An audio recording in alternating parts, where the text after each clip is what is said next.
Chapter 1, The World of Strange Tales and the Terminally Ill Player. Doctor, is what you're saying true?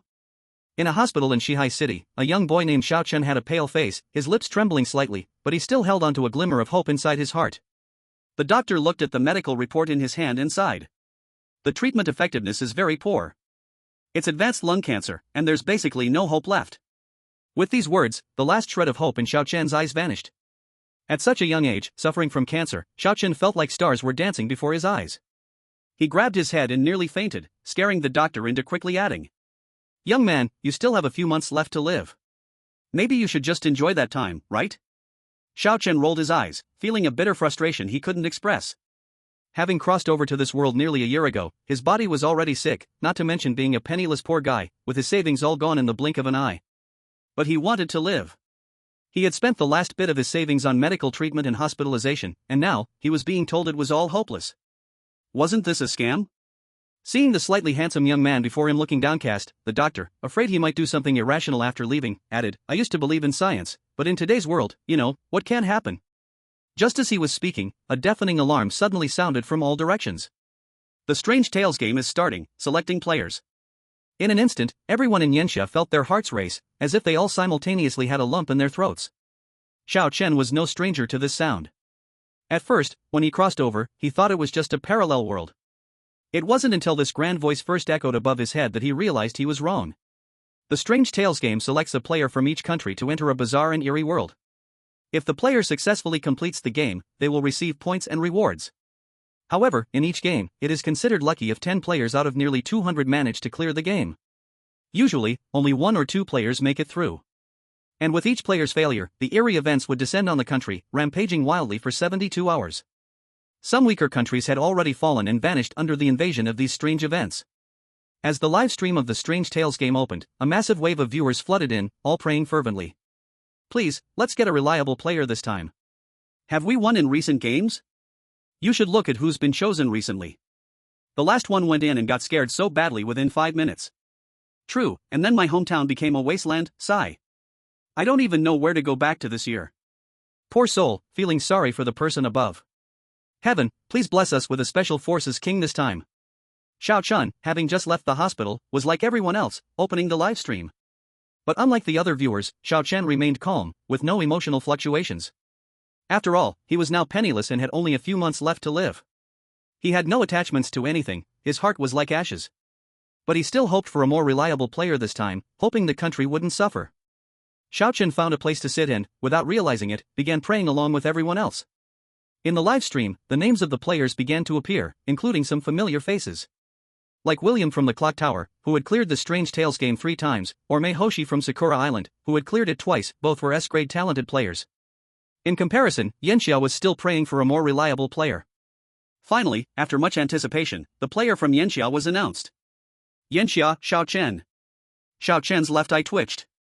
Why does this name sound so familiar? Before he could process what was happening, the surrounding scenery had turned into an endless blank space. The Strange Tales voice echoed above his head once again. Strong desire detected. Player Xiao Chen, welcome to the rules creepypasta. The life and death of the player affect the fate of their nation. Please stay rational and clear the game. Hearing this all too familiar voice, Xiao Chen naturally understood what was going on now.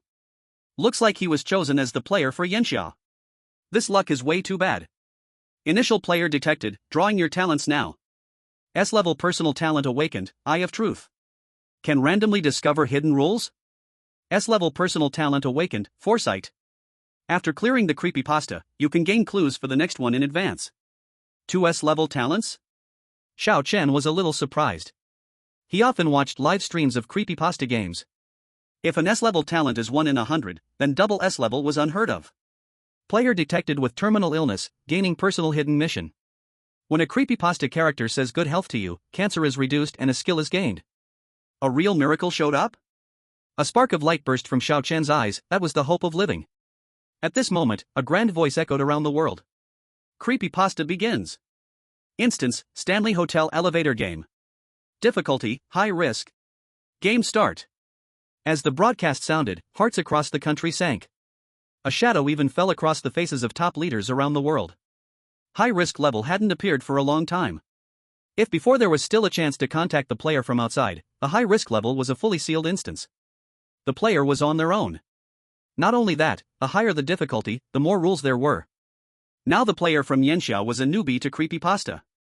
This level of difficulty was deadly to him. At the same time, the player was already forcibly teleported into the creepypasta world. And the player from Yanxiao was Xiao Chun. Endless whiteness slowly faded away, replaced by a messy and chaotic room, with yellowed wallpaper on all sides. Xiao Chun took a deep breath and forced himself to calm down. Outside was death, losing in the game was also death. Either way, he had nothing to hold him back. What was there to fear? Don't be scared, just go for it. Thinking this way, Xiao Chun really felt the pressure in his heart lighten, and he began to look around. A shabby room, a single bed, and a moldy wooden table and chairs. Other than that, there was a built-in TV. After confirming his surroundings, Xiao Chun moved quickly and started searching for rules. Not gonna lie, this guy's got guts. Yeah, and he looks pretty young, early 20s? Kinda handsome too. Feels like there's some hope this time. This little brother seems strong. At least better than the last guy who cried from fear. To be honest, if I was suddenly dragged into a creepy world, I'd cry too. No shame in that. Don't pop champagne yet, this is high-risk difficulty. He's still a rookie. Just hope he survives a bit longer. Exactly, failing to clear it means 0. I'm ready to flee to the next country. Classic. Too classic. A classic among classics. You in front, then why are you still in this livestream? What brand of plastic bag you using, so good at pretending? As expected of online comments, always so diverse. Makes you feel safe. At the same time, Xiao Chun had carefully searched every corner of the room. The layout was clearly a hotel single room, nothing wrong with it. But where were the rules? Rules were the most important part of a rules creepypasta. Where had they gone? Suddenly, the built-in TV made a sizzling electric sound, and the screen flashed fiercely. Xiao Chun was startled, but still fixed his eyes on the TV. As the electric noise grew louder, the black and white screen began to show flickering images. It was actually a news report.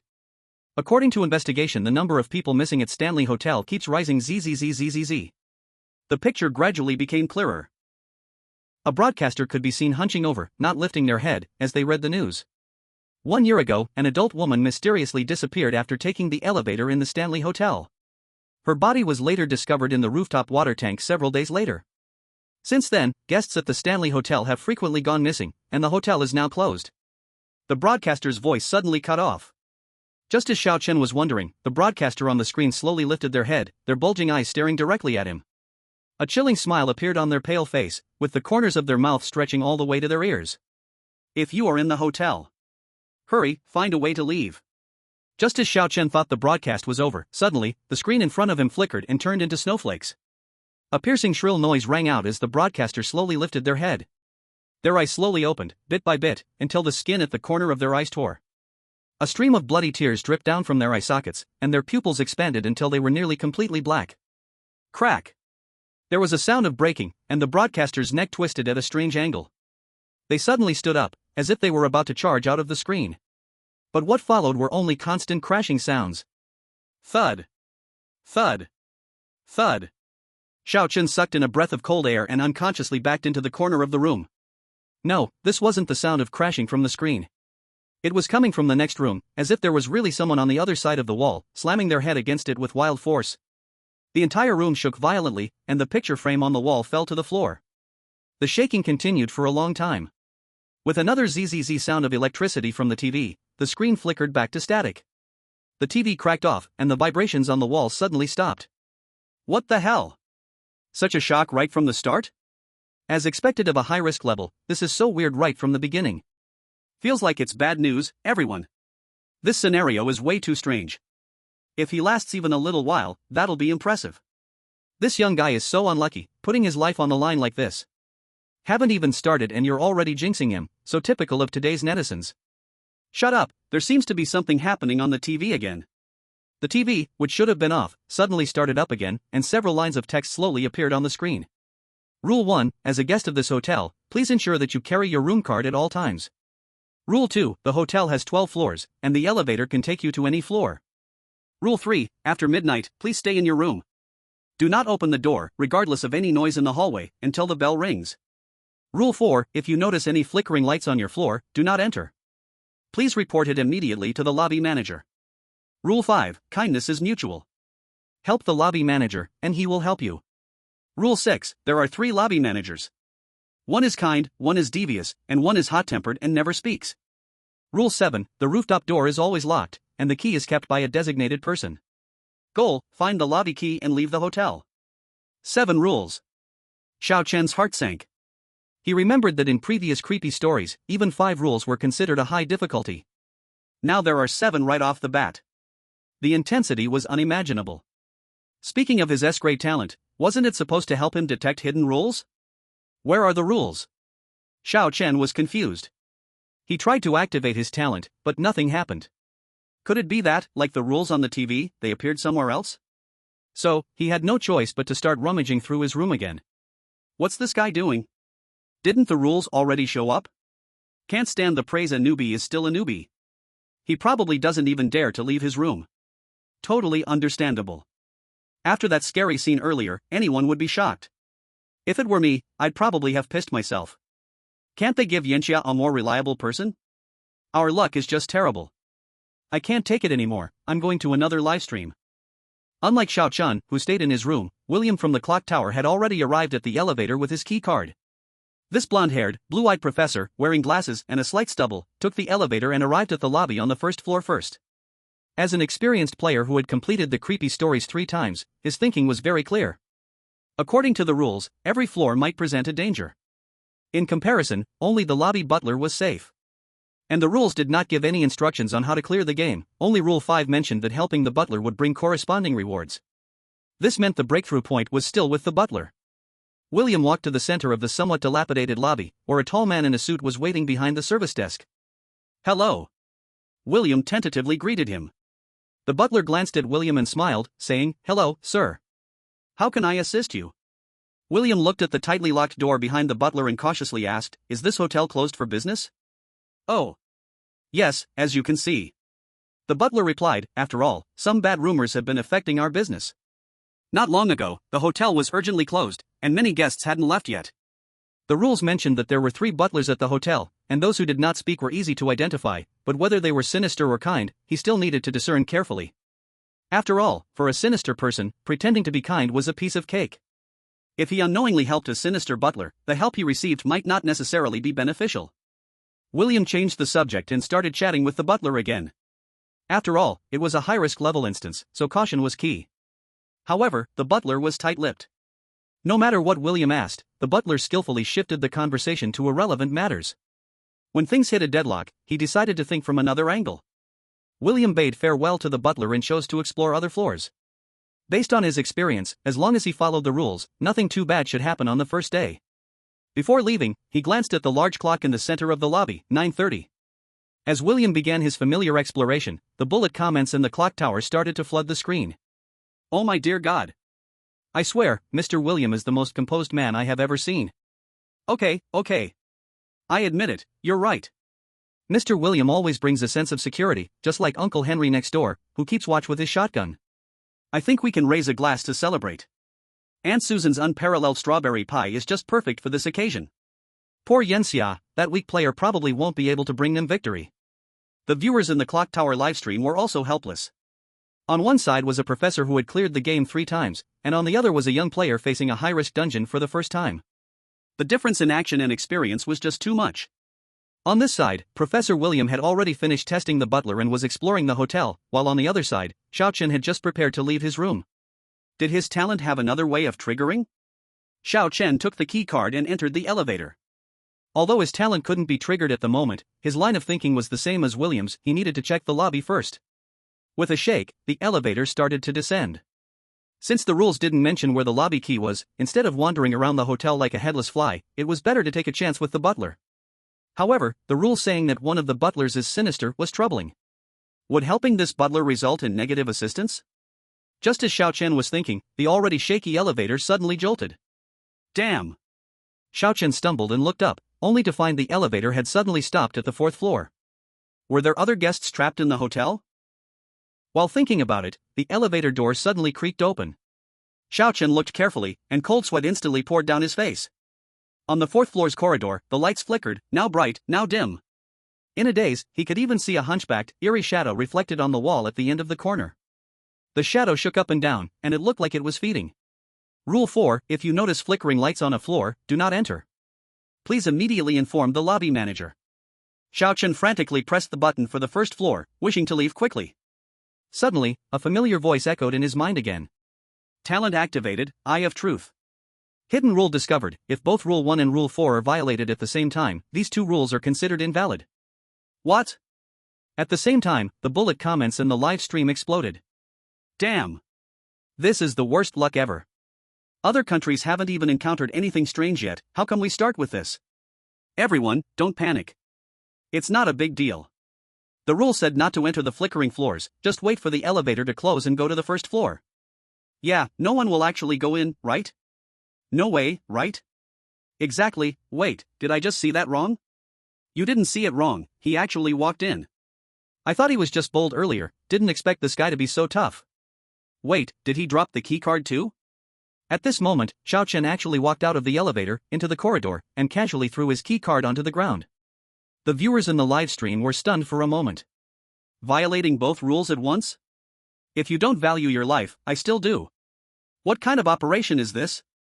I don't know, but I know he chose the most popular strategy with the most bullet comments. Chapter 3: Counterattack against the Yeri. Meanwhile, William, who had been exploring floor by floor, happened to reach the 4th floor. It seems like the first day is still safe, haven't encountered anything strange so far. Although he said that, this high-risk dungeon felt too peaceful, lacking the intensity one would expect from its level, which instead made him uneasy. So far, aside from the self-service breakfast area on the 2nd floor, the 3rd and 4th floors were exactly the same, with no difference at all. They were just tightly locked guest rooms, nothing special. But just now, in the elevator, he noticed that from the 9th floor upwards, there were extra labels beside the buttons, including the pool, banquet hall, and fitness center. Let's go check higher floors. After finishing his walk on the 4th floor, William scratched his stubble, ready to head back the same way. However, the corridor light above him suddenly flickered madly, and some areas even sparked with electrical fire. Cold sweat instantly poured down William's body. Rule 4: If you notice flickering lights on a floor, do not enter. Please immediately inform the lobby manager. But he was already on the floor. He immediately realized that this rule was telling them the elevator was safe, and now he should return to the elevator as quickly as possible. Before he could turn around, a foul, rotten, meaty stench suddenly came from behind him. William sucked in a cold breath and turned rigidly, only to see a twisted, eerie shadow reflecting on the wall in the distance along the path to the elevator, and it was growing larger step by step. For a moment, William and all the viewers in the Bell Tower livestream held their breath, not daring to make a sound. What was coming? A person? No, human shadows could never look like this. In his overexcited state, William finally realized that the thing approaching him hadn't made any footsteps at all.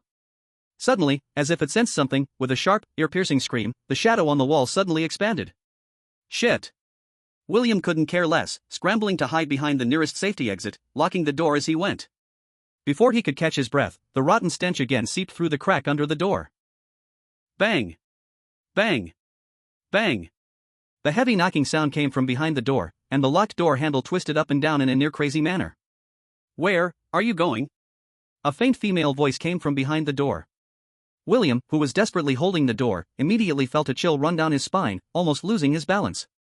The spectators at the clock tower also held their breath, the atmosphere so tense that even the bullet screen was reduced by half. At the same time, in stark contrast to the tense atmosphere at the clock tower, the cries of agony in Yanxia were deafening. Is this guy a tiger? Can't read? I give up. Yanxia will eventually be destroyed by this kind of wisdom. The guy who was scared earlier knew to stay in a safe place. What's wrong with this guy? Why is he rushing to die so eagerly? I'm already prepared for the next wave of strange things to come, ready to run at any moment. Save it, when have strange things not caused the death of a few cities? Can you run away? Luckily, Yanxia has built many shelters now, and the evacuation of people is faster, reducing casualties several times. If it was in the early days, we couldn't even dare to think about it. With the spectators' cries, Xiaochen slowly walked into the 4th floor. The corridor lights flickered with electrical sparks, the lights almost crazily flashing between brightness and darkness. The shadow reflected on the wall presented an eerie, twisted feeling. Other players would have turned and left in such a situation, running as far away as possible. However, Xiaochen chose to step closer to the eerie presence. He took a deep breath, bent down, and took one step after another towards the shadow on the wall. Xiaochen did this for 2 reasons: 1, to test the feasibility of his talent, and 2, to see if he could find any clues in this dangerous place. But with each step he took, the stench of decay became even stronger, making him involuntarily cover his nose and mouth. In the rules of Strange Tales, the strange things must kill according to the rules. Although some high-difficulty side quest strange things may guide players to do things that break the rules, as long as the player follows the rules, even the most powerful strange things can't do anything to him. Since he had discovered the hidden rules, as long as he followed them, the strange thing in front of him probably couldn't do anything to him. If anything unexpected happened, he could always run back to the elevator. Just as Xiao Chen was trying to bolster his courage, he was suddenly startled. He saw that the shadow on the wall suddenly stopped moving and started shifting around, as if searching for something. The next second, accompanied by the sound of cracking bones, crack. Crack, a red light suddenly lit up at the end of the corridor. In the blink of an eye, a girl in a red dress with waist-length hair had already stood in the light. She lowered her head, holding a broken, tattered rabbit doll in her hand. As the light flickered, the girl appeared to teleport, stepping closer to Xiao Chen step by step. As the girl got closer, Xiao Chen realized that she wasn't walking because she had no feet. Based on his judgment, this was definitely not a normal object, though by now, it was impossible to encounter anything normal. Not only that, the girl's skin was deathly pale and swollen, as if it had been soaked in water for a long time. Her hair covered most of her face, but he could still clearly see a transparent, bodily fluid-like liquid dripping down from her face. Damn! Xiao Chen took a sharp breath, and just as he was about to turn and leave, the lights flickered again. The girl was already standing behind him. It was then that he noticed the clear strangulation mark around the girl's neck. The next moment, there was a terrifying scream, and the girl leaped towards Xiao Chen like a wild beast pouncing on its prey. Xiao Chen didn't have time to think, instinctively curling into a crouch and covering his head. But to his surprise, the girl didn't even glance at him. Straight ahead, he charged forward, pouncing toward the room card left at the elevator entrance. The girl's 50 centimeters long nail shot out, and she fiercely stabbed down toward the room card's location, piercing the floor directly. As if feeling it wasn't enough, accompanied by another shrill scream, the girl wildly waved her sharp claws until the floor became shattered, then stood up, staring blankly by the side. Damn! That eerie thing didn't attack the player? Shouldn't it have? Didn't he break 2 rules at once? Unbelievable. This guy must have some godly talent, no wonder he's so brave. Hold on, it could just be luck. True, now the eerie thing is blocking the elevator door, this guy's stuck.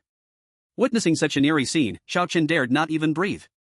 Although he knew he should be safe, the eerie thing was right in front of him, who could not be afraid. It's like going to a horror escape room, you know it's fake, but still, some people can't move because they're so scared. Let alone, this is real. But after calming down, he looked at the room card on the ground, then glanced at the eerie thing beside him. Suddenly, an audacious idea sprang into Xiao Chen's mind. Xiao Chen slowly stepped forward, picking up the still brand new room card from the floor filled with scratch marks.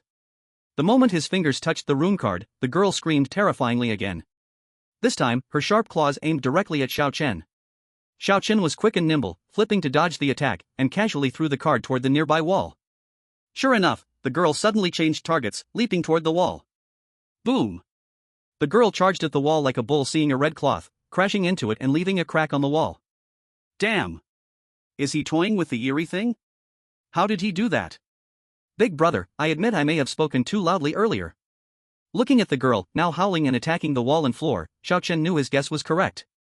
Rule 1, as a guest of this hotel, please ensure you carry your room card with you at all times. Rule 4, if you notice the floor lights flickering, do not enter, and immediately inform the lobby manager.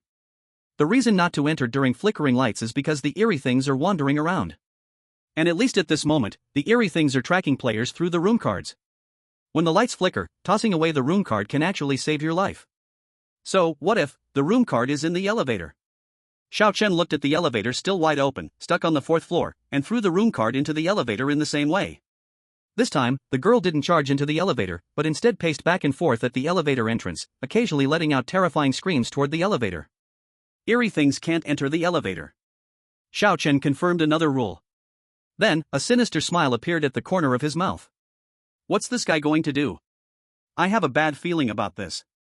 No way, right? A person can't, or at least shouldn't. Xiao Chen threw the room card at the elevator entrance, and sure enough, the girl once again pounced toward it. Seeing this, Xiao Chen simply circled around and came up behind the girl, then. Screw you! He kicked the girl into the elevator. In an instant, the girl began writhing like she was being burned by intense flames, with the sound of bone snapping continuously echoing from her body. Such a horrifying scene lasted for a while, and with the last scream, the girl disappeared into the elevator. Immediately, the live stream of Yan Xia exploded with countless cheers. Chapter 4, could he really be a genius? As Xiaochen killed the eerie thing using the rules, the viewers of Yanxia, who had been holding their breath, suddenly erupted into wild cheers. Oh my god. I didn't just see that, did I? He killed the eerie thing? I've watched so many creepy game streams, but this is the first time I've seen a player kill the eerie thing. Yanxia's got this one. I'm rooting for this guy. In an instant, the number of online viewers in Yanxia's livestream surged, with many foreign viewers rushing in to join the excitement. Oh my god, I swear, this is the most unbelievable thing I've ever seen. I heard that the player Yanxia counterkilled the Yuri. Could he also be an S-rank player? Looking at the unbelievable scene on the screen, everyone couldn't help but have a single thought pop up in their minds. Could he really be a genius? Meanwhile, the person involved, Xiao Chun, had no idea about the excitement in the live broadcast room and was still in a state of shock. Phew, it really worked. Xiao Chen patted his chest, feeling his heart racing uncontrollably. He couldn't tell if it was out of fear or excitement. Originally, he just wanted to test it out. After all, according to the rules, the Eerie couldn't harm players, and he never expected it to actually succeed. Now, it seems like he had discovered the Eerie's weakness. As the Eerie disappeared, the flickering lights on the fourth floor gradually returned to brightness. Seeing this, Xiaochen quickly picked up the rune card from the ground and tightly gripped it. After all, in normal circumstances, no one knew what would happen if this card was lost. But he suddenly noticed that a card had appeared out of nowhere in the spot where the Eerie had disappeared. The card looked like some kind of access card, but the surface was covered in thick liquid, which was a bit disgusting. After thinking for a moment, Xiaochen decided to keep the card and continued as planned, heading to the lobby on the first floor. The tightly closed door, the dim lights. With gold as the main tone, the luxurious and grand decor was undermined by scratches and bloodstains on the walls, giving off an eerie vibe. In the center of the lobby, a butler stood as still as a statue. When Xiaochen approached, he realized the butler was at least 2 heads taller than him, standing over 2 meters tall, his thin and elongated figure like a ghostly shadow. He stretched out his hand and waved it in front of the butler's face. "Hello, dear customer. How may I assist you?" The butler suddenly spoke, a faint, inscrutable smile on his pale face. "Oh, so you can talk." At first, Xiaochen thought this guy was like a sculpture, incapable of speaking. "I am a living person, of course, I can talk." The butler smiled, repeating, "How can I assist you?" Before the butler could finish, Xiaochen directly asked, "Do you need help?" "Oh?" The butler slightly bent down, his suit bulging slightly, as if a protruding spine. "Do you mean, you are willing to help me with some tasks?" "Of course." Xiaochen spread his hand as if saying, "Feel free to ask." "Oh, that's wonderful. If possible, could you help me clean the pool on the 9th floor? Just drain the dirty water, clean it, and refill it with fresh water." The butler raised his finger and added, "The dirty water might have an odor, but don't worry, that's normal." "Okay, I'll take a look." Xiaochen agreed without hesitation, seemingly without any concerns. Does he not care about the butler's attributes at all? What if the sly butler tricks him? You guys don't get it. This guy already counter-killed the Yuri, what can he possibly be afraid of from a butler? Indeed, the operation just now was too impressive. I've gone from hating him to being a fan. In fact, Xiaochen had already made up his mind in his heart. He only asked what the butler needed help with, but he never said he would definitely help. As he said, asking didn't mean agreeing to do it. He had just gone to check. Since the breakthrough in this eerie tale was with the butler, the 3 butlers' requests were likely related to the secret of clearing the game.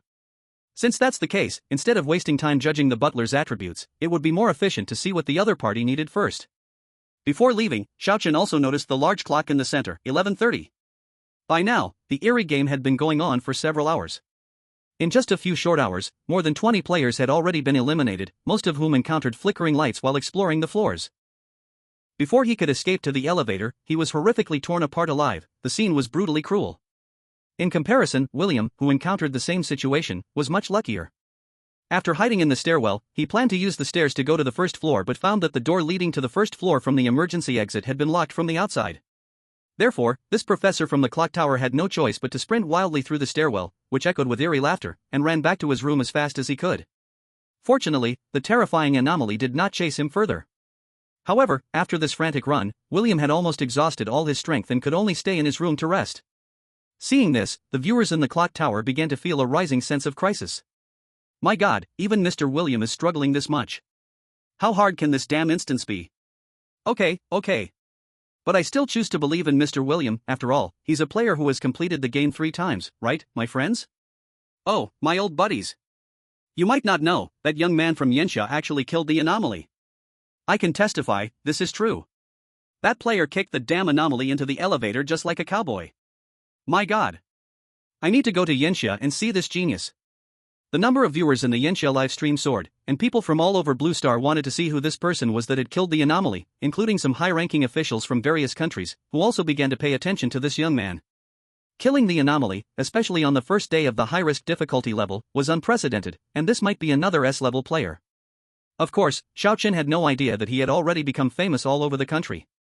He simply took the elevator to the 9th floor. After killing the anomaly, his first time entering the game, he seemed much more at ease.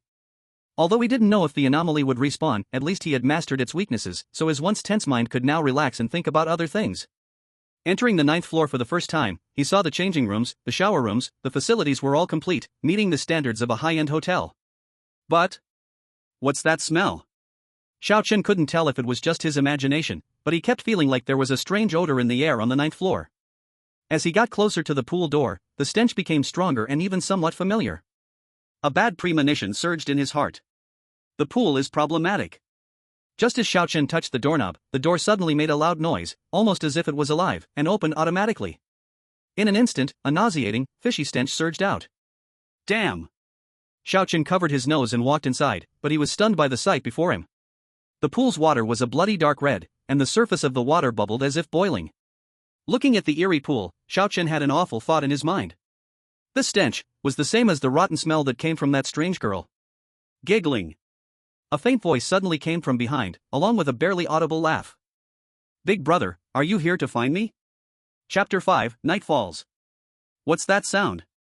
Hearing the voice, Xiaochen was startled, and he immediately felt a chill run down his back.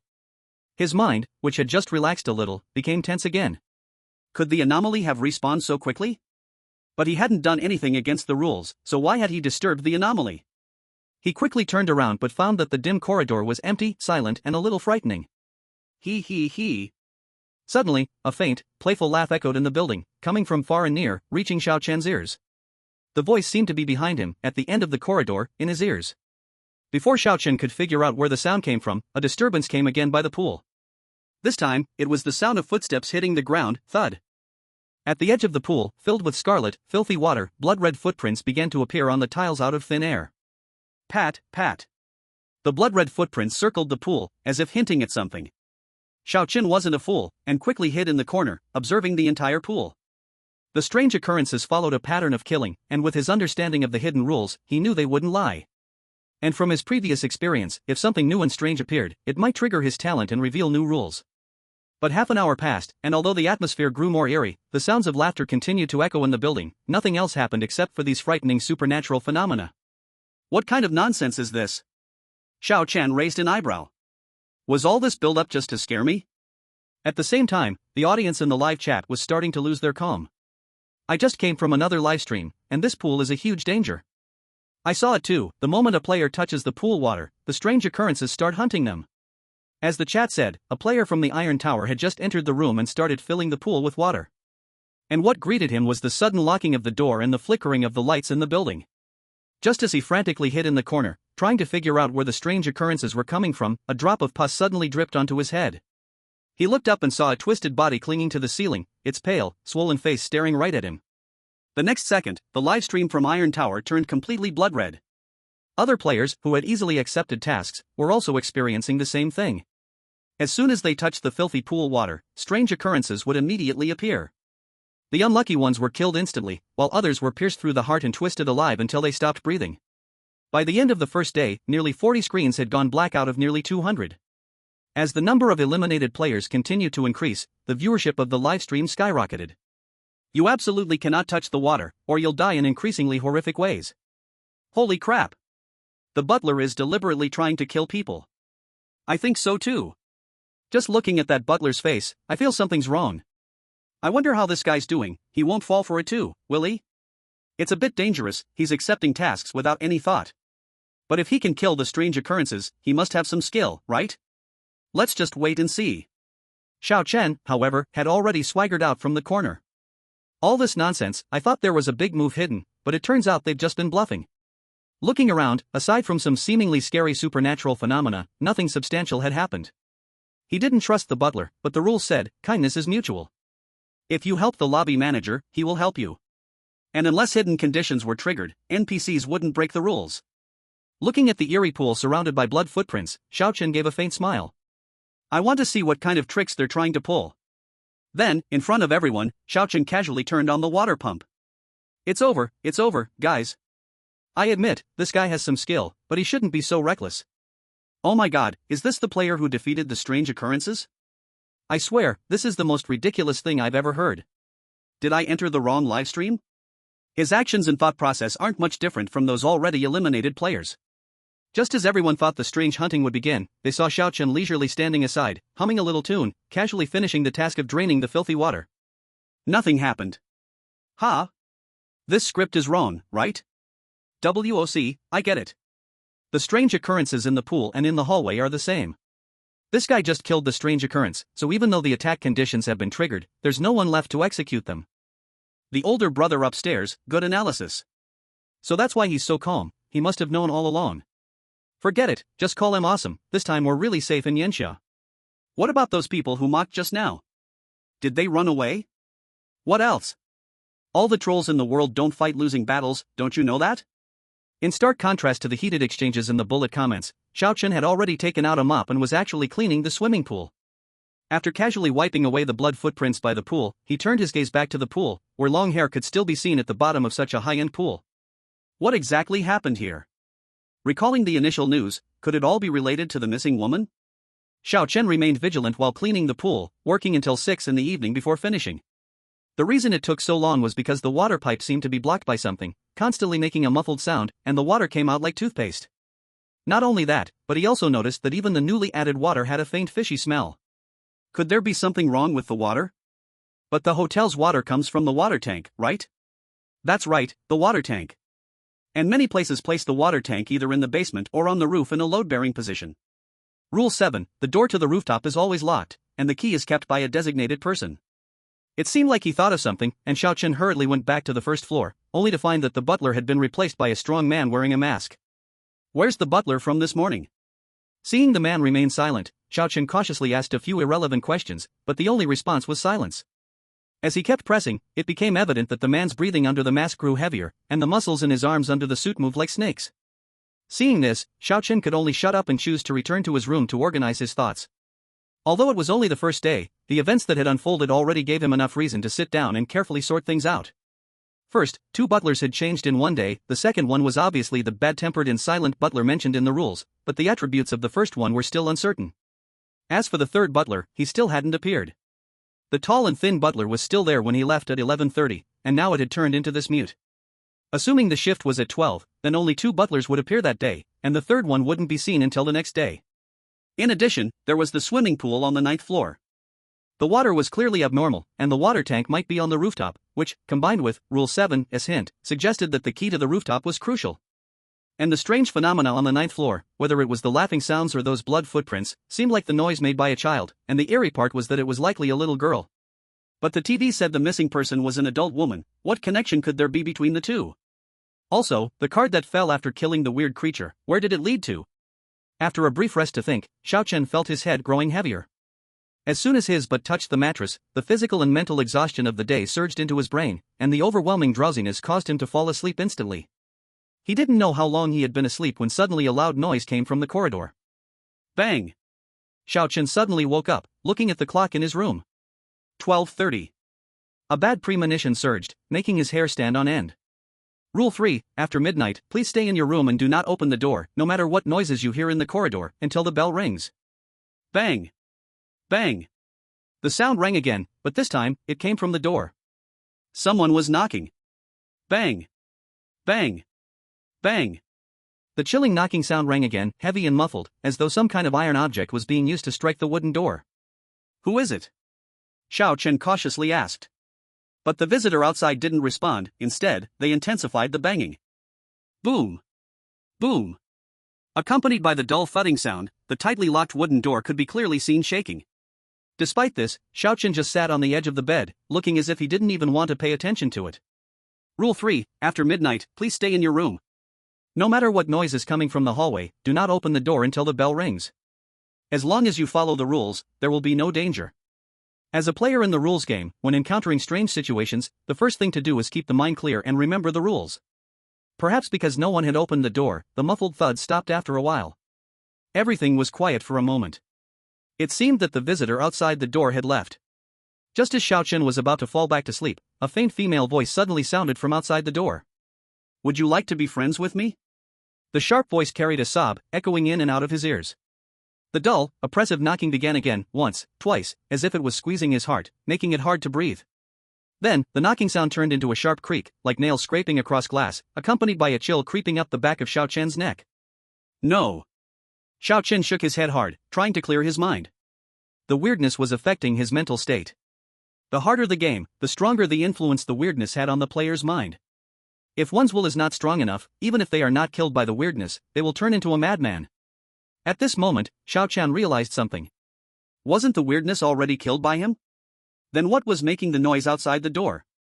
He had thought that the supernatural phenomenon he encountered on the 9th floor in the afternoon was just a scary element of the game, but now it seemed. Could it be that the thing outside the door was causing the trouble? Xiao Chen took a deep breath and slowly approached the door. What's going on? He's not going to open the door, is he? It wouldn't be strange if he did, his actions have always been unpredictable. If it were me, I'd be hiding under the covers. I have to say, this guy is really brave. Wait. It looks like something's wrong with the door. The wooden door shook a few times, and several upside-down bloody handprints slowly appeared, seemingly pressing against the door. But this didn't stop Xiao Chen from approaching. After all fear comes from the unknown.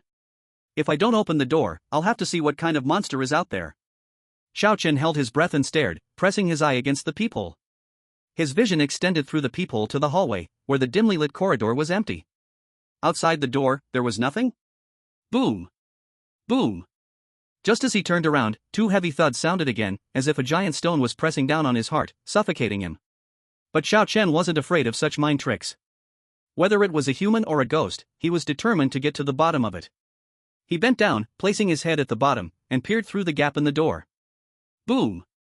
An upside-down head was standing on the floor, with a pair of blood-red eyes without whites locking gaze with Xiao Chen. "Big brother, do you want to be friends with me now?" "What the hell?" Xiao Chen was truly scared this time, stumbling back a few steps, crawling away. "This thing, why is it upside down?" Boom! Boom! Perhaps because it had seen a living person, the knocking grew more intense, from the regular thudding to a nearly frenzied banging. Open the door now!" The female voice outside also began to scream, sharp and sorrowful, accompanied by the creak of friction. Looking at the door that was shaking, Xiao Chen suddenly realized that although the rule said not to open the door after midnight, it never mentioned that the door couldn't be knocked open by something outside. He hurriedly climbed to his feet and, as fast as he could, moved a moldy chair to block the door. Afraid that this wouldn't be enough, he pushed the table over as well and piled it against the door. And as it turned out, this move was the right one. At this moment, among the other players who were knocked on their doors at midnight, the player from Maple, due to extreme fear, chose to hide under the blanket. As the noises outside grew louder and more intense, he could only wrap himself tightly in the blanket. As the saying goes, out of sight, out of mind, the player from Maple wished he could fall asleep and see nothing. But the visitor outside showed no signs of stopping, instead emitting sharp, miserable screeches. Oh my God! He could no longer bear this feeling and escaped from the blanket, hiding under the bed. Bang! With a loud crash, he saw through the corner of his eye that the door was slammed open. But even though the door had vanished, the sound of thump, thump, still lingered in his ears like a haunting presence. Hearing the sound grow closer, he could only turn his head away, tightly shut his eyes, and silently pray that it would all end soon. Thump! Each sound seemed to connect to his heart. Each sound felt like a needle pricking his nerves. The room was filled with the rotten smell, the lights flickered, and the oppressive atmosphere in the dark was suffocating. Suddenly, he felt the bed above him suddenly sink down. Something jumped onto the bed. He. The eerie laughter echoed, and the bed above him suddenly creaked and rocked back and forth. Through the crack under the bed, he looked outside, and under the flickering light, an indescribable, extremely eerie shadow was reflected on the wall, twitching and jumping up and down. The player from Maple secretly congratulated himself, thankful that he had been clever enough to hide under the bed in time. Ka! The lights went out completely. Then came another thump. The lights flickered back on. He shakily lifted his head and looked at the wall in front of him. He saw that the eerie shadow had left the bed and, at some point, had jumped to the side of the bed. In other words, it was right next to him on the left.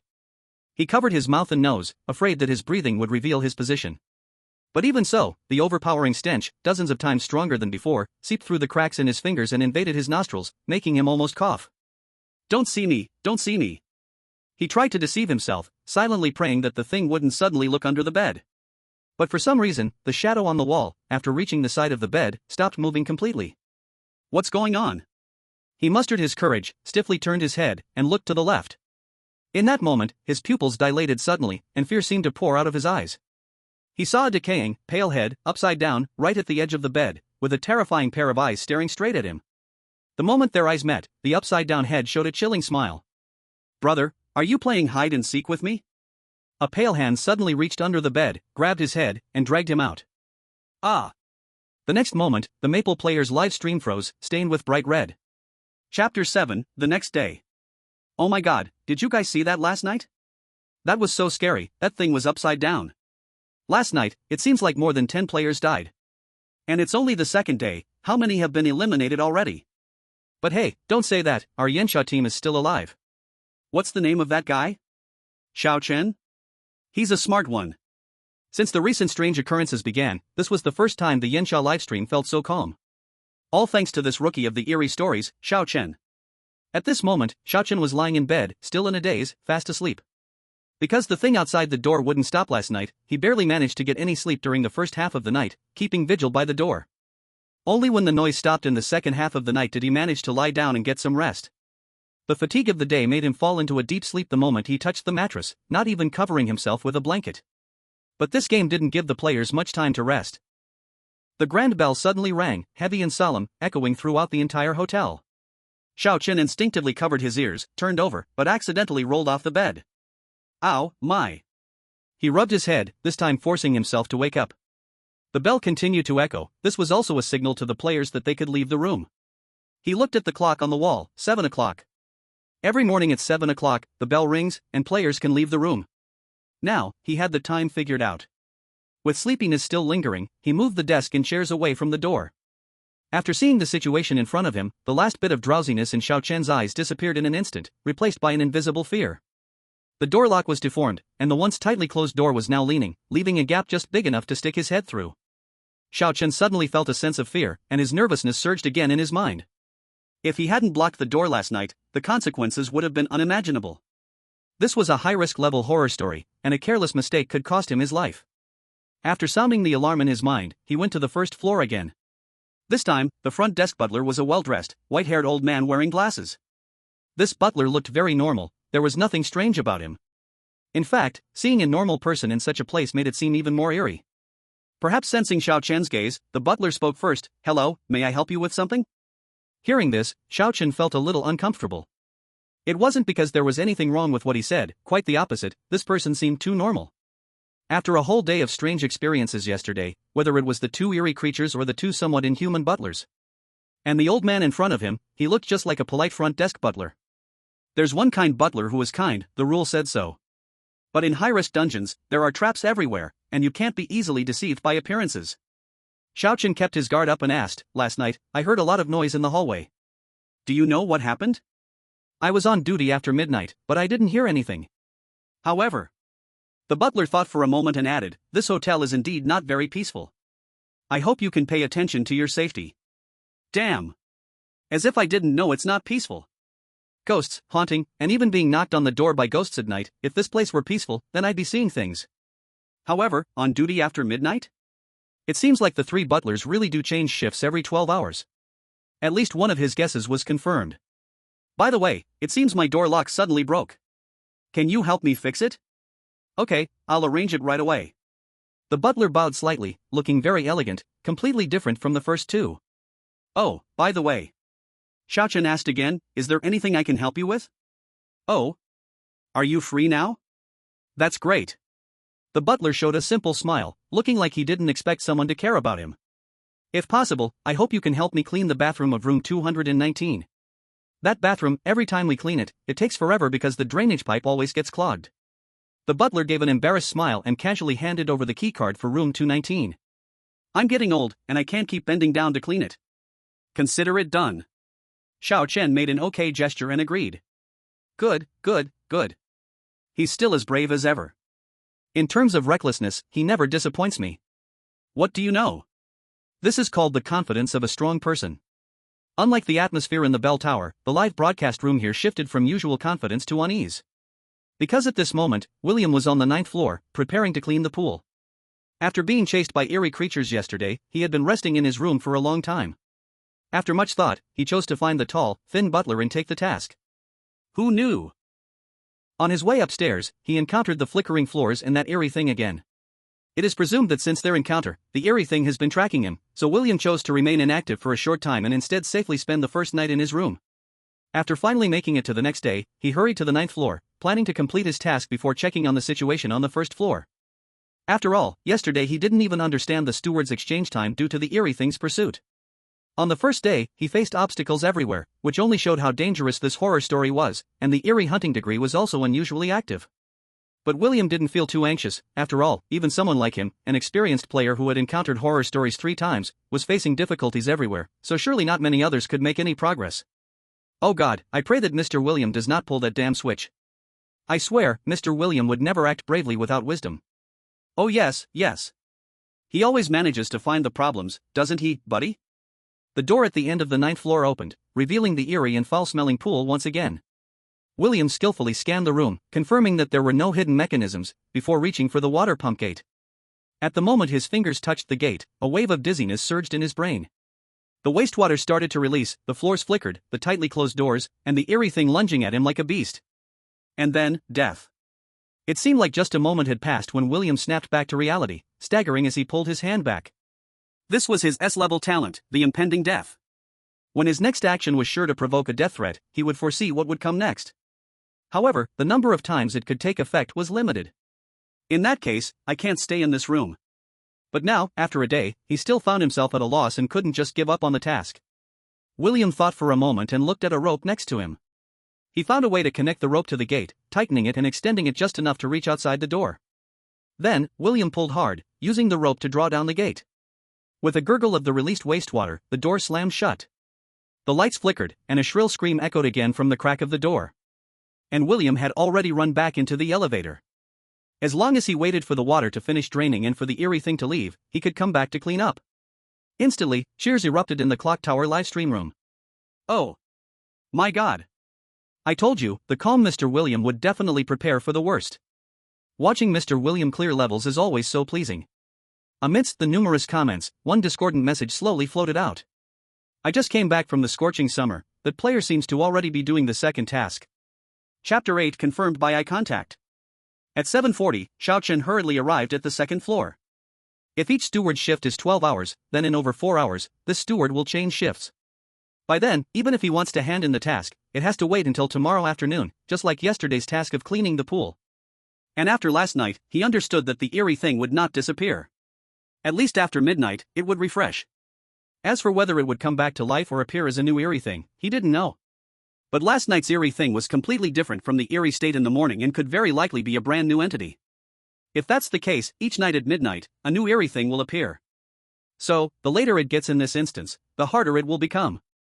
One eerie thing on the first day, 2 on the second, and so on. After 12 days, there would be one eerie thing occupying each floor on average, leaving nowhere to escape, only waiting to die. This horror story, in a sense, had a time limit. However, for Xiao Chen, who understood the weaknesses of the eerie things, it wasn't a matter of panic. At worst, he could refresh one and kill one. The other player's worst fear was Rule 4. At this moment, it became his greatest weapon and trump card. After yesterday's trial, Xiao Chen had no appetite, so he directly skipped the breakfast area on the 2nd floor. Besides, what if there was a problem with the breakfast as well? This decision accidentally removed a danger for him. At this breakfast time, many players who hadn't eaten anything the day before couldn't resist their hunger and chose to sit down for breakfast. The hotel's breakfast was very rich, whether Western, Chinese, or even Japanese breakfast, everything was available. Of course, there were also pickles in the condiment area. Faced with such a lavish meal, many players naturally picked up plates and piled their food high. Some who were very confident in their appetites even filled the entire table, showing off like crazy.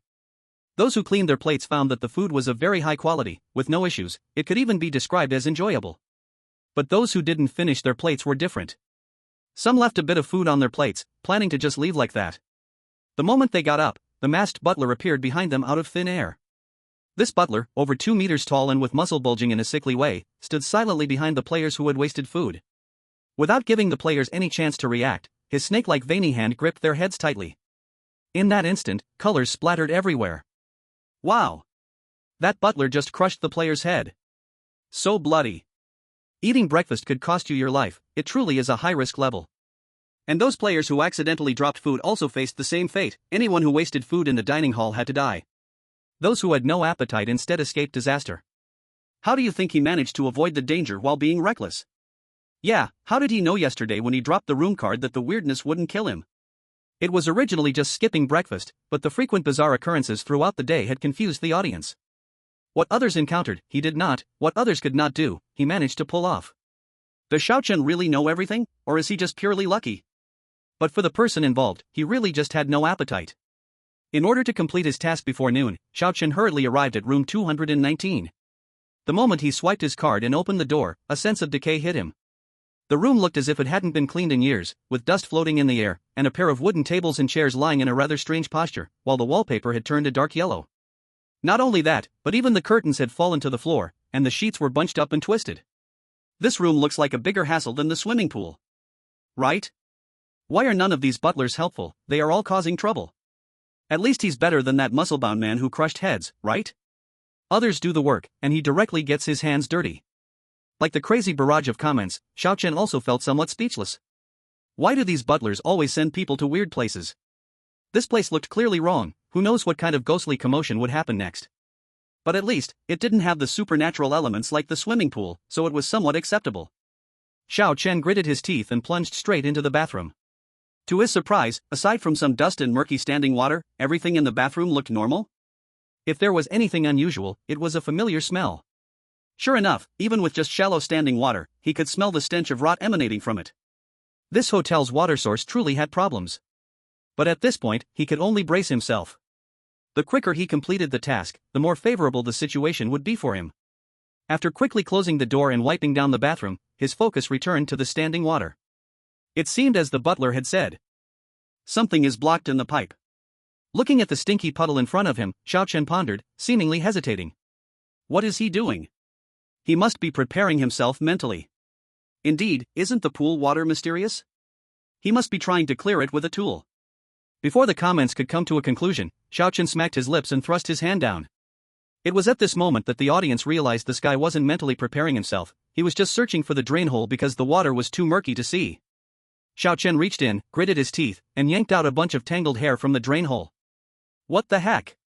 Xiaochen disdainfully tossed it aside, and the water began to drain smoothly. However, the water spiraling into the hole was tinged with a faint red, just like the pool. So intense. I was mentally prepared for him to be reckless, but I didn't expect him to be this reckless. Is his method really correct? It feels a bit too hardcore? Don't worry about Xiaoxin's actions. The comments shifted from doubt to hope, as most people unconsciously placed their faith in this 20-something boy. After all, no one wants their hometown to suffer. But how can this young kid act like he's got nothing to lose, like he's thrown caution to the wind?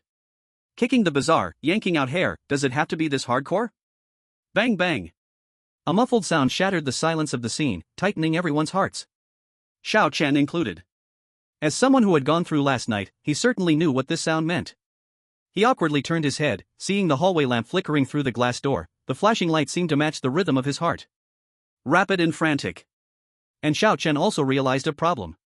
He forgot to close the door when he entered the room. Creak. A sharp grinding sound came through the glass door, and several inverted handprints appeared at the top of the glass door.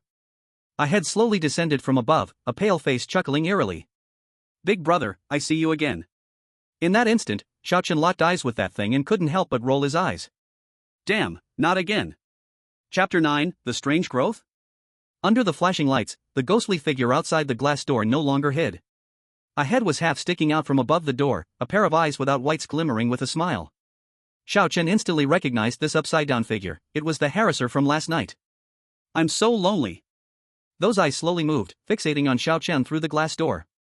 Since Big Brother doesn't come to find me, I have to come find you. The swollen girl hung upside down at the door like a spider, blocking Xiaochen's escape. Moreover, sharp nails suddenly shot out from her bony fingers, slowly scraping across the door, reaching for the doorknob. As the creak of friction sounded, the smile on the girl's face grew increasingly sinister, and her giggles intensified. It's over, Xiaochen has nowhere to go. Now there's no hiding. Crap, the champagne popped too early. What to do? I can't bear to watch. Everyone, don't panic. What if he can still control the situation? Exactly, first doubt, then believe. Under billions of gazes, the bathroom door was finally opened. He. The girl laughed as she crawled in from the ceiling like a spider. Xiaochen discovered that this eerie girl was also legless like the one from yesterday. With each step she climbed, her sharp nails would pierce into the wall. Her swollen body twisted, leaving a sticky trail of foul-smelling liquid in her path. The girl's eyes were fixed on Xiaochen, her blood-red pupils bulging as if they were about to explode, the look in her eyes hard to tell, hunger or desire. As everyone watched this terrifying scene, they noticed. Xiaochen was completely motionless? What is the little brother doing? Don't just stand there waiting to die. Are you scared, silly?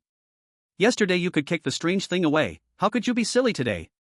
As the girl stretched her hand out, Xiaochen simply reached into his pants pocket and pulled out his room card.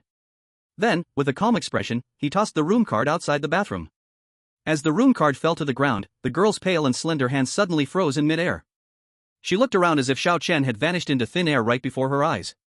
The girl's head twisted sharply backwards with a crack, followed by a dissatisfied shriek as she pounced towards the room card on the ground. Have fun, I guess. Seeing the girl start to scratch at the floor around the room card, Xiaochen calmly closed the glass door again and began to mop the floor nonchalantly. What is going on? Could rule number 1 be wrong?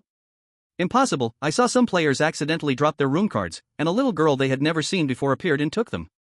Yeah, now that the lights are flashing, shouldn't it be more dangerous?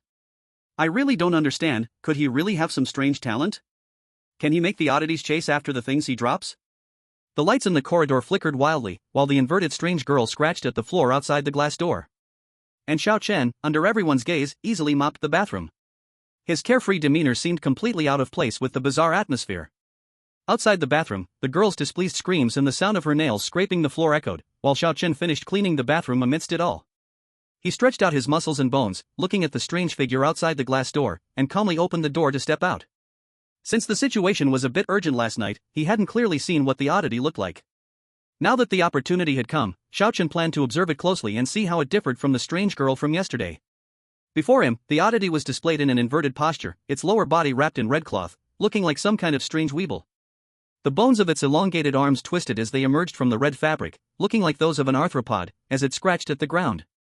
As Xiaochen approached, the girl seemed completely unaware, her blood-red eyes fixed on the floor, muttering obsessively, "Play with me, come play with me."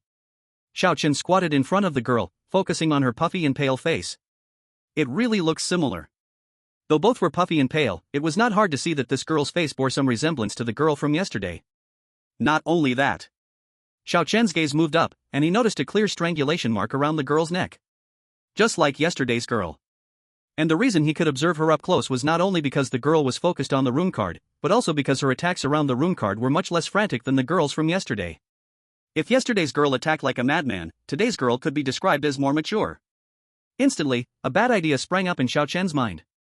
Could it be that every night, the oddities grow? It seemed that after midnight, the oddities did not simply increase in number, but instead refreshed into a grown new entity. To confirm his guess, Xiaochen chose not to kill the oddity as he had done yesterday, but instead waited on the side. So boring, so boring. As he expected, before long, the girl wiped her face with a sorrowful expression and let out a dissatisfied roar, ready to leave. As the girl jumped out of the room, Xiaochen followed closely behind. He saw the girl flip over and bounce on her head, making her way towards the emergency exit. Xiaochen followed her closely, but in the blink of an eye, the girl who entered the emergency exit suddenly disappeared, as if she had evaporated from the world. As the girl left, the flickering lights on the second floor slowly began to settle down. Not good. Xiaochen suddenly realized that in order to avoid being discovered by the girl, he had left his room card behind in his room. Seeing the lights grow brighter, Xiaochen felt his feet were on fire as he rushed back, finally making it into the room just as the lights turned on completely. The moment he reached to pick up the card, an icy cold wind suddenly surged up, as if something hidden was rushing out from the dark, following the light and chasing after him. Instantly, a sense of pressure flooded his heart, as if an invisible hand was tightly gripping his heart, warning him that if he made any slight movement, the next moment would bring death. Bending down, Xiaochen then noticed that there were two small child's feet, silently standing before him. He mustered his courage and slowly looked up, and a terrifying face covered in bright red, twisted in a smile, was just a finger's distance from his face. Before he could react, in the blink of an eye, the smiling face transformed into the pure and innocent face of a child. Yes, standing in front of him was a little girl, different from the strange girl from yesterday, wearing a white dress. Looking at that lovable little face, Xiaochen could never have imagined this was someone who appeared in a bizarre scenario. Moreover, how did he just see that harmless face turn into a terrifying smile? Big brother. The girl's voice was soft, as if she had just woken up. Since you are a guest, you should take good care of your room card. Oh, okay. Xiaochen followed the girl's gaze and looked at his trembling fingers that were just about to touch the room card, carefully picking it up and putting it away. Then see you next time, I have to go find my dad. After saying that, the little girl swayed her long dress and walked out of the room. Xiaochen turned around, but to his surprise, the girl had already disappeared. Just like a ghost. Chapter 10, The Kind Old Steward. No, did you all just see that? So you all saw it too. I thought I was seeing things. I just blinked, and suddenly a little girl appeared on the screen. Like a ghost, so scary. I've seen this girl in other live streams. Oh? Please elaborate upstairs? It seems that once the room card is out of hand, that little girl will appear and start talking intimately with the player. No wonder Xiaochen picked up the card and she ran away. The audience truly felt a chill for Xiaochen at the sudden appearance of the little girl. Although she didn't seem strange, her sudden arrival and departure still gave people chills. As the person involved, Xiaochen was still shaken. Having witnessed two bizarre occurrences, he felt even more terrified by the little girl who had just appeared. It was as if an invisible pressure surrounded him, making it hard for him to breathe. Even now, he felt a pair of eyes watching him from the dark, sending chills down his spine. Those two strange beings, though terrifying in appearance, had their weaknesses that he grasped. But that little girl. Xiaochen shuddered, unable to imagine what would have happened if his hand had been a moment slower. It was only the morning of the second day, and bizarre events had already begun to pile up. He couldn't imagine what would be happening in a few days. The more so, he knew he had to hurry and complete the task before anything else.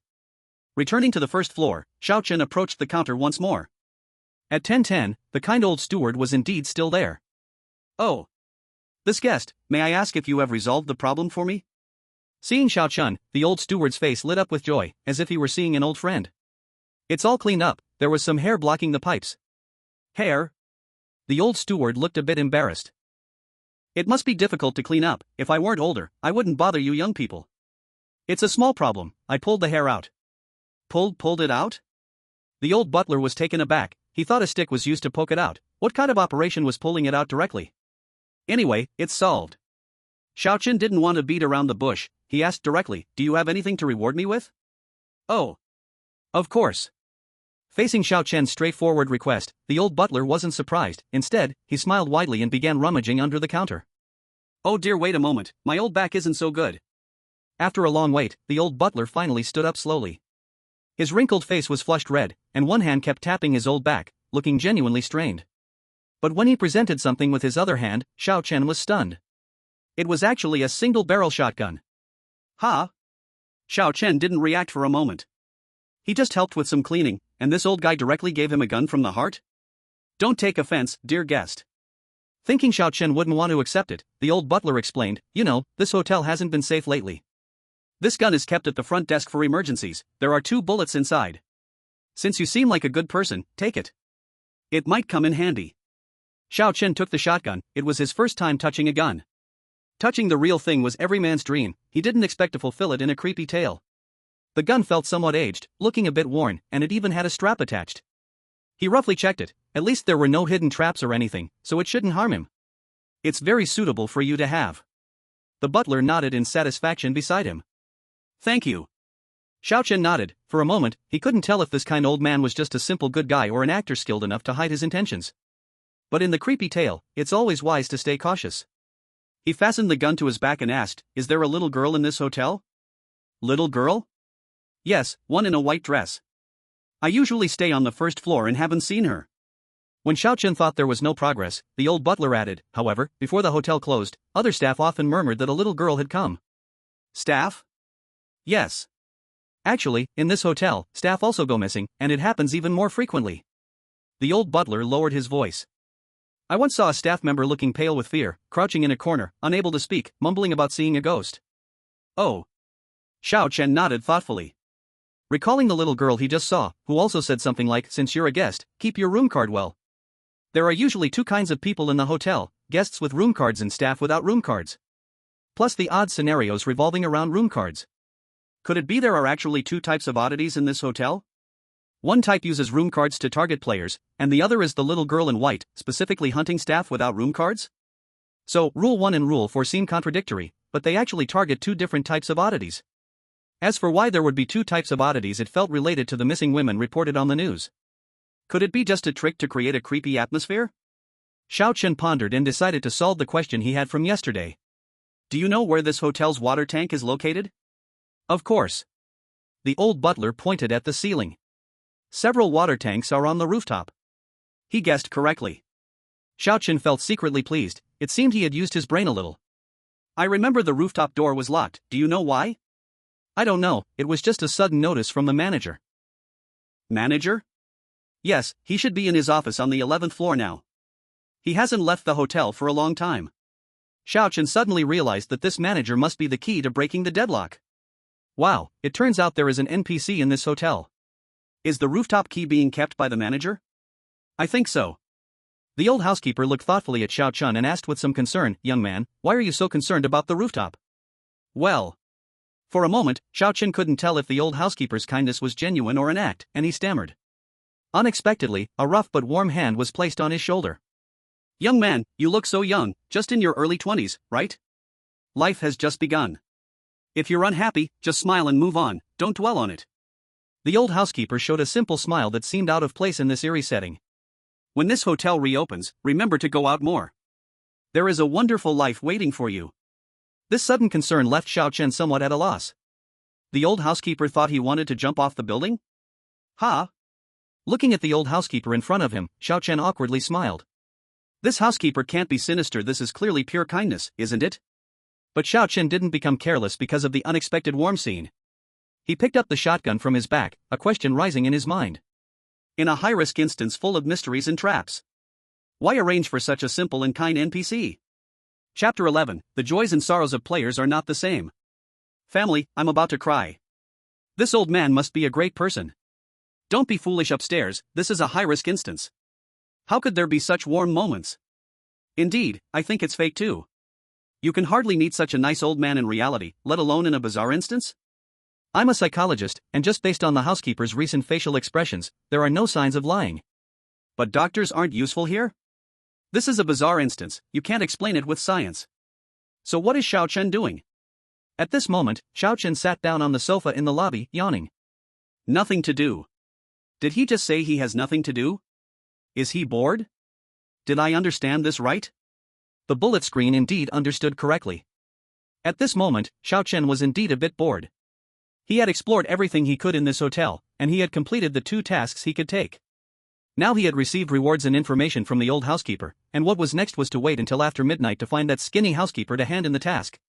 As for that muscular housekeeper, he stood at the front desk like a stone pillar, and Xiao Chen didn't know what use he was. At 11 o'clock, there was still an hour until the housekeeper's shift change. With nothing else to do this hour, he might as well take a short rest and regain his strength. Wait, did he just close his eyes? Bro!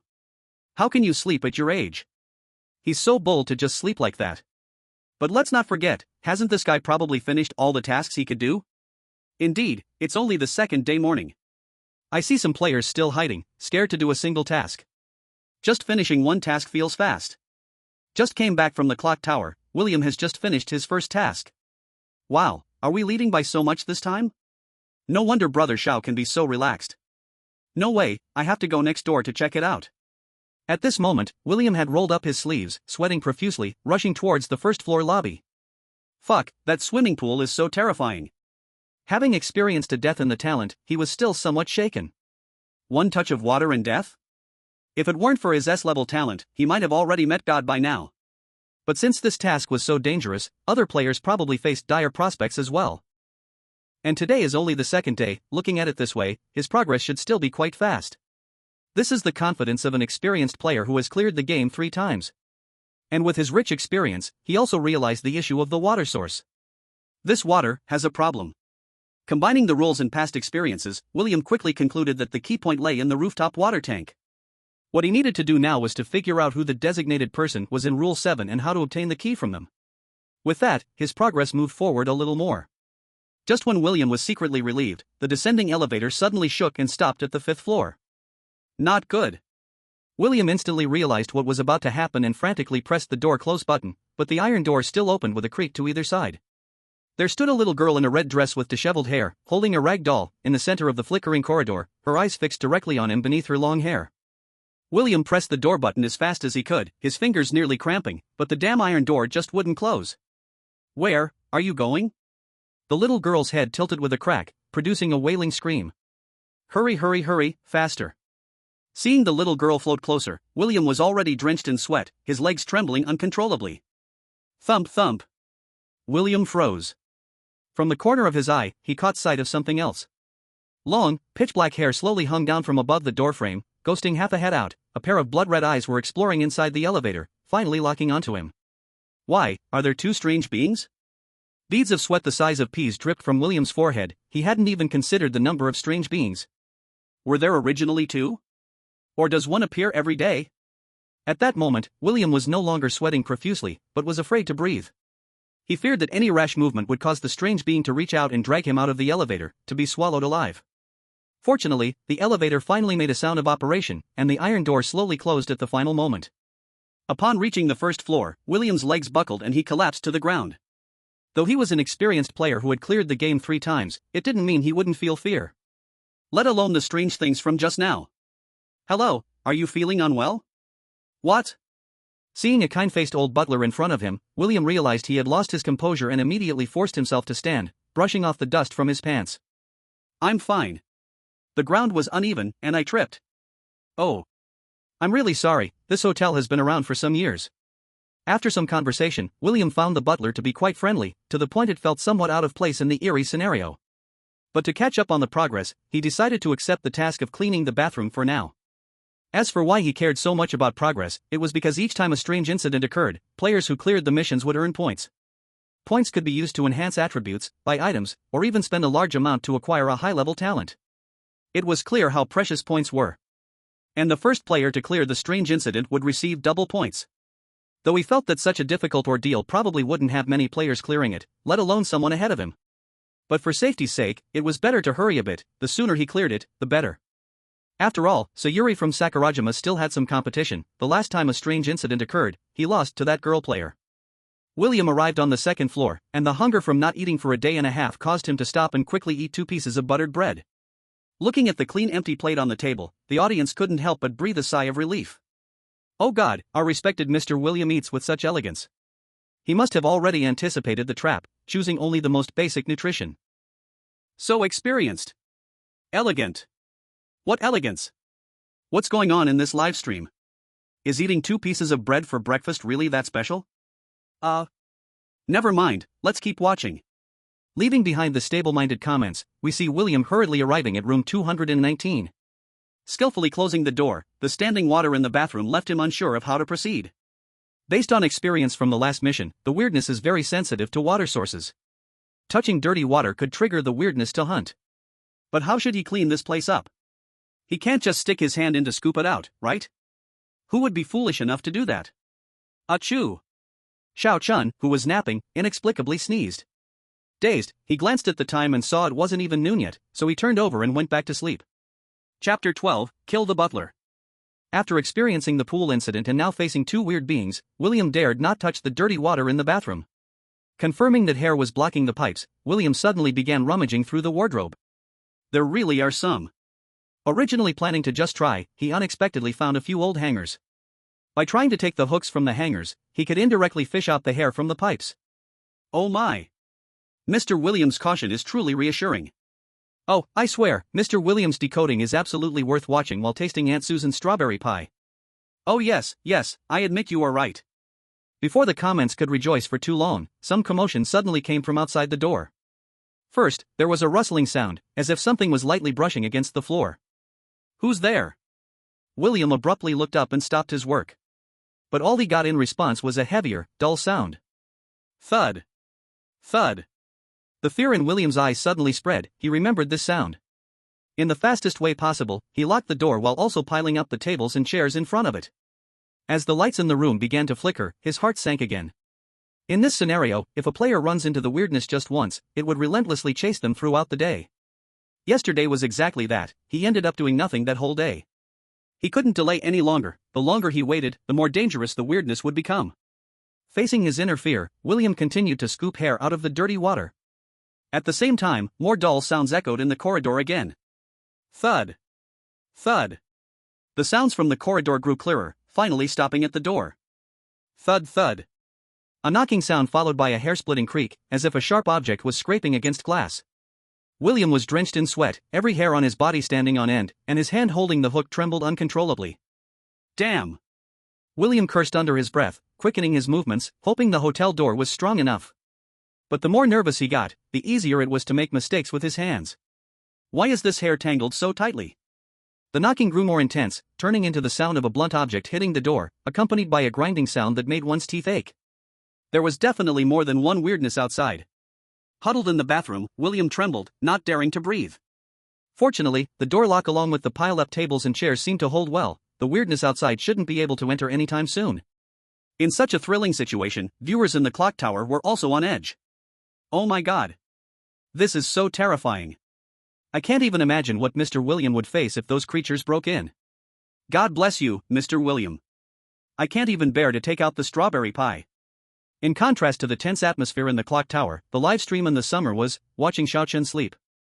Is this guy still not awake? It's already past noon, he can't be dead, can he? Asleep to death? It can't be that bad, right? Under everyone's watchful eyes, Xiaochen drowsily opened his eyes and stretched comfortably. This customer, you finally woke up. Looking over, I saw that the butler at the front desk had changed to that strange tall one. Xiaochen stepped forward, too lazy to waste words, and directly spread his hand out. The butler tilted his head slightly, smiling apologetically, and said, "What do you mean?" "I cleaned the swimming pool yesterday." Xiaochen asked directly, "That swimming pool is so big, I worked on it for an afternoon, isn't it fair to ask for some reward?" "No wonder I'm Xiao Gu. Sharp and not chatty. Will being so direct provoke the NPC?" But the butler not only didn't get angry, he revealed a creepy smile instead. He slightly bent over, his spine once again protruding. The tall butler leaned in, his head directly next to Xiaochen's ear, and lowered his voice, saying, "Do you have something you want to ask?" "Of course." In the rules of Strange Tales, all characters have to act according to the rules, so Xiaochen wasn't scared at all. "Is the rooftop key with the manager?" That's right, that's right. Is there a way to borrow that key?" The tall butler squinted his eyes and asked, "You mean, you want to go to the rooftop? Is there a problem?" "Of course not." The butler smiled while trying to gather more information. "May I ask, why does a customer want to go to the rooftop?" "Oh." Xiaochen said sincerely, "I have claustrophobia, the hotel has been closed for too long, and I want to go to the rooftop for some fresh air." Wow, this guy just came up with that? Impressive, no rough draft needed. Will this butler believe it? Oh. I see, that's really a big problem. The butler rubbed his hands and slyly said, "The rooftop key is really managed strictly by the manager. Generally, it's not borrowed, especially by guests." The butler deliberately elongated the word generally, hinting to Xiaochen in a roundabout way. Seeing this, Xiaochen decided to follow his lead and ask further. "You said generally? Is there any way to become a special case?" "Oh. This guest, you really know how to catch the main point." The butler exaggeratedly acted surprised, like a clown trying to attract attention in a circus. He pretended to contemplate for a moment before lowering his voice again. "As far as I know, the manager lost a white necklace not long ago. It seems the location was..." The butler nodded. "Oh yes, in the employee lounge on the 10th floor. Employee lounge?" Xiaochen wondered, how could the hotel manager lose something in the employee lounge? "Well, I don't know. After all, I'm just a butler." The butler said, "But that thing is very important to the manager, and if someone can find it, a small request wouldn't be a big deal for him." All right. This skinny butler was really going on and on, either he was hinting in circles or showing off with exaggerated actions. Xiaochen felt continuing was just a waste of time, so he agreed and wanted to leave. "This guest, where are you going?" the butler suddenly called out to him. "Huh?" Xiaochen rolled his eyes. "To find something in the 10th floor employee lounge." "Oh no, this matter might not be as simple as you think." The butler said mysteriously, "The employee lounge is not open to the public. You need to get an employee ID to enter." As he spoke, he shook the badge hanging on his chest. "Oh, you're right." Xiaochen stretched out his hand, palm open. What do you mean by this?" "I want you to give me one." Xiaochen was a bit speechless. What on earth did this guy want to say? Laughing, "This is all nonsense literature now. If you ask me, this butler definitely wants to trick someone. Right, just look at that swimming pool cleaning task. How many players did it cost? Oh, guessed you're joking. The butler was silent for a moment, then put on a smiling face again, but it was clear his words bore a clicking grinding sound. In this hotel, identity symbols are very important. Just like your room card represents your identity, the employee ID also represents our identity. The butler's voice darkened, his teeth in his mouth became long and sharp. The spine on his back became increasingly prominent. In this hotel, unless an employee dies, their staff ID will never leave their side. Saying this, he pointed eerily at the shotgun behind Xiao Chen and said, "Don't you have a prop?" Xiao Chen was stunned, his mind racing, several clues slowly connecting in his brain. The water tank has a problem. To check the water tank he needs to go to the rooftop, so he needs the rooftop key. The rooftop key is managed by the manager. To impress the manager, he needs to help him find a lost necklace. The necklace is in the staff room, so he needs a staff ID to enter. And the ones who hold the staff ID, besides the manager, are 3 butlers. One butler looks harmless, he is a nice old man. The other 2 butlers are strange, with eerie personalities and quick tempers. And NPCs won't lend out their staff IDs. Xiao Chen, realizing the situation, touched the shotgun behind him. With a series of connected clues, he came to a bad conclusion. And he finally understood why such a scenario would arrange for a character who cares for the players' emotions and comforts them. Because this bizarre tale wants players to kill the only good person. Moreover, they also want this good person to unwittingly hand them the shotgun for self-defense as the murder weapon. Chapter 13, Yu, Xiaogo, 108 Gene of Rebellion. Xiao Chen felt a chill on his back, hoping his judgment was wrong. But considering the current clues in progress, this was the only path to breakthrough. Experts once said, in high-difficulty bizarre tales, the horror lies not only in the diverse rules and strange occurrences but also in breaking down the player's psychological defenses. Imagine entering a place full of conspiracies, after a hard time meeting a warm normal person, yet to survive one must kill him. No one would feel good about that. Xiao Chen wasn't some soft-hearted saint, especially since in this bizarre tale, these characters were just NPCs. But suddenly thinking of making that kind old man die by his own hand, he felt uneasy. "Guest, are you okay?" The deep call brought Xiao Chen back to reality, and he saw the previously somewhat eerie butler had returned to normal. "I'm fine." Xiao Chen said he was fine, yet his hand unconsciously reached for the shotgun behind him. But his rationality conquered his emotions. In a fleeting moment just now, he even thought of pulling the gun directly at the butler before him. But this butler had shown his strangeness before. If he fired rashly, whether he could kill him was uncertain. Perhaps in that instant, he would be killed first. What does this mean? Why is my brother Xiao silent? I get it now, the current clue is to kill the butler, 1 out of 3 options. Where is this 3 options? The other muscle guy looks hard to kill at a glance. Didn't you see how Masked Man crushed the player's head? Better not get caught and lose your chance. After all this, it can only be that old man. So it's the old man, an NPC. What's the worst that could happen? Indeed, what good can there be in a bizarre tale? What's there to hesitate about? Exactly, if this bizarre tale can't be passed, more strangeness will descend. Who knows how many will die this time? Actually, I think this old man is a good person. That doesn't help. Even if Brother Xiao is fierce, he can't face down the bizarre. Similar to the overwhelming comments, actually, Xiao Chen also had this answer in his heart. An NPC in a scenario, against the lives of tens of thousands in the summer. Is there even a choice? He's no fool. Only. He was born to rebel. This scenario wants to trap him, deliberately arranging such a storyline. Now that the logic is sorted out, he certainly wouldn't let the scenario grasp the throat of his destiny easily. For no other reason, since this bizarre tale intends to disgust him, he must find a way to disgust it back. Anyway, the old butler won't show up until tomorrow afternoon, and the current tasks are all done, so why not take a stroll? After all, there is still a key item that was not used in the route I just deduced to pass the level. Xiao Chen rummaged in his pocket and pulled out a hard object. It was the card that dropped from the strange creature he killed. The card looked like some kind of access card, but the words on the surface had been scratched off. Even now, he still didn't know where this card was used. What can be confirmed is that this is not a room card. He remembered that the 3rd to 8th floors were all guest accommodations, and from the 9th floor onwards, there were various facility floors. Since there wouldn't be any progress for a while, he decided to try each room starting from the 9th floor. Xiao Chen headed to the elevator and passed by the door of the emergency exit, only to realize something was off. He had been a bit nervous yesterday and hurried this morning. Now, as he walked slowly past, he noticed that the emergency exit door on the 1st floor was actually locked with a chain. Is there something wrong with this emergency exit? Oh. Please keep your distance. The butler's voice became a bit sharp.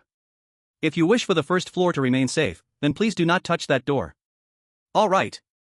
Xiao Chen glanced over and noticed a hint of tension clearly appearing on the butler's eerie face.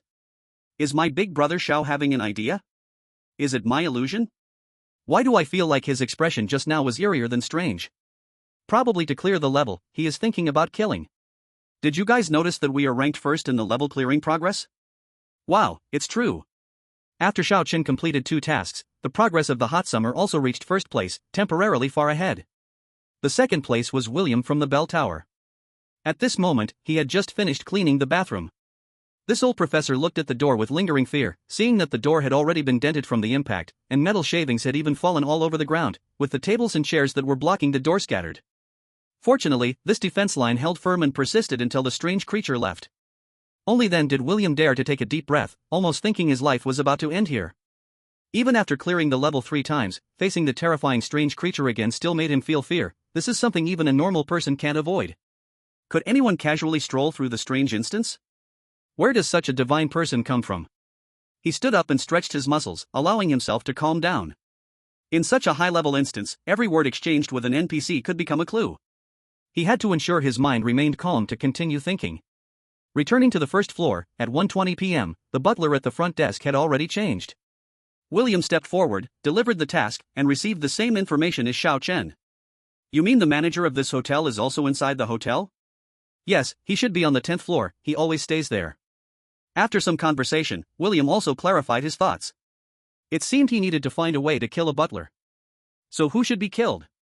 And how should I kill? William pondered. This butler hinted that he would no longer provide prompts once it reached the step of killing a butler, and he didn't mention how to kill. Moreover, he had seen 3 butlers. That muscular butler was certainly not in the selection range.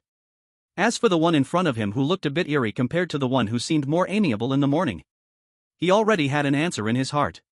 Oh. That must be the old butler. Yes. May God have mercy on him, being so kind in a strange instance is already a wrong thing. Oh yes. I admit, what you said is right. That old man looks easy to bully. Don't worry. I believe the wise Mr. William will definitely unconditionally stand on our side. Seeing William a bit silent, the bullet screen began to discuss fervently, fearing that William would have a moment of hesitation now. At this moment, William was not hesitating about who to point the knife at. On the contrary, his target in mind was very clear. He was just thinking about where to get the weapon for action. This weapon must be deadly with one strike. Let's wait until tomorrow to complete the mission. Staying on the first floor wouldn't yield any clues. The hotel hallway was very dangerous, and there was no need to take unnecessary risks moving around. After weighing this, the busy William decided to return to his room to rest, quietly waiting for the old butler to appear tomorrow. He was still very confident, believing that no one could catch up to his swift progress. Meanwhile, on a scorching summer day, Xiao Chen was humming a tune while wandering in the hallway.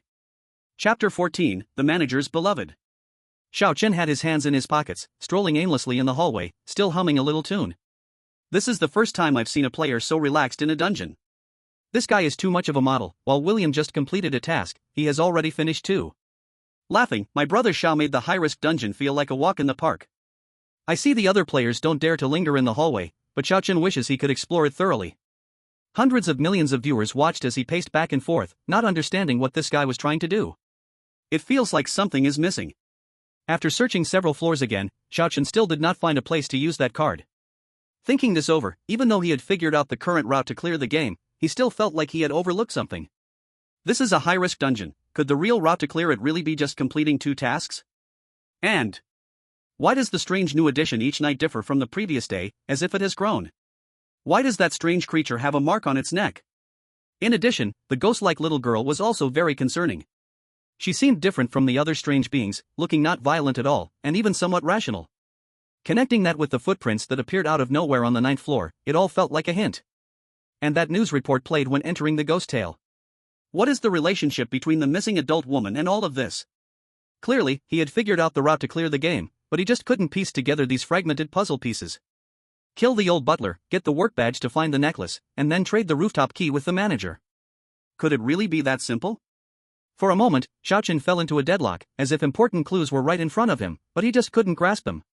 Looks like my brother Xiao has hit a wall too. Didn't he figure out the route? Why is he still thinking for so long? Upstairs, you know nothing, this is called caution. You say other players are cautious, I believe that, but saying Xiao Chen would be so careful. Don't say it, you really can't say that. William seems to have gone to find the manager at the clock tower, let's hurry and take a look. Just when Xiao Chen was at a loss, everyone entered the clock tower's live broadcast room. At this moment, William had arrived at the door of the manager's office. This experienced player was thinking the same as Xiao Chen. The route to clear the game appeared too clear, there was no need for any reasoning. If this were a low-difficulty ghost tale, he would find it very reasonable. But this is high risk, he must be careful. Moreover, that butler didn't look like a good person, it wouldn't be surprising if he offered some misleading advice. William thought this and gently knocked on the door of the office. Who is it? A hoarse voice came from inside the room. Hello, I believe you are the manager of the hotel. I am a resident who has stayed behind and would like to consult you about something. The hotel is closed now, not receiving guests. The manager issued a dismissal order just like that. Damn it. William cursed quietly in his heart, you're closing the door and not receiving guests. Who will take care of me if I'm left in here? Ahem. William cleared his throat and tried to communicate again. Just a few simple questions about this hotel, it won't take up too much of your time. Seeing that there was still no response from inside the room, William had no choice but to leave, ending in failure. All right. Suddenly, a response came from the room. Nice. William's heart leaped with joy, adjusting his phrasing in his mind, he began to search for clues. I actually got unintentionally stuck in the hotel for personal reasons, and I'm very shocked by your hotel's sudden closure, I have no clue what's going on. After some back and forth, William asked the core question, do you know why this hotel is closed? Oh, I see. To his surprise, the manager directly answered the question. Because someone died in this hotel. Someone died? William recalled the strange news on the TV when he first entered the instance. That person was probably referring to that woman. Are you saying, the news on TV is true? Sigh. Unexpectedly, a sigh came from the room. Half true, half false. The manager spoke, his tone sounding somewhat helpless. The woman mentioned on TV didn't actually go missing in a bizarre way. The key information was coming. William pressed his ear against the door, straining to hear every single word. Actually, that woman was my wife, named Lu Xiaoka. She was the love of my life. I swear to heaven, I've never loved anyone the way I loved her, oh yes, I deeply loved my wife. As he spoke, the manager's hoarse voice even carried a hint of sobs. But I often can't balance work and family, you know, I'm a workaholic. After all, for such a big hotel, it needs to be managed well to avoid accidents. William nodded and said, yes, I can understand. Expressing agreement at the right moments can enhance the desire of the other party to continue speaking. Sure enough, the manager's tone grew more excited, almost turning into a roar. But she couldn't understand. She just wouldn't understand. William gently comforted, it's all right, manager, you can talk to me, I'm here to listen. Oh, thank you. The manager sniffled a few times, seemingly calming down. It was a stormy night, and the hotel was especially full. Correspondingly, I was very busy. Guests lost their things, guests broke facilities. I was drowning in problems. At that moment, Xiaoka, my wife, she disregarded the front desk's objections and rushed into my office. She questioned me about why I was working day and night, why I didn't go home. She asked if I didn't love her anymore, if I didn't want to continue living. I got very angry, that was the first time I recalled arguing with her. You know, I loved her deeply, I cared for her in every detail. But even so, that day, stressed and overwhelmed, I couldn't hold back and argued with her. Yes, it was my fault. The manager's hoarse voice trembled, and faint sobs could be heard from the room. That day, I truly lost control and said some hurtful things. She was stunned, then started to cry. I was at a loss, realizing I had gone too far. So, I apologized and promised to spend the night with her. But I still had urgent matters to handle, so I settled her in the staff room to rest. There were refreshments and fruits, I even arranged for a steward to take care of her. Because I thought after eating and drinking well, she should calm down. That's how it was in the past when we argued. At this point, the manager paused. But when I finished my work that night and went to find her, I discovered she committed suicide. Chapter 15 The Fork in the Road for Two Players. Committed suicide. William's body shuddered. Could it be that love turned to hate? It didn't seem to be an uncommon occurrence. Yes, that's right, my beloved took her own life. I will never forgive myself for this, oh my, what a terrible person I am. So pitiful, may God bless him. Work and family, indeed a tough problem. But I will weigh it carefully. I swear I will do this. What the hell? Could it be the strange Lu Xiaoka who committed suicide? That is truly unfortunate.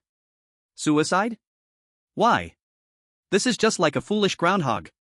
Why not love yourself properly? Like the chaos of the comments, William felt a wave of uncontainable excitement in his heart. He could sense that he was close to unraveling the entire clue. I miss my wife so much. The manager spoke again, his tone carrying a hint of loneliness. If I could just find that string of white crystal necklace. I gave it to her, and if I could get that necklace back, I would feel so much better. The opportunity had come. William seized the chance and hurriedly suggested, "Manager, I happen to have time. How about I go help you find it?" "Oh. That would be wonderful."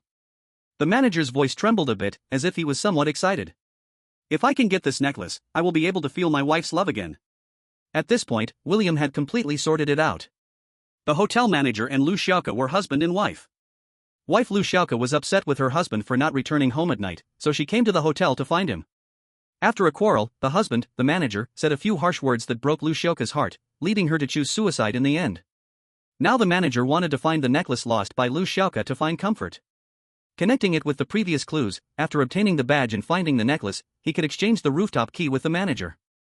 As for the lobby key, it was probably somewhere on the rooftop. And the strangeness in the hallway was probably the product of Lu Xiaoke's split and transformed after death. He was originally worried that the housekeeper would trip him up, but it turned out the housekeeper told the truth. With that, everything became clear. Although the route to clear the game was relatively simple, this time the difficulty should lie in those two tasks. Just considering those few lively strange entities indeed reached a high-risk level. Next, I just need to kill that housekeeper and take his employee badge. By tomorrow after 12 o'clock, the old housekeeper should appear. Hand him the task of cleaning the bathroom, then think about how to act based on the clues.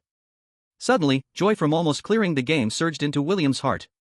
At his speed, he would surely become the first player to clear the game this time. Double points for the first player, if used wisely, could give him a huge advantage. No wonder William is steady. He grasped the clearing route so quickly. Almost certain. William is always reassuring. "Oh. My old pals, I'm already raising tequila to celebrate, how about you?" Okay, of course I'll join for a drink." "That's right. We must celebrate with the whole nation for the upcoming 4 consecutive wins." At this moment, William felt a sense of relief. He had not expected to understand the clearing route by the second day. However, there was one thing he still doubted. That is, must he kill a housekeeper to obtain the employee badge? Wouldn't that be strange behavior? Although the rules mentioned a treacherous housekeeper, why would the target be their own people? Thinking from another perspective. In what situation would he wish for someone to die? Either in extreme hatred, or when the other party holds an unspeakable secret. Perhaps the old housekeeper held some secret about the thin housekeeper, which is why the thin housekeeper wished for the old housekeeper to die. However, this is nothing serious.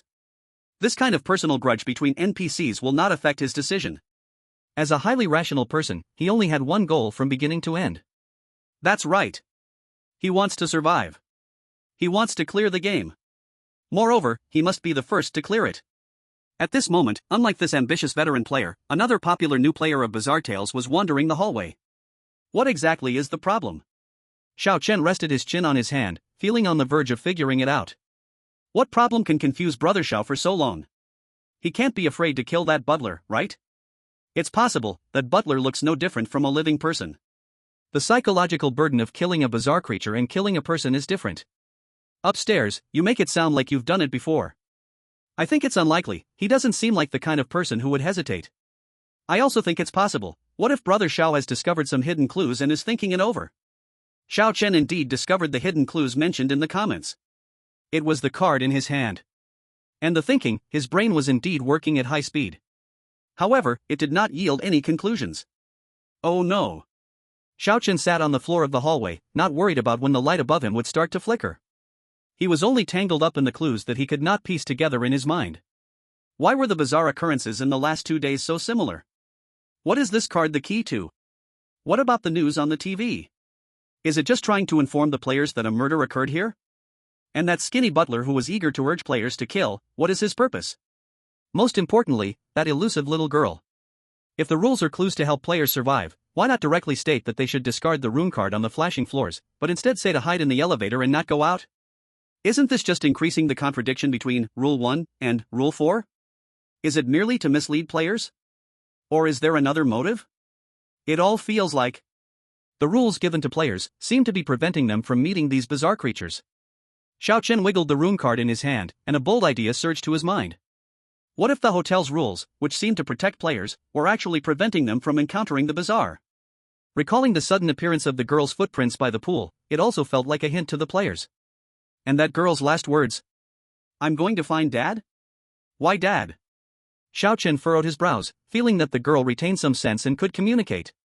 He speculated that the key to breaking the deadlock might not lie with the manager but with that girl.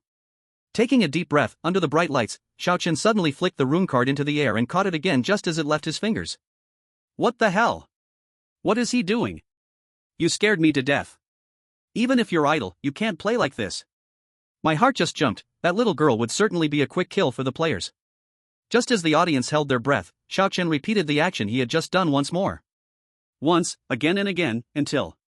Big brother, didn't I tell you to hold on to the room card well? Xiao Chen turned his head, and saw that little girl in a white dress had reappeared by his side. Under the gaze of millions of eyes, Xiao Chen stood up and brushed the dust off his pants. Oh, you finally came. Chapter 16, Lu Xiaoka's Diary. Huh? Did he just greet the bazaar? My brain is about to shrink. His actions are always so astonishing.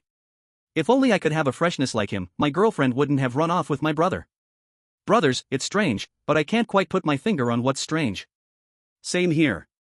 He always gives me a sense of having put together something big, but in the end, it's just a big mess. After trying it out, I have to say, it really does taste like strawberries. Brother, I'm eating. Don't make a noise, let's see what Xiao Chen wants to do before we talk. Are you waiting for me? The little girl tilted her head slightly. It looked like a cute little action, but it came with a sound of bones cracking in her neck. Yes. Xiao Chen felt happy in his heart. Indeed, this little girl could communicate. Although it seemed she wasn't a normal person. Have you always lived in this hotel? Yeah. The little girl nodded, her neck making a creaking sound. I was born right in the hotel. So you're very familiar with this hotel, huh? Xiao Chen took out that card that seemed useless and asked, do you know what this is for? This. I know. The little girl's head suddenly leaned forward with a crack toward Xiao Chen. All the older sisters have this. Why, do you have one too? Xiao Chen instantly felt a strong killing intent rising from the little girl, and her innocent, cute face flickered crazily between a terrifying smile, as if about to lose control at any moment. Older sisters? Does she mean those eerie ones? Xiao Chen realized that if he said the wrong thing, he would instantly lose his life. He swallowed, his gaze firm, and said, an older sister gave this to me. No, Xiao Chen, you. Hiss, I'm a bit at a loss for words. Downstairs, what do you think? Don't make a noise, brother is thinking. To fool a 3-year-old is one thing, but she won't believe that? Just as the comments were confused about Xiao Chen's answer, the little girl suddenly stood back, nodding as if realizing something. Oh, I see, it seems you have a good relationship with the older sisters. You're not wrong, fooling a 3-year-old is pretty much the same. Can he really predict this? Are you kidding me? Of course, I even played with one of your older sisters this morning. Xiao Chen remained calm, even describing the playful process, leaving the little girl stunned. Okay then, follow me. With that, the little girl floated away smoothly. Through the emergency exit, the girl deftly returned downstairs. Xiao Chen wondered, aren't the floors below the 9th just regular guest rooms? To save time, he had specifically started looking from the 9th floor, so why did this little girl bring him back downstairs? It's this. This? Xiao Chen blinked a couple of times, looking at the ordinary single room in front of him. Isn't this right next to his room? Wait. Recalling the sound of knocking on the wall when the news was played on the first day, he realized. Could it be that it wasn't a scary trick, but rather that something really was next door? Xiao Chen swiped the card on the entrance. Ding! The door opened. Several surveillance screens hung on the wall, monitoring every move in the corridors in real time. Next door to his room was actually a disguised surveillance room. In addition, he saw what looked like a leather ball in the corner. No, that was a head. Just guessing, it should belong to some employee of the hotel. That knocking sound on the wall the first day. Was there someone in this room yesterday morning? Xiao Chen asked casually, hoping to try, but didn't expect the little girl ran over and picked up the ball. Yes, I was bored yesterday morning, kicking the ball against the wall. Then yesterday afternoon on the 9th floor. That was me too, after all, Big Brother came to play with me. Dang it. Xiao Chen showed a bitter smile. After all this, it turns out the unexplained supernatural sounds were all caused by this little ghost. Bang! Bang! The sudden noise made Xiao Chen's heart sink. He looked up to find that the little girl had started kicking the ball again. Oh my god, this scene is too eerie. Is this little girl cute or scary? Don't be fooled by her appearance, she's also bizarre. Agreed. Xiao Chen is currently following the rules. If he were to drop the room card now, this little girl could reveal some heart-wrenching secrets. Xiao Chen certainly did not let his guard down, searching around the room while remaining cautious of the little girl. After all, which good child would kick such things like a ball? Xiao Chen discovered a diary on the table, and when he opened the first page, it was written with Lu Xiaoka's name. December 2nd, light rain. Today, I put on beautiful makeup and went for a model company interview. Looking at the expressions of the judges, I think I did pretty well, hee hee.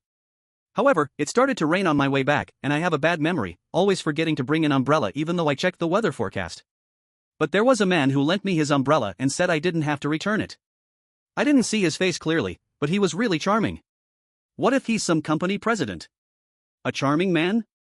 Xiao Chen caught a faint clue, flipping through a few pages of ordinary daily entries, and found the focus again. December 10th, sunny. I moved to a hotel these past 2 days. No one would believe what happened. I saw the man who lent me the umbrella again. He turned out to be the manager of this luxurious hotel.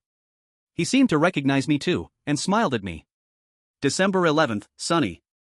This morning, he was actually at the cafeteria for breakfast. Could it be that he lives here normally? I didn't realize hotel managers were so busy. But he saw me and came over to ask if he could sit across from me. I agreed. This was the first time I saw his face up close. His features were delicate and handsome. Although he didn't look very young, probably around 30, his charisma was really captivating. P.S. The food at the hotel is delicious, but the butler who cleans up gets unhappy if he sees someone waste food. December 19th, sunny. Oh my god.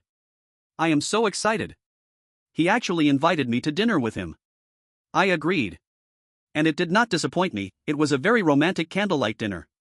Under the candlelight, he said some very sweet words. It was the first time I heard such things. I feel like I have fallen for him. December 21st, light rain. I felt a bit tired today. He invited me to his home. His house was spotless and looked very clean. He probably stays in the hotel for work, as his home doesn't show signs of being lived in. And at night, we spent the night together. He said he would love me for a lifetime. I believe too, that our future will be beautiful. December 30th, moderate rain. The interview results came out, and I got in. No one knows how happy I am right now. It must be the crystal necklace my mom gave me that brought me good luck. But I haven't been feeling well these past 2 days, always feeling dizzy, sometimes even a bit nauseous. What could be the reason? At this point, the diary suddenly cut off for many days, and it wasn't until January 3rd that it started again. January 3rd, heavy rain. A few days ago, I went to the hospital. Things happened too suddenly, leaving me a bit at a loss. I called and told him, but he actually seemed very irritated, which is unusual for him. Maybe he's busy with work. Things were indeed very sudden, but sooner or later, wouldn't this happen? I will go look for him tomorrow and have a good talk about the next steps. I believe we will be very happy. January 4th, torrential rain. Oh my god, I really can't believe it. He actually already has a wife. And he wants to use money to send me away. I must have been foolish, I was blind to all this. But this mistake shouldn't be borne by the child. I will make sure the child grows up well. She deserves a beautiful life. The child will be named Lu Mengmeng. I have a bad memory, so I'll write it down here first. February 18th, still raining. I went to the hospital again today. The doctor said there's a risk of the umbilical cord wrapping around the neck. I'm so overwhelmed, I'm so scared. I think tomorrow, I have to go find him again. After all, he is the child's father. My child will definitely be okay. Lu Mengmeng, this name should be pretty good for a girl, right? I hope she can grow up well, happy, and healthy, that's all I want. Upon seeing this, Xiao Chen suddenly felt a tightness in his heart. He turned to look at the little girl who was still kicking the ball. Why did the strange things first appear as children? Why did the strange things seem to grow up after a day? Why did both strange necks have a mark around them? Xiao Chen gasped and asked. What is your name? Name? The little girl stopped kicking and twisted her neck with a crack. My name is Lu Mengmeng. Then what about those strange, your sisters? Do they have names? Sisters? They are also Lu Mengmeng. Chapter 17, Facing the Truth. So the strange things in this hotel are not the missing Lu Xiaoka, but her child? Xiao Chun furrowed his brows tightly and continued flipping through the diary. February 19th, I hope it's sunny, but unfortunately, it's still pouring rain. It's morning now, and I decided to go look for him again today. I don't know what he will say, but this is also for Meng Meng. The diary paused here, with some water stains on the pages that couldn't be wiped away. I have just come out of his office. We quarreled again because he thinks I should let the conflict disappear from the root. I will absolutely not agree. This is my fault, and Meng Meng shouldn't have to bear it. He said he had some things to do and let me rest in the staff room first. There is tea, and there are many fruits, but I don't have much of an appetite. However, there is a steward taking care of me. He is a very kind old man. I chatted with him for a while, and I felt much better inside. What's going on? Suddenly another steward came? This steward sent the old man away and said he would take care of me from now on. This steward made me very uncomfortable, especially his gaze, which always made me feel uneasy. Even now as I write in my diary, the new steward is still looking at me. I don't know what he wants to do, this feeling is very annoying. I think after he finishes, I should have a good talk and then hurry to leave. The diary ended sharply and suddenly stopped. Is this it? Xiao Chen was puzzled and continued flipping through the diary. On the next page of the diary, bright red bloodstains covered the white paper densely. On the white page, the bright red words Lu Meng Meng were everywhere. She used the last bit of her strength to write with bloodstains. Save my child. At this point, the diary completely ended, and no more words were written. Seeing this, Xiao Chen could easily imagine what had happened. To confirm his guess, he began to search through the surveillance footage. In the end, he locked his gaze on the surveillance footage from February 19th. That afternoon, Lu Xiaoke indeed walked out of the elevator. However, she did not disappear into thin air. The footage clearly recorded her walking to the manager's office door, hesitating there for a long time, as if preparing herself mentally. Nearly half an hour after entering the room, the door was pushed open, and Lu Xiaoke walked out, wiping her tears. Then, just as it was written in the diary, the kind old steward settled her into the staff room. Next, the thin steward intervened, and the old steward left. Suddenly, a scream broke the silence. There was a commotion from the staff room, and Lu Xiaoke, bleeding from her stomach, stumbled out, but was caught back by the thin steward. Sounds of a struggle came from the room, and after a while, silence returned. I saw the thin steward yanking Lu Xiaoke by her hair and dragging her into the elevator. As for where he was going, it must have been the rooftop. This is the truth of the whole matter. Brothers, I can hardly speak. I feel a bit uncomfortable too. I've been watching the live stream for too long, my eyes are a bit sore, I'll put in some eye drops. I thought these strange things were ordinary monsters, but now you tell me they are the real victims? This manager is simply inhuman. And that steward, I felt he was no good the moment I saw him. Viewers who understood the situation expressed their outrage. At this moment, a formless fire was burning in Xiao Chen's heart, but he knew he couldn't let emotions overcome reason. As a player trapped in a strange tale, he had to remain calm at all times.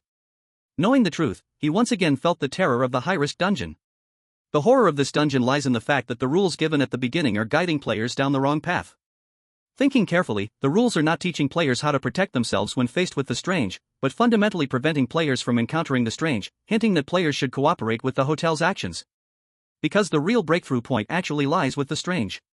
As a player entering a high-risk dungeon, the first reaction is naturally how to complete the hotel NPC's task and find the clues to clear the game. Naturally, players who blindly adhere to the rules will completely ignore the strange itself, merely treating it as an ordinary killing monster. In this way, they will fall into the manager's trap. In this dungeon, the player's enemies are never the strange that follow the rules. It is the hotel that induces and deceives players that they must guard against and resist. From the very beginning, the direction of the player's actions was wrong. Even their help in cleaning the pool for the butler was probably contributing to the destruction of evidence. Players were completely used as pawns. Damn.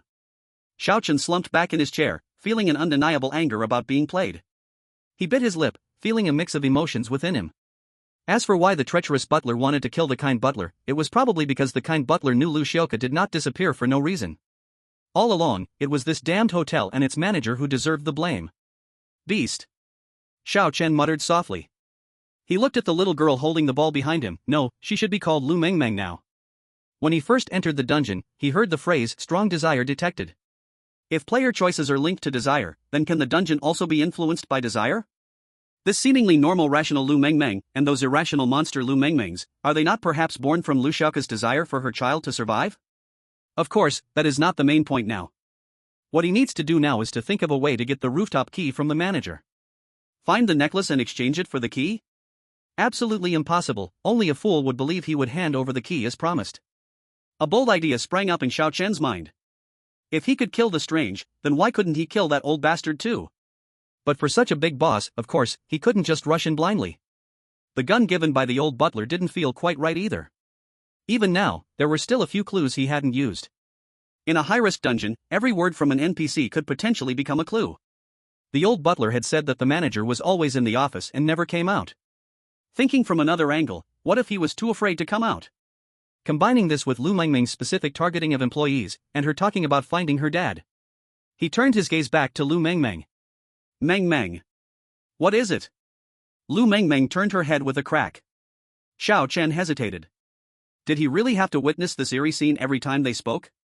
You told me you wanted to find your dad, can you tell me why you want to find him? Of course. Lu Mengmeng revealed an innocent and bright smile. Because I want to kill him. Unexpectedly, upon hearing this, Xiao Chen not only didn't feel it was strange but instead displayed a somewhat sinister smile. This smile was memorable to the audience. This guy looked just as eerie when countering the Strange yesterday. Ding! The grand bell rang at exactly 7 a.m. High-risk level instance, Stanley Hotel, elevator game, welcomes its third day. In 2 days, the number of surviving players has dwindled to just a few. The viewers who lost their streaming room all turned their attention to these players. Among them, the most eye-catching were Xiao Chen and William. At this moment, the audience at the clock tower was already celebrating wildly. Old pals. Today is the day Mr. William has completed the horror tales 4 times in a row. Oh. Isn't that right? This deadly horror tale is really dangerous, only Mr. William can clear it so quickly. Yes. I swear, Mr. William's clearing speed is as fast as Uncle John's shotgun. Get ready to welcome Mr. William's triumph, my old pals.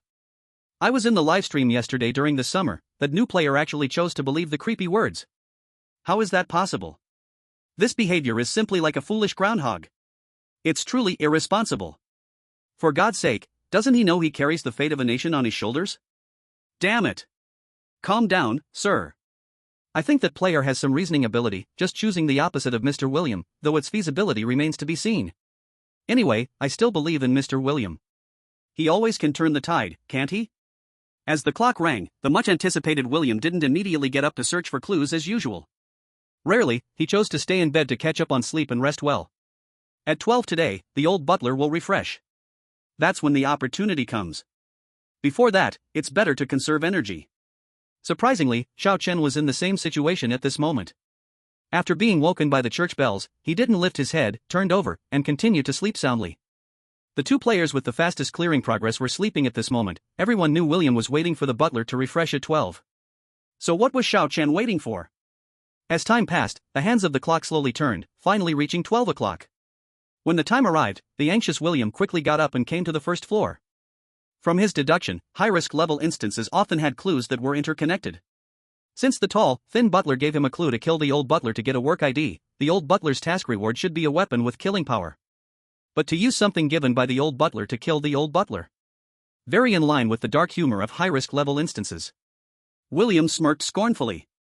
This level of psychological attack could not sway his thoughts at all. He knew exactly what he wanted. That is to clear the level. Sure enough. Just as he expected, after handing over the task, the old butler kindly handed over a shotgun. William took the shotgun and inspected it. There were no problems at all. Looking at the benevolent old butler before him, William slowly raised the gun barrel. His trembling hands showed his excitement. He knew success or failure depended on this one move. Sir, what do you mean by this? Facing the gun barrel raised by William, the old butler's face showed a hint of shock and confusion. In the horror tale instance, if there's someone to blame, it's because you are too kind. After saying this, William pulled the trigger. Bang! A flash of fire passed by as a bullet pierced through the old butler's head. Bright colors splattered, even landing on William's face. The old butler collapsed to the ground, shot in the head. Ha! Did I succeed? William gasped nervously, pulling the employee ID from the old butler's cold body. At this moment, the excitement in his heart gradually surpassed reason. He knew he was just one step away from clearing the level. He marched confidently to the 10th floor employee room, using the employee ID to unlock the door. Everything went so smoothly. The room was very dark. William casually turned on the light. As the light lit up, A string of pure white crystal necklaces lay on the table. So obvious? Why couldn't I find it? William suddenly stopped. A strange chill suddenly crawled up his shoulder. Uncle, are you an employee of this hotel? A creepy voice came from behind him, and invisible fear instantly drowned William's mind. He stiffly turned his head and saw a little girl in a white dress wearing a terrifying smile, staring directly at him. Are you a guest? Or an employee? The little girl stepped closer, laughing with a giggle. I am. William felt fear grip his throat, unable to make a sound. Where did this little girl come from? He had never seen her before. At this moment, he absolutely could not say the wrong thing. I am a guest. A guest trapped in the hotel. Is that so? The little girl's murderous intent lessened as she gently placed her hand on William's arm. But why do you have a work ID? But you do have a room card, things are quite complicated. Should I kill you? Should I? The little girl tilted her head with a click and said, let's tear off one of your arms. In the next second, William's left arm was ripped off by the little girl. The immense pain nearly made William faint, his hoarse throat could not even make a sound. He looked at his arm on the floor and the giggling little girl, grabbing the necklace from the table in pain and crawling out desperately. It was not until he crawled out of the room that he realized the lights in the hallway were actually flickering. Bang bang. This was a familiar sound he couldn't forget. William struggled to crawl, looking back to see a girl in a red dress holding a doll, a strange girl upside down, and a tall, thin, terrifying woman. The bazaar had turned into three. And these three were closing in on him. No. William used all his strength to roll into the elevator, frantically pressing the buttons. Close the door, hurry. Three terrifying faces pressed closer to him. In the distance, the little girl stopped chasing him and just laughed with a giggle. What on earth was happening? He had clearly followed the route and rules, why was it like this? It was impossible, he absolutely could not fall here. With his remaining right hand, William slammed the door close button. Finally, at the last moment, the elevator door shut and began to ascend, shaking. Why was this happening? Where had things gone wrong? What was up with that little girl? Was there really such strangeness in this scenario? Even so, William still did not give up hope. Every time he cleared a level, Scary Tales healed the players. As long as he could clear this, everything would still be saved. William, with a drowsy head, wobbled to the door of the manager's office. Open the door. He felt he could hardly speak anymore. I brought the things. Oh really? Mr. William, you didn't disappoint me. From inside came the manager's voice, filled with excitement and joy. But William felt something was slightly off. He had never mentioned his name, so how did the manager know?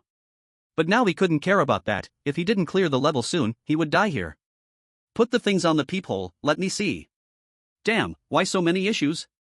William held up the necklace and waved it in front of the peephole.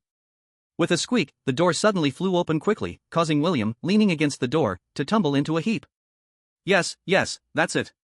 A pair of emaciated hands reached out from the darkness and grabbed the necklace. All right, quickly give me the rooftop key. William urged. Key? You, a murderer, still dare to make demands of me? The manager suddenly scolded in a harsh voice, it's you. You killed my wife. What? William was stunned, what was this thing talking about? Lu Xiaoka didn't commit suicide? In the dark, the television in the corner suddenly turned on, displaying a news broadcast. Today, the Stanley Hotel missing persons case has been solved. The strange broadcaster continued to read the script with his head bowed. The murderer causing the woman's disappearance is an adult male, named. Suddenly, a portrait was unveiled, and looking at the person in the painting, William's face was ashen. The name is William. Chapter 19, The Moment of Hunt. Are you saying I am the killer? William's face had lost its color, while the news continued to report. Today, another murder occurred in the Stanley Hotel. The victim was an elderly butler, who had worked diligently and devoted himself to serving the hotel's guests. Moreover, the necklace belonging to a woman who went missing a year ago was also found, and the one hiding it is William. In response, the hotel manager expressed deep sorrow over such an incident happening in his jurisdiction, acknowledging that he bears responsibility for not discovering it in time. The hotel manager also stated that he would visit the family of the missing woman with the case results and offer compensation. At this point, the news broadcast ended.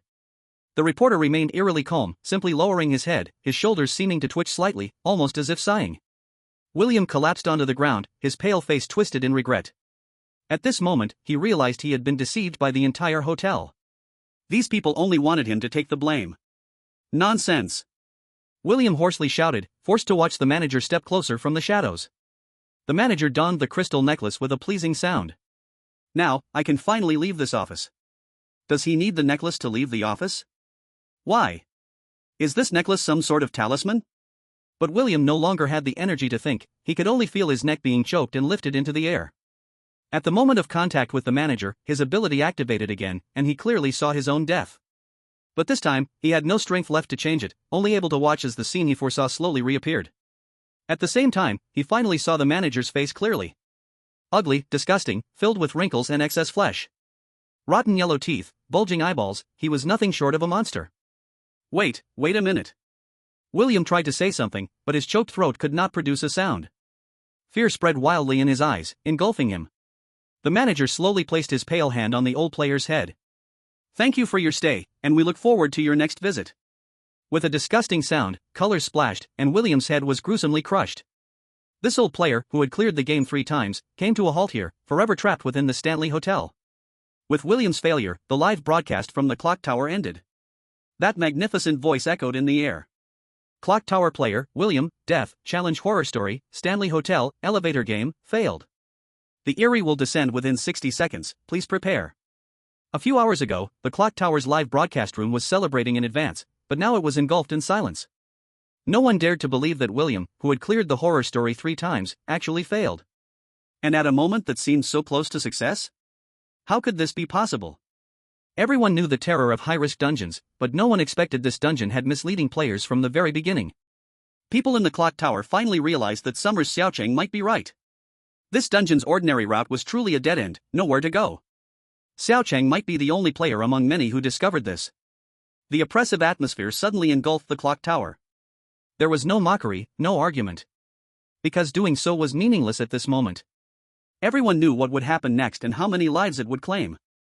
Some chose to rush to the nearest shelter to hide, while others, hearts like ashes, entered Summer's livestream. As a flood of clock tower viewers poured in, Xiaocheng's livestream reached a new high again. Under the gaze of billions of eyes, the spotlight was on player Xiaocheng in Summer. He was still sleeping? He is still sleeping. For God's sake, how can he still be sleeping? Oh my God, I can't believe it. Why are there suddenly so many translations? It seems the clock tower has failed. WOC, did that William die? Is it true? Yes. I never thought it would be like this, I swear, buddy. Wait. I remember there was someone who said to moisturize at the start, right? I forgot, has he not spoken in a long time? Oh. For God's sake, I don't think this kind of person can contribute anything to the clock tower. I'm dying of laughter, he pretended for so long and still wasn't wanted. This program deserves to be on the Spring Festival Gala. Is no one concerned about Xiaocheng's life? I feel like he might sleep to death. That's right, the bullet screen has been ranting for almost an hour, and at this moment, the new star player Xiaocheng is still sound asleep, showing no intention of opening his eyes. I don't understand, what is God's operation? Hiss, could he have been too close to the weirdness and been eroded by it? It's possible. Others can't wait to stay as far away from the weirdness as possible. He, however, observes it up close every day. Even if the bullet screen is worried, Xiaocheng remains comfortably lying on his bed. Even when he woke up a few times in between, he just glanced at the clock and continued to sleep. At this moment, everyone is eager to know how Xiaocheng plans to break the deadlock. After yesterday's exploration, it can be basically confirmed that the manager is the boss, and the way of exchanging keys with that beast simply won't work. William also proved this with his life. But the key is indeed guarded by the manager, so how can the player bypass the manager to get the key? Moreover, without the necklace, the manager won't open the door. This means the player must kill the housekeeper to get the work card. With so many problems at hand, how can Xiaocheng still be sleeping? How can he sleep so soundly? Yet no matter how anxious the audience is, they can only pray that this guy can take action quickly, so that the beginning is not cool but the ending is tragic. As the sky darkens, Xiaocheng, who was once suspected of sleeping to death, finally showed some movement. Ah! He stretches and thinks to himself, as expected of a high-end hotel, this bed is indeed comfortable to sleep in. Brothers, he has come to life. Not easy, I thought this big brother would plan to clear the level in his dreams. Didn't you notice? It's past 12 o'clock. Everyone then realizes that it is already early morning. This means the old housekeeper is no longer there. He actually missed the chance to kill the old housekeeper because he was sleeping. Are you kidding me? It's not that there aren't opportunities, but it's only on the 5th day. And now it's past 12, and the rules say not to open the door. So does he have to continue sleeping? Suddenly, the bullet screen is filled with. Of course, Xiao Chen also noticed this issue. However, he looks completely unfazed, rather appearing to be in a state of as expected. Alright, finally to the point. Xiao Chen takes the room card, readies his shotgun, and struts out the door, completely ignoring the flickering lights in the corridor. He never follows the rules, does he? Forget it, it's not the first or second time, just get used to it. Carrying the hopes of the masses, Xiao Chen returns to the first floor.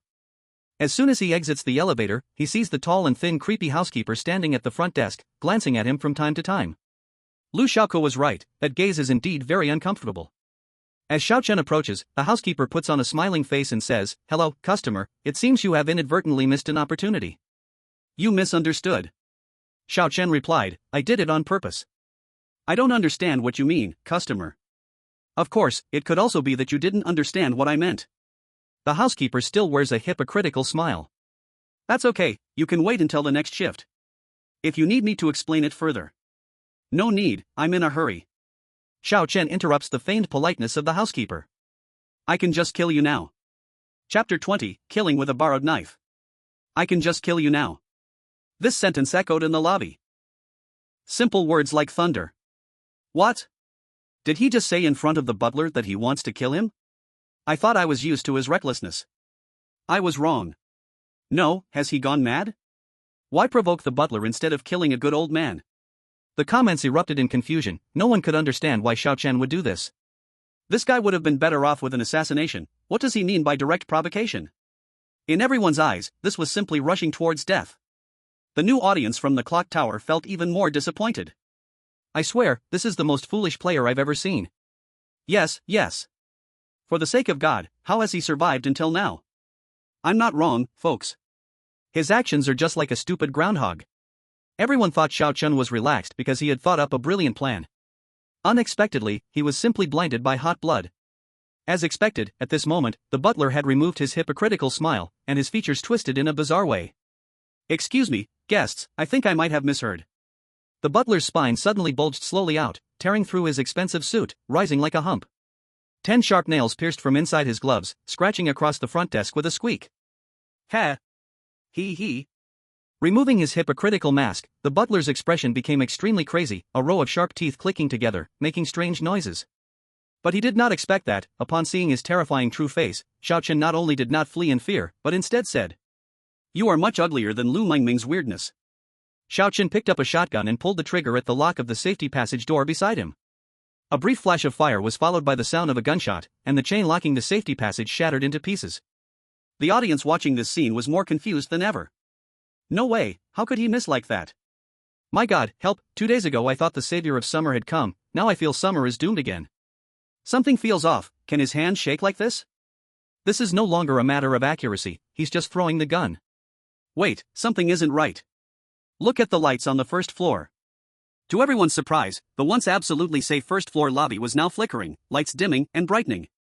Rule 3, after midnight, please stay in your room. No matter what sounds there are in the corridor, do not open the door until the bell rings. It's past midnight now. Xiao Chen said, "They are coming to find me."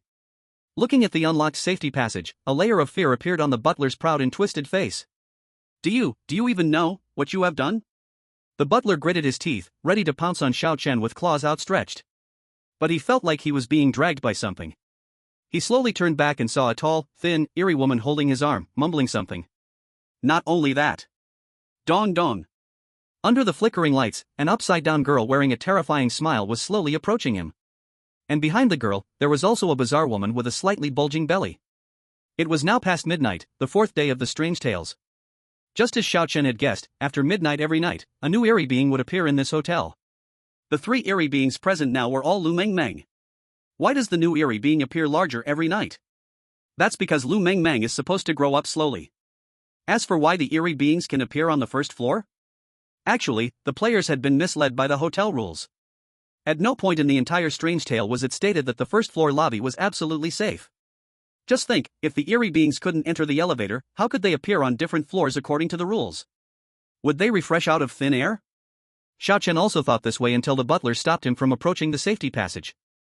Other than the elevator, isn't the safe passage what connects the hotel floors? Are you crazy? Do you not care about your life? As the three Lu Mengmeng closed in on him, fear had already drowned the butler's face, taking away his earlier bravado. At that moment, the butler suddenly realized something. Why are these three monsters only focused on me? Can't they see the little ghost next to me? He looked at Xiao Chun in astonishment, while Xiao Chen just calmly pointed to the ground. The butler suddenly bent down and saw a card lying at his feet without knowing when it had appeared. It was Xiao Chen's room card. You little brat, you. Before he could finish speaking, a pale hand stretched into the butler's mouth. The three different-aged Lu Mengmeng surrounded the butler, gradually engulfing him. The once peaceful lobby was now filled with the sounds of cracking bones and mournful screams. The scene was horrifying, making the people in the livestream feel uneasy. To be honest, it's a bit tragic. When he killed Lu Mengmeng's mother, why didn't he feel tragic? Exactly, if you ask me, scum like this deserves it. Killing deserves punishment, it's reasonable. However, dying at the hands of so many Lu Mengmeng is just too dramatic. No one is going to compliment my Xiaoshen's operation? Indeed, the ridicule that just moments ago was replaced by admiration, with NB flying up in the livestream. Oh, I admit, this player is indeed shocking. Yes, his methods are simply more exquisite than Aunt Jenny's apple pie. Accompanied by the disgusting sounds of chewing, the butler's screams grew weaker and finally disappeared completely. Xiao Chen just stood there, quietly waiting for everything to end. After confirming that the three weird ones had finished and left, he hurriedly fished out his room card and that damn work ID from the pile of bones and flesh. Then he swiftly ran into the elevator. Next, it would be the hardest part. He could feel that pair of dark eyes had already noticed him. At the moment he reached the 10th floor, Xiao Chen forcefully threw away the work ID. Then came a series of repeated lateral jumps, kicking and tossing to deliver the work ID to the employee room door. In this hotel, identification is very important. If he held onto the work ID for too long, Lu Mengmeng might suddenly jump up behind him and use him as a new ball. To avoid startling Lu Mengmeng as much as possible, Xiao Chen wished he could tie this card with a rope to carry it. Picking up the card, opening the door, tossing the card, a set of operations flowed smoothly, aiming for being untraceable. Turning on the light, a white necklace was laid prominently on the table. The main body of the necklace was a white crystal, but the chain connecting it to a person was handwoven. Xiao Chen knew that this necklace was given to Lu Xiaoke by her mother and definitely didn't belong to the manager. The more he thought about it, the more he felt that scum should die. Putting away the necklace, Xiao Chen strode to the manager's office door on the 11th floor and knocked hard. Bang bang. Seeing no response from inside, he said again, I got the necklace. Necklace? You say you got the necklace? A hoarse voice came from the room. Thank heavens, the butler must have told you. Quickly, let me see through the peephole. Xiao Chen did as instructed, and with a click, the door lock was opened. Before the person inside could open the door, Xiao Chen gritted his teeth and kicked the door open with all his might. Ouch! The manager, who was just about to open the door, fell to the ground, covering his nose and retreating into the darkness. Hurry and give me the necklace. The manager reached out, his voice becoming more and more twisted. Give me, that's my thing, hurry up and give it to me. Seeing Xiao Chen standing still, the manager anxiously began to scream, his massive body slowly moving as an ugly, disgusting face emerged from the darkness. I said, give me my stuff. Xiao Chen took a few steps back and slowly picked up the necklace, then he turned it around and put it on his own neck. This is not your stuff. It's okay to lie, but don't trick yourself. After saying that, he threw the room card down again. As the room card fell, a white figure appeared at the door. Giggle. Daddy, I found you. Chapter 21 The Key to the Door. What? The manager's eyes bulged in disgust as he glared at Lu Mengmeng. Daddy? Don't talk nonsense? Don't talk nonsense. I don't have a daughter like you. That ugly face twisted again, as the fat and large body slowly emerged from the shadows. Every heavy step made the ground tremble. It's all your mother's fault. I told you before. And you, why did you bring her here? Why? The manager turned to Xiao Chen, his veins bulging like snakes, and the overwhelming pressure made Xiao Chen a little short of breath. Just as he wanted to step back, he felt a stronger pressure rising behind him. Lu Mengmeng's limbs twisted, and the nails at her fingertips suddenly grew, turning into sharp weapons like blades. He could hear Lu Mengmeng's footsteps approaching and feel the pressure gradually swallowing him up. Big brother, why aren't you holding the room card properly? The twisted-faced Lu Mengmeng suddenly leaned close to Xiao Chen's ear, the blade in her hand slowly pressed against his back. Isn't she going to attack the manager? Why is she coming after Xiao Chen first? Are you silly? Xiao Chen threw away the room card. The eerie one acts according to the rules, so of course she wants to kill both Xiao Chen and the manager. It's over, I can't bear to watch. Xiao Chen naturally knew that throwing away the rune card would draw Lu Mengmeng's hatred. He had intended to lead her to the manager this way. However, whether Lu Mengmeng would kill him, that depended on if his gamble was right. Lu Mengmeng's hands suddenly stopped. She sniffed the necklace around Xiao Chen's neck, her eyes suddenly becoming much clearer. The smell of mom? Okay, I won't kill you. Then let me take you to meet my mom. Lu Mengmeng suddenly released Xiao Chen and directed her gaze at her father. Gambled right. Xiao Chen felt lucky, he guessed correctly. This necklace was a talisman. The manager was too scared of Lu Mengmeng to leave the office, which is why he wanted the necklace. However, although the reasoning was valid, there was still one problem.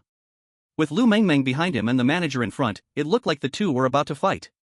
Wasn't his position in the middle a bit awkward? How about I step aside? As soon as the words fell, Lu Mengmeng and the manager both let out horrifying screams and began to fight. Lu Mengmeng leaped into the air, her dual blades piercing straight into that bloated body. The manager screamed in pain, his huge fists flying wildly in the small office. Damn! Xiao Chen rolled and crawled, dodging left and right between two boss-level eerie beings, finally managing to get to the office desk. Where is it? Where is it? His hands were already drenched in sweat. Several cabinets were filled with waste paper, and he vaguely saw a few surveillance photos of customers taken secretly. Finally, in the bottommost cabinet, he found a metal key. Xiao Chen picked up the key and quickly ran out of the room. Behind him, wild fighting sounds rang out. He could hear Lu Mengmeng's screams and the manager's growls.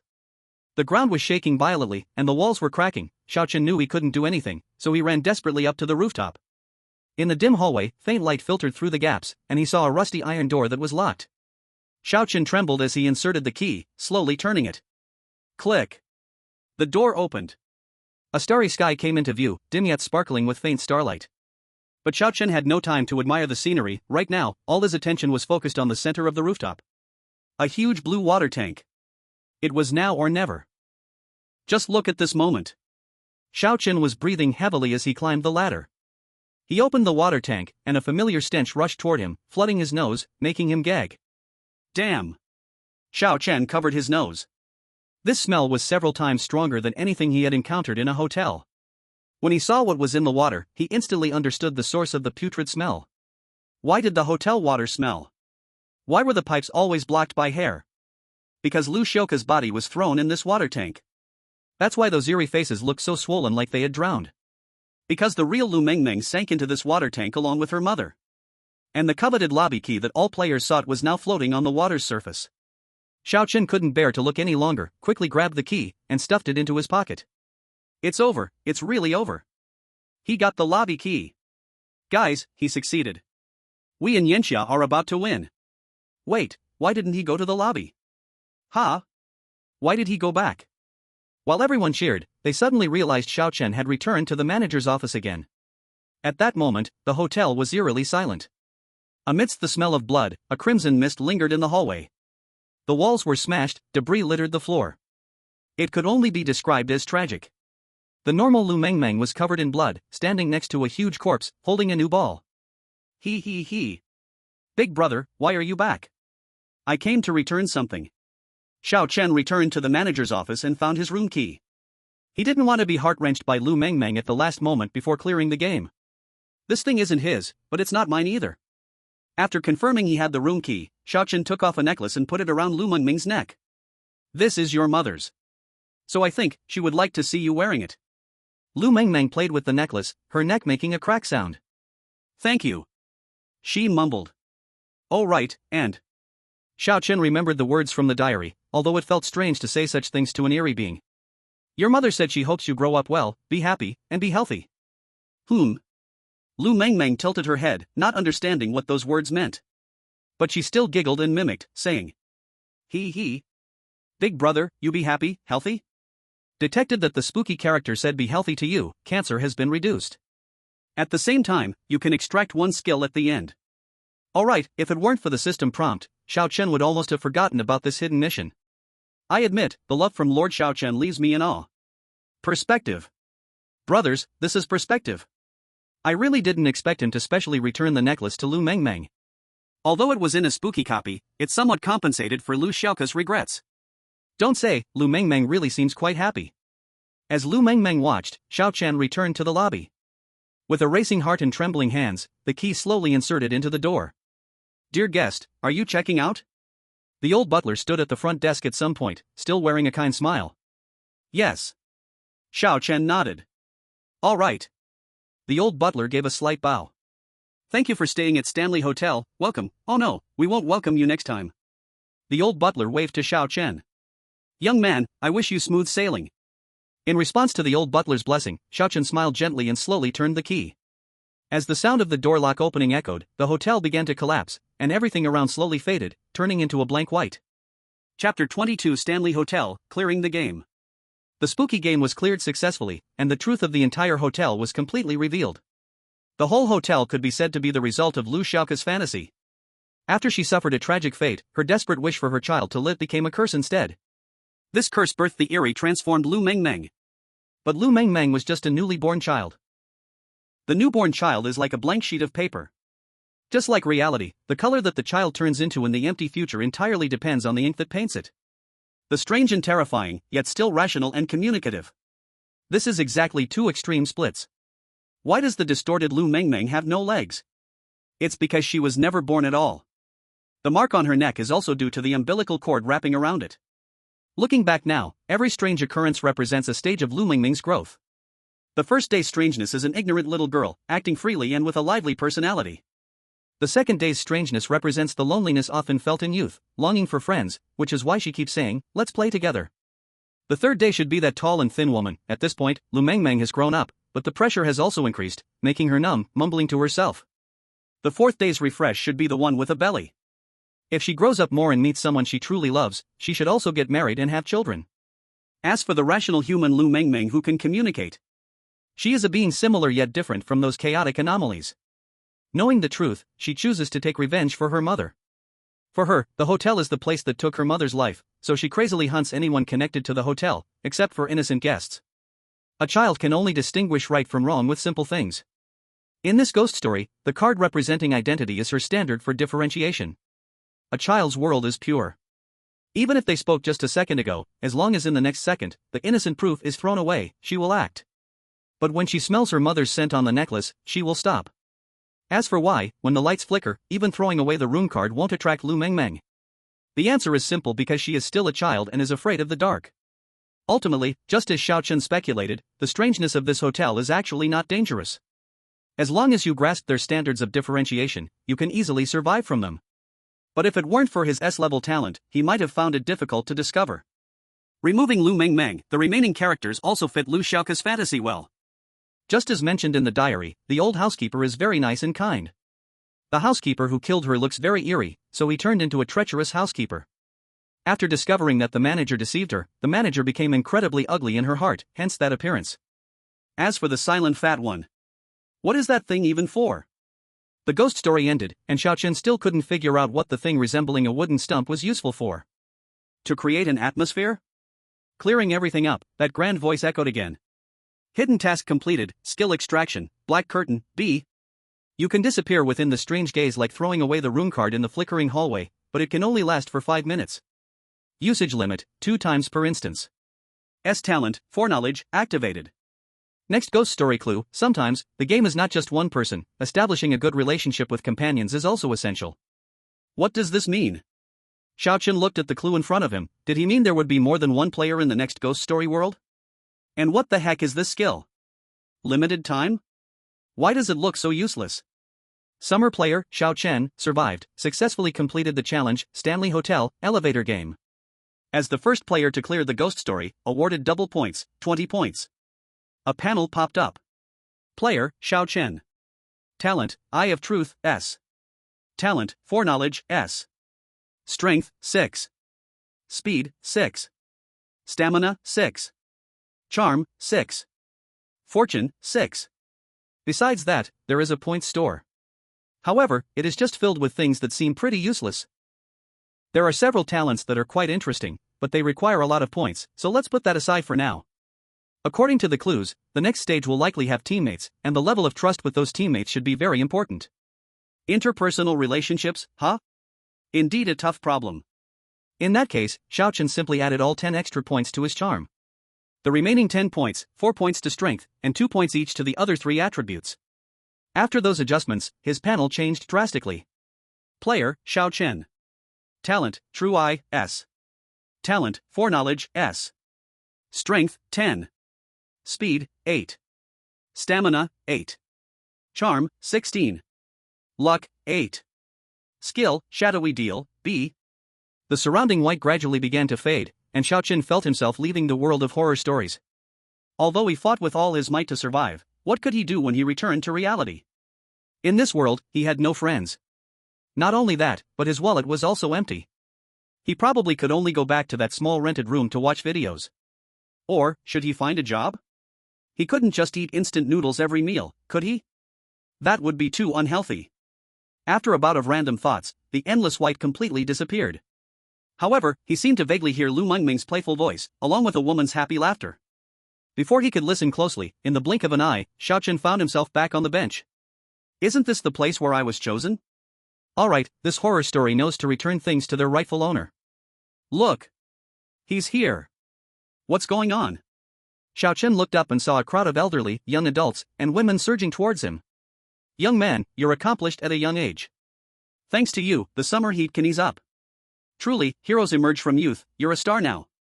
Wait, what does this mean? Xiao Chen glanced and found the balding doctor who had treated him in the cheering crowd. He suddenly realized. Because the situation in the horror story was so tense, he had forgotten he was being live-streamed the whole time. Oh no? Doesn't that mean everyone saw? The aunt downstairs already loved to chat, now she would probably drag him to gossip all night. From being ignored to being well-known, the sharp contrast made Xiao Chen momentarily unable to adapt. In the chaos, a black armored vehicle stopped by the roadside, and a group of professionals rushed down and surrounded him. What's happening? Xiao Chen frowned, feeling that something was not right. Hello, you are Xiao Chen, right? A cool female voice came from the crowd. As the sound of high heels clicked, a strong presence forced people to part the way. Hello, my name is Lu Lin. The woman who introduced herself as Lu Lin was dressed in a fitted professional outfit, with her ponytail pulled high. You have been listed as a protected individual by Yanxia. From now on, I will be your personal secretary. Oh. Xiao Chen's left eyebrow twitched. What is this? Chapter 23, 24-hour accompaniment service. Huh? A personal secretary? Just coming out of the horror story, Xiao Chen hadn't adjusted to the celebrity aura, and now someone was claiming to be his secretary? But this Lu Lin was tall, with striking features. Her appearance attracted half the attention away from Xiao Chen. I'm Lu Lin from the Yanxia Horror Story Department. In light of your outstanding performance in clearing the high-risk horror story, I will now serve as your personal secretary. Probably thinking that Xiao Chen didn't hear clearly, Lu Lin repeated herself. Wait. I never said I wanted a personal secretary. Xiao Chen was confused. The sudden commotion made him very uncomfortable. What's going on? Are they going to take me as a test subject? Seeing that Xiao Chen didn't want to go with her, Lu Lin pulled out a tablet and began reading. Xiao Chen, 21 years old, dropped out of college, currently renting a place alone, savings, Perhaps there were too many people present. Lu Lin deliberately gave Xiao Chen a bit of face. At the same time, she subtly hinted. There are too many eyes here, how about we get in the car and talk? Okay. Knowing that his circumstances had been checked, Xiao Chen had no choice but to get in the car with Lu Lin. As he left, he could still hear the cheers behind him. Young man, give it your all. Heroes come from the youth, the revival of Yanxia relies on you. A dragon among men, Tisk, truly talented at such a young age. But Xiao Chen was not interested in these praises. The silence after getting in the car made him feel more comfortable. As expected, just as the report said. Lu Lin sat next to him, glancing at the tablet, then at Xiao Chen. In the past few years, aside from the hospital, you hardly went out or socialized. It's truly rare for a young person like you. It's very rude to casually check someone else's information, big sister. Big sister? A vein pulsed on Lu Lin's cold, beautiful face. She was only 27, and although she was older than Xiao Chen by quite a bit, she didn't look that aged, did she? Sigh. I really don't understand today's youth. Alright then, let me explain the situation to you. Next. Before Lu Lin could finish, she looked up and saw Xiao Chen had actually fallen asleep. Well, participating in a ghost story for the first time is indeed high risk. This kid must be exhausted. Lu Lin put down the tablet and said softly to the driver, drive slowly, and be steady. Hey, wake up. Xiao Chen was awakened from his slumber by Lu Lin. After an unknown amount of time, the car had stopped by a lake on the outskirts of Shihai City. Oh no! Xiao Chen instantly woke up. Could this big sister be here to assassinate him? Trying to dump him into the lake? From now on, you can consider this your home. Lu Lin broke Xiao Chen's wild thoughts and pointed to a large courtyard nearby. It was a white villa, 2 stories tall, with its own front and backyard, and 2 fully armed security guards at the door. At first glance, it could only be described as luxurious. Not to mention in this world, he hadn't even experienced such a high-end residence before he transmigrated. You mean, I have to live here from now on? Xiao Chen was a bit confused. Is that true? Would I add extra letters if I were lying? Lu Lin pulled out 2 rolling suitcases, one big and one small, and lifted the smaller one. We have already packed your luggage. Your performance was too noticeable, and we had to save time. I'm sorry, please understand. This seems like trespassing. Although Xiao Chen felt a bit speechless, he didn't mind too much. After all, his little 30-square-meter rental flat had no hidden books under the bed. However, what about the other suitcase? This one is mine. Lu Lin had no intention of explaining further and pulled the 2 suitcases inside. Wait a minute. What does this mean? Didn't you say I could live here? Yes, but I will also be living here. Lu Lin remained unflappable. I've said before, I am now your personal secretary. But don't worry, I will only be responsible for your daily needs to ensure you're in the best shape for the next ghost story. I won't interfere with your private life. Also, the soundproofing in the room is excellent, so you don't need to worry. A series of her statements left Xiao Chen utterly bewildered. So you mean, I have to live here from now on?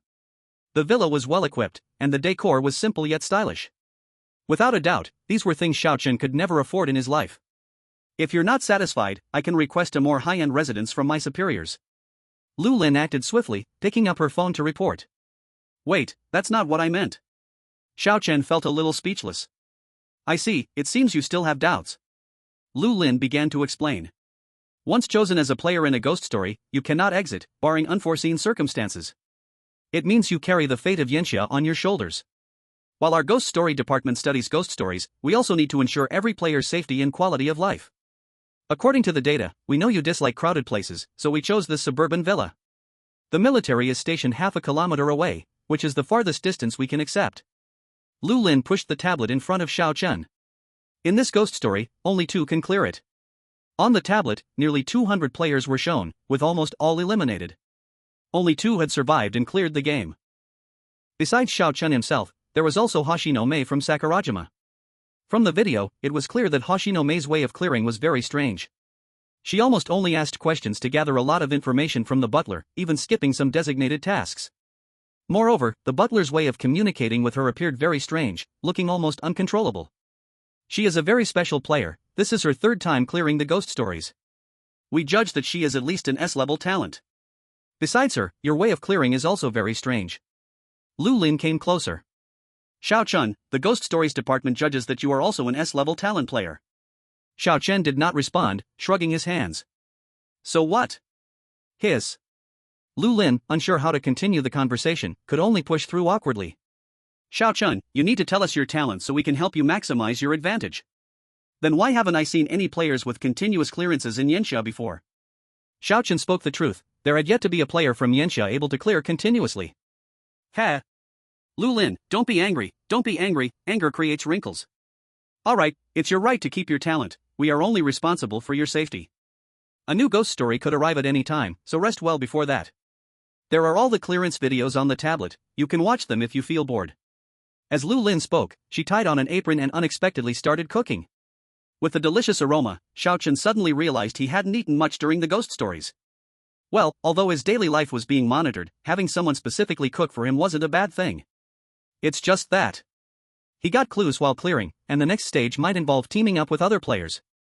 While such a mode had appeared in the past, he looked at the tablet, which was playing Hoshino Mei's clearing record. He felt that teaming up with this person would be very dangerous. He hoped not to encounter her next time. Chapter 24, Ghost Story, Puppet Fright Night.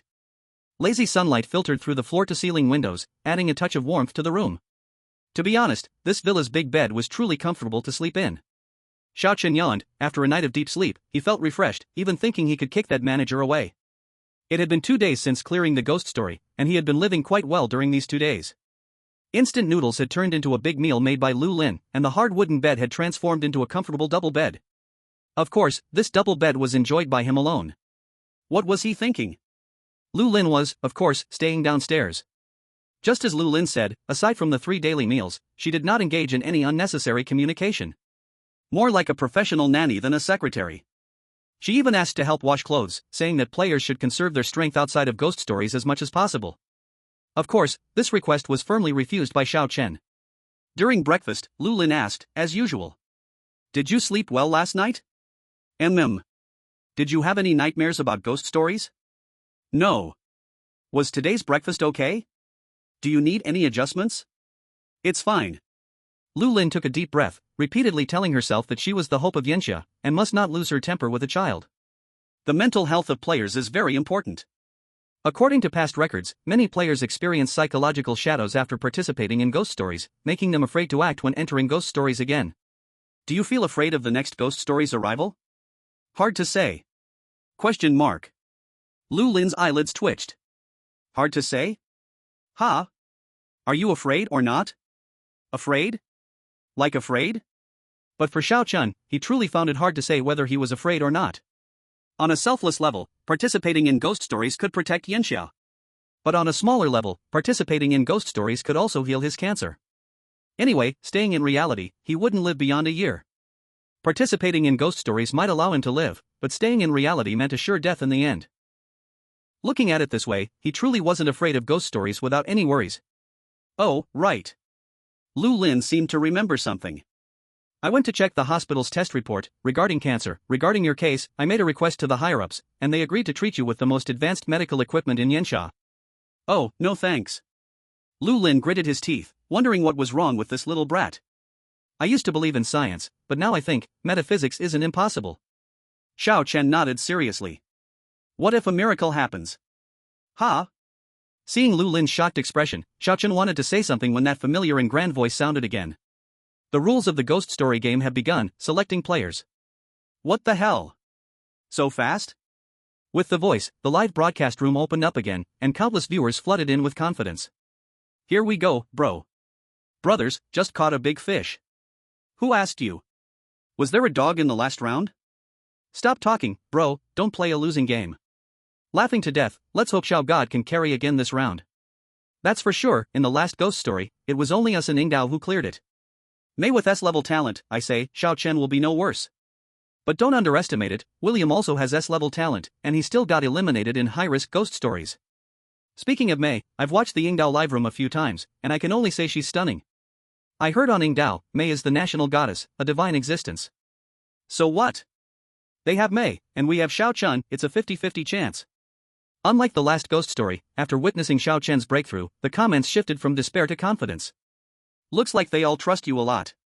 Lu Lin looked at the comments, and his expression was a bit bitter. Feeling the expectations from the entire nation, Xiao Chen couldn't help but laugh and cry. He didn't say anything, yet these comments had already set all the expectations for him. Alright, let's handle this high-level game. During the player selection, Xiao Chen noticed the number of players decreasing. If there were still over 170 players before, now there were only a little over 150 left. The reason for this is obvious. Several more countries have been mysteriously swallowed. Hey! Lu Lin suddenly called out. Take it easy.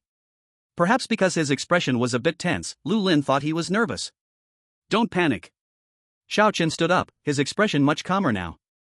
The player list scrolled. Yingdao, Xingyan Mei. Seeing this name, the viewers from Yingdao erupted with excitement. Goddess. Wadaxi no goddess. Mei, go for it. I will always support you. It can be said that Yingdao's infatuation for this charming player who has cleared 3 ghost stories in a row has reached an insane level. Han City, Han Xiuyan. Facing another new player, the comments from Han City were pitifully few. They had already lost 4 times in a row. The place was originally small, if the weirdness continued to bully them 2 more times, it would truly lead to their ruin. Facing the continuous defeats, they chose to accept the situation. Simply put, it was waiting for death. The player list scrolled again. Yanxia, Xiao Chen. Brother Xiao. My god. Let's charge through Yanxia once more. Go, I will always support you. Come on, brother Xiao, give them a little Yanxia shock. Your fans are quite crazy too. Lu Lin chuckled bitterly. It's just because I won, right? Xiao Chen didn't feel excited due to the support in the comments, he simply started preparing calmly. First time is strange, second time is familiar. The colors around began to fade gradually, and endless whiteness began to spread. With Lu Lin's gentle go for it, Xiao Chen once again arrived at that white room. Player, Xiao Chen, confirmation complete. Just when he thought it was about to begin, the system unexpectedly popped up another sentence. Teammate matching in progress. Confirming teammate, Han City, Han Xiuyan. Ha? Weird, you really got teammates? A cold and heavy voice echoed throughout Blue Star. Ghost story begins. Instance, Night of the Haunted Doll. Difficulty, General Risk. Opportunities for countries, 2 times. Game start. With the grand declaration. The viewers in the live broadcast room discovered that each country's room actually had 2 perspectives. In addition, viewers from another country surged in. Ah, this time it's not the APA. Exactly, anyway we're definitely going to lose, so having an APA to look at is good too. Wait, is the broadcast room bugging out? No, that's not it. Everyone realized that the 2 countries' broadcast rooms had merged. This time, the strange tale is likely to require teamwork. In an instant, everyone's hearts were once again filled with anxiety.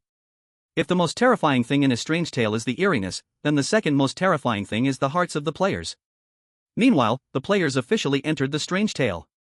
Xiao Chen opened his eyes and felt an inexplicable heaviness behind him. Before he could figure it out, a scream came from next door. Ah! No! Chapter 25, Forced to Help a Girl? Xiao Chen was startled by the sudden scream, causing his body to tremble. What's going on? It's just starting and already has high energy? Wasn't it supposed to be a normal level of danger? No, why is it me? Crying sounds were coming from next door. Xiao Chen looked around and found himself locked in a cage that resembled a prison. Next to him, there was a window in the stone wall. He saw a girl sitting next door, wearing a knitted sweater, denim 3/4 pants, and sneakers, giving off a South Korean young lady vibe. Moreover, behind this girl, there was a toy winding key. Is she a person or a toy? Xiao Chen struggled to touch his back, faintly feeling a hard object. So that's why it felt so heavy on my back. What's more, every time he moved, the winding key on his back would go click, click. Ignoring the girl next door who was crying, Xiao Chen set out to find the rules first. The rules were clear, distinctly engraved on the stone wall. Rule 1, this is a toy factory, you are a winding toy that has fallen off the production line. Rule 2, as a winding toy, you must turn the key on your back to gain the ability to move. Rule 3, the sound of winding is very loud and will attract the manager's attention. Rule 4, the factory in the morning is different from the factory at night. Rule 5, some toys have consciousness and might be able to communicate with them, but be sure not to anger them. Rule 6, always remember, you are human, not a toy. Goal, repair the doll in front of you and return it to its rightful owner. A doll? Xiao Chen peeked out and saw a tattered, humanoid doll lying on the ground outside the bars. But how was he supposed to get out? The lock on this iron cage looked like double protection, requiring both locks to be moved at the same time. One was in front of him, and as for the other one could guess without thinking. Xiao Chen patted the wall and leaned his head over to the next side. Hey, stop crying. Hearing someone speak to her, the girl raised her head in fear. It's hard to say, but her beautiful face and delicate features would likely seem aloof and hard to approach if she weren't crying. This was probably his teammate, Han Xiuyan. At this moment, Han Xiuyan had also calmed down a bit, thinking that the handsome guy in front of her was there to comfort her. I know you want to cry a lot, but please don't cry first. Xiao Chen pointed at the lock on the iron door. Can you help me unlock it before you cry? Not only Han Xiuyan, but the vast numbers of viewers were also unprepared for this scene. Ha! Is my brother Xiao so eloquent? I'm dying of laughter. Indeed, women only slow down brother Zhao's speed in drawing his sword. Apart from that, the viewers from Seoul also had lots of dissatisfaction towards Han Xiuyan. Ah, another crybaby. Let it be destroyed, you bastard. Yet again, such a useless person, looks like Yunhao will suffer. The people of Seoul, who had already lost hope, just waited to watch the show. Facing the strange destruction after continuous losses, they had long since given up on winning. Didn't they know their own level? No matter how good Xiao Chen is, can he really lead them to win? Impossible, absolutely impossible. What did you say? Han Xiuyan thought she heard it wrong and asked again, unwilling to give up. I said cry later, open the door first. Respecting orders is better than arguing, Xiao Chen said it again. Han Xiuyan was stunned. From childhood to now, whenever she shed a tear, the boys in her class lined up to comfort her. What kind of man is this? Not to mention at home, as the young lady of a family, when had she ever suffered such humiliation? TCH, you can open it yourself. Han Xiuyan sat cross-legged, looking as if she would rather die than budge. Oh, are you sure you aren't leaving? I'm not leaving, anyway, it must be dangerous outside. I want to stay here, if you want to go, go by yourself. I'm not leaving either, if you have the ability, do it alone. Han Xiuyan snorted coldly, thinking to herself, let's see what you do. Fine, then stay by yourself. Xiao Chen didn't bother talking to her anymore, grabbing the iron bars with both hands and pulling with force. With a loud bang, the rusty iron bars were completely pulled down from the wall by him. There's such a way? He never acts by the rules, does he? After enhancing through a round of eerie tales, Xiao Chen had specially added 4 points to his strength. With 10 points of strength, he was considered near the human limit. Facing this rusty and loose iron gate, it was just a matter of using a bit of strength, right? But Han Xiuyan was different. With an estimated strength of only 4 to 5 points, she couldn't push the iron gate at all and could only watch helplessly as Xiao Chen walked out. Seeing Xiao Chen not looking back, Han Xiuyan panicked. Hey, wait. What? You can leave me here alone? Han Xiuyan looked pitiful, her calves trembling uncontrollably, looking truly scared. Didn't you say it was safe here? Xiao Chen looked sincere and waved his hand saying goodbye. Ignoring Han Xiuyan's call, Xiao Chen picked up the doll on the ground first. It was a worn-out humanoid doll, in the shape of a boy. The doll looked very strange, it was missing a button for an eye, and its right arm had been torn off, with cotton leaking out from inside. Moreover, the cotton inside was red and very wet and sticky. The most ridiculous part was that this doll was only half of one. That's right, this doll was not only broken, but it had also been cut off at the waist, leaving only the upper half.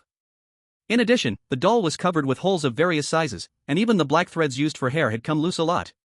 This is not something that can be repaired. How is this any different from making a new one? Xiao Chen weighed the doll in his hand and looked back at Han Xiuyan, who was still stuck in the iron cage. Then he just left under her eager gaze. Huh? No way, you really leave? Oh, I was just saying it casually, why are you so stingy? But no matter how she shouted, Xiao Chen wouldn't turn back, until his figure disappeared into the darkness. Aniki, is he really leaving?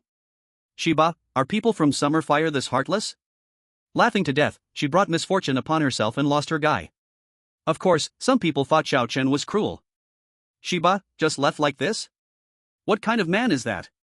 I thought he was some great person, turns out he's so selfish. Axie, I recognize this girl, isn't she my goddess from high school? How dare she make my goddess cry, he's really not a good person. In response, the audience from Summer Fire said. Hey, got anxious. Right from the start, I looked for her, this girl just keeps crying and won't move, doesn't she deserve it? Exactly, in eerie tales, who would take care of her? The one above, stop drooling, your goddess probably doesn't even know you exist.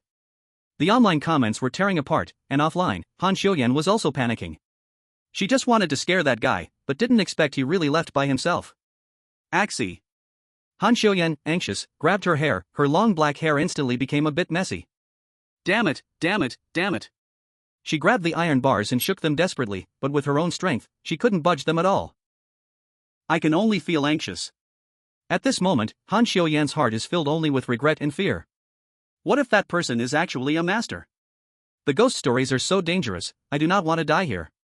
If I had known that the other side wouldn't buy it, I should have just listened carefully.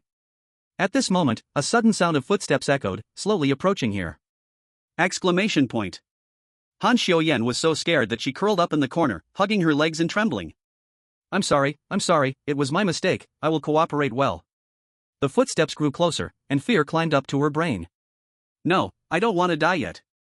Help me, I will listen well. As long as you can take me away from here, I am willing to do anything. Suddenly, the footsteps stopped. Really? Really, I swear. Han Xiuyan instinctively answered while trembling in fear and then realized something, suddenly raising her head. She saw Xiao Chen standing at the door with an innocent look, holding half of a strange doll in his hand.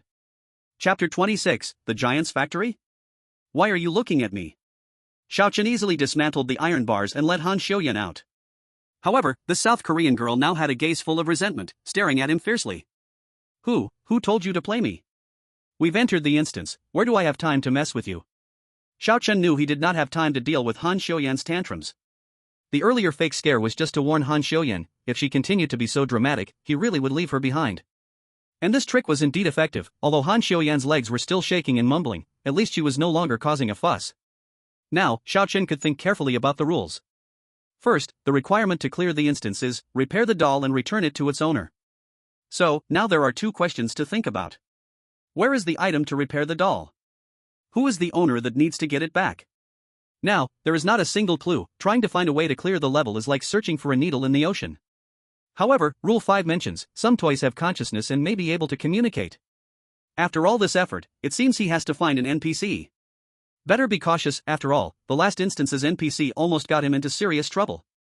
While Xiao Chen was thinking, Han Xiuyan was not idle. Though she had been very scared when first entering the game, she had still watched the ghost story live streams each time. After such a ruckus, she calmed down quite a bit, at least her brain could think somewhat. Taking advantage of having someone nearby to bolster her courage, she made observations around 2 meters from Xiao Chen. After looking around, she indeed discovered some strange points. First, the surrounding walls looked slightly worn but were very clean, suggesting someone was regularly cleaning. Second, there were many oddly shaped marks on the ground, all chaotic and irregular, including wheel marks. Finally, there were water stains surrounding those marks. The color of the stains was very dark and splattered. Rather than water stains, they looked more like blood stains?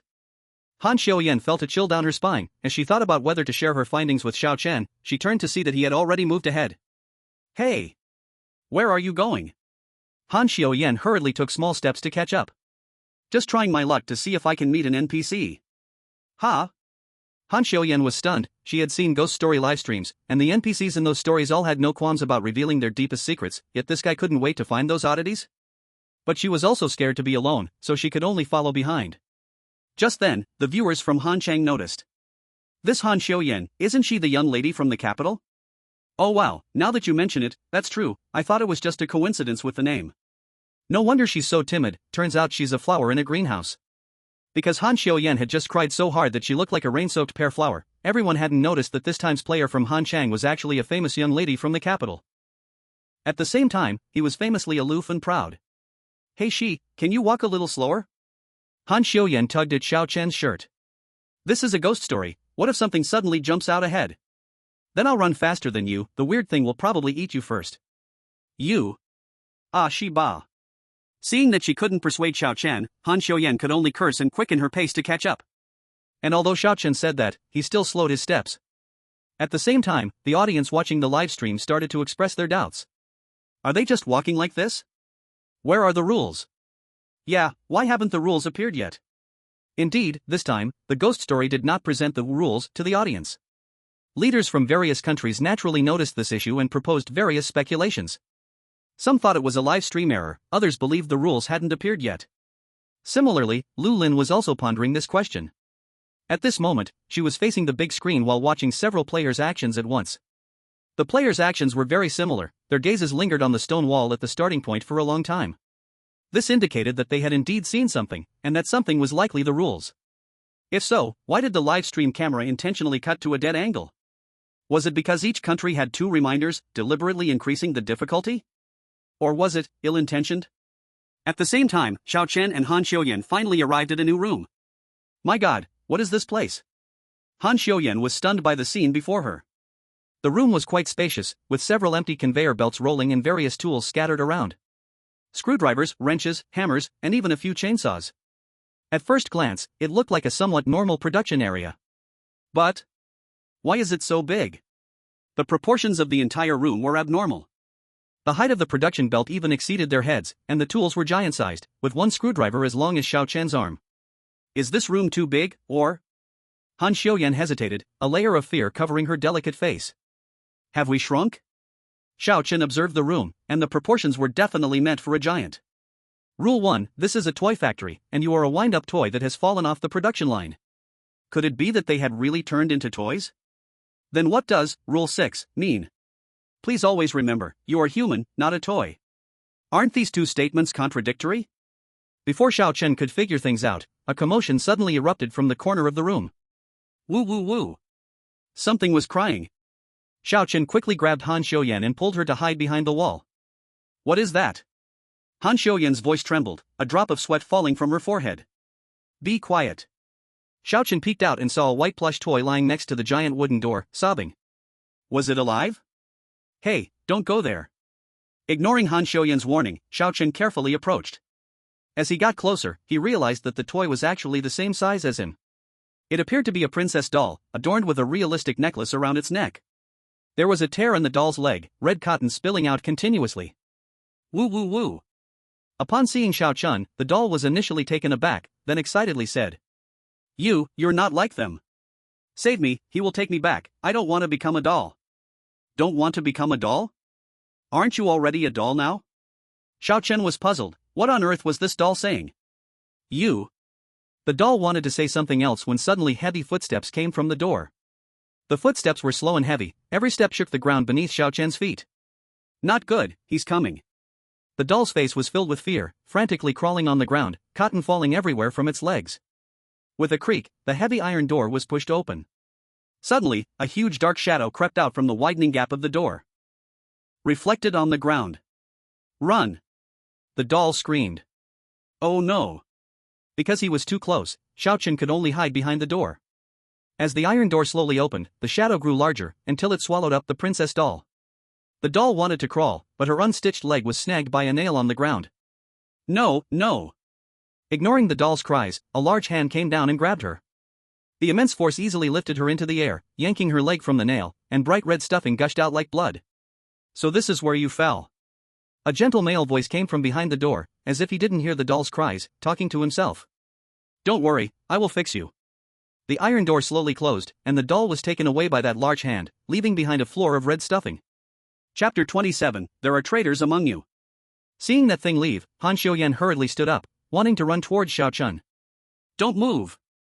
Xiao Chen mouthed the words to stop her, raising his hand to signal her to hide. Don't forget, behind them is a spring, once they move, the spring will activate, and the noise might attract the thing's attention. Thud! While thinking, a heavy footstep sounded from behind the door. That thing really hasn't left.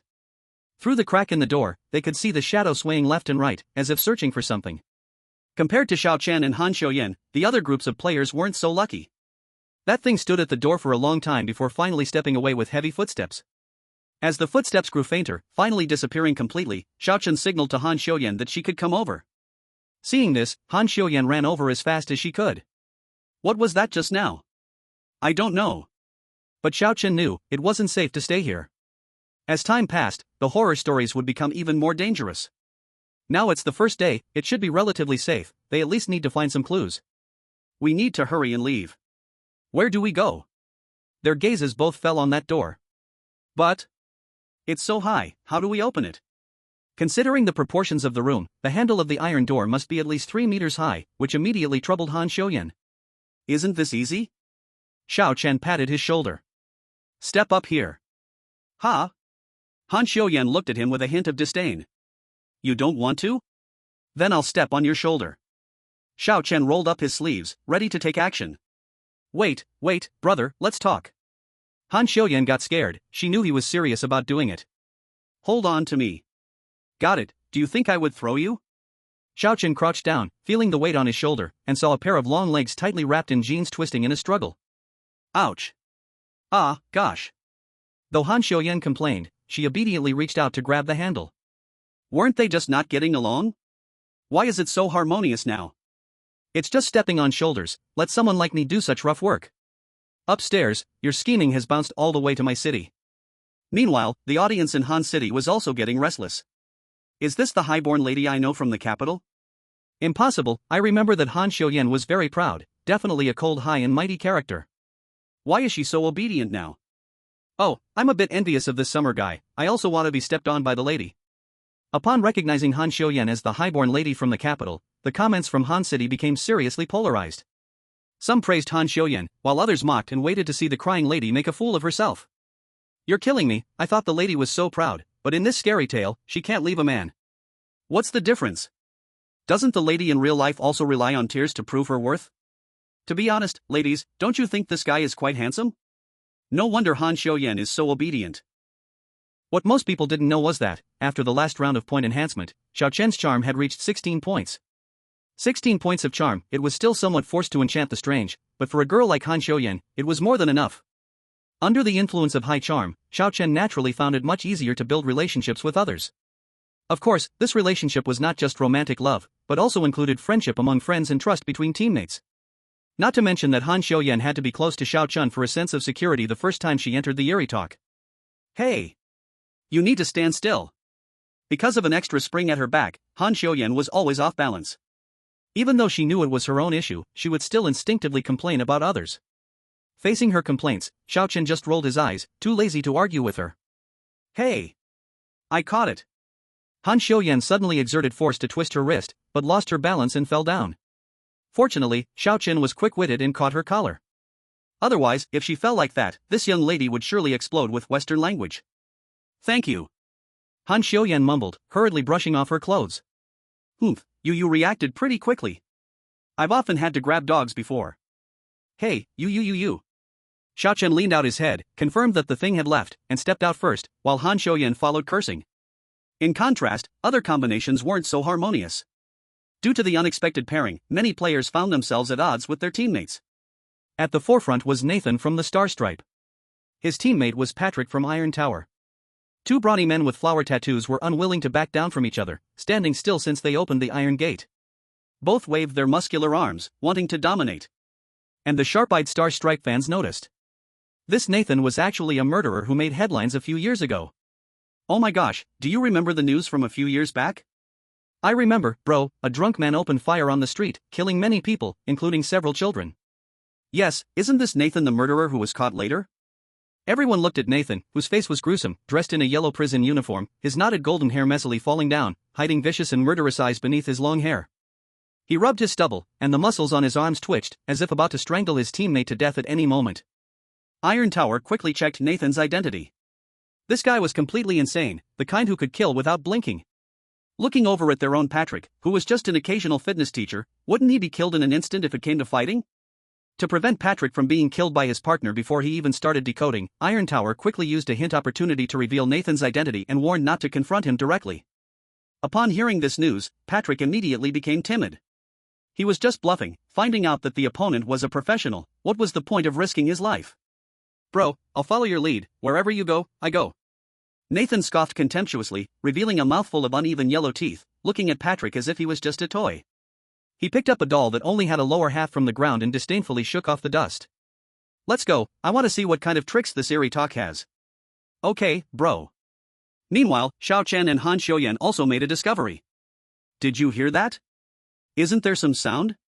Han Xiuyan shrank back behind Xiao Chen. After passing through a dark and long passage, they finally entered a new room. This room had a small red convertible, a plush rug, and a small sofa. The first feeling it gave was very cozy. Not good, a cozy scene appearing in an eerie talk was an omen. Moreover, from inside the room's tent, intermittent singing could be heard. Sleep tight, sleep tight. Eek. Han Xiuyan quickly hid behind Xiao Chen. Stay here. Xiao Chen just wanted to step forward to check, when a familiar voice suddenly echoed. Talent activated, True Eye. Discovering hidden rules. Hearing the next sentence, Xiao Chen's pupils suddenly widened, and he quickly turned to look at Han Xiuyan. Among the players, there is a traitor. Chapter 28, Doll Mary. What are you doing? Han Xiuyan clearly became nervous. Why are you suddenly looking at me like that? She tugged at Xiao Chen's sleeve. You talk, don't scare me. Her voice even carried a hint of crying. Seeing Han Xiuyan's confused face, Xiao Chen was also bewildered. Is this girl really that good at acting? What exactly are you doing? Han Xiuyan was flustered by Xiao Chen's stare, even turning around to check if there was anything behind her. No. Xiao Chen snapped back to reality. Calm down. His talent, although triggered passively, would never be wrong. If so, he shouldn't startle the snake in the grass. At least, he should first figure out what the traitor's mission objective was. Hey, say something. Han Xiuyan was anxious from being stared at and couldn't help but urge. It's nothing, my eyes just twitched. Xiao Chen pretended to rub his eyes. Can the eyes even twitch? Han Xiuyan dared not ask more. Moreover, throughout, that strange singing voice in the tent had never stopped. Sleep now, my dear baby. It sounded like a lullaby. Xiao Chen slowly moved forward, peeking through a gap to look inside the tent. He saw a white figure, wearing an apron, holding something in its arms. It looked like a person? No, wait. Xiao Chen noticed that the person actually had spherical joints on its limbs. This was also a doll. Suddenly, a sharp and eerie cry echoed from the tent. As the crying sounded, the doll stopped, and with a crack noise, its head turned 180 degrees. A pair of jet black eyeballs met Xiao Chen's gaze. Who? Eek. Run, run. Han Xiuyan pulled Xiao Chen, ready to escape with long strides. But that doll let out a sharp scream and jumped out of the tent, blocking their way. Only then did the two see the true appearance of the doll. The doll wore a golden wig, and its bizarre face was heavily made up, painted with bright red blush and lipstick. In its arms, it held a baby carrier, from which continuous crying emerged. Who are you? The doll glared fiercely at Xiao Chen and Han Xiuyan, its dark eyes filled with intense killing intent. It's all your fault, my baby was woken up. Accompanied by the grinding sound of gears, the doll's mouth slowly opened.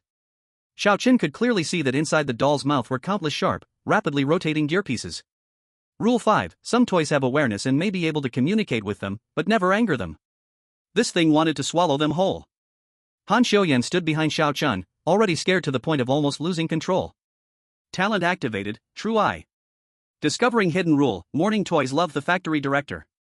Complimenting the director might make them develop goodwill towards you. In a moment of urgency, Xiao Chen quickly said. It was the factory director who asked us to come see you. Director? The doll indeed momentarily looked dazed. Yes. Without blushing or skipping a beat, Xiao Chen started to nonsensically speak seriously. He said he was worried you would be too tired taking care of the baby alone, so he sent us to see if you needed help. You know, the director has always been very gentle, he is worried you might get too exhausted and wants you to have a good rest. As soon as he said this, the doll's expression changed. Oh, that's how it is. The doll retracted its red lips, unable to hide its happiness. It turns out the director cares about me. Oh dear, I misunderstood you. You are right, the director has always been very gentle, often helping to repair us. The doll moved its arms. Last time my arm was rusty, it was he who helped me apply lubricant. Seeing the textbook-like change of face of the doll, Xiao Chen finally felt a bit more at ease. After all, it is a rule-based eerie tale. As long as we understand the rules of how NPCs operate, it should still be relatively safe. If it weren't for my strong talent, I might really have been done for. Oh right, you can call me Mary. Mary opened the curtain, signaling them to sit in the tent. I heard the factory manager mention that 3 new wind-up toys would be coming recently. You must be them, right? 3 wind-up toys? Xiao Chen was stunned. Apart from himself and Han Xiuyan, there was one more wind-up toy? Could it be that there are actually 3 players in this scenario? If that's the case, then the possibility of Han Xiuyan, who was acting together, being a traitor is greatly reduced. Of course, all of this needs to be verified. The urgent task now is to deal with this doll named Mary and see if we can obtain any clues. At the same time, other players encountered Mary as well. However, they weren't as fortunate. Like Maple Leaf and Asan's team, the 2 players kept hiding at the back, unwilling to approach.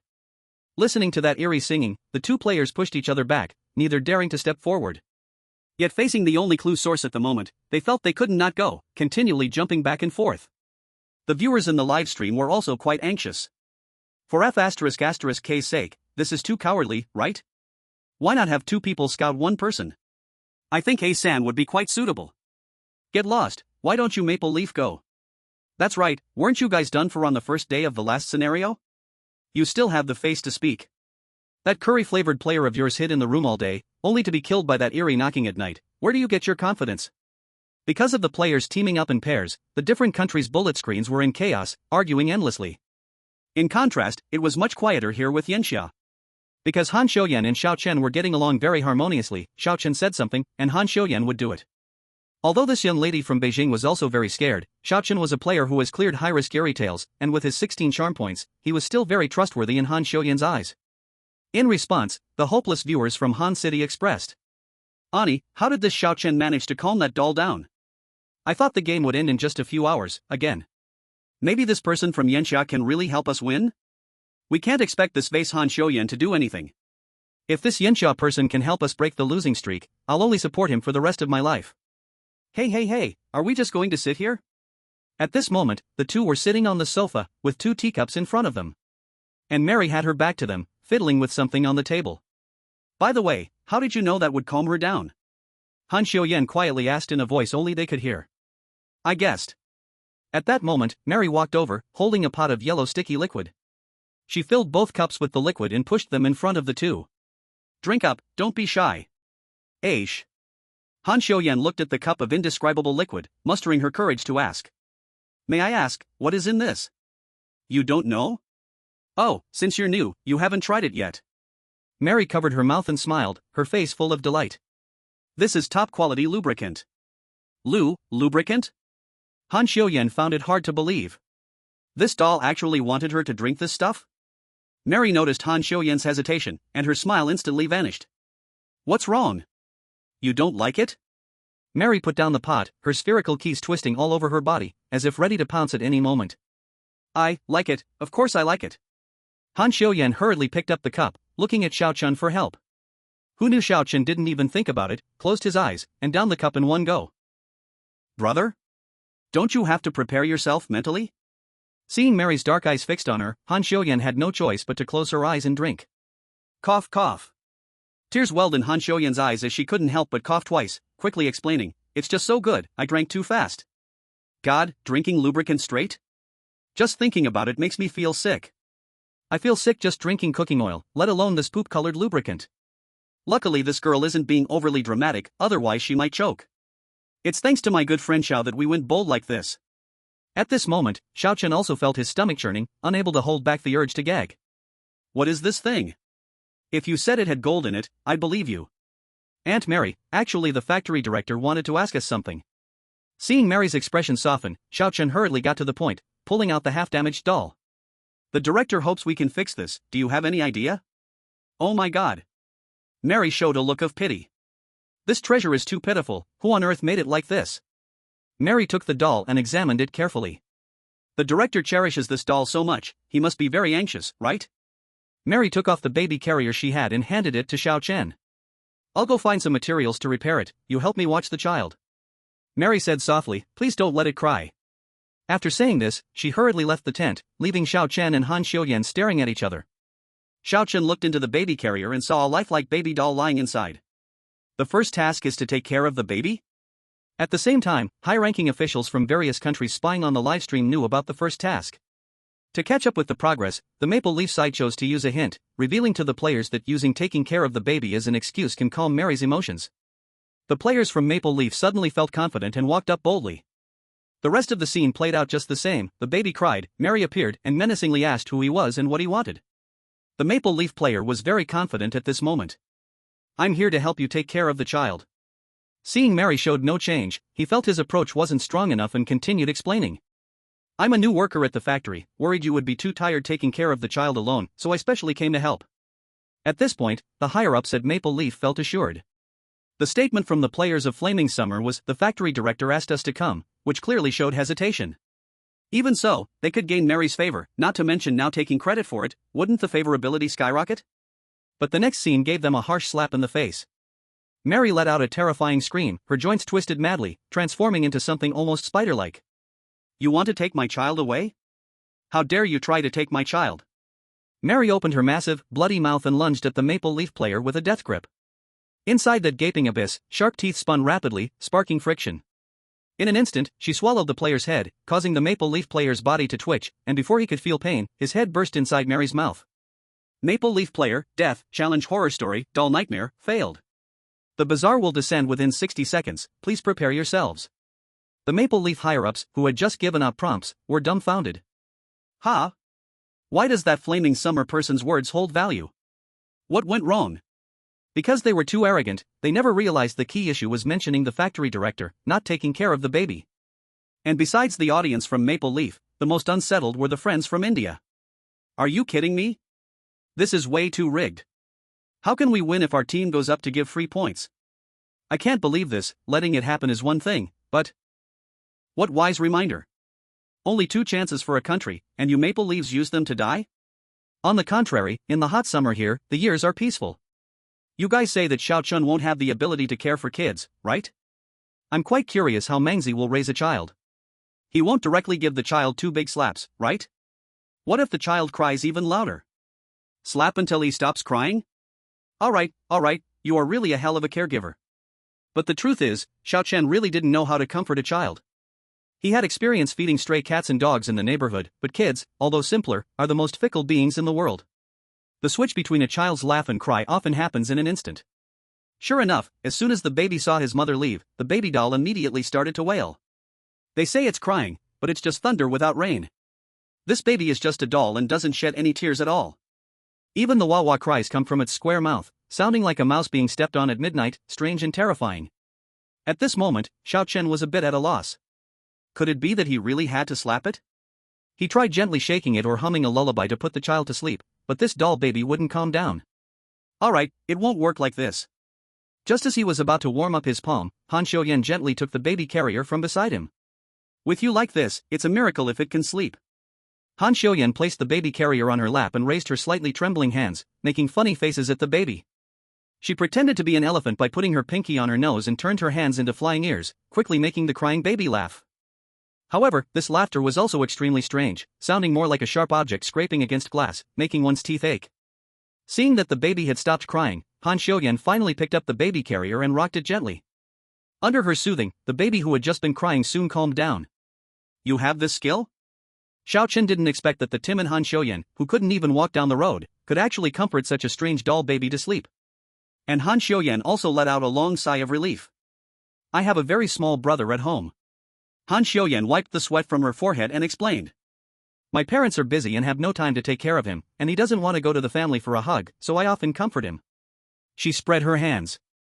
Although I think, since my parents like him so much, they shouldn't leave him for me to take care of. Just after saying that, Han Xiuyan suddenly felt something was wrong. Eh? Han Xiuyan frowned, suddenly finding her body uncontrollable. What are you doing? Xiao Chen was puzzled, but then saw Han Xiuyan standing still, her face filled with fear. I seem to not be able to move? Chapter 30, The Strategy of the Stars and Stripes. Not able to move?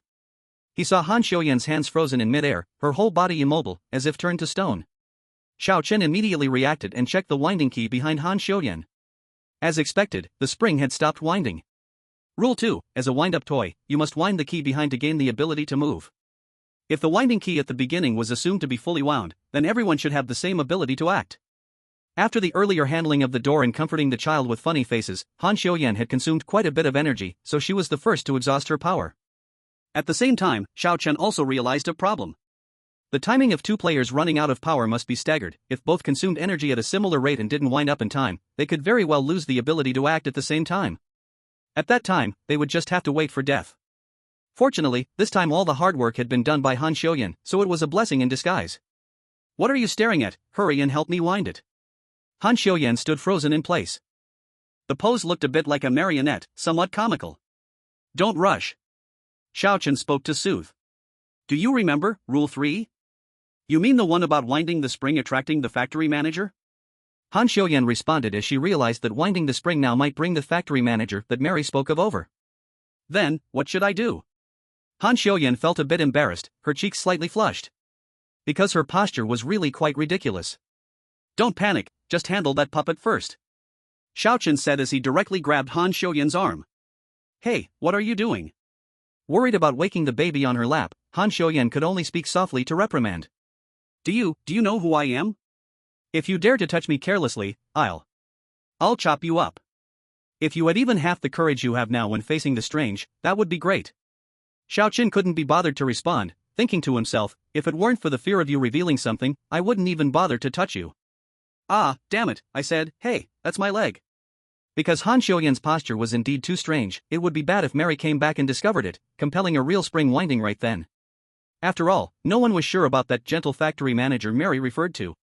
It could very well be a big boss. For this reason, Xiao Chen could only manually adjust her back to a normal sitting position. However, the process was somewhat difficult. Meanwhile, some fans of Han Xiuyan's supporters were becoming anxious. Damn it!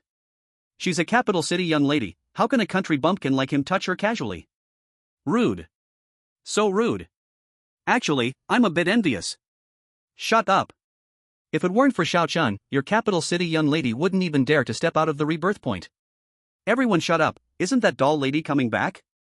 The tent was lifted, and the eerie puppet Mary walked in with a blank expression. Upon seeing her child still sleeping soundly, a smile suddenly appeared on Mary's cold face. But this smile was stiff and lifeless, after all, it was made by a puppet. Thank you for taking care of him, he usually cries a lot. Saying this, she took the baby carrier back. Here, your doll. Xiao Chen took the doll and found that a new button had been sewn onto the doll's eyes. Now it was no longer a one-eyed doll. But other places hadn't been repaired, still tattered and worn. Repair progress, 10%. As the eerie stories were announced, the decoding progress of Yanxia and Han City temporarily rose to first place. Compared to Xiao Chun, who knew the hidden rules, other players were not so smooth. Some players, due to rashly disturbing Mary, ended up with a full head massage service. In addition, there were also countries that used vague wording during hints, sending players home like leaves in the wind.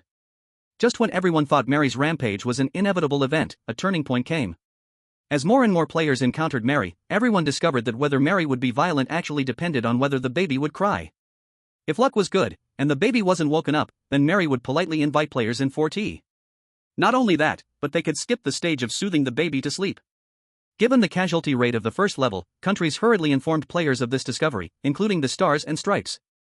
However, the way the Stars and Stripes delivered hints was quite special. They first contacted the Iron Tower, and after a series of threats and temptations, had Iron Tower use one hint opportunity, and pass the message to Nathan through Patry. Of course, they wanted to save their hint opportunity for sharing non-shareable messages. At the same time, the Stars and Stripes also gave Nathan a promise. If he could clear the level, all past crimes could be wiped away in one sweep. They even promised to directly release him from prison and provide all the highest privileges. Hearing this promise, Nathan was invigorated, and smoothly entered the tent without disturbing the baby. However, when facing that cup of poop-colored lubricant, he was still a bit hesitant. After all, this thing was sticky and dark yellow, and it looked so disgusting. What's wrong? You don't like this? Mary's expression stiffened. But all the toys like this, why don't you like it? Did I make it taste bad? Mary's mouth slowly opened, her sharp gears rotating and sparking. Of course, I like it. Nathan came up with an idea and looked at Patry, who had just gulped down a cup of special lubricating oil. You know, he is my best friend, and he loves drinking this. Nathan said as he pushed the drink toward Patry, continuing, although I really don't want to, since my friend loves it so much, I'm more than happy to let him have this fine delicacy, right? This sentence actually worked. Mary immediately showed a touched expression. Oh my god, what a beautiful friendship. I know, everyone at this toy factory is getting along so well. Since you like it so much, drink a little more. Mary said as she refilled Patry's cup. Remember to drink what your friend kindly gave you too. Ah, actually Patry was about to explain, but Nathan placed a hand on his shoulder and applied slight pressure. Yes. I really like it. Knowing he couldn't escape, Patry could only force himself to drink 3 cups of the special beverage, holding back tears. Seeing that Mary was happy, Nathan quickly handed over half of a doll. This beautiful lady, could you please help fix this? Upon hearing this, Patry and the audience were stunned. This guy, not only a murderer, but now he was also flattering and playing people like chess. This is too evil, does he look down on us? Don't say that, he's protected by the Stars and Stripes, who dares to touch him? Even a murderer is protected? Then it's really hopeless. Enough, stop talking so much. Patry and the audience in the Iron Tower dared not speak out in anger, because no one knew what would happen if this guy got upset. But their retreat only led to more intense mockery. This is a ghost story, not reality, and what is needed are such skilled players. Exactly, you guys still expect us to help you pass the level. Meanwhile, Lulin, who had been analyzing the rules, noticed something unusual. After Xiao Chen asked Mary to fix the doll, the live stream rooms of Yanxia and Hanshang rose to the top. Other live stream rooms should have remained unchanged.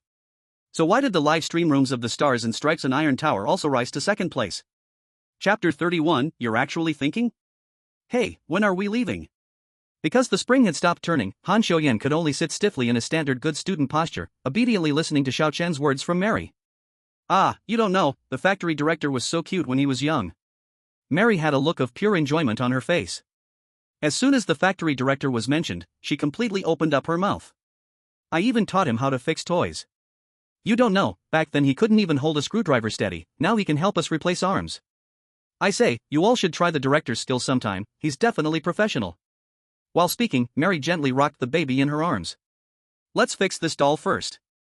Xiao Chen changed the subject and once again brought the topic back to fixing the doll. Oh right, look at me, I forgot you guys have something to do. Seeing that Mary had caught on, Xiao Chen seized the opportunity to ask, do you know where else we can fix this doll? Let me think. Mary's dark crystal eyes spun around. Oh. I know. If you walk further into the factory, there's a children's entertainment area, and the security guard uncle there is also a toy repair expert. Brothers, I really think this is a trap. I also think so, this Mary doesn't look like a good person at all. Did you forget Xiao Ji's way of clearing levels? The main strategy is to trick the trickster. The hotel has been breached, so can we still fear a toy factory? Alright, I understand. Xiao Chen said, and he picked up Princess Han Xiuyan in his arms. Hey, what are you doing? Han Xiuyan wanted to struggle, but unfortunately, her spring had fully unwound. After finding a random excuse to distract Mary, Xiao Chen carried Han Xiuyan back to the corridor. Next time, can you at least let me know before you touch me?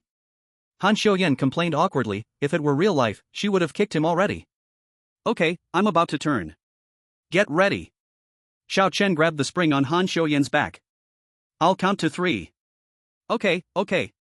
3. Creak.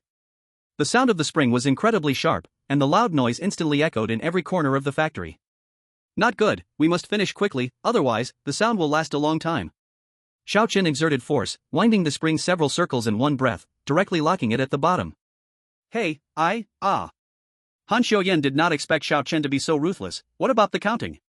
For a moment, she felt as if her insides had tumbled upside down, a feeling like a storm brewing within her, and a wave of nausea surged up. But the good news was, she could move now. Cough cough. Ugh. Han Xiuyan gagged for a while before finally calming down. Do you even understand how to cherish a beautiful girl? What if you get caught by something strange? Do you think they understand how to cherish a beautiful girl? Xiao Chen's reply left Han Xiuyan speechless. Moreover, after recent observations, he estimated. Even if the power hadn't run out, given the position of the spring and the point of force, outside assistance was necessary to turn it. That is to say, to pass this strange tale, the first test would be trust between players. If everyone runs away in a crisis, it's basically game over. But fortunately, even though his teammate was a bit mouthy and a bit timid, she was still pretty willing to listen. To prevent the power from running out suddenly, Xiao Chen asked Han Xiuyan to help wind his spring again. Upon hearing this, a wicked smile appeared on Han Xiuyan's nervous face. He. Xiao Chen was initially worried she might take the chance to run off on her own, but it turned out he was overthinking. Han Xiuyan simply wanted revenge, letting him experience the feeling of his inside swirling. Ha! Han Xiuyan's voice came from behind. Don't you feel anything? Is it over? Xiao Chen was a bit puzzled. He thought he would feel something, yet he had no feeling at all. If it weren't for the frequent sounds of Han Xiuyan exerting force behind him, he would have thought the spring hadn't turned at all. What? You really don't feel anything? Han Xiuyan looked shocked. She had just felt her stomach acid almost rising up. Nothing. Xiao Chen frowned. He truly felt nothing at all. Was it because his body had been enhanced by the strange tale? Or? Xiao Chen kept his thoughts to himself. After all, there was a hidden rule. There is a traitor among the players. Since then, he had been paying attention to whether there were any differences between Han Xiuyan's actions and his own. At least for now, her actions were also aimed at repairing the doll.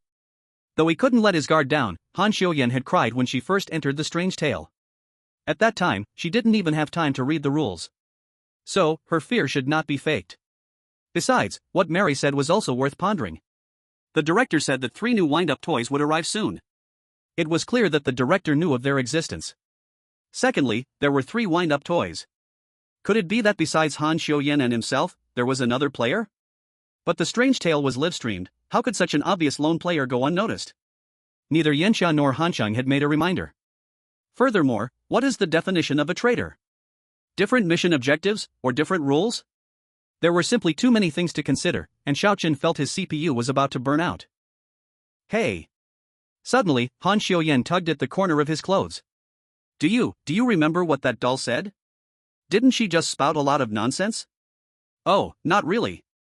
Okay, fine, she did. Han Xiuyan rolled her eyes. She said that the factory manager would fix them. Don't you remember? I remember. Then do you remember what that thing that grabbed the princess doll said in the first room? That thing said, "Don't worry, I will fix you." Xiao Chen suddenly understood Han Xiuyan's meaning. You are saying that the thing which first grabbed the princess doll is the factory manager? Han Xiuyan nodded like a chick pecking at rice. And also, Han Xiuyan's voice trembled a little.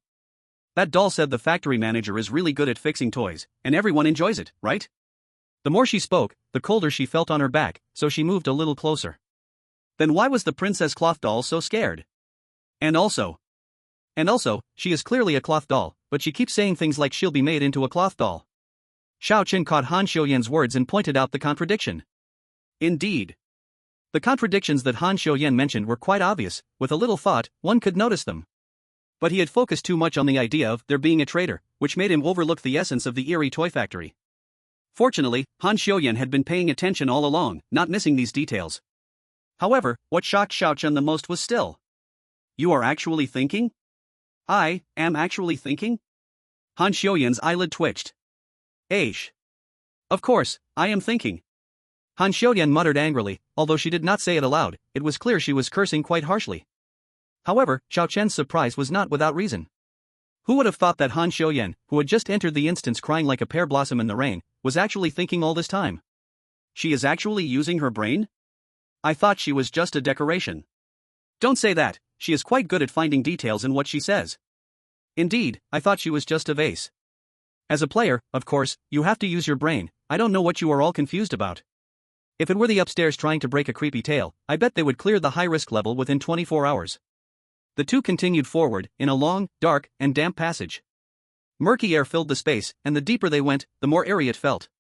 Facing an endless narrow path, it would not be surprising if something jumped out at any moment. Xiao Chen once again felt that players had truly shrunk to doll size. But what surprised him was that since entering the instance, all routes seemed to be a one-way street. Move forward, encounter a room, complete the task inside, and repair the doll. So far, it was that simple. Compared to many floors and numerous special rooms in high-risk hotels, this toy factory seemed too monotonous. Although the general risk level was simpler, it shouldn't be this different, right? But this environment was indeed eerie enough. The factory was airtight, not even a single window, and the only light source was the dim chandelier swaying above. The entire atmosphere was worlds apart from the cozy feeling of Mary's room, creating a stark contrast. "Hey! Look, is there something on the wall?" Han Xiaoyan shrank behind Xiao Chen and pointed at the black marks on the wall. "That is, a handprint? And not just one." Looking around, the wall was covered in dense black handprints, and there were even a few scratch marks. The handprints were chaotic and compact, gathering together as if performing some kind of terrifying ritual. What happened? Why are there such things in the toy factory? You hide behind me." Xiao Chen approached and gently traced the black handprint with his fingertip. The print was very dry, not freshly stamped, and did not look like paint. Xiao Chen rubbed his fingers, and the tips that had touched the wall were now dusted with black residue. "There's a smell of burning through this wall." He seemed to see a crowd of people rushing towards him, madly pounding on the walls, leaving behind dark marks. What on earth happened in this factory? In a daze, he suddenly heard a creak, and Xiao Chen turned around sharply, the strange sound echoing in the corridor, making it hard to tell where it came from. What is that sound? Han Xiaoyan shrank back, wishing she could crawl onto Xiao Chen's head right then. Xiao Chen wasn't that nervous, he just stood still, carefully discerning where the sound came from. Even if it's strange, there must be some weakness.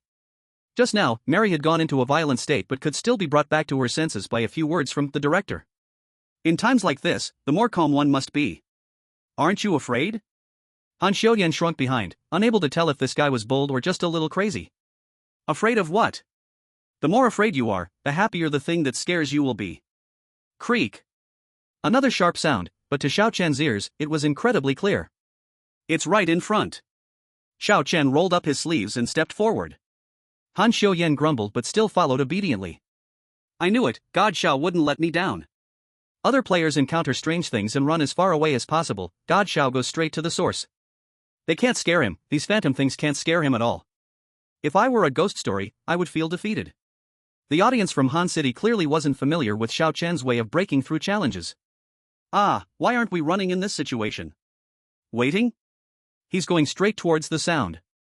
What the hell, is he in a hurry to die? Although the people of Han City felt hopeless, they still didn't want to die. To them, Xiao Chen's actions looked like he was rushing to his death. On the contrary, the people from Yanxiao were cheering. That's the spirit. Shall we find a place to hide?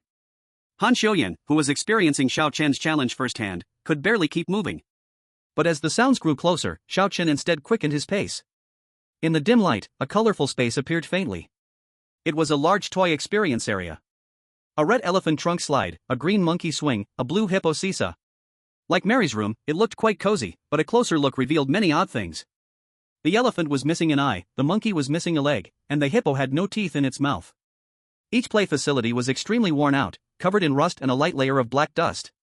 In addition, the swing was still swaying, and the seesaw was still going up and down, as if someone had just been there. If the first impression was warmth, then the second impression after careful observation was undoubtedly strange. Creak. Again, that sound. At first, Xiao Chen thought it was the seesaw rubbing against each other, but after he leveled the seesaw, the sound rang out once more. Creak. This time, the sound came from the iron frame behind the slide. A cold light flashed, a beam of reflection shining in front of Xiao Chen's eyes. That was the muzzle of a gun. Get down. Xiao Chen pressed Han Xiuyan down without waiting for her to react. In the next second, with a deafening bang, flames flickered, and a bullet flew over their heads, hitting the wall behind them. Ah! Han Xiuyan, scared, hugged her head, curling into a ball. Tisk. Xiao Chen looked at the dark shadow, seeing it holding a gun, reloading while changing positions. What is that thing? You stay hidden here. Xiao Chen found some cover, hid Han Xiuyan away, and then stepped out alone. Wait, what is he doing now? Is he malfunctioning? He stood in the center, completely still. Seeing this, the shadow didn't care anymore, raising the gun to aim at Xiao Chen's head. Just as the shadow was about to pull the trigger, something strange happened. Xiao Chen miraculously disappeared from its line of sight. Skill activate, Dark Veil. Effect, disappear within eerie sight, but can only last for 5 minutes. No matter how the shadow searches, it cannot find the target. From its perspective, Xiao Chen completely vanished like a ghost. From the audience's perspective, Xiao Chen walked leisurely behind the shadow, and then... Creak! The shadow was knocked to the ground, letting out a scream of anguish. Lie down! Xiao Chen turned back, seized the shotgun, and pressed the barrel against the shadow's forehead. Finally, he clearly saw the shadow's true face. A wooden body, long slender limbs, a spherical head. With a mustache and a black top hat. It was a Nutcracker soldier. Chapter 33, The Nutcracker's Playground. The Nutcracker before him had a face full of righteousness, declaring solemnly, "Even if I die, I will not let you destroy the children's playground." Seeing the Nutcracker's heroic expression under the gun barrel, Xiao Chen pressed the gun forward. "Why are you attacking us?" "You ask me why?" The Nutcracker gritted its teeth, the wooden head creaking with crack sounds. "You are here to destroy these toys, right? Clearly the children are having a great time, but just because you feel it's unsafe, you want to demolish all these facilities. You think you care about the children, but you just want to satisfy your desire to be good parents and seek psychological comfort for your indifferent selves." After hearing the Nutcracker's rant, Xiao Chen was stunned, feeling like he was inexplicably scolded. "Shoot! I will not compromise." The Nutcracker closed its eyes, ready to heroically sacrifice itself at any moment. "Wait!" Han Xiuyan shouted, running over with long legs and blocking between Xiao Chen and the Nutcracker. "Nutcracker bro, you misunderstood." Han Xiuyan stuttered a bit, nervously pointing at the wind-up behind her. "Look, we are just like you, from the factory. We are not bad people." Saying this, she spun Xiao Chen around. "See, he is too." The Nutcracker was taken aback, instantly putting on a smile. Hi. I knew it." It stood up and patted Xiao Chen's shoulder. "Young man, not bad, being able to take down this gold medal security guard. It seems there are successors. Come, it was my fault, I apologize. Let's just say we didn't know each other before." The Nutcracker excitedly shook Xiao Chen's hand. "Everyone in the factory calls me Uncle Ben, you can just call me Ben. Not knowing each other before?" Hearing this foolish talk, Xiao Chen almost wanted to punch this wooden head again. Don't you point a gun at someone's head to say you don't know each other? What was Xiao Chen just doing? How did that Nutcracker suddenly act like it was blind? It must be his talent or skill. You see, in some levels, those eerie beings can't see him either, right? Sigh, these are all secrets, only players know. But it doesn't affect my Xiao Ge's impressive skills. Hey, what did you just do? Han Xiuyan quietly asked from the side, her eyes filled with a hint of admiration. What? Xiao Chen pretended to be dumb, knowing the answer. Oh, what did you just do? Han Xiuyan could not contain her curiosity. It seemed like you suddenly burst with some aura, and then he couldn't see you anymore. Maybe he has bad eyesight. Stingy. I worked so hard just now to explain for you. Han Xiuyan mumbled. After the recent ordeal, a more relaxed Xiao Chen smiled gently. He didn't expect Han Xiuyan to rush over like that. If it weren't for her, he might have been stalled by that Nutcracker for a while. Seeing the Nutcracker calm down, Xiao Chen didn't hesitate and got straight to the point. Old dude. Uncle Ben, I heard you can repair this doll, right? Oh. Ben took the doll and became interested. Everyone knows I'm a gold medal security, but not many know I have this repair skill. Ben examined the doll thoroughly. Young man, how did you know? Someone I know told me. Out of caution, Xiaochen deliberately didn't mention Mary's name. After all, no one knew what would anger these toys. Unexpectedly, Ben sighed. Who else could it be? It's Mary. Always mumbling nonsense, constantly going against me. But, she's kind of pitiful. Ben flicked his hand. Enough said, I'll help you fix this doll. You two just wait here and behave. Before leaving, Ben said. If you can, please wipe these large toys. If kids come to play and get their little faces dirty, it wouldn't be good. Xiao Chen watched Ben's disappearing back, then looked at the towel in his hand. Damn. I just cleaned up at the hotel. Why do I have to clean again here? Forget it, let's just do it and see if there are any clues. After all, there are two objectives to clear. Repair the toys and return them to their owner. Even if I fix the toys, I still need to find the owner of this toy. Regarding this, he had no idea. And there's another strange point, which is, Rule 3. The sound of winding the spring is very loud and will attract the supervisor's attention. He had been paying attention all along, they clearly just wound the spring, so why didn't anything happen? And that supervisor, is he really the person who took the doll at the beginning, just as Han Shouyan speculated? For a strange ghost story, the toy factory during the day was a bit too peaceful. Maybe some clues will only appear at night. While Xiaochen was thinking, he didn't stop working in his hands. However, he noticed that no matter how many times he wiped or how hard he pressed, the surfaces always left behind a layer of dark marks. Xiaochen brushed his fingertip over the surface, and a thin layer of black dust fell from his fingertip. As expected, just like on the wall. Xiaochen! Come look! Han Xiuyan suddenly called out, and following her gaze, they saw a charred human imprint in the elephant slide. This mark, is it a person? Yes.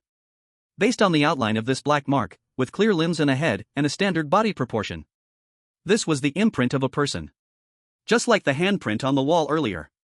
Just as the two were pondering, Ben suddenly appeared behind them. Here, your doll. Ah. You scared me. Xiaochen stayed calm, taking the old doll from him.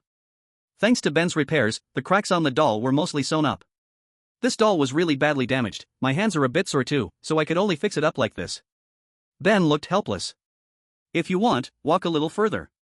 Our chef Uncle Jack has some skill too, you can ask him. Oh right. Ben reminded, just don't say Jack's cooking is bad. If he gets mad, no one can hold him back. Repair progress, 30%. With the ghost story's prompt sound, the live stream of Yan Xia once again stood out among many parallel streams, taking the first place in progress. In front of the numerous split screens, Lu Lin noticed once again that as Yan Xia and Han Chang reached first place, the Rose and Iron Tower livestreams also moved up to the next spot. But in the livestream screen, Nathan and Patrick were clearly still on the road, and hadn't even arrived at the second task point. Why is that? Could it be? A bad guess floated in Lu Lin's mind, causing her to break out in a cold sweat. Chapter 34, Without Comparison, There Is No Harm, Seek continued reading. Hey, don't you have legs? Can you walk faster? In the dim corridor, Nathan stuffed his hands in his pockets and spat on Patrick.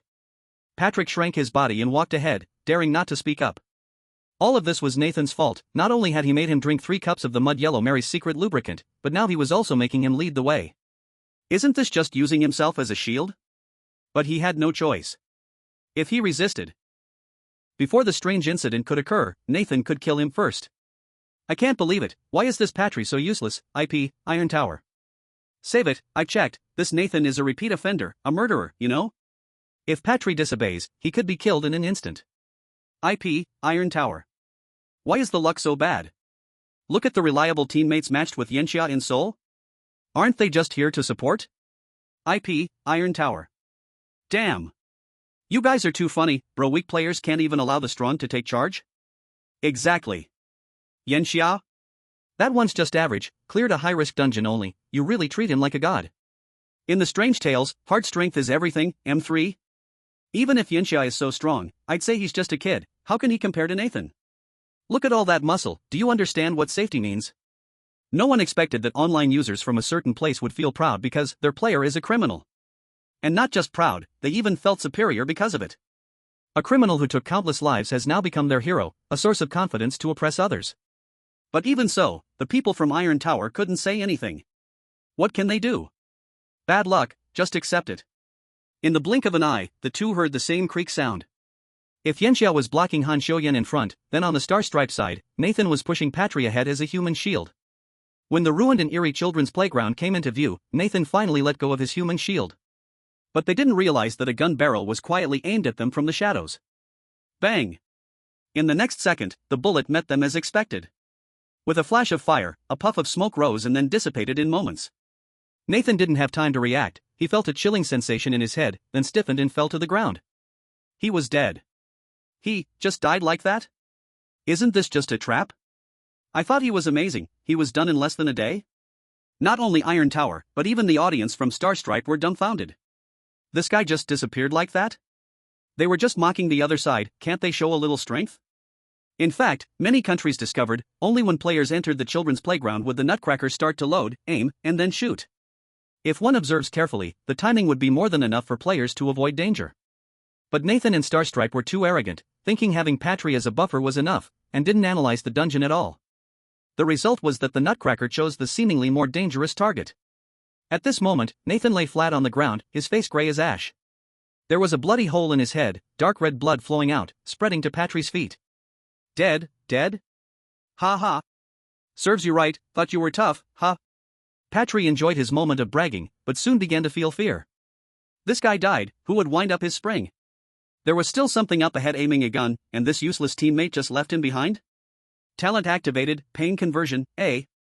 Effect, transfers lethal damage received by the player to a non-lethal area. Once transferred, the damage cannot be healed. Suddenly, Nathan in the pool of blood convulsed, and the bloody hole on his head restored to its original state. At the same time, his thigh slowly tore open, revealing an identical wound. Oh. The resurrected Nathan let out a howl. Since the wound was slowly tearing, he could only savor the pain. Oh, fuck. The pain from his muscles tearing apart almost made Nathan cry and faint again. Seeing that his teammate was alive, Patry was torn between joy and sorrow. But he quickly realized there was no escaping disaster. Nathan rolled and crawled to grab Patry, saying fiercely, "You go be the bait for me." What, I don't have your talent? What if I'll say it again, you go be the bait. Nathan's tear-streaked face suddenly turned red with veins bulging, as if he wanted to swallow Patrick whole. In Patrick's eyes, there was 7 parts fear and 3 parts despair, as he was pushed out like that. The loaded gun was waiting for this moment. Bang! Another gunshot rang out, and before Patrick could steady himself, he instinctively turned his head. Under the flash of fire, an irregular flesh-colored object flew into the air. Following that was a scorching burning sensation and the pain of flesh being torn. Ah! My ear! Patrick knelt on the ground, covering his left side where his ear used to be, crying out in agony, the belated pain causing his body to convulse and nearly faint. Taking this opportunity, Nathan limped around to the back of the nutcracker and punched it to the ground. Damn you! Seeing that the one who fired the gun was actually a nutcracker soldier, Nathan became even angrier. This broken thing had cost him a leg.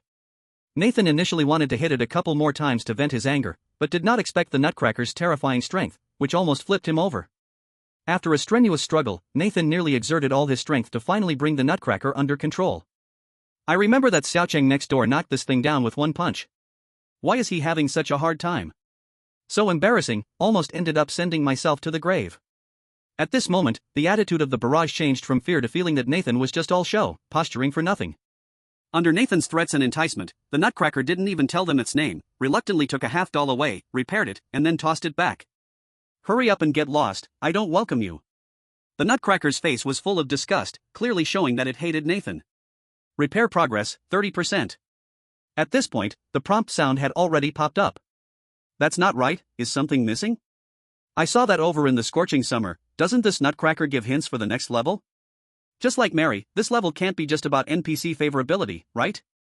Xiaocheng knocked it down with one punch, so why was the favorability maxed out?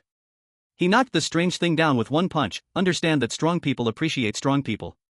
Moreover, there was Han Xiuyan explaining and mediating at a crucial moment. Compare this to Nathan's aggressive demeanor, would you feel any goodwill towards him? Look next door, Xiaocheng hid his teammates behind and went to deal with the weirdness alone. Now look here, Nathan pushed his teammates out as bait, and he almost didn't even succeed in ambushing. This gap is too large, without comparison, there's no pain. And now there isn't even a hint. The next level is bound to be interesting. Chapter 35, It Got Weird, Seeking Follow-Up Reading. Do you think this dungeon won't just end after completing tasks along the way? Han Xiuyan had relaxed a lot and was no longer as tense as at the beginning. After dealing with Mary and Ben, she now completely trusted Xiaocheng and felt the dungeon wasn't as terrifying as she imagined. Doesn't seem like it. Xiao Chang shattered Han Xiuyan's illusions directly. Whether it's the doll we first encountered or the giant hand that reached in from the entrance, we still haven't figured it out. His experience from venturing into high-risk dungeons told him that Weird Tales wouldn't have unnecessary contradictions in characters. Every character in Strange Tales could hint at the truth and reality behind the dungeon. Even an inconspicuous detail could determine whether the final outcome was right or wrong. From the current perspective, this dungeon felt overly monotonous. Just going down this path to repair the doll? Anyway, Xiao Chang didn't believe it. And haven't you noticed? Xiao Chang pointed out the suspicious detail. Don't you think the ratio is off? Ratio? What do you mean? In the initial room we encountered. It is obviously meant for people, not for us dolls. Indeed, that door is almost 3 times my height. But the toy park we just encountered, and even Mary's room before, are all to doll proportions. Han Xiuyan didn't understand, but what's strange about a doll's room being the same size as the doll? But other rooms are not, even this hallway looks like it's meant for people. Xiao Chen continued to explain, if Ben and Mary were part of the factory, then why was the factory built with people proportions for the hallways? Let me explain it from another perspective. Do you have a dog? I have a chihuahua, Han Xiuyan replied. Imagine yourself from the perspective of the chihuahua. Its doghouse is made to its scale, but everywhere else is huge, because that's not meant for it, but for you. What you mean is? Han Xiuyan reacted, you think there is a person keeping these dolls? Not just keeping. Xiao Chen continued to remind, think back to what the stuffed doll we first encountered said? Save me, he will take me back, I don't want to become a doll. That's right. She said, she doesn't want to become a doll. Seeing Han Xiuyan's terrified eyes, Xiao Chen knew she came to the same conclusion as he did. Perhaps, someone is transforming people into dolls and keeping them. Xiao Chen said, don't forget, the very first room was precisely a production area. Hiss. Ah. Han Xiuyan gasped. Her courage had finally increased a bit, but now it was like a punctured balloon, losing air. Could it be that the factory owner is actually a bad person who captures people to turn them into dolls? Han Xiuyan felt conflicted, but why does Mary like the factory owner so much, saying she grew up watching him? Well, that's unknown, the clues aren't enough. In addition, Xiao Chen had some questions. The hidden rules specifically mentioned that the toys in the morning like the factory owner very much. But what about at night? What would these toys transform into? It seemed some clues could only be searched at night. Following a one-way path, the two arrived at a new room. This time, it was a spacious cafeteria. As expected, this cafeteria was also made to doll proportions. Just like the children's amusement park, the cafeteria was full of rust stains. On the walls, pieces of tiles could be seen occasionally falling off, some even breaking in half. The glass windows on all sides were also sealed shut, not allowing a beam of light to enter. The only source of light was the small hanging lamps above each table. However, these lamps swayed and flickered, as if they might fall and shatter on the table at any moment. You see, there are also. Han Xiuyan pointed at the black footprints on the ground, feeling cold inside. These footprints were just like the handprints on the wall earlier, irregular, chaotic, and mad. Some footprints even extended onto the tables. A loud noise of metal clanging suddenly came from the kitchen, echoing in the empty cafeteria. Let me guess, Xiao Chen will charge straight into the kitchen. Do we even need to guess? Does Xiao Chen not know how to break through obstacles? No need for us to guess, he's already moving forward. Are you going to take a look? It's not good to just go over so directly, right? Han Xiuyan muttered, but her feet obediently followed. You can wait for me outside, but if some creature pops out, I can't take responsibility. Ah. Don't scare me, can't I just keep quiet? Xiao Chen shielded Han Xiuyan behind him and weaved between the tables, using the dim lighting to reach the kitchen door. Clang. Again, a sharp sound, and the chopping of meat could be heard from behind the door, with occasional sizzling sounds of oil popping. Just as everyone was guessing what was behind the door and how to respond, Xiao Chen placed his hand on the door. Knock knock. He simply knocked on the door. Han Xiuyan was stunned. What was going on? Others would rather stay far away from the strange. Why was he so worried that the other party didn't know he was coming? Why was he still knocking on the door? Seeing that there was no movement inside, Xiao Chen knocked a few more times. Knock, knock, knock. Who is it? An impatient voice came from inside the door. However, this voice was sharp and hoarse, sounding like it squeezed out from the throat. Click. The door was unlocked from the inside and slowly opened. Through the crack of the door, Xiao Chen saw a long slender tentacle retracting from the door lock. If you have something to say it quickly. Can't you see I'm busy? In the dim light, flames were rising from a large pot. In the glow of the flames, Xiaochen finally saw the true face of the other. This time, the speaker was a purple plush doll. However, this plush doll was far from the cute image one would expect. With an inverted triangle-shaped head and a body as thin as a bamboo pole, countless tentacles extended from its slender body, controlling various stoves and utensils at the same time.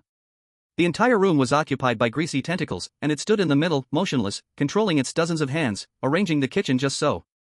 But that was just the surface. From time to time, flames would leap up from the stove, igniting its plush fur. Each time a tentacle caught fire, it would automatically fall off its body, just like a gecko's tail. How disgusting! Han Xiuyan frowned and muttered at a volume only she could hear. Xiaochen explained, it was recommended to us by this uncle, saying there's a chef named Jack who can help us fix this doll. Chef? Then you found the right person. I am Jack. As Jack spoke, he extended a greasy tentacle to shake hands with Xiaochen. Xiaochen didn't hold back and shook it directly, also using some strength to test the strength of this guy in front of him, just in case. I heard you can help us fix this doll. Xiaochen asked. I really can fix things. However, you need to wait a bit. Jack stood still, not even turning his head, with his black eyeballs fixated on the cafeteria. I need to prepare dinner first. A smile appeared on his plush inverted triangle face. It's already full outside. Everyone is waiting to eat. Xiaochen frowned, feeling a chill. He cast his gaze toward the empty cafeteria. Han Xiuyan also felt a wave of coldness. Where are the people? Chapter 36, The Madness of Night, please keep reading. What is he talking about? There's obviously no one here. Han Xiuyan muttered behind, tightly gripping Xiaochen's clothes. Don't worry. Xiaochen said to Jack, who was staring ahead, then we'll wait outside for you.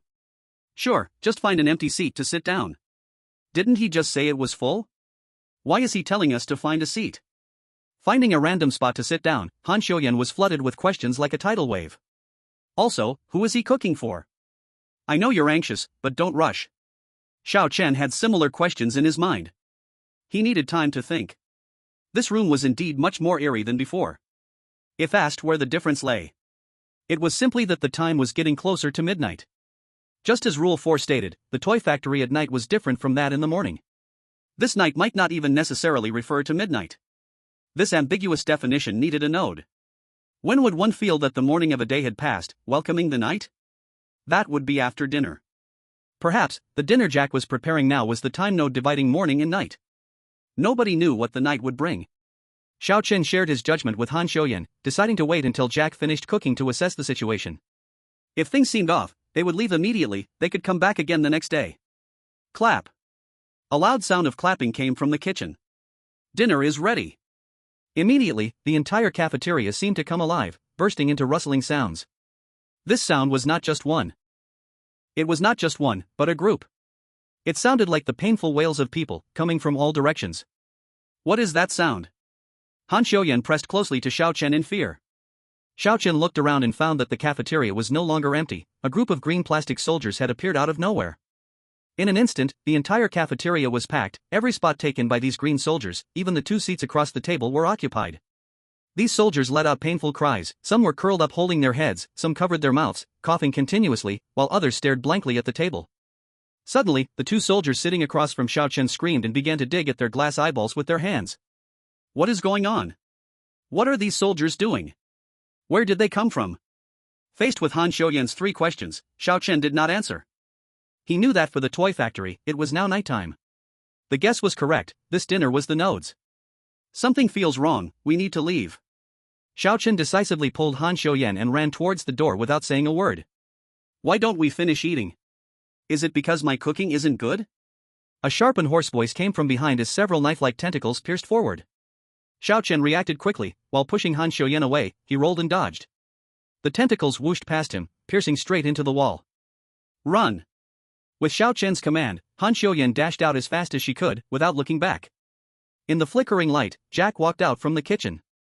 Only, he wasn't using legs to walk, he was supporting himself with tentacles, like an octopus. Jack's expression was insane, mixed with some pain. His slim body was covered in dark burn marks. Bloodied animal entrails hung from the tentacles coiled around him. Oh my god, how did he become like this? This is bizarre, even if he's a doll, it doesn't change the fact that he is creepy. No way, I'm going to puke, this is so gross. Such a strong sense of oppression. Xiaochen should be able to control him, right?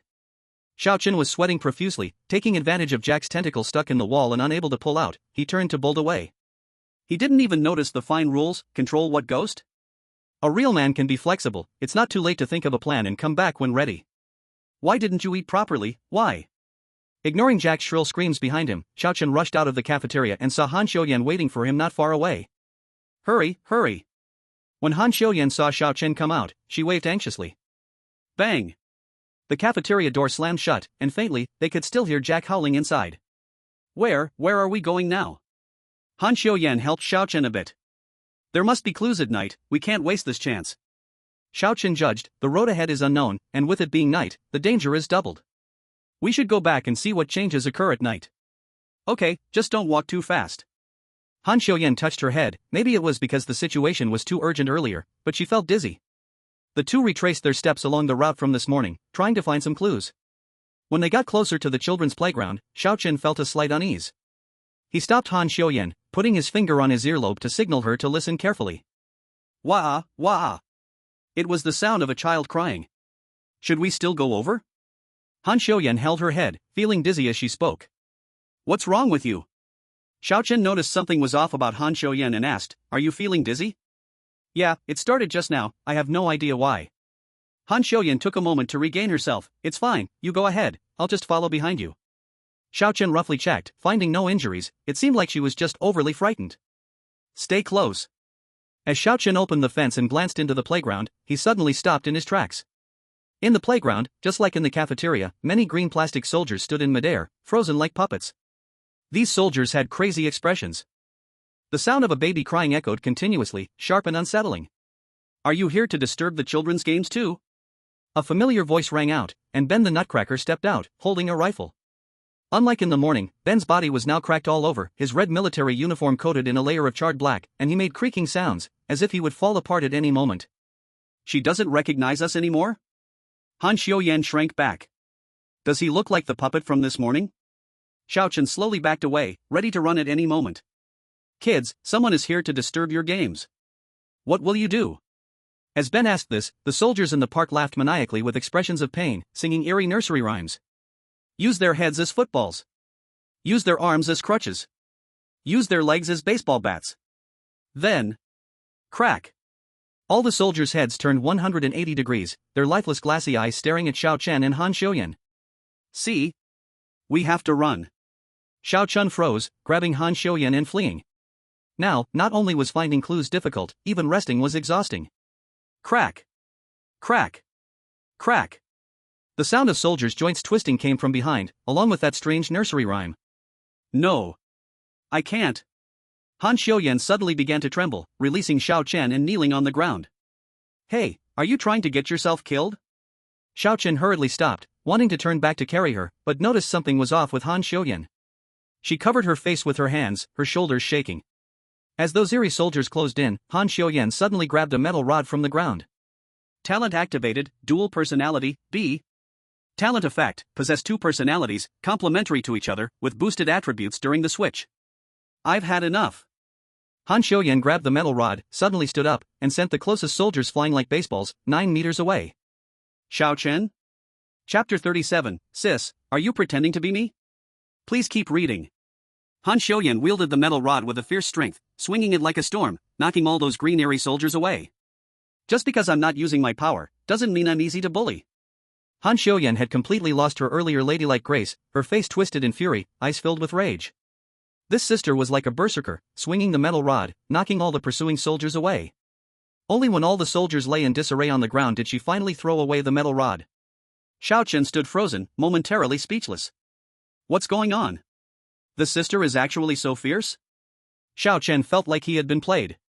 Looking at that stance, he even felt that if he approached her now, Han Xiuyan would knock him away too. Not just Xiao Chen, but the viewers in the livestream were also dumbfounded. Is she really like this? I feel like my brain has shrunk. If she's this fierce, why was she so scared this morning? That wasn't an act, was it? If it was an act, then I'll owe her a lot. I'm sure it's related to her talent skill, or it must be some kind of item. The livestream still had some sharp viewers. I also think that Han Xiuyan's state is completely two people, and she can definitely knock those eerie beings away, so her strength must be extraordinary. Besides, those viewers from Seoul who mocked Han Xiuyan as weak and useless were also slapped hard in the face, utterly silent. Is this the weak little lady they remembered? With this momentum, it wouldn't even be surprising if she tore those eerie beings apart. This is too bizarre. Aside from her appearance, where did the delicate little Han Xiuyan go?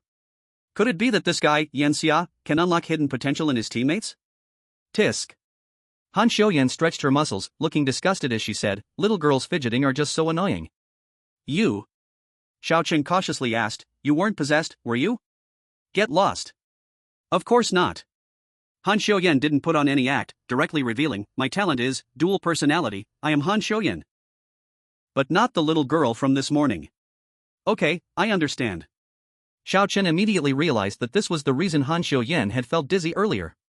From this, it can be seen that the switching of personalities was not something Han Xiuyan could control, so this talent was uncontrollable. Given the timing of the talent activation, the conditions for switching seemed to depend on the changes in the time of day in the instance. As expected, by morning, Han Xiuyan would change back. Xiao Chen quickly figured out the ins and outs of Han Xiuyan's talent, realizing that knowing both sides meant victory in battle. Snap. A crisp sound broke the silence, and in a daze, all the fallen puppets began to writhe like maggots. Snap. Snap. Snap. Accompanied by rhythmic snapping sounds, these puppets stood up in an extremely eerie manner once again. Crack. Their crooked heads twisted again, and countless pairs of soulless but terrifying eyes looked towards Xiao Chen and Han Xiuyan. Use their heads as soccer balls. Use their arms as crutches. Use their legs as baseball bats. The eerie nursery rhyme rang out again, as these puppets twisted like zombies, awkwardly closing in on the two. Ashi, here we go again, right? Han Xiuyan wanted to grab the iron rod and start swinging again. Seeing this, Xiao Chen hurriedly pulled her back. What are you doing? Are you going to get scared? Han Xiuyan huffed and shook off his hand. What? You think you won't act foolishly? Xiao Chen's rhetorical question struck deep. Indeed, Han Xiuyan's IQ at night was not better than in the morning. Although in his mind, the morning Han Xiuyan's IQ wasn't particularly high either. Can't you see? They are immortal. While pulling Han Xiuyan back to run, Xiao Chen explained, the weirdness in ghost stories follows rules. If you want to kill them, you must rely on the rules. No matter how many times you knock them away with an iron rod, they will always get back up. In the end, only you will be exhausted. Han Xiuyan thought this made sense, and she could indeed feel the wind-up mechanism and her back was nearly used up. Did you guys feel that Xiao Chen wasn't as fierce in the last instance? Indeed, he didn't even run in the last instance. This is a team instance, maybe he is hiding his true strength? First doubt, then believe. I still think he's hiding something. Wait, isn't there something ahead? Damn. Xiao Chen slammed the brakes as he saw a large group of green puppets standing in front of the wall, now covered in black handprints from the morning. These puppets surged towards the wall like a swarm, chanting something to themselves. They clawed at the wall like zombies, some even using their heads to bang against it. They clustered together in extremely bizarre positions, stacking like a game of Jenga to reach the high wall, as if performing some mysterious ritual. Suddenly, they stopped their actions, and their heads turned with a click towards the two, hollow glassy eyes filled with their figures. TSK, I should have kept the iron rod earlier. Han Xiuyan began searching for a suitable weapon, while Xiao Chen continued to think. Since it was the weirdness of the instance, there must be a weakness. High-risk weirdness all have weaknesses, let alone the general ones. Carefully think about the rules. The morning dolls really like the factory owner. Also, Rule 3 and Rule 4. Rule 3, the sound of winding the mechanism is very loud and will attract the factory owner's attention. Rule 4, the factory before midnight and after midnight are not the same. Could this Rule 4 be interpreted as the opposite? The morning factory was empty, but by night, it was filled with strange puppets. The morning Jack was irritable but still polite, even initiating handshakes. By night, Jack turned into a frenzied weirdness. The same went for Ben, the situation was identical. If the NPC's attitudes changed with the arrival of night, plus Rule 3 had no effect in the morning. Xiao Chen came up with a bold idea, but this idea didn't have enough basis, and now it even seemed a bit far-fetched. However, given that there were wolves in front and tigers behind, if he didn't dare to try boldly now, he might not have another chance in a few minutes. Ashi, why is there no weapon? Han Xiuyan turned around and made eye contact with Xiao Chen. What are you doing? She suddenly had a bad premonition. It's unavoidable, don't hold a grudge. As soon as these words were spoken, Xiao Chen pressed down on Han Xiuyan's spring. By the time Han Xiuyan reacted, it was already too late. With the click-click sound of the spring winding up, she felt her insides being stirred wildly, and instantly saw stars. Xiao Chen didn't hesitate, turning the spring all the way down. The mechanical sound of gears turning echoed in the passage, like the midnight bell, resounding left and right, and it wouldn't stop for a long time. Boom! An incredibly heavy sound echoed at the end of the passage, as if some massive object had fallen to the ground. Boom! Another loud sound, this time the ground trembled in response. As the sounds echoed, the soldiers in front and behind suddenly stopped, and a trace of fear appeared on their frenzied faces. They all turned towards the direction of the sound. Boom! The soldiers let out sharp, piercing screams, scattering like mice crossing the street. Cough, cough. What happened? Han Xiuyan still hadn't recovered from the discomfort of the winding spring, looking at the crazily fleeing soldiers with a dazed expression. Boom! The heavy sound occurred again, this time closer. I might. Xiao Chen smiled wryly, not knowing whether his guess was right at this moment was a good thing or a bad thing. Attracted what they fear. Chapter 38, War Instigator, please follow read. Boom! A muffled sound came from deep inside the long dark passage. As the sound got closer, the ground began to tremble more violently. Under the flickering lights, a hunchbacked shadow was reflected on the wall, towering 4 times as high as Xiao Chen. The shadow on the wall raised its hand, and with a clang, 5 sharp blades shot out from its fingertips. Following that came the sharp sound of blades scraping against the wall, unbearable to the point of making one's scalp tingle. Keep running! Seeing the shadow getting closer, Xiao Chen decisively took a step in the opposite direction. According to Rule 3, what was attracted by the winding sound was the factory director, at least at night it was. Though he really wanted to see its true form, there was no way to protect himself right now, so he had no choice but to run. Han Xiuyan didn't hesitate either. As soon as Xiao Chen gave the order, she began to sprint. Her speed was fast, able to keep up even with Xiao Chen who had enhanced himself once. Running again, where can you run to? To Mary's room. For now, the factory director at night and the soldiers were in opposing relationships, just like Lu Mengmeng and the manager. Since Jack, Ben, and the soldiers were on the same side, Mary must be as well. But this was all a gamble. Xiao Chen could only hope he was right. After all, the stakes were their lives, his and Han Xiuyan's. The heavy footsteps were approaching from behind, and the ground tremors grew stronger. Xiao Chen couldn't help but look back. In the dim lights, he could vaguely see a huge black figure chasing after them. Xiao Chen couldn't see the giant's face, only that it was humanoid, dressed in a black suit, with a high hat on its head, and the claws that shot out from its fingertips glimmered with cold, sharp light. It was not just his illusion, he felt the winding sound behind him growing louder. Turn left. After running for a few minutes, a metal door decorated with children's drawings appeared on the left side, exactly Mary's room. Xiao Chen used his speed to push the door open and stumbled inside. Han Xiuyan was quick-witted and pulled Xiao Chen back just in time, so they barely managed to stand firm. Boom! Boom! The footsteps in the corridor slowed down, echoing back and forth around the doorway.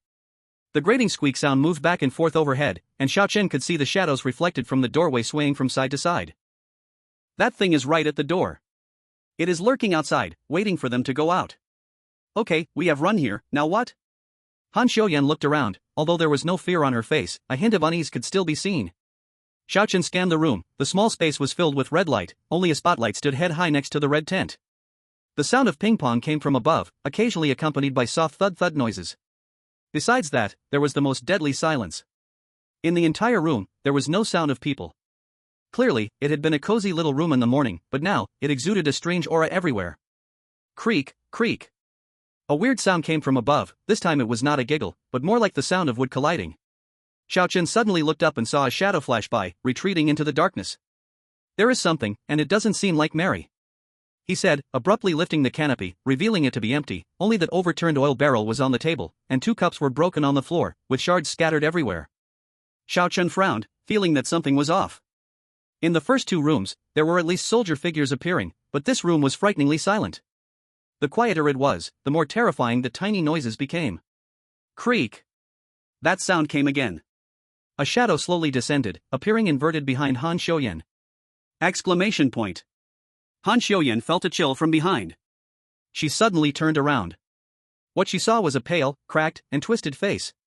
An arm, full of spherical joints, shot out from the darkness and tightly gripped her shoulder. Before she realized it, her feet were off the ground, being lifted into the air. The thing had terrifying strength, fiercely gripping Han Xiuyan's shoulder. The twisting pain made her cry out. On this! Xiao Chen quickly noticed and lifted the wooden table with one hand, throwing it into the air. Han Xiuyan grabbed the edge of the table in midair, gritting her teeth, and used all her strength to smash it backward. In an instant, the hard wooden table crashed onto the thing, shattering it completely. Creak, creak, creak. The thing let out a scream, finally loosening its grip on Han Xiuyan. Seeing this, Xiao Chen took a step forward, kicked into the air, and caught Han Xiuyan in his arms, safely landing. Are you okay? My right shoulder is numb, that damn thing, I want to carve it into 8 pieces. Save it, you almost got carved into pieces yourself, so don't shout. Xiao Chen pulled down Han Xiuyan's collar, exposing her shoulder. A large bruise revealed itself, the skin that should have been tender and fair was now covered in black and purple. It's a small matter, just twist it a few times and it will be fine. Han Xiuyan pretended to move her shoulder, but the sudden sharp pain made her entire arm numb. Ah. Alright, just stay quiet for a bit. Xiao Chen kept looking around, a shadow darting back and forth on the ceiling, the darkness made it impossible to see its form. He kicked over the spotlight. The light shot up, illuminating the ceiling. In the dim light, the ceiling was actually covered with the heads of countless soldier figures. This room wasn't without soldier figures, but they were all killed. The shadow dashed out again, diving down from the ceiling, accurately crashing onto the spotlight. In an instant, glass shards flew, the light began to flicker with a sizzling electrical sound. In the alternating light and darkness, Xiao Chen finally saw the true form of that thing. It was a wooden puppet, but it was standing on 4 legs in an extremely bizarre manner. The 4 legs twisted and bent grotesquely, its heavily made-up face resembling chaotic bloodstains, messy golden hair flowed long, and inside its square-shaped huge mouth, gears turned wildly, spewing sparks outward. Although it looked very strange, it was still recognizable as Mary. How did she become like this? Han Xiuyan held her shoulder, the pain making her break into a cold sweat. Probably once night falls, the doll would become frantic and bizarre, including the things waiting for us outside the door. So what do we do now? As Mary gradually approached, Han Xiuyan grabbed the broken corner of the wooden table again. Xiao Chen waved his hand, signaling her to stay calm. Trust me, slowly back away. The two retreated a step, and Mary moved closer a step. They were at a standoff like this until Xiao Chen and Han Xiuyan had nowhere else to retreat and arrived at the door. Xiao Chen looked down, confirming through the shadow that the thing was still lurking at the doorway, then made a hand gesture to Han Xiuyan. Then, he looked at Mary and slowly raised his hand. I can feel it, Xiao is going to do something. Here it comes, he must have a secret weapon. Xiao Chen slowly made a move, using an extremely standard international friendly gesture. Is this the thing I was thinking of? Hiss, I'm thinking. In the dim light, Mary suddenly raised her head and let out a sharp cry. It's charging at us. Dodge. Xiao Chen and Han Xiuyan each rolled left and right, skillfully dodging, creating a clear path to the door. Mary, rushing forward, couldn't stop and dashed out of the room, leaping into the hallway. And in the hallway, that thing had long been waiting. Chapter 39 The Real Factory, please keep reading. A sharp scream came from the doorway, followed by the sound of a chaotic fight. Xiao Chen knew that Mary had started fighting with that thing. Now's our chance. Xiao Chen grabbed Han Xiuyan and they dashed out of the room like a whirlwind. In the hallway, 2 eerie figures were wrestling, but Mary was clearly not a match for the giant creature and was soon pinned against the wall. Running, he glanced aside. He saw that the thing revealed its razor-sharp claws and thrust them deeply into Mary's body.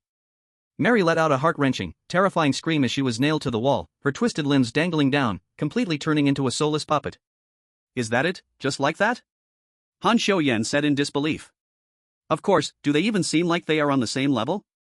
Xiao Chen never thought of Mary defeating that thing, it clearly looked like a boss-level creature. What he needed was just a bit of time, enough for them to safely return to the original production room. Just ahead, turn left. After running for a few minutes, that towering iron door appeared in front of them again. Fortunately, the door was still open. The two of them swiftly squeezed through the gap of the door and pressed their backs against it. Push. Xiao Chen ordered, and Han Xiuyan grit her teeth and exerted force, closing the heavy iron door. Thud, thud. Heavy footsteps sounded again, each noise seeming to crush their hearts. For a moment, Xiao Chen couldn't tell if it was his heartbeat that was heavy or if the tremors of the ground were more intense. Come here. He pulled Han Xiuyan to hide in the dead angle behind the door. Will this work? Han Xiuyan was sweating profusely, her expression twisted from shoulder pain. Don't make a sound, stay still. Just as the words finished. Creak.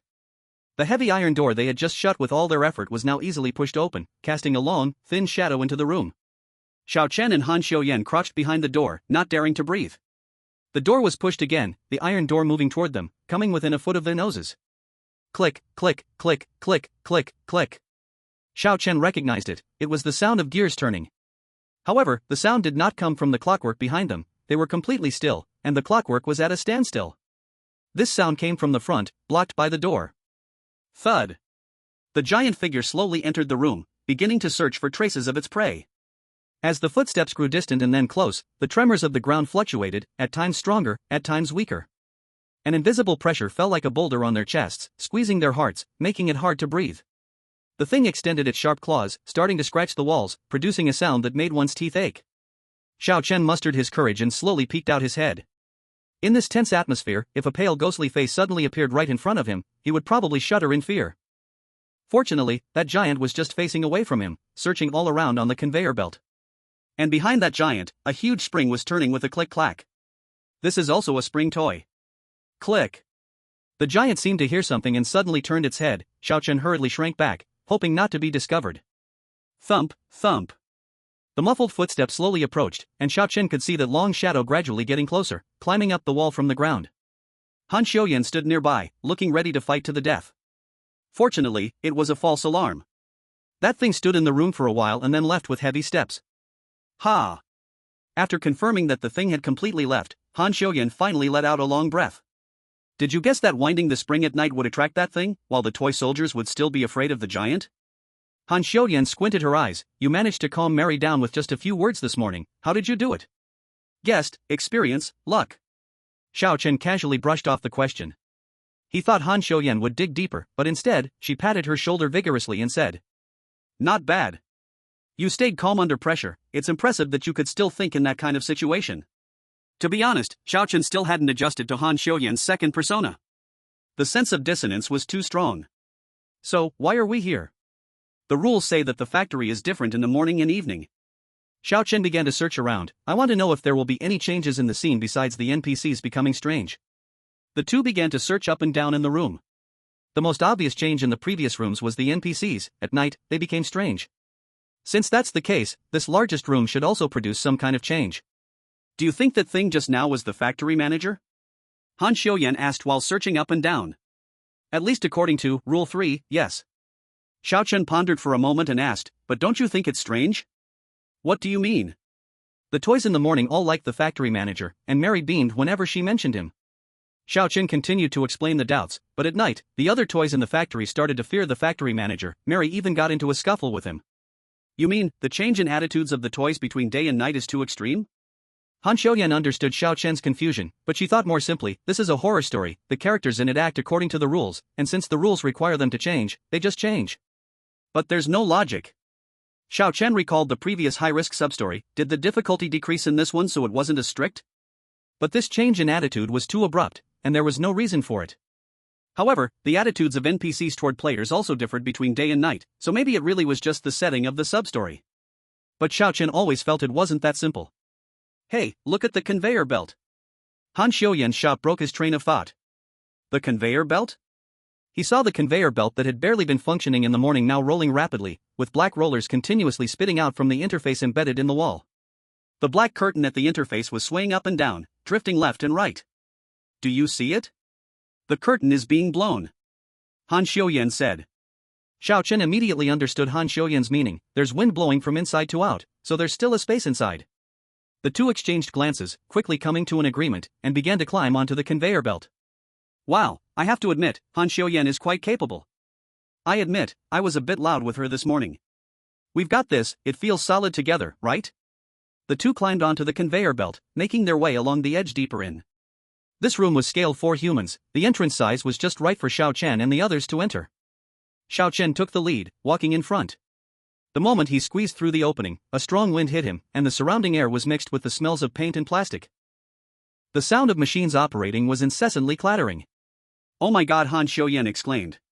The room suddenly became bright, revealing a vast space filled with countless large machines in operation. Several production lines appeared before them, some making plush dolls, others crafting wooden puppets. Under the automatic operation of the machines, sparks flew everywhere, one after another, toys were being manufactured, and then, tossed into the incinerator to be burned? What is this place? Han Xiuyan was a bit shocked. This is probably the core area of this toy factory. Xiao Chen said this, but his gaze was directed far away.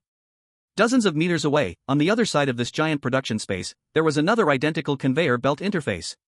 Hey, what are you spacing out for? Han Xiuyan slapped Xiao Chen. Oh, nothing. Xiao Chen regained his focus, looking at the similar conveyor interface. A bold yet terrifying thought came to his mind. He didn't express the thought, choosing to keep it hidden. Let's walk around and see if there are any clues. Seeing Han Xiuyan's shirt already soaked with sweat, Xiao Chen reminded her, if you feel uncomfortable, go take a break. I will call you if I find anything. No need, I'm not that weak. Han Xiuyan said, but the pain in her shoulder felt piercing. She never expected that Mary had such strength. If Xiao Chen had discovered it a little later, her shoulder might have been broken. Actually, what I mean is, Xiao Chen said calmly, your current state is not good. It's better to rest well, pushing through might be a hindrance. Okay, no wonder he is Xiao Chen, clear-minded. Laughing so hard, this is indeed something he would say. But he is also persuading Han Xiuyan to rest, right? Her entire right shoulder is bruised, which is a bit scary. Would any girl actually listen to this? Fine. Everyone was stunned. Han Xiuyan actually nodded, seriously affirming, I admit, you make sense. I'll wait for you here, call me if something happens. Just then, since the so-called factory manager couldn't squeeze past the interface, to ensure the power, Xiao Chen first let Han Xiuyan help him rewind the spring before he started to explore the factory. From the overall scale and the condition of the facilities, it was obvious that this space was the main body of the factory. This instance was a toy factory, and this happened to be the place where toys were produced. Moreover, the proportions of this space were human proportions. Fortunately, the lighting in this space was sufficient, making it so that even one person would not feel panic. Woo! Ha! Xiao Chen frowned slightly. It seemed like he heard something? Woo-woo! Indeed, there was a sound. Like a child's cry? Could it be those toy factory soldiers again? Xiao Chen began to listen attentively, trying to locate the source of the sound. Soon, he confirmed that the sound was coming from ahead. He cautiously felt his way forward, because his body was doll-sized. A short distance of a few meters drained several times more energy, even crossing a conveyor belt was a tiring endeavor. Woo-woo! The crying grew louder and closer. After advancing about 30 or 40 meters, in a small corner at the end of the space, a small, box-like porcelain-tiled room appeared in view. Xiao Chen pressed his ear against the door, listening carefully.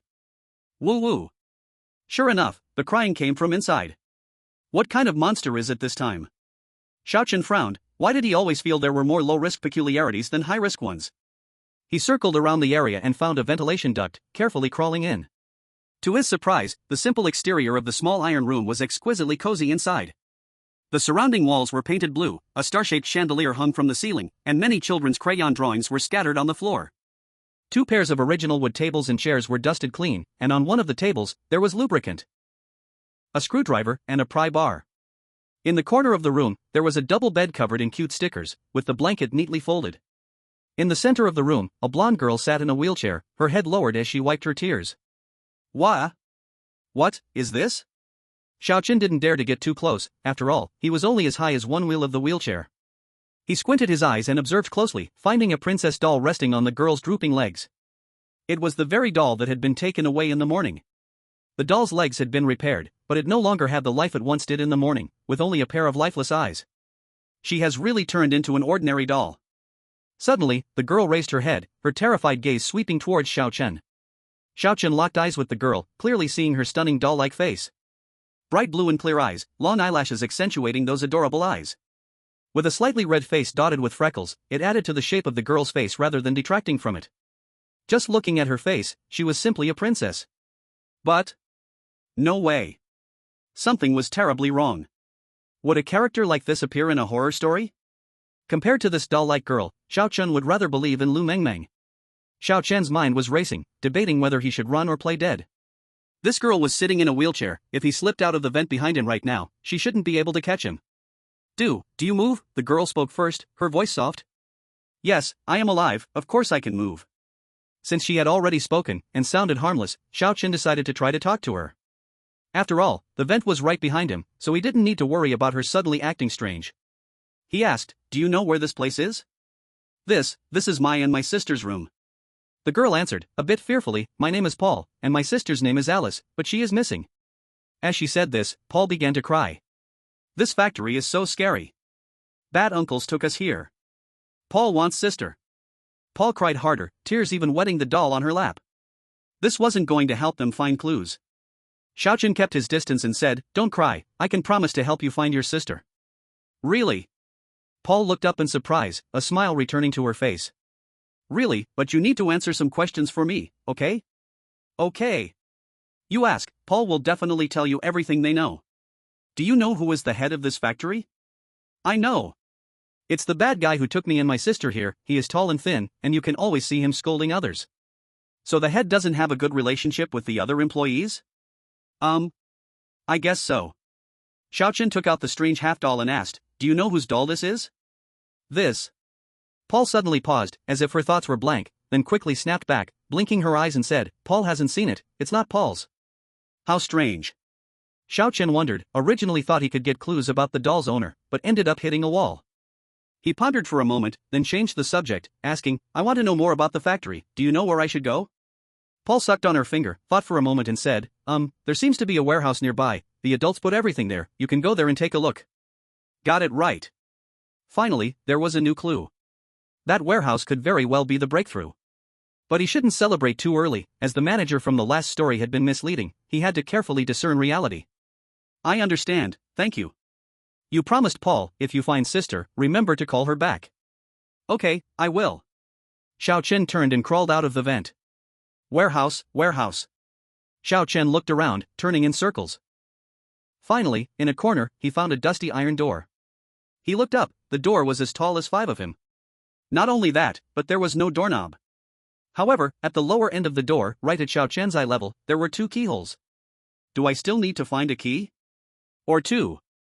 Just as he was pondering, a sharp voice broke the silence. If you come 1 step closer, I will kill you. Xiaochen's heart tightened. It was Han Xiuyan's voice. Chapter 41 Encounter, please read and vote. 10 minutes ago. Fuck. What the hell is this? Nathan limped through the corridor, chased by a group of strange green toy soldiers behind him. Click. Click. The soldiers approached with twisted postures, singing an eerie children's song. Hey! Why are you running so fast? Do you believe I will kill you?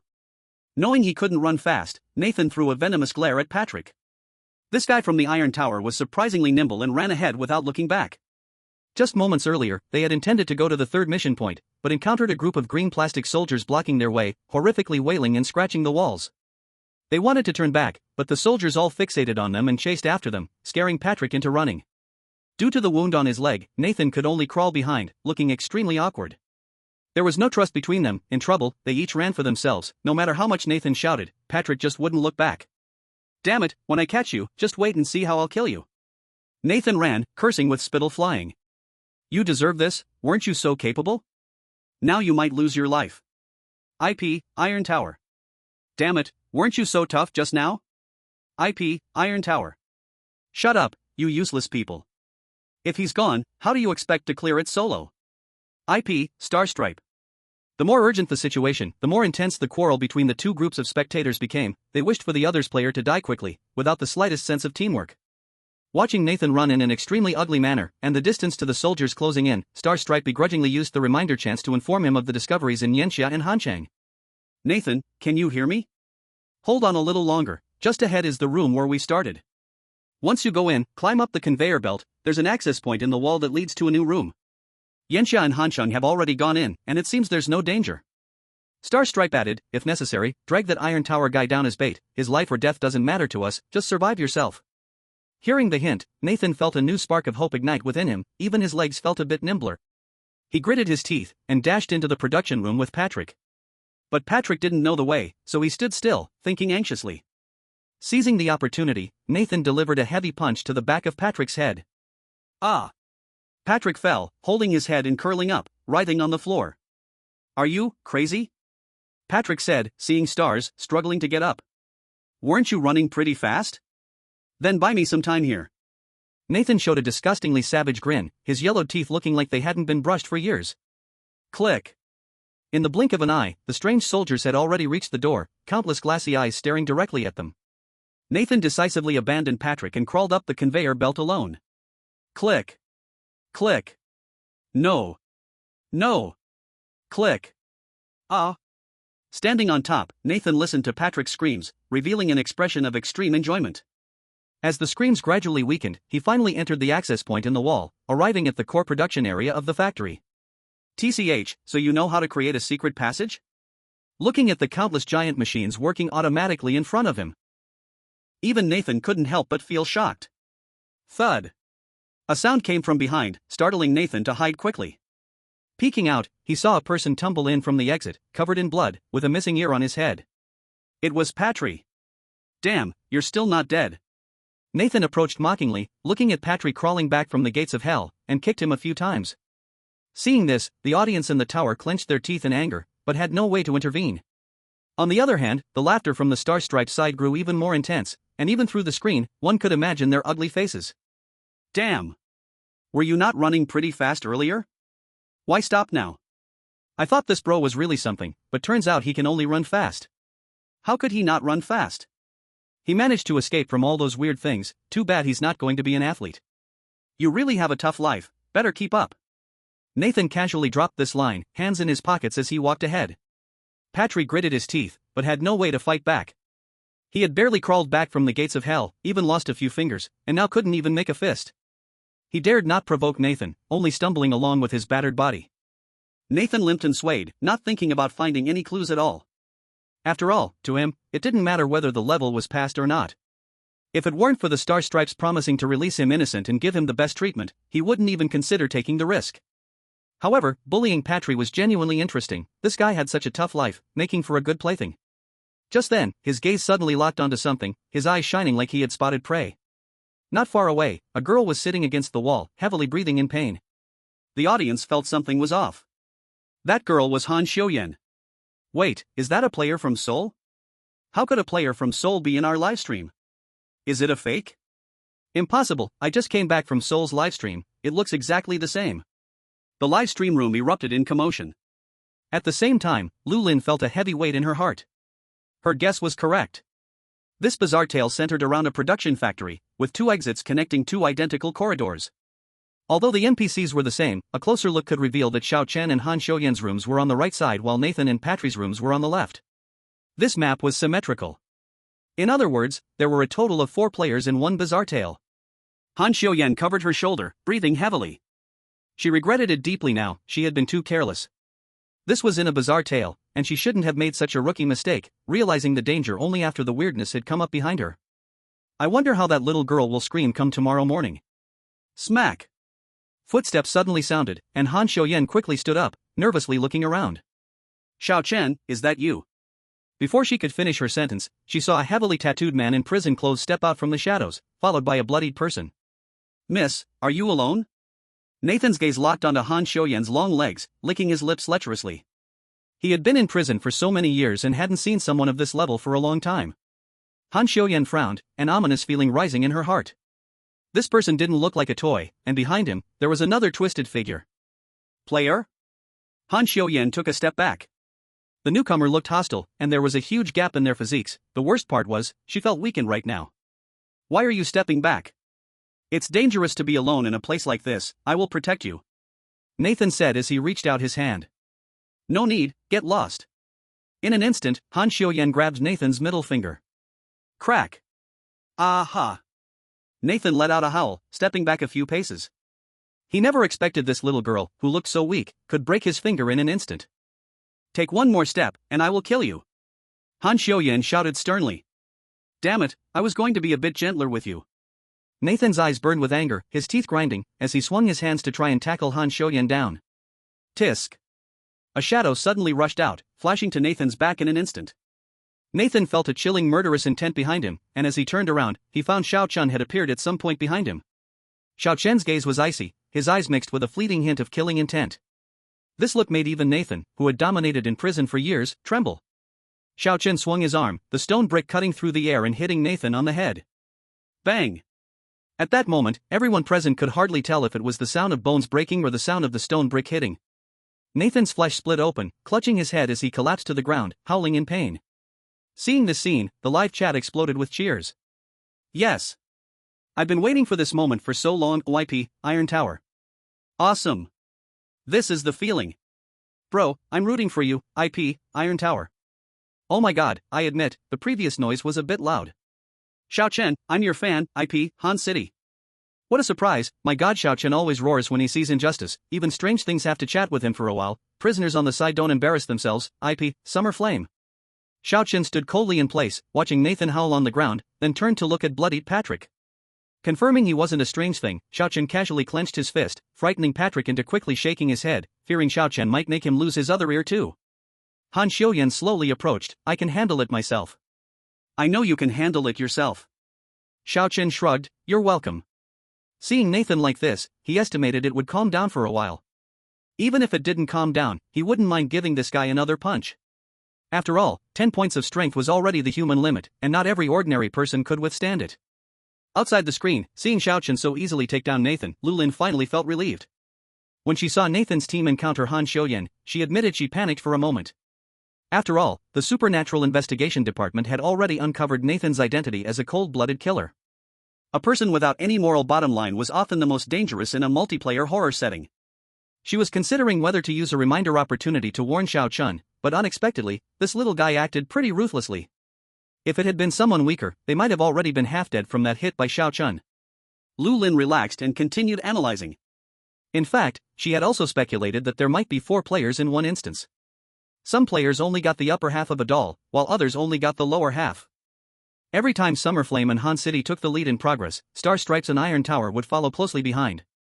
It seems there had been signs all along. But still, the question remained, why not live stream the rules? Was there some hidden clue in the rules? In the horror instance, 3 players awkwardly occupied their corners in a triangular position. Han Xiuyan glared fiercely at Nathan, wishing to break the remaining 9 fingers he had. Nathan, undeterred, frequently cast glances at Han Xiuyan. But he didn't dare make a move, as Xiao Chen's break had already left a psychological shadow on him. Of course, in his heart, more was anger and unwillingness. After being the boss in prison for so many years, he actually stumbled here.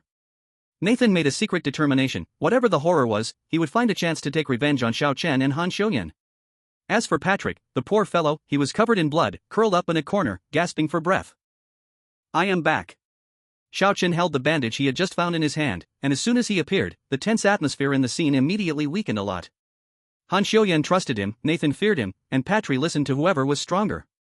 As soon as Xiao Chen appeared, no one dared to act recklessly. He first bandaged Patry simply. With the extent of the injury, it could only be said that it was a miracle Patry was still alive. Then, he issued a final ultimatum to Nathan: if I see you scheming again, I promise you won't get up next time. Xiao Chen knew that in this world of strange tales, there were no moral constraints. As long as the rules are not angered, players can do whatever they want. In a place like this, strength is the best argument. Not to mention Nathan was wearing a prison uniform, clearly a troublemaker. Let's verify the information. Xiao Chen wasn't shocked by actually, there are 4 players. He quickly accepted the reality and began piecing together clues. Is the lower half of the doll in your hands? Seeing Nathan's defiant expression, Xiao Chen waved his fist. Are you going to tell me yourself, or do I need to come over? TCH, fuck. Nathan cursed lightly and pulled out the lower half of the doll. Sure enough, as Xiao Chen had thought, the 2 groups of players each had half a doll, and both needed to complete their respective tasks before merging the dolls into one. This meant that, in the end, there could only be one complete doll. And players teamed up in pairs. In the end, only one group of players could complete the task. Nathan also realized this and viciously hid the doll back. Xiao Chen and Han Xiuyan exchanged glances and moved to the side. What should we do? Han Xiuyan understood that in the end, only one group of players could survive. Why don't we just snatch that thing now? No, big sister, if you really want to act recklessly, at least assess the situation. Xiao Chen hurriedly interrupted Han Xiuyan and asked, didn't you see their doll is only half fixed? I saw it, so what? So the urgent matter right now is to fix both halves of the doll completely. Xiao Chen explained, that connection point only opens at night, and only in the morning can we communicate with the NPC to repair the doll. If I'm guessing correctly, this Strange Tales map resembles an H shape. Depending solely on the 2 of us, we would have to go to the left in the morning to fix the upper part, then return to the center at night, and wait until the next morning to go to the right to fix the other half. Not to mention we don't even know the situation on the right side. The NPC's favorability, whether they did something that angered the rules, we have no idea. But if we act separately, we can go left to fix the upper half while they go right to fix the lower half, then gather here at night. Han Xiuyan realized and confidently said, that would be more efficient, and the risk factor would also be reduced. The 2 hit it off and decided to cooperate first. Maybe in the end, only 2 out of the 4 could make it through, but now was not the time to create chaos. Wait, 4 people? Xiao Chen suddenly felt something was off. Didn't Mary mention, I heard the factory manager say that 3 new clockwork toys would come recently? But there were clearly 4 players present, which meant one person was not the so-called clockwork toy, and that person was likely the traitor. Speaking of Han Xiuyan, at least Patry didn't look threatening. He had to keep a close eye on Nathan. That's how it is. Do you have any objections? Xiao Chen informed Nathan and Patry of the discussion results, and Patry, having no energy to refuse, nodded in agreement. As for Nathan, he still defiantly shouted, "Why should I listen to you? You don't really think you're the boss, do you? Fine, I can just give you the upper half of the doll." As Xiao Chen spoke, he really pulled out half a doll, causing Han Xiuyan to widen her eyes in shock. "You can just take this doll, and I will also wish you good luck dragging along a teammate who can't catch their breath while completing tasks on both sides." As soon as these words were spoken, Nathan also shrank back. Although he felt unwilling, he was not a fool. Now Patrick was like an ornament, and Xiao Chen and Han Xiuyan were not easy to provoke.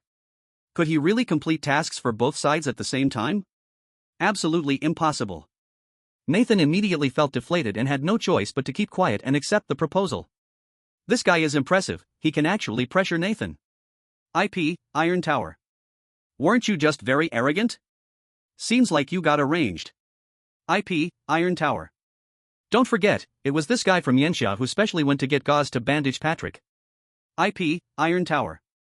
The audience from Iron Tower was quickly warming up to Xiao Chen, while those from Star Stripe were turning red. Who does he think he is? Can he point fingers here? Star Stripe.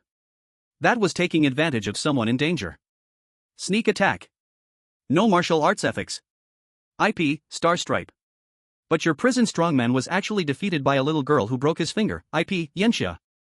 This remark hit hard, leaving the Star Stripe people speechless for a moment. They didn't actually expect that Nathan, who looked so fierce, turned out to be just a bully who feared the strong and bullied the weak. On the other hand, Yanxia couldn't help but admire Xiao Chen's strategy. A master, this is a master, who could utilize Nathan so well in this situation. Chapter 43, The Toy Cafeteria on the Tip of the Tongue, please read on. Please vote. After a long and torturous night, the 4 finally welcomed the second morning of the eerie stories. Xiao Chen hardly closed his eyes all night, staring at Nathan, fearing he would pull some tricks while they were asleep. On the other hand, Han Xiuyan slept soundly after a long day of exhaustion. Hey! How long are you going to sleep? Let's go! Nathan kicked Patrick awake, disregarding his wounds. Patrick dared not say anything, though he hated it in his heart, he could only obediently follow.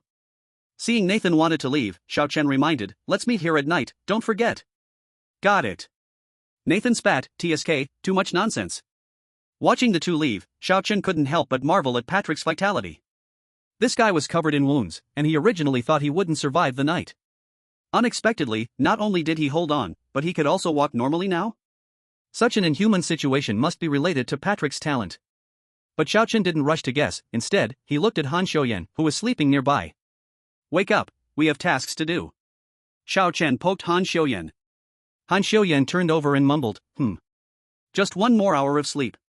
Is this sister calculating her beauty sleep by the hour? But seeing this, it seemed that her personality had switched back. If that's the case, then you sleep here alone, I'll go first. Hey. Don't go. Han Xiuyan sat up as if shocked but was pain all over from her shoulder injury. Ouch, my shoulder. She vaguely remembered what happened after switching personalities, but didn't expect the bruise to be this big. After she took a moment to recover, the two once again exited the interface, returning to the production area. Swish! Before they could take a few steps, the door curtain of the interface suddenly tightened, rotating like a blade and sealing off the entrance.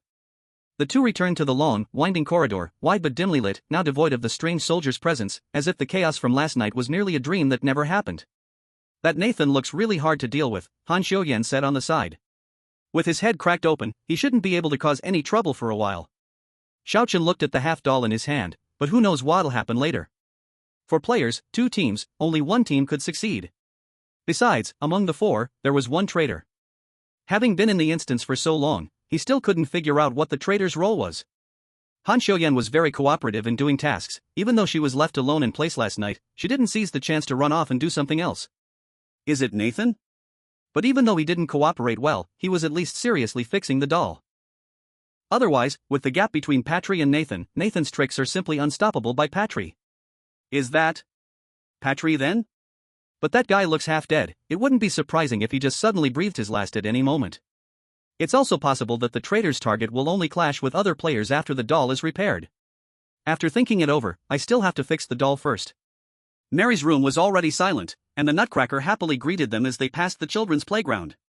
Safely passing through the corridor, the two returned to the toy cafeteria without any obstacles. The main door was wide open, and the sound of iron clanking ping pong came from the kitchen. Xiao Chen took the lead and entered the kitchen. Jack had returned to his original state, skillfully managing multiple tentacles as they worked on the dining counter. Why has he started cooking so early? Han Xiaoyan mumbled, feeling uncomfortable with those fluffy tentacles. Without turning his head, Jack's triangular fluffy head remained still, his sausage mouth opened blankly, and surprisingly he spoke. "Hello, why did you guys leave in such a hurry last night?" "I was still waiting to fix your dolls after dinner." Xiao Chen rolled his eyes. "Do you even hear what you're saying? If it weren't for the rush, they would have turned into hedgehogs." What surprised him was that Han Xiaoyan, who had been tugging at her sleeve hiding behind him, was the first to ask, "Chef Jack, can you help us fix the doll today?" "Oh right, I am the chef." "What a sweet little girl." Jack happily agreed, "No problem. You all can wait for me outside." Not sure if it was Xiao Chen's illusion, but he felt that there was a hint of happiness on Jack's blank face. "After spending a day in the ghost tales, your courage has really grown a lot." Xiao Chen casually found a spot to sit. Yesterday you almost fought with that Nutcracker, and it was me who persuaded you, remember?" Han Xiaoyan lifted her chin, knowing that Xiao Chen was complimenting her. Her smile was almost impossible to suppress. Yes, thank you so much, my good teammate." "So fake." Bang!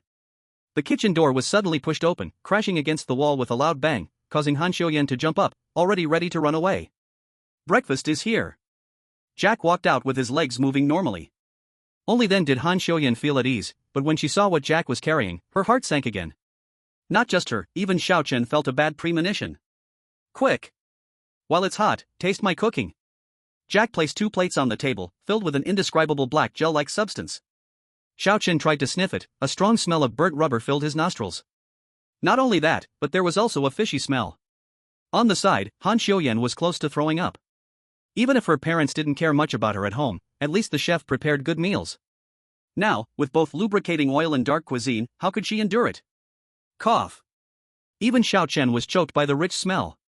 This was no longer just dark cuisine level, eating this might really lead to death. "Why aren't you eating?" Seeing that the two were unwilling to take a bite, Jack's expression turned sinister. "Is it that my cooking isn't good?" Do not say Jack's cooking is bad, he gets angry, and no one can hold him back. Can't refuse, and can't say it's bad. In that case, they could only pull out those 2 words. Under Han Xiaoyan's horrified and rejecting gaze, Xiao Chen pushed the plate back. "Actually, the factory manager was worried we would go hungry, so he specially told us to eat before we came." Xiao Chen said, "He always loves taking care of people, doesn't he? Isn't he asking for death?" Soul. Eating might not lead to death, but if you don't eat, you will definitely die. Didn't the Nutcracker's hint say so? Soul. Ha ha ha. Damn. Is this your star player? I thought he was tough. Yeah, he won't even eat this little thing, isn't he just a coward? Han Xiaoyan was right there, her eyes nearly popping out. What is this guy doing? He's been wise all his life, and now he's going to die at such a crucial moment? If it really doesn't work, he could find an excuse to divert attention and secretly throw it away. Under the gaze of the entire audience, Jack's tentacle slowly wriggled, and then... slap! Jack suddenly slammed the table. Oh! How many times have I told him, he needs to eat a good breakfast and eat less junk food, really? Although his tone was slightly displeased, it was clear that Jack was mostly happy now. But you're right, that little girl just loves to meddle, ha ha. Isn't it, brother? How is this possible? Do you have a trick? Luck, damn, it's definitely luck. Why? Are the rules not effective for him? Seeing Jack unexpectedly laughing, the audience was stunned. It felt like the scary script didn't work on this guy. Only the summer audience looked calm, they were already used to it. Calm down, basic skills, number 6. Jack was still mumbling about that little girl while clearing the plates. It's not your fault, you have to eat breakfast, too much can also make you uncomfortable. I'll keep this and heat it up for myself tonight. Jack extended a tentacle. Give me the doll, let me see if I can fix it. Xiao Chen handed over the doll while agreeing, there's no way, he always likes to care. His voice grew weaker until it completely stopped. Little girl. Xiao Chen's brows gradually furrowed, and at that moment, Han Xiaoyan had the same expression. Director, isn't that the giant man in a suit and hat? Then who is the little girl Jack mentioned? Chapter 44, Trouble Comes from Speaking, please follow. Please vote. Director, isn't that the giant? Han Xiuyan leaned closer to Xiao Chen, whispering. Xiao Chen was also confused. According to Rule 3, the giant attracted last night should be the director. Furthermore, Paul said the director was that tall and skinny man. So who is that little girl? Could it be that there are other roles in this toy factory that haven't been found? Is it possible that the owner of this doll is related to the little girl Jack mentioned? What a pity. Jack said while repairing half of the doll, the director's girl can't walk well, can't get down the road. Even though she's like that, she still comes to care about us. In Xiao Chen's ears, Jack's voice gradually faded away, replaced by a deafening sound that struck his brain. Little girl, can't walk, can't get down the road. The director is not he, but she. Could it be that Paul is the real director? Repair progress, 50%. The loud system sound broke the noise, bringing Xiao Chen's awareness back. Here, your doll. Jack handed over the doll. Remember to tell the director not to eat so many snacks, eat more nutritious food. Okay, we will. Han Xiuyan took the doll from the dazed Xiao Chen and nudged him to remind, hey, what are you zoning out for, think about it outside. Looking at the doll in her hand, Han Xiuyan couldn't help but mutter, I wonder if those two can be trusted. Tisk, can you move? Nathan cursed as he walked ahead, feeling very annoyed that Xiao Chen was pressing him down, occasionally cursing at Patrick to vent. I'm already walking. Patrick panted, the tearing pain all over his body made him grimace. When he was surrounded by those toy soldiers yesterday, he could feel his body slowly tearing apart, the aching pain from his flesh hitting him from all sides. If it weren't for the talent, being strong, he would have died last night. Although, he wouldn't be alive for long. The talent he drew was B-class talent, continuation. Talent effect, when the player loses vital signs, they will gain 1 minute of invincibility, continuing to survive for 36 hours. But the injuries he suffered won't disappear, and he was already half a step into the gates of hell. Now, what held him up was a simple thought. Thoughts of his parents, wife, and children. He was a family man who had to survive and return home. The horror game had the ability to heal players. Those who were previously injured found healing upon clearing the game. As long as he could clear the game within these 24 hours, he had a chance to live. If it weren't for his concerns, Patrick would have gladly exploded this fat-headed, pig-eared bastard right now. He held back his impulse and thought carefully, for players would form 2 teams, and only one team could win this match. Maybe the losing players could survive, but whether they would receive healing from the horror game was another matter. That fiery summer kid and the girl from Seoul were not simple characters, he couldn't handle them alone. At this moment, he needed someone like Nathan. Since Nathan treated him as a toy and used him at will, then he would turn around and use Nathan too. As long as he could win the dungeon and stay alive, he was willing to do anything. The two rushed through the hallway, heading straight for the final toy cafeteria. Upon pushing the door open, a burnt smell hit him hard, and the sound of metal clanking echoed endlessly. What the hell is that smell? Nathan cursed as he approached the kitchen door, wanting to open it but then turning his gaze to Patrick. You go. Though Patrick was scared, he had no choice but to act as a shield again, opening the door for Nathan. Swish. The moment the door opened, a small knife flew through the air, leaving a shallow cut on Patrick's face before stabbing straight into the wall. Damn. Why did the summer kid open the door without issue? IP, Star Stripes. Could it be the summer player's knock? IP, Iron Tower. Lucky him, I guess. This shows how important politeness is. IP, Iron Tower. Patrick took a sharp breath. Even though he already had many wounds, one more wouldn't make a difference, but if he had taken another step forward, that knife could have gone straight into his forehead. That was close. Who allowed you to enter the kitchen? Jack's entire body writhed with tentacles, as if he were about to make Patrick cosplay a hedgehog in the next moment. Ah. My friend here is just so rude. I told him to knock.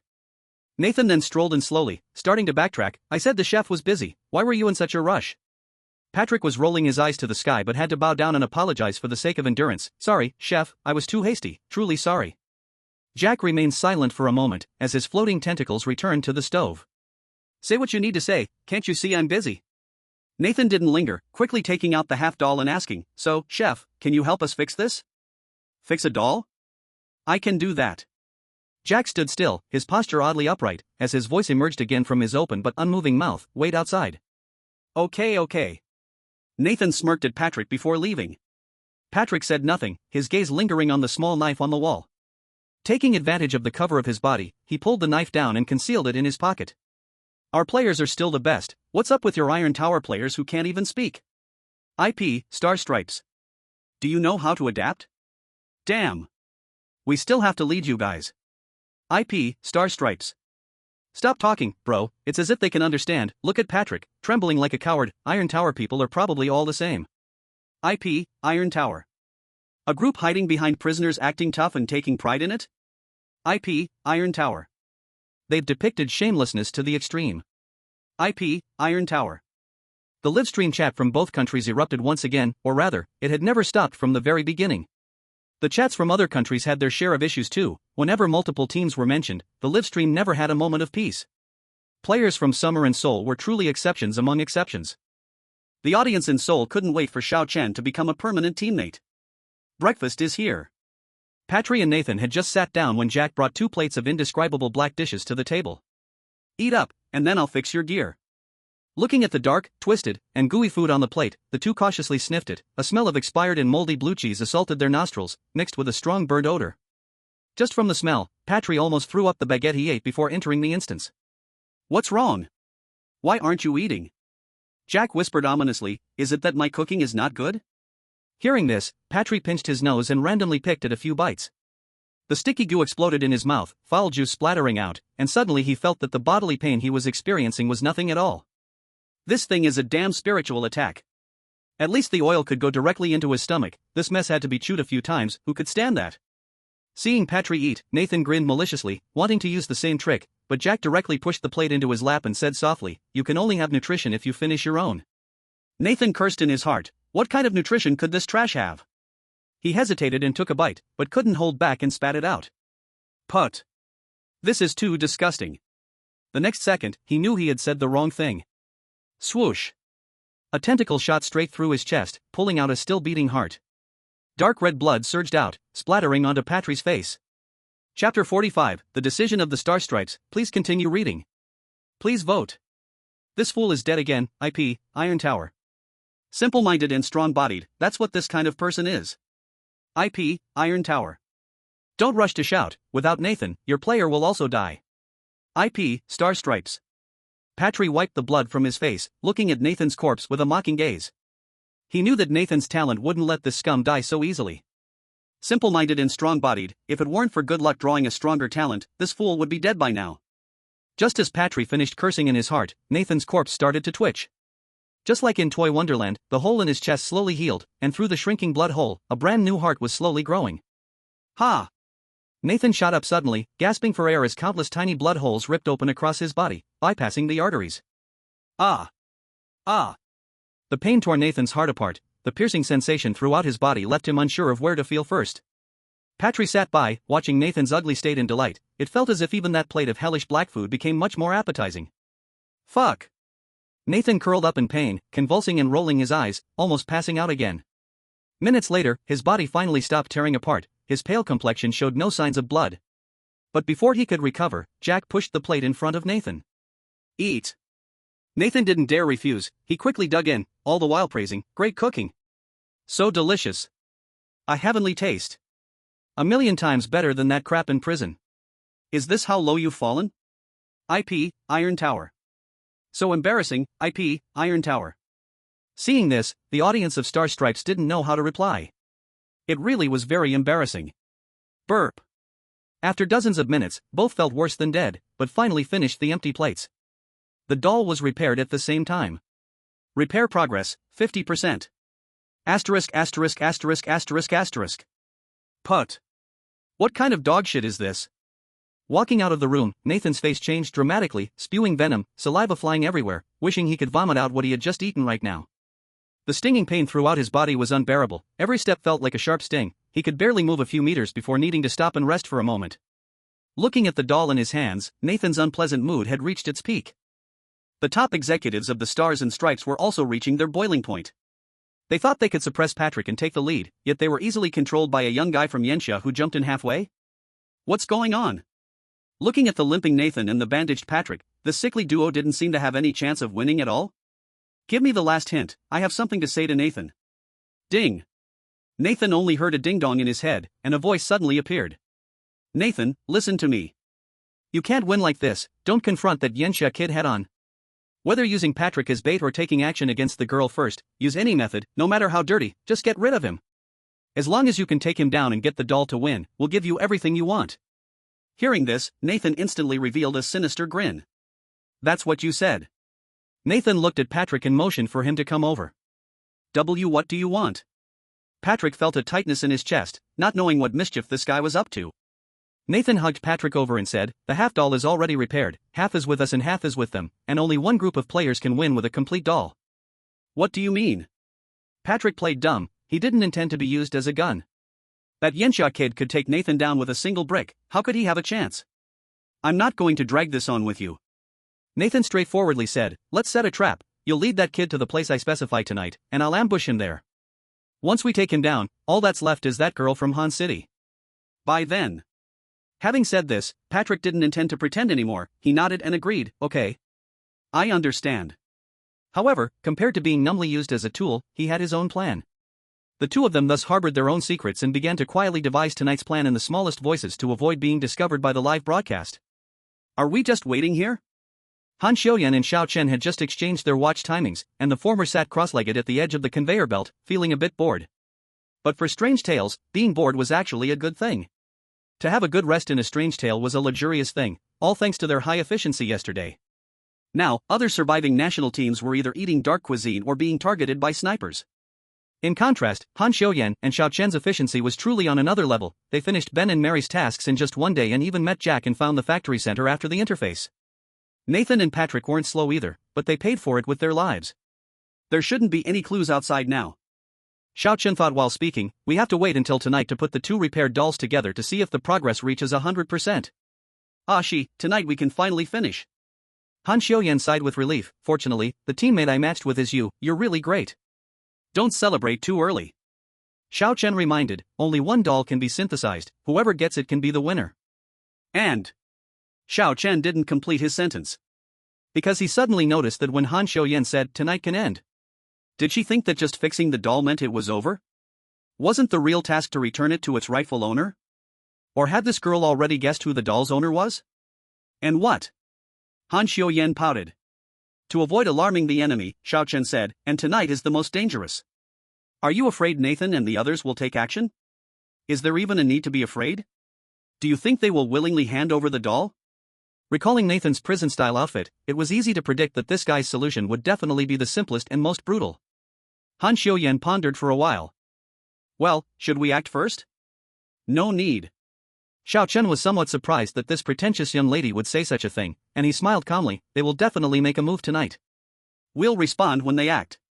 He shrugged, maybe they're discussing how to ambush us right now. Why are you so calm? Han Xiuyan felt a bit tense, what if they launch a surprise attack at night? Ha! Xiao Chen couldn't help but sneer, a glint of fierce light flashing in his eyes, they can certainly try. Han Xiuyan flinched a little, secretly relieved that she was on the same team as Xiao Chen. If she were against him, she felt she wouldn't come out unscathed. Bang! A loud slap echoed in the corridor, it was Jack's voice, marking the arrival of night at the factory. Swish! The curtain at the interface suddenly loosened and fluttered around. Let's go! As usual, Xiao Chen took the lead and walked ahead. After waiting a while at the gathering point, footsteps finally came from another interface.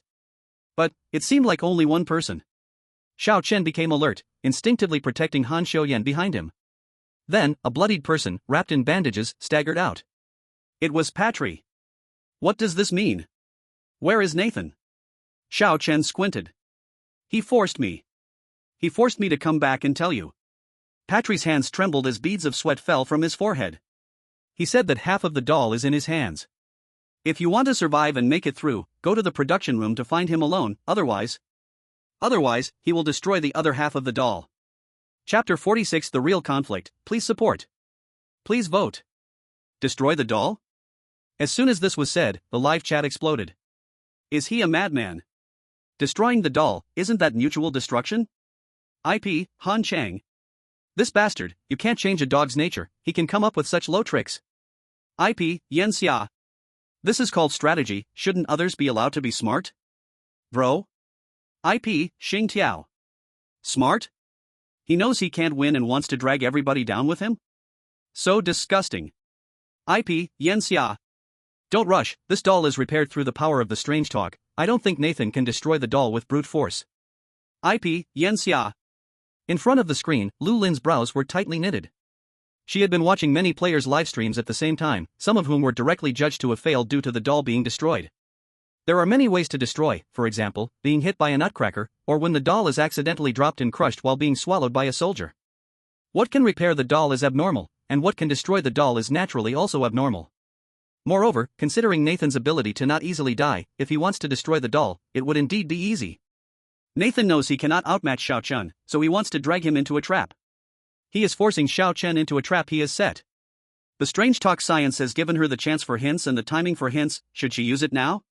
But what could she possibly hint to Xiao Chen now? Lu Lin's heart twisted in a knot, wishing she could do more than just watch from the outside. But as she watched, she realized. Xiao Chen seemed completely calm, not even furrowing his brows. What's going on? Is the emperor not anxious but the eunuch is? Is this kid really this calm? Compared to Xiao Chen, it was Han Xiuyan who panicked first. Ah! Han Xiuyan had unknowingly switched to her battle mode persona, her eyes burning with the fire of anger. This was the plan to meet here. What is this little trick? She rolled up her sleeves. Let's blow him up. Hey, wait a second. Xiao Chen almost forgot Han Xiuyan could switch personas at night and hurriedly stopped her. I know you're anxious, but don't rush. He pulled the furious Han Xiuyan back. He called me out specifically. Why are you in such a hurry? Do you remember what I said? Xiao Chen said very calmly. They will definitely make small moves tonight. This moment will eventually come. You take good care of the doll and stay here waiting for me. Xiao Chen glanced out of the corner of his eye, deliberately stuffing the doll into Han Xiuyan's hands while reminding her softly, keep an eye on him, this guy won't behave. Alright, I got it. Han Xiuyan nodded, feeling a bit shy as she said, you, remember to take care of yourself. Ha, you worry about me? Ah, I shouldn't have said too much. Enough, I know, saying more would just jinx it. Xiao Chen simply said goodbye, accepting Nathan's provocation, and walked toward the interface alone. Suddenly, he heard a ding-dong sound, and Lu Lin's voice echoed in his head. Xiao Chen, can you hear me? This is Lu Lin. Lu Lin? Xiao Chen was a bit surprised. He didn't expect Yan Xia to suddenly use the hint opportunity at this time, passing it through Lu Lin. I don't recommend you go find Nathan like this, but I know I can't stop you, so listen carefully. Lu Lin told Xiao Chen all about Nathan indiscriminately killing people in reality, including children, and how this person treated Patry as a toy bait, and so on. The purpose was to remind Xiao Chen that Nathan is a scoundrel without any moral bottom line. No one knows what he would do to achieve his goals. Alright, I got it. Xiao Chen seemed calm, but his tone was much heavier. While the hint time hasn't ended, there's something else I need to tell you. Lu Lin said, this time, the ghost story is strange. The audience outside the live broadcast can't see your rules. Xiao Chen suddenly hit the brakes. You can't see the rules? Ding, hint time has ended. The only response he received was the cold system sound. At the same time, a sudden thought flashed through Xiao Chen's mind. The so-called traitor might have been hinted at right from the beginning of the rules. He thought that if the rules mentioned the other party as a traitor, then the viewers from various countries would naturally know as well. With the hint opportunity, he initially ruled out the simplest possibility that the rules were an issue. Now thinking about it, they were likely tricked by the ghost story again. But with this, figuring out the traitor would be much simpler. All he had to do was check if there were any discrepancies in the rules at the starting points of the 4 players. Before that, he first needed to resolve a bit of personal grudges. Xiao Chen revealed a slight smile. This smile, the Yan Xia audience was very familiar with. Everyone felt a chill run down their spines. They clearly remembered Xiao Chen smiling like this just before he fought back against 2 strange beings in the previous round. But the Star Stripe audience didn't know this and was still laughing at Xiao Chen's bravery without wisdom. Daring to go into such an obvious trap, I think the player from Yan Xia is out of his mind. IP, Star Stripe. Nathan is threatening with the doll. What can he do? No matter how strong he is, he can't conjure half a doll. IP, Star Stripe. Even at night, still daring to challenge outside, I think the most manly one is Nathan. IP, Star Stripe. Can we stop disgusting people? Dare not tackle with raw strength, and this is called a man? IP, Yan Xia. The barrage erupted into a chaotic argument, all the conflicts bursting out just as a clash was about to occur. Xiao Chen, on the other hand, was quite the opposite. He was very calm now.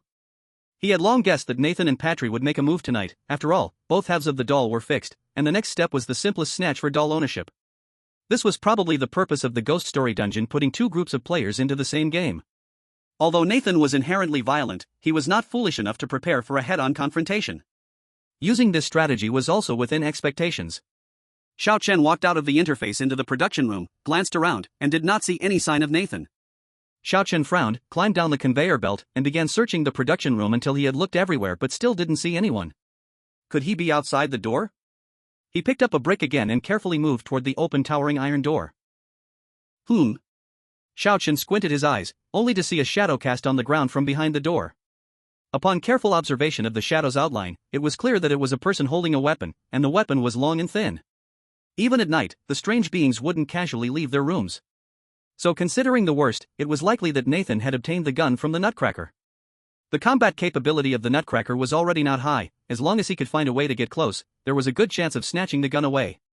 Xiao Chen took a deep breath, looking at the shadow on the ground, and had an idea, deliberately stomping his feet to make loud footsteps. Sure enough, the shadow behind the door shrank back. It was a person, not a strange being. Since that's the case, Xiao Chen deliberately took big steps to walk to the door, and saw the shadow behind the door shrinking more and more, and the weapon was slowly raised, even making the sound of the gun being lifted. Ka-ka. The audience in the livestream held their breath, all eyes fixed on Xiao Chen. Suddenly, Xiao Chen abruptly swung his arm and threw the brick in his hand forward. Bang! A deafening gunshot suddenly rang out, the flash of fire precisely turning the brick into flying fragments in midair. At the moment the gunshot sounded, Xiao Chen burst out of the door, and a familiar greasy and messy face appeared in his sight. It was Nathan, who had been lying in wait for a long time. The moment Nathan saw Xiao Chen, the smug look on his face disappeared in an instant, leaving only sheer terror. Because he saw the look in Xiao Chen's eyes, coldness, anger, and a hint of lethal killing intent. The gun was a single-shot firearm, and it would take at least 20 seconds to reload. Nathan couldn't escape in time and could only scramble backward in panic. Not giving this scoundrel any chance, Xiao Chen grabbed Nathan by the collar and yanked him back. In the next second, a punch came down without the slightest reservation, hitting Nathan squarely on the jaw. Crack! The sound of bones shattering echoed. Nathan clutched his jaw and cried out in agony, crashing down to the ground.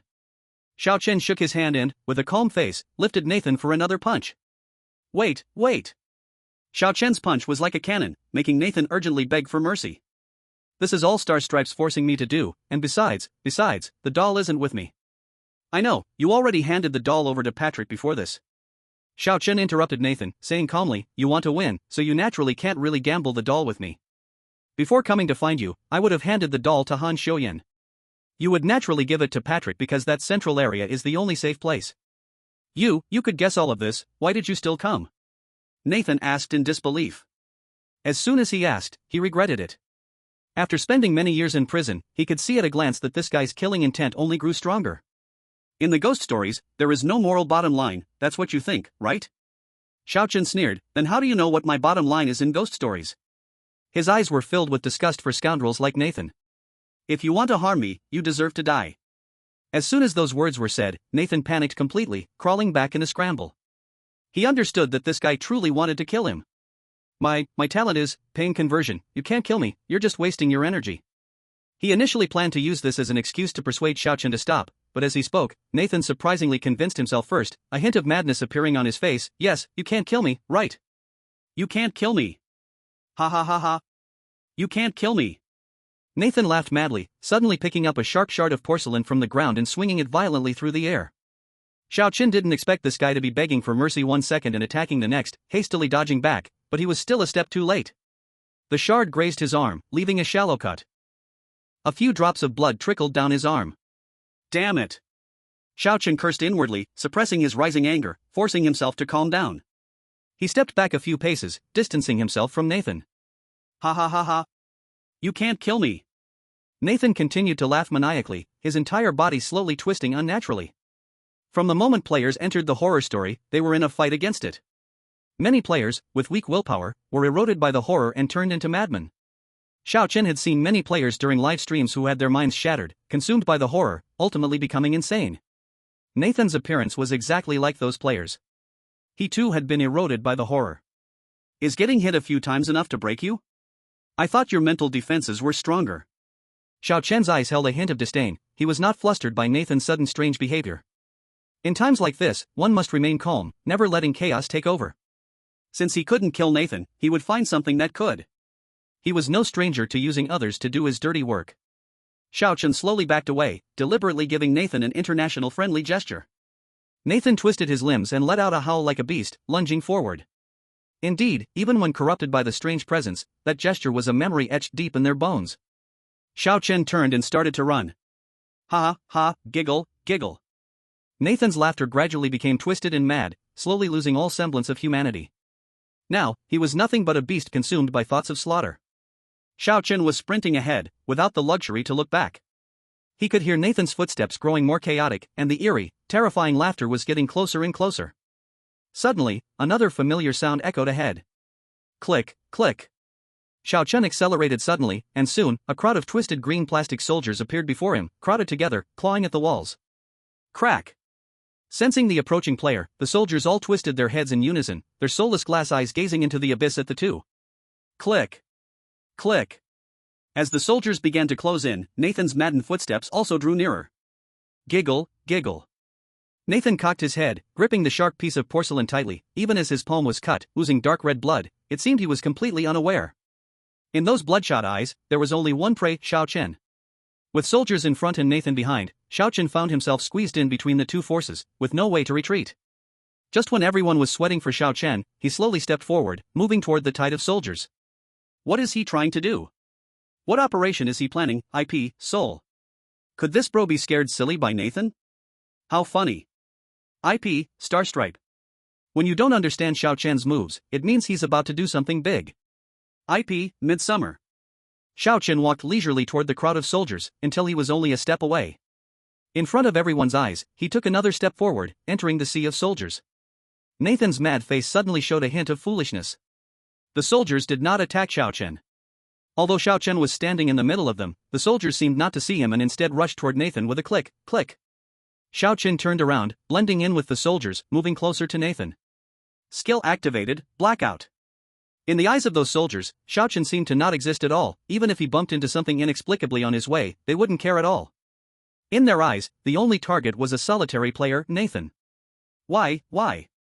Nathan's insane glare was gradually overshadowed by fear. He could clearly see Xiao Chen, who was standing there, amidst the soldiers, almost as if this eerie scene was all his doing, as if everything was under his control. At this moment, in his eyes, Xiao Chen appeared like a reaper, claiming his life. His vision gradually faded, green slowly engulfing him. Xiao Chen watched as the soldier slowly engulfed Nathan, his eyes filled with indifference. For such people, he would have not the slightest pity. Once pity was given to such people, it would turn into sorrow that would descend upon others. Save me, save. The wails gradually faded away, utterly motionless. Just when he thought everything was finally over, a disgusting sound arose from the pile of soldiers. It was a strange sound of flesh grinding together, bones restoring. Xiao Chen furrowed his brows tightly, watching an extremely strange and terrifying thing stand up again. That was Nathan, but he had lost his flesh, leaving only a head and a skeletal frame wrapped around his organs. Veins floated in the air, connecting to the heart. In addition, a spring was inserted straight into the heart, with countless tiny gears attached around it. Due to the strange interference, Nathan had gone mad. The inhuman pain now brought him joy, laughing wildly. I can't die, I told you, I can't die. Ha ha ha. This appearance was terrifying enough that even Xiao Chen couldn't help but shiver, momentarily unable to tell which was more bizarre, Nathan or the soldiers. But gradually, his gaze became resolute.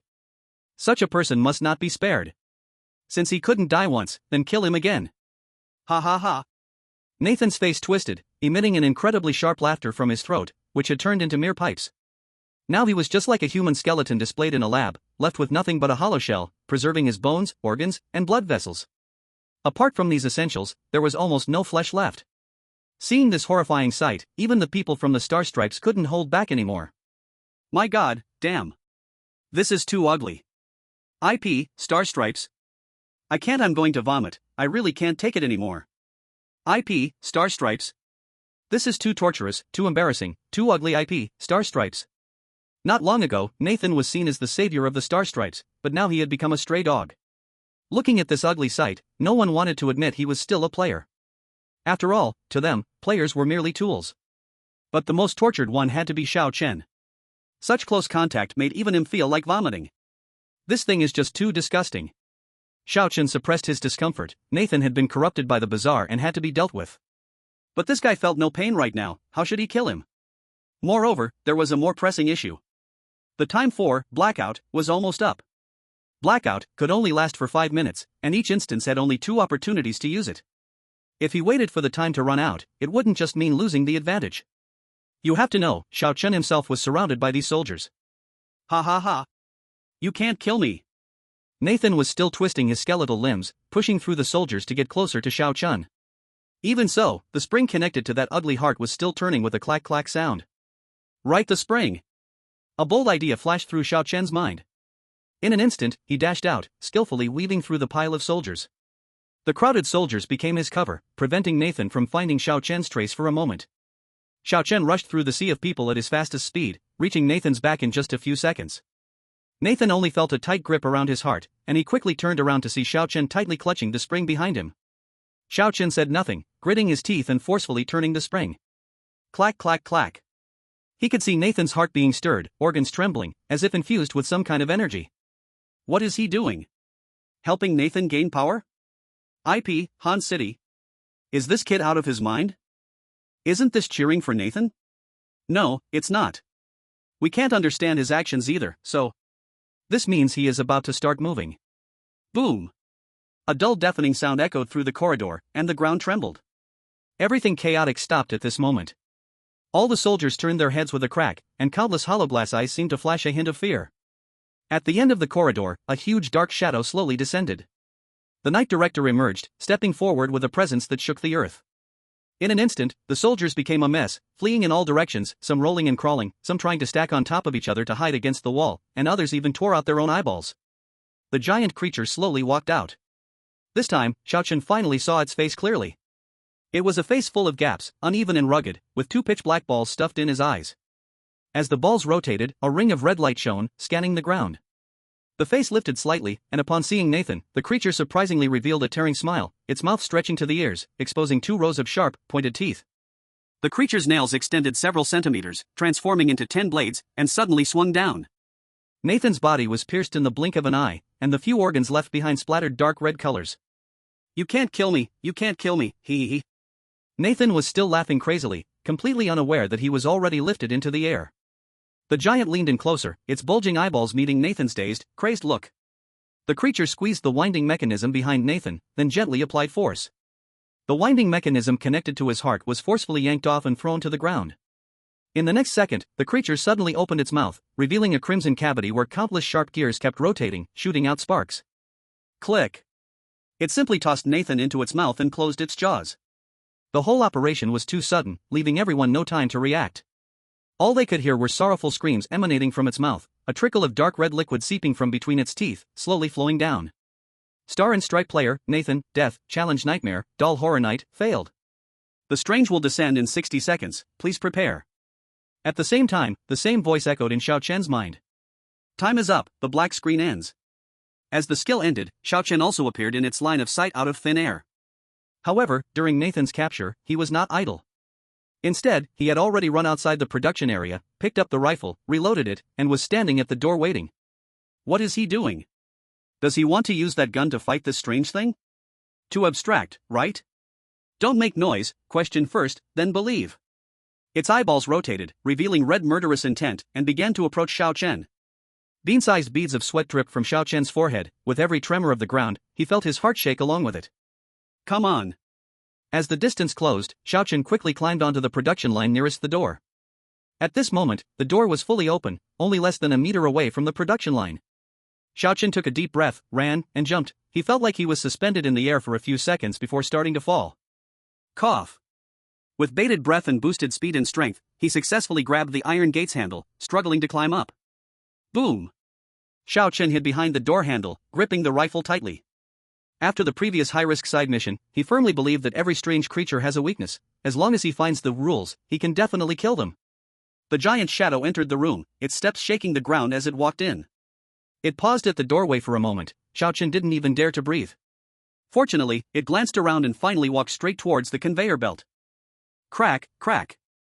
As it slowly walked into the room, its back turned to the door. The massive spring was exposed in front of Xiao Chen, just half a meter away. So close, and positioned just right. Xiao Chen held his breath, staring intently. There was no room for error at this moment. He suddenly leaped, grabbing that giant spring. Rule 2, as a spring toy, it must wind the spring behind it to gain the ability to move. This does not only refer to players, all spring toys must rely on the spring behind them. Even it is no exception. Xiao Chen grabbed the spring with one hand and shoved his gun into the connection between the back and spring with the other. His fingers tightly gripped the trigger, pulling with all his strength. Boom! The gunfire echoed throughout every corner of the factory, deafening like thunder. The giant spring shot out sparks, gears began to fall off, and electric sparks splattered everywhere. With a loud crash, it twitched for a moment, then finally collapsed weakly, lying on the conveyor belt.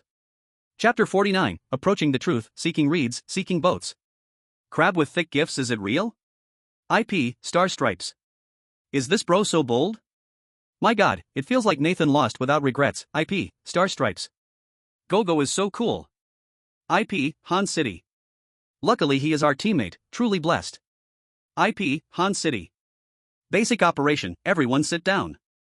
IP, Fiery Summer. Exactly, small scene, don't get too excited. Wait, my cup wasn't stable and spilled. IP, Fiery Summer. The audiences from different countries in the live broadcast room were utterly conquered by Xiao Chen.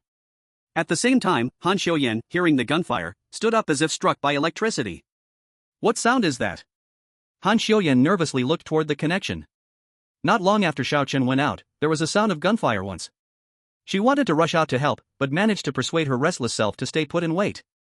But what was that sound again? It wasn't just gunfire, there seemed to be other noises. Like, the sound of a giant object collapsing? There were clearly a few more strands of anxiety in Han Xiuyan's expression. If it weren't for Xiao Chen's admonition to stay put, she would have rushed out long ago. But if Xiao Chen isn't afraid of the bizarre thing, he surely won't really lose to that scumbag, right? Han Xiuyan was on edge, her fists clenched tight, but she could only hold back her impulse, occasionally pacing back and forth and stomping her feet. At this moment, the quiet Patry sitting nearby suddenly stirred. Taking advantage of Han Xiuyan's focus outside, Patry suddenly pulled out a small knife. I won't just wait to die. Patry murmured, his hand gripping the knife trembled wildly, beads of sweat dripping down his forehead. Now Nathan had given him half a doll, and the other half was just on Han Xiuyan. As long as he could deal with this little girl and grab the doll, he would clear the game. Though this little girl wasn't as weak as he imagined, her attention was just on the outside now, a once-in-a-lifetime opportunity. Though he felt guilty, this was a horror tale, regular people could only rely on underhanded means to clear it. Patry stealthily approached Han Xiuyan from behind, gripping the knife handle tightly, his eyes filled with killing intent. Everything happened too suddenly. Before the others could react, Patry, wrapped in bandages, charged towards Han Xiuyan with fierce red eyes. Patry gritted his teeth, unaware that Han Xiuyan had been waiting for him for a long time. Swish! The girl from Han City spun around and kicked out her long leg, striking Patry squarely on the head. Patry felt his balance falter, letting out a cry as he fell to the side, the knife flying from his hand. I knew it. Han Xiuyan smacked her lips, picked up the knife from the ground, and pointed it at Patry. No, no, no. Patry curled up, hastily begging for mercy. I had no choice. Yes, Nathan told me to do it. I didn't want to either. Is this real? Was it also Nathan's order? I don't quite believe it. If he was forced, why did he have such killing intent? I also think this reason is too fake. Didn't you all notice Han Xiuyan's kick just now? It was so cool. Yeah, I was shocked. First, she broke Nathan's finger, and then kicked Patrick away. This sister's fighting power is quite good among players.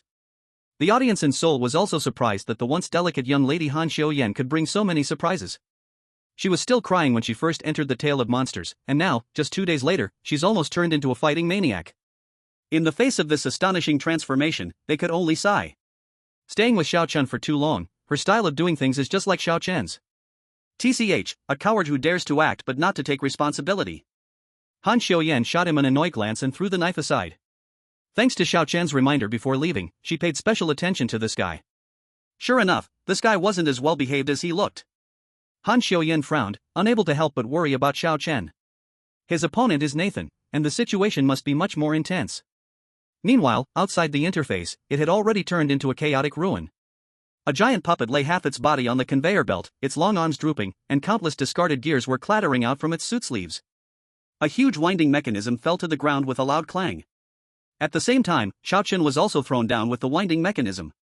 Ouch! Xiao Chen lay on the ground, his ears ringing, and his vision was a blur. Just a moment ago, when he shot at the winding interface, he had nearly stuffed the gun barrel into it, which left him no time to dodge after firing, getting caught in the aftermath of the puppet's explosion. At such a close distance, it was a bit difficult to recover quickly. But the good news is, he had killed another eerie creature. This time, it was still a boss level one. But this was also thanks to the obvious weaknesses of the difficulty of the common level. If it had been as hard as the last hotel tale, it might not have been so easy. Now, he had dealt with the threat of Nathan and handled another eerie creature. After resting for several minutes, Xiao Chen's vision and hearing finally fully recovered. The first thing he did when he recovered was to check if there were any clues on this eerie creature. According to Paul, the tall and thin man was the factory manager and often bullied others, having a bad relationship with the factory employees. Now, according to Rule 3, last time it was Han Xiuyan who turned the winding mechanism, and this time it was Nathan, and both attracted this puppet. Plus, every time it appeared, the soldier would run away, and Mary was also in a hostile relationship with it, which corresponded perfectly to Paul's words. Based on this judgment, Paul should not be lying, this thing is indeed the factory manager. At least, at night. After multiple experiments, Rule 3 does not apply in the morning. But Xiao Chen felt it was not that simple. The little girl spoken by Jack, whose legs weren't good, all pointed to Paul. And when Jack said these words, it was just like when Mary praised the factory manager, it was also in the morning. Rule 4, the factory before midnight and the factory after midnight are different. Perhaps the factory manager in the morning and evening is not the same person. Xiao Chen muttered to himself, the Paul in the morning might not be Paul, but another person. A bold idea emerged in his mind. Split personality. To prove these guesses, he would have to meet Paul in her room again in the morning. Before that, he had something to verify. Xiao Chen passed through the production area, crawling through a dim, narrow passage, and arrived at the starting room of Nathan and Patrick. Two identical iron cage rooms, with the names of players even carved on the walls and ceiling. If that's the case, the rules should also be on the wall. Xiao Chen first entered Nathan's side, and the rules were indeed clearly carved on the wall. But when he saw the rules engraved on the wall, he couldn't help but frown slightly. Xiao Chen then moved to Patrick's side, and upon seeing Patrick's rules, his mind went blank, and his pupils suddenly shrank. He even used his hand to rub the words on the wall vigorously, fearing that everything was fake. After confirming again and again, Xiao Chen couldn't help but take 2 steps back, leaning against the wall. He knew who the traitor was. Chapter 50, The Identity of the Traitor? What is he doing? Is there something on the wall? The live stream's perspective still couldn't see the rules, the screen only showed Xiao Chen moving back and forth between 2 rooms, eventually leaning against the wall, falling into silence. Could there be hidden clues on the wall? Don't forget, we haven't seen the rules in this livestream, only the player knows. We need to learn to think outside the box. Can we understand Xiao Chen's actions now? We can't. What does that mean? It means he is making another move. Similar to what the comments were saying, Xiao Chen was leaning against the wall, his mind racing fast. Now the 2 halves of the doll were in the hands of Han Xiuyan and Patrick, and both of them were right in the center area. Not good, the situation is very dangerous. Xiao Chen understood that if he wanted to successfully clear the ghost story, he had to immediately return to Han Xiuyan's side, to avoid any accidents. But even if he returned now, what awaited him would only be a dead end. Looking at the rules on the wall, a hint of unwillingness flashed in Xiao Chen's eyes, and he couldn't help but smacked his lips. I've been played. Xiao Chen walked back and forth, his brain racing, but he just couldn't think of a way to break the deadlock. A cruel plan flashed through his mind but was dismissed in less than a second. He firmly believed there had to be a way to break the deadlock. Even high-risk ghost stories wouldn't have unsolvable problems, how could a simple common risk level? It must just be that he hadn't thought of it yet. Xiao Chen didn't plan to give up, but he had to admit that the identity of the traitor had indeed hit him hard. But as an old saying from the hot summer goes, there is always a way out. Now is not the time to accept fate. Moreover, there was still one clue that hadn't been used yet. Xiao Chen recalled the warehouse he had visited earlier, he remembered that there were 2 keyholes in that warehouse. The rules of the ghost story emphasize that everything has a trace to follow, it is impossible to hide 2 keys out of thin air for people to search like headless flies. Thinking of this, Xiao Chen returned to the corridor again. Perhaps because a giant puppet had appeared before, the corridor was eerily quiet now, without even a shadow of a soldier, and the night silence made this place even creepier. Xiao Chen could only hear his footsteps echoing in the empty corridor, and sometimes, the sound of gears rolling behind him. He returned to the place where Nelson was swallowed by the giant puppet, scanning the surroundings. Here. Xiao Chen stepped forward and picked up a slender object, it was the winding mechanism pulled from Nelson's body by the giant puppet. The winding mechanism was stained with blood, and the tip still had some bits of flesh left. He observed the threads and sizes of the gears closely, recalling the 2 keyholes on the warehouse door. Maybe, the winding mechanism is the key? But doing the math, with 4 players, 2 winding mechanisms were needed. From what had just happened, Nelson's winding mechanism was connected to the heart, which meant that pulling out the winding mechanism equaled killing a player. Xiao Chen felt nauseous, genuinely thinking that this copy's disgusting level even surpassed the previous Stanley Hotel. Xiao Chen looked at the winding mechanism in his hand, lost in thought. There are 2 things to do now. The first thing is, he needs to find a way to point out the traitor. The second thing is, find out who the owner of the doll is. And regarding the owner of the doll, the key clue might be in that warehouse. In the end, I still need to find 2 winding mechanisms to open the warehouse. Do I have to kill another player? If it were someone else with no way out, maybe they would do that. Unfortunately, Xiao Chen still had a rebellious spirit. Moreover, he already had a complete guess about this copy. Perhaps, he has a way to open the door with just one person. In order to execute his plan, Xiao Chen returned to the production room. The huge puppet still lay in the production bag, with gears constantly rolling off and forming a small hill. A massive gear fell to the ground with a loud clang. Xiao Chen picked up a sharp gear fragment and suddenly began to scratch words onto the spring. After a long time, when he stood up again, he wore a satisfied expression on his face. The horror story copy had a built-in language translation function, which automatically translated any language into the player's eyes and ears, so there was no need to worry about others not understanding. There are traitors among the players, was a hidden rule, which meant that no one was aware of it. Moreover, they were expected to have the fastest progress in clearing the game. The other countries likely hadn't realized the existence of any traitors, so there was no concern about hint-related issues. Xiao Chen planned to take advantage of this and launch a surprise attack. However, whether this plan could succeed depended on whether Han Xiuyan trusted him enough. After 2 days of building trust, it should be okay, right? Xiao Chen wasn't sure in his heart, he just hoped his charm of 16 could play a role. He hid Nathan's spring in the production room, lifted the giant spring of the puppet, and began to walk towards the connection. At the same time, the high-ranking officials in Seoul were observing Xiao Chen's every move. Having suffered consecutive defeats, they felt hopeless and had already planned to give up on this horror story and start evacuating people early. Some high-ranking officials even suggested merging with other countries. 3 consecutive losses, 3 times in a row. How big is Seoul in total? If they lose a few more times, the horror wouldn't even have a place to emerge. Upon seeing that the player was a young lady from the capital, even the smallest glimmer of hope in their hearts was extinguished. Until Xiao Chen appeared, reigniting their sense of hope. This was the first player to clear a high-risk level of difficulty upon entering the horror story. Seoul assessed him as at least S-level, and with such a player as a teammate, their confidence surged. After observation, they believed that Xiao Chen was not someone who would abandon his teammates easily and was, at least among most players, quite responsible. For this rare opportunity, they had already secretly sent hints to Han Xiuyan.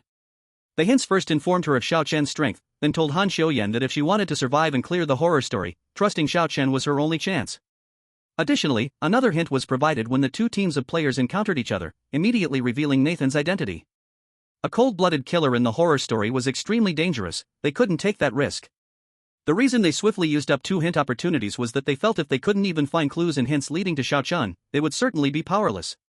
Not to mention that this time, the live broadcast didn't reveal the rules.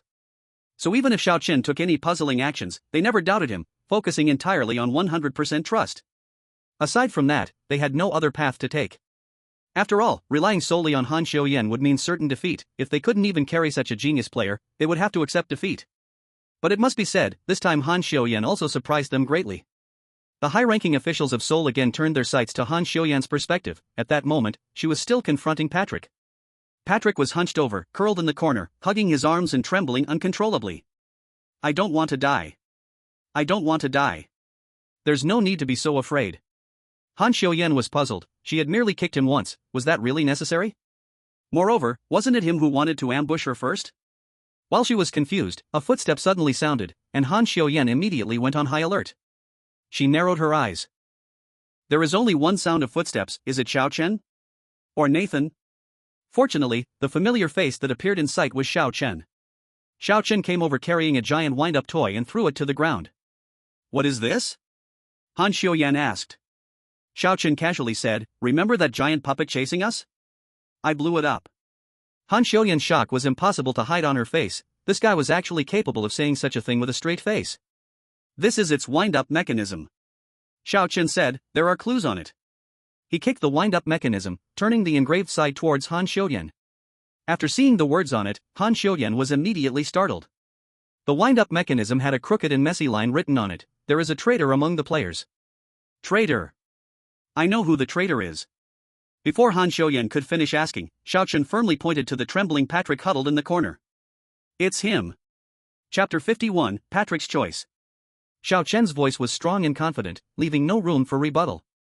Han Xiuyan turned her gaze to Patrick, her eyes filled with surprise and confusion. She hadn't even had time to process the information about a traitor among the players, and Xiao Chen had already pointed out the traitor. Not only that, but it was Patrick who was trembling in the corner? Han Xiuyan felt dazed, as if her brain was about to overheat, wishing she could switch her personality back right now. Not just Han Xiuyan, but the viewers in the livestream who had been watching from a god's eye view were also confused. What? There's a traitor? There's a traitor among the players? Why was there no hint at all? This is too sudden, is it real or not? As soon as this was said, high-level officials from various countries embedded in the livestream of Yanxia exploded, quickly notifying their respective players. If someone else had said this, everyone would have found the truth questionable. But if it was Xiao Chun who said it, then the weight of this information was different. As a talented new player known for exceptional skills, every action and purpose of his is highly referenceable in the eyes of various countries. The news of a traitor among the players immediately caused a stir, as there was already little trust among most players, causing even more suspicion as they feared being backstabbed. Of course, some countries chose to wait and see, unwilling to panic based on just one statement. At this moment, the Yanxia livestream was filled with passionate hopes from many countries, all hoping to find some clues within. In the footage, Xiao Chen, Han Xiuyan, and Patrick formed a triangle. Han Xiuyan was still in the dark, while Patrick trembled in fear, rebutting wildly. No, it's not possible. Patrick shook his head madly. If I were the traitor, how would I not know? His desperate desire to clear his name even made his voice tremble. Besides, why do you say there is a traitor just because you say so? We've been in the ghost story for so long, how did we never know? Xiao Chen had already guessed that someone would think he was just talking nonsense, so he had specially prepared this wind-up mechanism. He kicked the wind-up mechanism again and said, "This is what dropped after I killed that giant weird creature, and it has the clue written on it." Patrick stared blankly at the words on the giant wind-up mechanism, which indeed had a crooked line saying, "There is a traitor among the players." Xiao Chen delivered the fatal blow again. Moreover, it only says there is a traitor, but it doesn't say the traitor must be aware of it. Even so, why do you say I am the traitor? Patrick clenched his fists, although he denied it verbally. Deep down he wasn't sure if he was the so-called traitor. Just like Xiao Chen said, the traitor doesn't necessarily have to be aware. At the same time, the higher-ups of the Iron Tower watching the livestream suddenly realized. Wait, isn't the writing on the wind-up mechanism done by Yanxia players themselves? From the livestream, yes. Then what are you waiting for? Quickly tell Patrick that he has been deceived. But, we have already used our hint opportunity. Twice in total, once to reveal Patterson's identity, and once threatened by the stars and stripes to disclose the clue. Suddenly, the high levels of the tower fell into silence, hoping that Patterson could discover the clue himself. But Xiao Chen had no intention of giving Patterson a chance to react. If you want to know whether you are a traitor, just look at the mission objective. Xiao Chen's gaze was cold, as if he could see through everything. Your mission objective is to repair the doll, and during this time, the doll must not have any contact with the factory director, right? As soon as these words fell, Patterson's eyes became hollow, and then, fear slowly began to appear on his pale face. At the same time, Xiao Chen heard behind him Han Xiuyan couldn't help but gasp. He glanced at Han Xiuyan out of the corner of his eye, ignored her, and continued to pressure Patterson. My mission objective is to repair the doll and return it to its owner. Now I suspect that the doll's owner has a certain relationship with the factory director, and your mission also prohibits the doll from contacting the factory director. Our mission objectives are conflicting, am I wrong? No, you must be mistaken. Patterson shook his head frantically, desperately denying, no, that's not my mission. Did you read it wrong? Yes. My mission is the same as yours. I've also been looking for the doll's owner, you just don't know it. Patterson's face was full of guilt. Because what Xiao Chen said was true, this was indeed his mission objective. But he still refused to give up, saying, did you mistake my starting point with Nathan's? What if he is the traitor? Give up, Nathan is dead. Xiao Chen said coldly, I interrogated him before he died and found out the mission objective. His mission objective is the same as mine.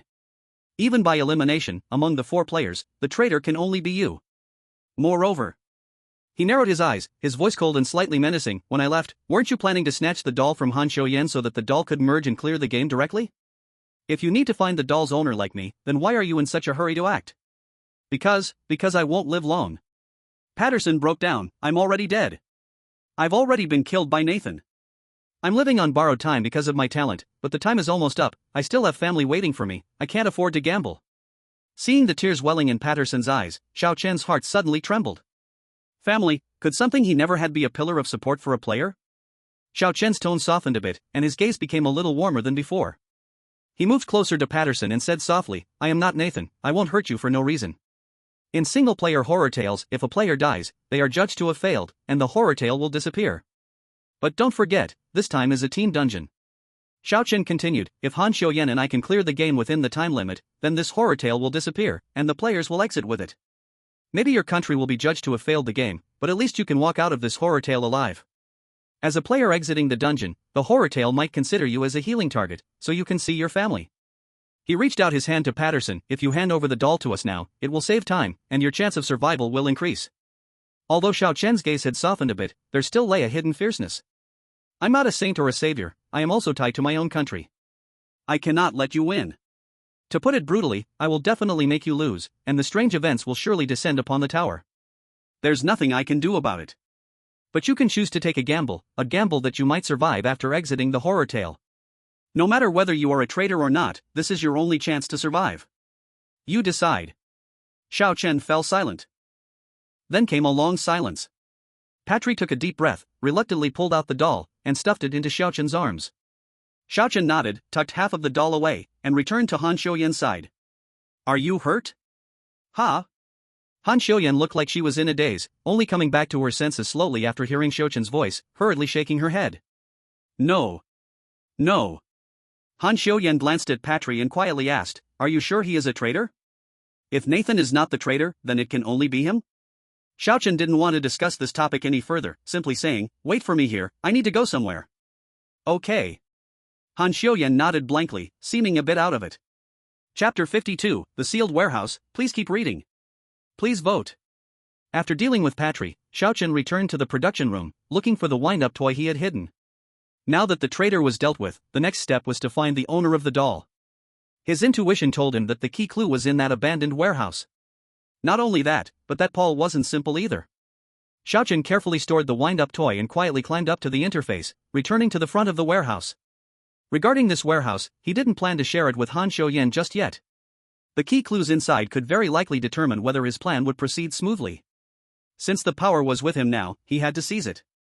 Xiao Chen reached for the wind-up toy behind him, which was still operating, the gears occasionally making a clicking sound. He looked around and finally focused on a small clamp in the middle of the factory. The control panel of the clamp was simple, with 2 buttons for raising and lowering, and a joystick for direction. Xiao Chen pulled the joystick, and the clamp slowly moved back, aiming at the wind-up toy turning behind him. He pressed the button, and the clamp slowly descended, perfectly clamping the wind-up toy behind him. What is he doing? If the wind-up toy is gone, won't he stop working? I don't understand this operation. Seriously, can he even operate this? He won't hurt himself, will he? What is this fool doing? Is he really going to hurt himself? IP, Xingtiao. Is he unstable psychologically, killing someone and not daring to face it, thinking of ending himself? IP, Xingtiao. The audience in Yanxia and Hansheng held their breath, while those in Xingtiao eagerly waited to see the chaos.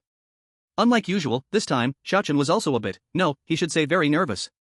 A drop of sweat rolled down his cheek, and his heavy breathing was drowned by the sound of machinery working. Xiao Chen took a deep breath. Whether he could survive depended on how strict the rules would be this time. He gritted his teeth and decisively pressed the button. The clamp made click-click sounds, tightly holding the wind-up toy and starting to rise. Xiao Chen felt a pulling sensation from behind, as he himself was slowly lifted into the air. No, the force isn't enough. Xiao Chen grasped the control panel, closed his eyes, and exerted strength. The clamp lifted the wind-up toy upward, while Xiao Chen grasped downward. 2 opposing forces appeared at once, and with a loud clang, Xiao Chen fell to the ground. At the same time, a golden object also fell from the clamp and landed on the ground. It was Xiao Chen's wind-up toy. He actually removed the wind-up toy from himself. I don't understand this operation. Isn't the wind-up toy connected to the heart? Ah, did the players from Yanxia get their brains stunned? Why so eager to leave, Xingtiao? I said he must be thinking of ending it. Why does he feel this way? IP, Xingtiao. The upper circles of Hansheng and Yanxia were also struck by lightning. Everyone had the same question. Why did Xiao Chen pull out his wind-up toy? Some suffered, some complained, some were regretful, and some laughed. But everyone gradually realized that the bizarre tale did not show any hints of Yanxia failing. Just then, Xiao Chen in the video suddenly moved. Ah, I bumped my head. Xiao Chen rubbed his head. Everyone finally realized that he was just lying on the ground resting because he had hit his head too hard. The hearts of the summer heat and the high-level officials of Han City instantly relaxed, almost making them faint with relief. But soon, a similar question surged in everyone's minds. Didn't Xiao Chen pull out the spring? Why is he not only alive, but also able to move freely? Unlike everyone's confusion, looking at the spring on the ground, Xiao Chen felt relieved and easily revealed a smile. Sure enough. I knew it. He picked up the spring and immediately calmed down. Now is not the time to feel lucky, he should hurry to the warehouse. Without the spring behind him, Xiaochen felt much lighter. He arrived at the front of the warehouse and inserted the 2 springs into the keyholes, perfectly fitting just right. Sure enough, the spring is the key. Xiaochen turned the springs simultaneously, and with a click, the long-sealed door revealed a small crack. He pushed the door, and a faint beam of light shone through the crack, stirring up a small wind that lifted the thick layer of dust on the ground, spreading it into the air. Xiaochen couldn't help but cough twice and waved his hand, trying to alleviate the choking sensation. The entire warehouse was not large, but for his dull-sized self, entering here felt like an ant crawling into a doghouse. Everything was so out of reach. Even so, there were not many things in the warehouse. Aside from some piled-up yarn and family parts, there were only 2 metal shelves standing out. Xiaochen lightly jumped up, using his enhanced body to climb up the shelves step by step, carefully searching through every layer of clips without missing any clues. After completely searching one shelf, Xiaochen felt like he was almost emptied out. This place was simply too big for a doll. Trying to find everything alone was quite exhausting. The most frustrating part was that he hadn't found anything useful. It was all discarded parts. Xiaochen took a breath, regrouped himself, and leaped towards the second shelf again. The first and second levels were empty, nothing at all. But at the third level, Xiaochen found a few dark baby bottles, and in addition, a toy pistol. Notably, these items were all in human proportions. When he reached the fourth level, he found many wrenches, the metal of which was already rusty, exuding an unpleasant smell. Xiaochen covered his nose and rummaged through, confirming that there was nothing before turning his gaze to the last cardboard box. It must be here. Xiaochen tore open the cardboard box, and the moment it opened, he felt a bit dazzled, as if there was glass reflecting light. Completely tearing off the cardboard, he finally saw the things frozen inside. A wooden black frame, a transparent glass plate. Those were many picture frames, each containing a photo. Xiaochen carried out the first picture frame, and inside the photo was only a tall, thin man in a suit. Yes, he was a person, not a puppet from the factory. The man looked a bit listless, with no smile on his lips, showing more signs of fatigue and exhaustion.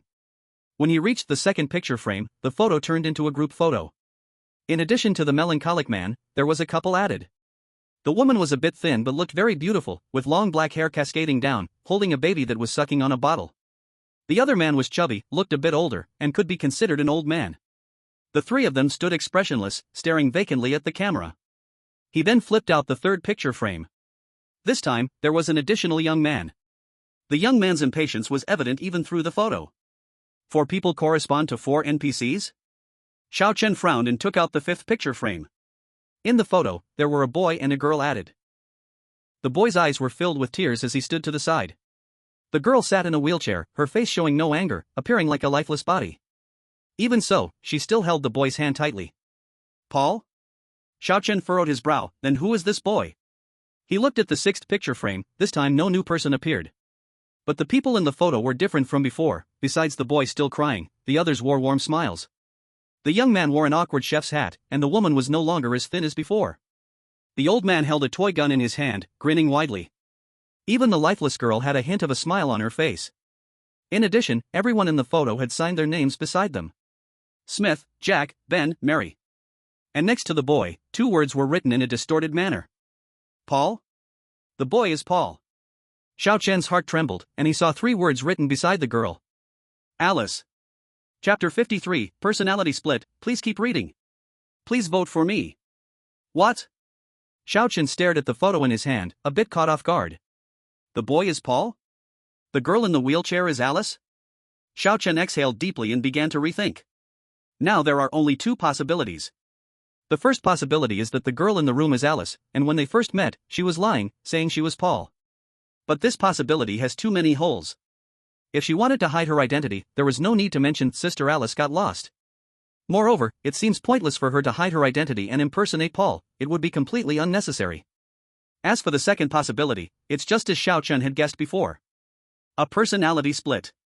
For some reason, Alice split off Paul's personality and becomes Paul at night. This also fits Rule 4, where the factory looks different at dawn and dusk. This factory refers to both the environment and the NPCs within it. Mary and others are vastly different at different times, and regarding that puppet at night. On the first day, he and Han Xiuyan encountered a giant thing that grabbed the princess doll. The giant was not aggressive then and could even speak gently. That should be the morning appearance of the giant puppet. Thus, it is quite reasonable that Alice is different at dawn and dusk. Most importantly, the eerie story of Puppet Nightmare likely revolves around Alice. Just like the center of the Stanley Hotel is Lu Xiaoka, everything is caused by her dream before her death. If the center of this tale is Alice, then with her switching between personalities, the factory transforms into two different appearances, day and night. In the mouth of Paul, the factory isn't a good place, it's a villain that takes children, which is why the giant puppet becomes aggressive at night, chasing players. At the same time, it becomes the factory owner according to Paul's subconscious. As for the morning factory, the good factory owner and little girl mentioned by the doll should refer to Alice. But Xiao Chen still knew nothing about Alice. The most important thing is that even if everything is as he guessed, he still hasn't found the doll's owner. Xiao Chen again focused on the photo, slowly rubbing his hand over the glass. Xiao Chen suddenly discovered that Alice and Paul seemed to be holding something together, but that thing was obscured by a fuzzy black dot. He rubbed hard, fortunately, it was just a layer of black dust. And hiding under the black dust is the doll that the player needs to fix. In the photo, Paul and Alice were both pulling the doll. Alice had the doll by its hand, while Paul was gripping its leg. At first, blocked by the black dust, Xiao Chen thought the siblings were holding hands, but now he realized they were lifting the doll together. This means that the owners of the doll are both Alice and Paul. Paul said he didn't know the doll, so does that mean it should be returned to Alice? No, Xiao Chen clearly remembers that when he asked about the doll's owner, Paul's expression was obviously off. But Paul is just a split personality, the true entity is Alice. All speculations must wait until the morning when he sees Alice to discern the truth. It seems I need to visit once more.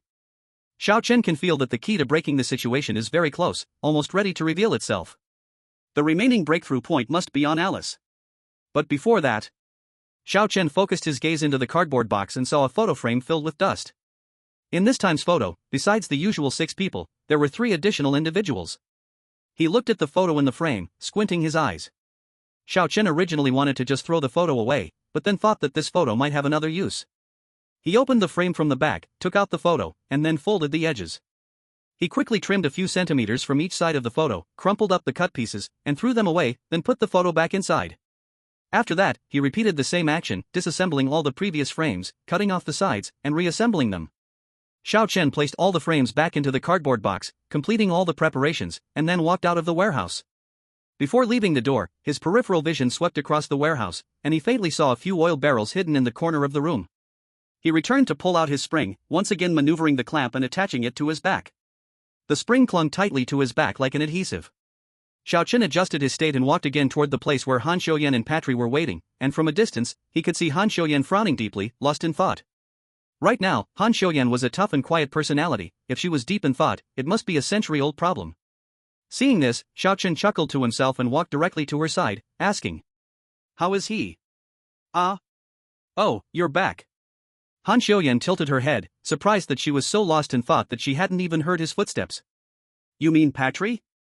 He hasn't moved a muscle since a while ago." Han Xiuyan cleared her throat lightly and asked, "Where did you go just now?" "I went to check the hallways on both sides." Xiao Chen lied without flinching. "The factory at night is quite different from in the morning. I wanted to see if there were any clues outside." Clues about the doll's owner?" Han Xiuyan's gaze was uncertain. "Did you find anything?" "Not yet, but I have a theory." Xiao Chen spoke lightly. "I found a room in the central area, and inside there was a girl in a wheelchair." "You suspect the doll belongs to that girl?" Xiao Chen said, "But this factory is different at night and day. I think she is part of that change, so I want to take a look in the morning." "Are you saying we won't go out in the morning? Just stay in this central area?" Han Xiuyan looked a bit worried. The central area would be locked in the morning, and no one knew what would happen inside. But on the other hand, because they hadn't entered the central area in the morning, they might miss some crucial clues. Xiao Chen's logic was sound. "Then I'll accompany you." Han Xiuyan nodded, looking at Patry. "I just don't know if he'll manage to hold on." "Whether he can hold on or not has nothing to do with us. He is Nathan's teammate. We haven't killed him or robbed him, but instead left him with a possibility, which is already quite merciful." Xiao Chen's tone was somewhat cold, but with a hint of helplessness. "He can't take even half a doll from us. I only promised to help him finish quickly, that's all. And compared to him, I must prioritize ensuring that myself and my teammates can finish successfully." Han Xiuyan nodded silently after listening, her gaze towards Xiao Chen carrying a hint of guilt. "Have you all noticed, Xiao Chen has matured a lot? It's not bad, he's just a bit reckless, not stupid. This time with a teammate, clearly no one is as impulsive as before. This is called responsibility, understand? So why is Xiao Chen able to unwind?" A question floated by in the comments, and with this question, everyone fell into silence. A good question, so why is Xiao Chen able to unwind? Chapter 54, Factory Director, Alice. In the early morning, Xiaochen slowly opened his eyes and saw Han Xiuyan still vigilantly guarding by his side. The night before, he had barely slept to keep a close watch on Nathan to prevent any small tricks from him. Yesterday, he had dealt with Nathan and a giant puppet, leaving him utterly exhausted. Last night, Han Xiuyan volunteered to keep watch, allowing Xiaochen to finally get a few hours of proper sleep. Perhaps hearing some noise, Han Xiuyan turned to look over. The two locked eyes, and Han Xiuyan blinked twice, her faint dark circles evident. "I thought you would sleep a little longer. Do you think everyone can sleep in like you do?" Xiaochen stood up and dusted himself off. "Thanks for keeping watch, I rested well." What are you suddenly saying, so formal?" Han Xiuyan muttered, "We're teammates after all, isn't this what we should do?" Xiaochen smiled gently, knowing with just a word that this girl had changed her mindset. Swish! Once again, the familiar sound echoed. Xiaochen recognized it as the sound of the black curtain at the interface closing. They were now locked in the central area, unable to leave. But this was also part of the plan. Xiaochen appeared calm, while Han Xiuyan was a bit timid. The unknown is the scariest. No one knew what was in the central area in the morning. "Are we really going to boldly seek out the girl you mentioned? If you're scared, you can wait for me right here." Xiaochen was decisive, already leading the way ahead. "Hey, damn." Han Xiuyan complained as she followed, her gaze wandering as she asked, "Are you really sure Patrick is the traitor? Who else could it be?" Xiaochen retorted, "You've already asked me this several times, what's wrong?" "Nothing, it's just that suddenly mentioning a traitor caught me off guard." Han Xiuyan pursed her lips, silently following behind and saying no more. Xiaochen led the way, weaving through the thunderous mechanical noises, skillfully arriving outside the small tiled room. "This is it." He signaled to Han Xiuyan to be quiet and quietly approached the vent, pressing his ear against it. This time, there were no cries coming from inside. On the contrary, one could faintly hear someone humming a tune, the melody light and cheerful. It seemed that the person inside was no longer Paul. Xiaochen waved Han Xiuyan over, and the two gently removed the iron window and slipped inside. He hid behind a cabinet, slowly moving forward step by step, trying not to make a sound. Even though Paul hadn't harmed him before, there was no guarantee that she in the morning wouldn't be hostile towards the players. Xiaochen cautiously poked his head out and saw a blonde girl sitting in a wheelchair. In front of her was a pile of tools, along with that princess doll. The girl picked up a thread and nipped it with her lips, threading it through the needle with precision, before she started stitching something onto the doll. In her nimble hands, the needle danced as if alive, quickly embroidering a rose onto the doll's dress. She held the doll up with both hands, her face beaming with a smile as she said, "Now your dress looks even prettier." The girl cradled the doll in her arms, still murmuring, "Dad really is something, he just sewed a few stitches and said it was fixed. So careless. Hey, I wonder if Mary's baby is crying today. Is he making a fuss again? Are they still cleaning the children's playground? At their age, they keep hurting their back. Jack is always hanging out in the back kitchen, doesn't he get tired of it?" Xiaochen hid behind the cabinet, observing every move of the girl. He was sure that although she seemed to have grown a lot, the girl in front of him was the same Alice from the photograph. Suddenly, Alice turned her head sharply, and in an instant, Xiaochen caught a glimpse of the tear stains on her face and the murderous intent in her gentle eyes. "Who is there?" Alice's voice became sharp, even carrying a chilling, piercing quality. "Not good." Xiaochen quickly shrank back, nervously licking his lips. He remembered what Mary had said. "I heard the factory manager mention that 3 new winding toys will come soon." This meant that in the factory manager's eyes, winding toys were just like other NPCs in the factory. If that's the case. Hearing the sound of wheels rolling growing closer, Xiaochen suddenly looked at Han Xiuyan, his eyes filled with an undeniable determination. "Why are you looking at me?" Han Xiuyan felt a chill in her heart, sensing a bad omen. Xiaochen spoke clearly, "You go out directly." "Ha?" Han Xiuyan realized that her voice was too loud, so she hurriedly controlled herself and lowered her voice, saying, "Are you crazy? You want me to walk right up to her? Have you listened to what you are saying?" Facing Han Xiuyan's question, Xiaochen simply asked back, "Do you trust me?" Why are you asking such questions at this time?" Han Xiuyan was somewhat conflicted. She had been saved by Xiaochen several times, of course she believed him. But what if she really peered out and got killed instantly? There wouldn't even be a chance to escape. "Why don't you go yourself?" Han Xiuyan still struggled to the last moment. "Do you want to clear the level?" "I do." "Then all you have to do is trust me." Xiaochen gently pushed Han Xiuyan, and at this moment, she gave up her struggle and walked out. With Han Xiuyan's sudden appearance, Alice also stopped coming closer, and the two of them locked eyes, neither of them speaking. Han Xiuyan swallowed her saliva, nervously tugging at the hem of her clothes, her face showing a hint of complaint. "What is Yinxia trying to do? He doesn't want to harm us, does he?" IP, Soul? I laughed, I thought he was upright. Turns out he's just as bad as Nathan? IP, Stars and Stripes. Calm down, I don't think he needs to harm anyone at this time. If he just wants to survive, he could have run directly just now. IP, Soul? Exactly, don't be led by the nose. I also think that Kid Yinxia wouldn't randomly harm people. Sure enough, a shocking scene unfolded that surprised the comments. Alice not only did not attack Han Xiuyan but instead showed a gentle smile. Oh, it's you. Alice's voice was very gentle, gentle enough that Han Xiuyan felt it was somewhat fake. Why did you come to see me only now? You've been in the factory for quite a while, right? Yes. I just arrived at the factory and wasn't familiar, got lost. He. Han Xiuyan awkwardly scratched her head, smiling embarrassedly. I see. Alice nodded, rummaging through the table for a while, taking out a screwdriver and a chisel, smiling sweetly at Han Xiuyan. Han Xiuyan could clearly feel the seemingly warm gaze of Alice flickering with a few traces of coldness. Alice bent down and asked, so, do you need oiling anywhere? Or do you need to change parts? Changing parts. No. Not needed for now. Han Xiuyan hurriedly shook her head in fright, she didn't want to be cut open and have strange gears added. As for oiling, it was even less necessary, she actually had a slight obsession with cleanliness. Then, did you come here just to see me? Alice smiled, what a good child, but I need to busy myself with fixing toys now, so I may not be able to accompany you.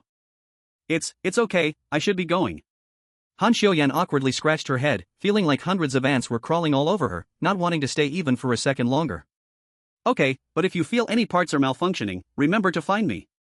After saying this, Alice looked towards the tightly shut front door, a hint of chill flashing across her pale face. But next time, remember to use the front door. She looked at Han Xiuyan, her gaze seemed warm but was mixed with a bit of menace at the bottom. Alright. I'll definitely pay attention. Han Xiuyan forced a smile and, under Alice's watchful eyes, walked out the front door with stiff strides, looking very much like a mechanical toy. Het scared me to death. Han Xiuyan was sweating profusely, frantically patting her chest, feeling that if she delayed even a moment longer, her heart would leap out of her throat. What the hell was that guy doing? Xiao Chen actually set her up? What did he want? But wait, recalling Xiao Chen's determined gaze at that time, he didn't seem like someone who would want to set her up. Moreover, they had a clear chance to escape directly through the vent, but Xiao Chen insisted on having her walk in front of the girl as if he wanted to verify something. Also, how did he know the girl wouldn't attack me? Could it be Xiao Chen realized something but didn't tell her? As Han Xiuyan linked a series of events together, a guess emerged, causing her heart to chill significantly. Clang. She turned around and saw Xiao Chen climbing out of the vent. Han Xiuyan wanted to explode in anger, but the guess in her mind made her lose all courage, and in the end, she could only say in a low voice with a hint of complaint.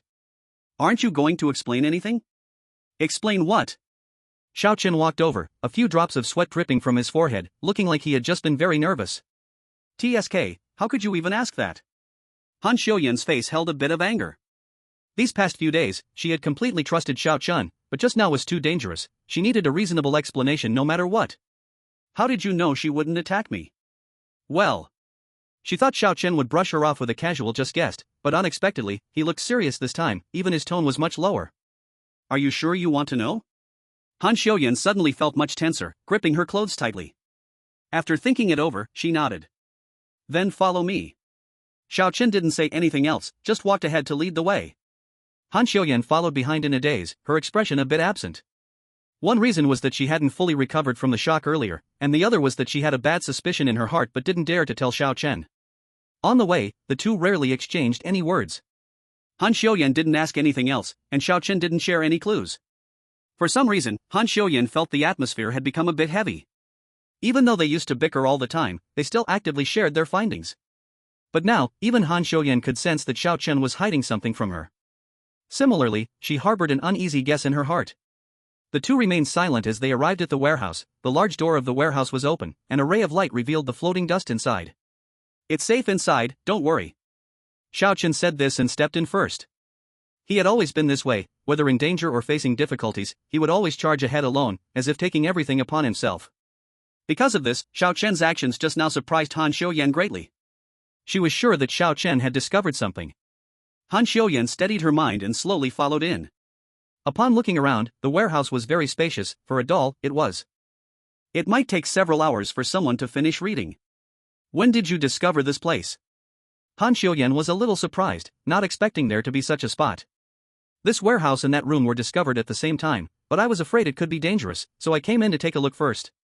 Xiaochen said, if you're not at ease, you can search the warehouse again by yourself. That's not what I mean. Han Xiuyan waved her hand, so, what did you bring me here for? Well, just follow me. Xiaochen nimbly climbed up the shelves. Hey, wait a moment, I have to say, Han Xiuyan always felt that Xiaochen sometimes moved too quickly, fast enough to make it hard for others to keep up.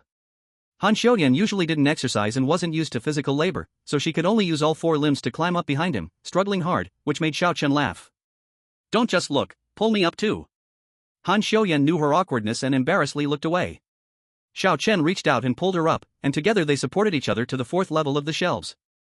Han Xiuyan brushed off the dust from her body and cleared her throat. In front of her was a heavy-looking cardboard box. Han Xiuyan looked at Xiaochen, and he said nothing, just nodded. She went to the box and peered inside. Inside the box were stacked many picture frames, and Han Xiuyan took them all out one by one to look through. Through these photos, she inferred something general. The people in the pictures were the NPCs from the factory, but for some reason, they had turned into toys. The girl in the wheelchair was named Alice, and this Paul beside her, could he be her brother? Han Xiuyan knew nothing about this Paul, she had neither seen him nor heard of him. Moreover, the photos were a bit strange, the edges were all cut off but did not affect the main characters. Han Xiuyan felt a bit confused. Did Xiaochen go through such a big circle just to show her these photos? When she saw the last photo, all her thoughts went blank, as if she had fallen into an ice cave, and the sounds around her gradually faded into a buzzing in her ears. How is this possible? Han Xiuyan shook her head. Although she had this suspicion early on, at this moment, she still wasn't willing to accept what she saw. In the picture frame, the original 6 people stood neatly in a row, plus one more person. Why am I in the photo? The 7th person in the photo was Han Xiuyan. In Han Xiuyan's heart, her most worrying thought had come true. She turned her head stiffly, looking at Xiaochen in disbelief. Could it be, really, a traitor? Actually, it's me? Chapter 56, Breaking the Deadlock, Win-Win, Seeking Support. Seeking votes. What does this mean? Han Xiuyan nervously licked her dry lips, her eyes filled with panic. Didn't you say the traitor is Patrick? Yes. Seeing Han Xiuyan flustered, Xiaochen remained calm and said, from the beginning, I've always said he is the traitor, and he has never admitted to it. I don't understand, what does this mean? Han Xiuyan instinctively shook her head. Didn't you say Patrick's rules are different? But Patrick never admitted it either. Xiaochen's voice was very calm, so calm that Han Xiuyan felt no warmth at all. Patrick has never admitted that what I said is right, he just gave up struggling and resisting, choosing to give the doll to me. Han Xiuyan could not deny that Xiaochen was right. No matter the situation at the time, the fact is that Patrick never personally admitted that his rules were the same as what Xiaochen said. Whether he was arguing or trying to tell the truth, at least he never said it. Han Xiuyan had no confidence to judge what Patrick's task objective was, nor did she have the confidence to determine that Patrick was just arguing, because besides the person involved, only Xiaochen had seen the rules of others. Just like Xiaochen said, Patrick just gave up resistance, that's all. In the ghost story, true and false blend together. The only thing she can be sure of is that the fix the doll, during which the doll cannot have any contact with the factory director spoken by Xiaochen, is actually her goal to clear the game. And her goal conflicts with Xiaochen's, this is the truth. Apart from that, another fact right in front of her is that among the 4 players, she is the only one who appeared in the factory photo, and even the recent Alice did not attack her. This is the real information seen from Han Xiuyan's perspective, and all this information points to the same point. The traitor is actually her. In fact, she realized this the moment Xiaochen spoke, but at that time, she still held a glimmer of hope, thinking it might be that Xiaochen remembered the positions of the left and right corridors wrong, which made her think this was Patrick's rule. But now, looking back, how could Xiaochen make such a simple mistake? So at that time, the things you said to Patrick, those about the traitor. Han Xiuyan smiled bitterly, actually were meant for me to hear? You can understand it that way. Xiaochen nodded, but I really need to find a way to get the doll from Patrick. I didn't expect him to give up so decisively. You deliberately mentioned the traitor and rules to Patrick, seemingly trying to label him as the traitor, but everything was to unconsciously pressure me into realizing that I am the special one. Han Xiuyan shook her head helplessly, feeling a bit powerless. As expected of you. Han Xiuyan had considered the possibility that if Patrick had the same goal as hers, then Xiaochen might actually be the traitor. But there is one question she can't figure out. That is the motive behind Xiaochen's actions. If Xiaochen is the traitor and the only one who knows there is a traitor among the players, he could fully hide this information and has no need to point it out through Patrick. The biggest threat, Nathan, is already gone. Could she and Patrick pose any threat to him? If Xiaochen wants the doll, he could just grab it directly from her in Patry. She can't possibly compete with him and that sick person. You mentioned the traitor to prevent me from directly merging the dolls to clear the game, right? Han Xiuyan reacted. You convinced me. She looked at Xiaochen, her eyes filled with a bit of sadness. You said the factory director might be the owner of the doll, and my goal is to not let the factory director touch the doll. Only one of us can clear the ghost story, right? Xiaochen pouted. No, that's not right. What? Han Xiuyan was stunned. How come this guy never plays by the rules? Xiaochen spread his hands. Who said it has to conflict? The slightly lifting atmosphere of sadness vanished in that instant. Xiaochen asked that question again. Do you trust me? Han Xiuyan hardly thought, stomped her foot, and walked back to Xiaochen's side, just like usual. Stop asking such boring questions, just tell me, what's your plan? Seeing Han Xiuyan trust him without suspicion, Xiaochen shared his guess with her. I suspect that there are two personalities inside Alice, one is herself, and the other is Paul. Paul is the boy standing beside in the photo? Yes, I saw him once at night. I feel that it wasn't an act. Xiaochen analyzed. I estimate the changes in the factory sooner or later depend on Alice's personality. Paul is afraid of the factory, so the factory is scary at night. In his mind, that giant doll is the factory director, so when we wind the spring at night, it attracts that thing. And the morning personality is Alice. In her mind, the factory is beautiful, so NPCs can communicate properly. Moreover, do you remember what Jack said?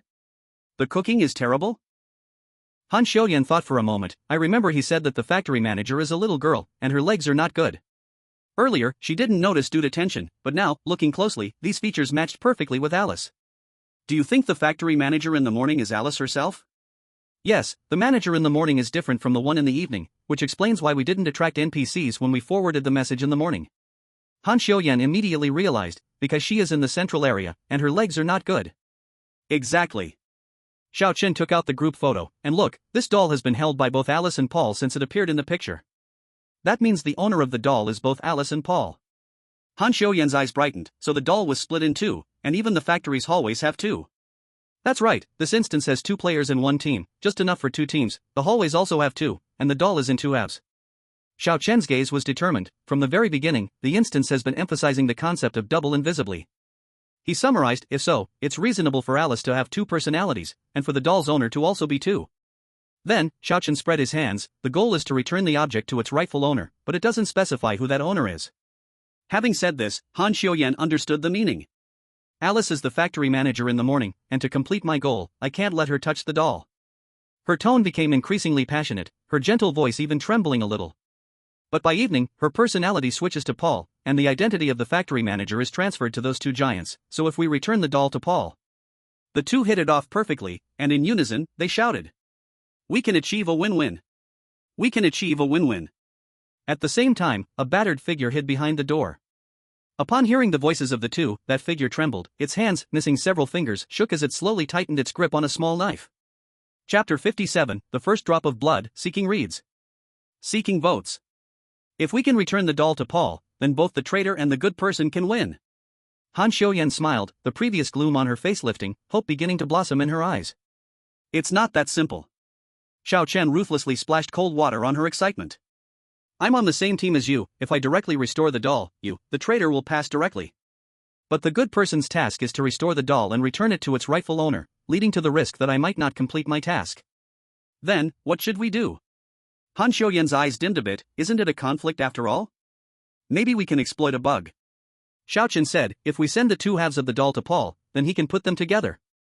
In this way, the doll is restored, it returns to its owner, and it won't be touched by the manager. Makes sense. Han Xiuyan had a trace of admiration on her face. Though it sounded pretty normal now, if she had to come up with it herself, her mind might not have circled around this point. She thought for a moment and asked, but how do we persuade Paul? Will he listen to us? I don't think so. Xiaochen felt a bit helpless. When I saw him, I could clearly tell he was rejecting that doll. After all this, we still haven't come up with a feasible plan.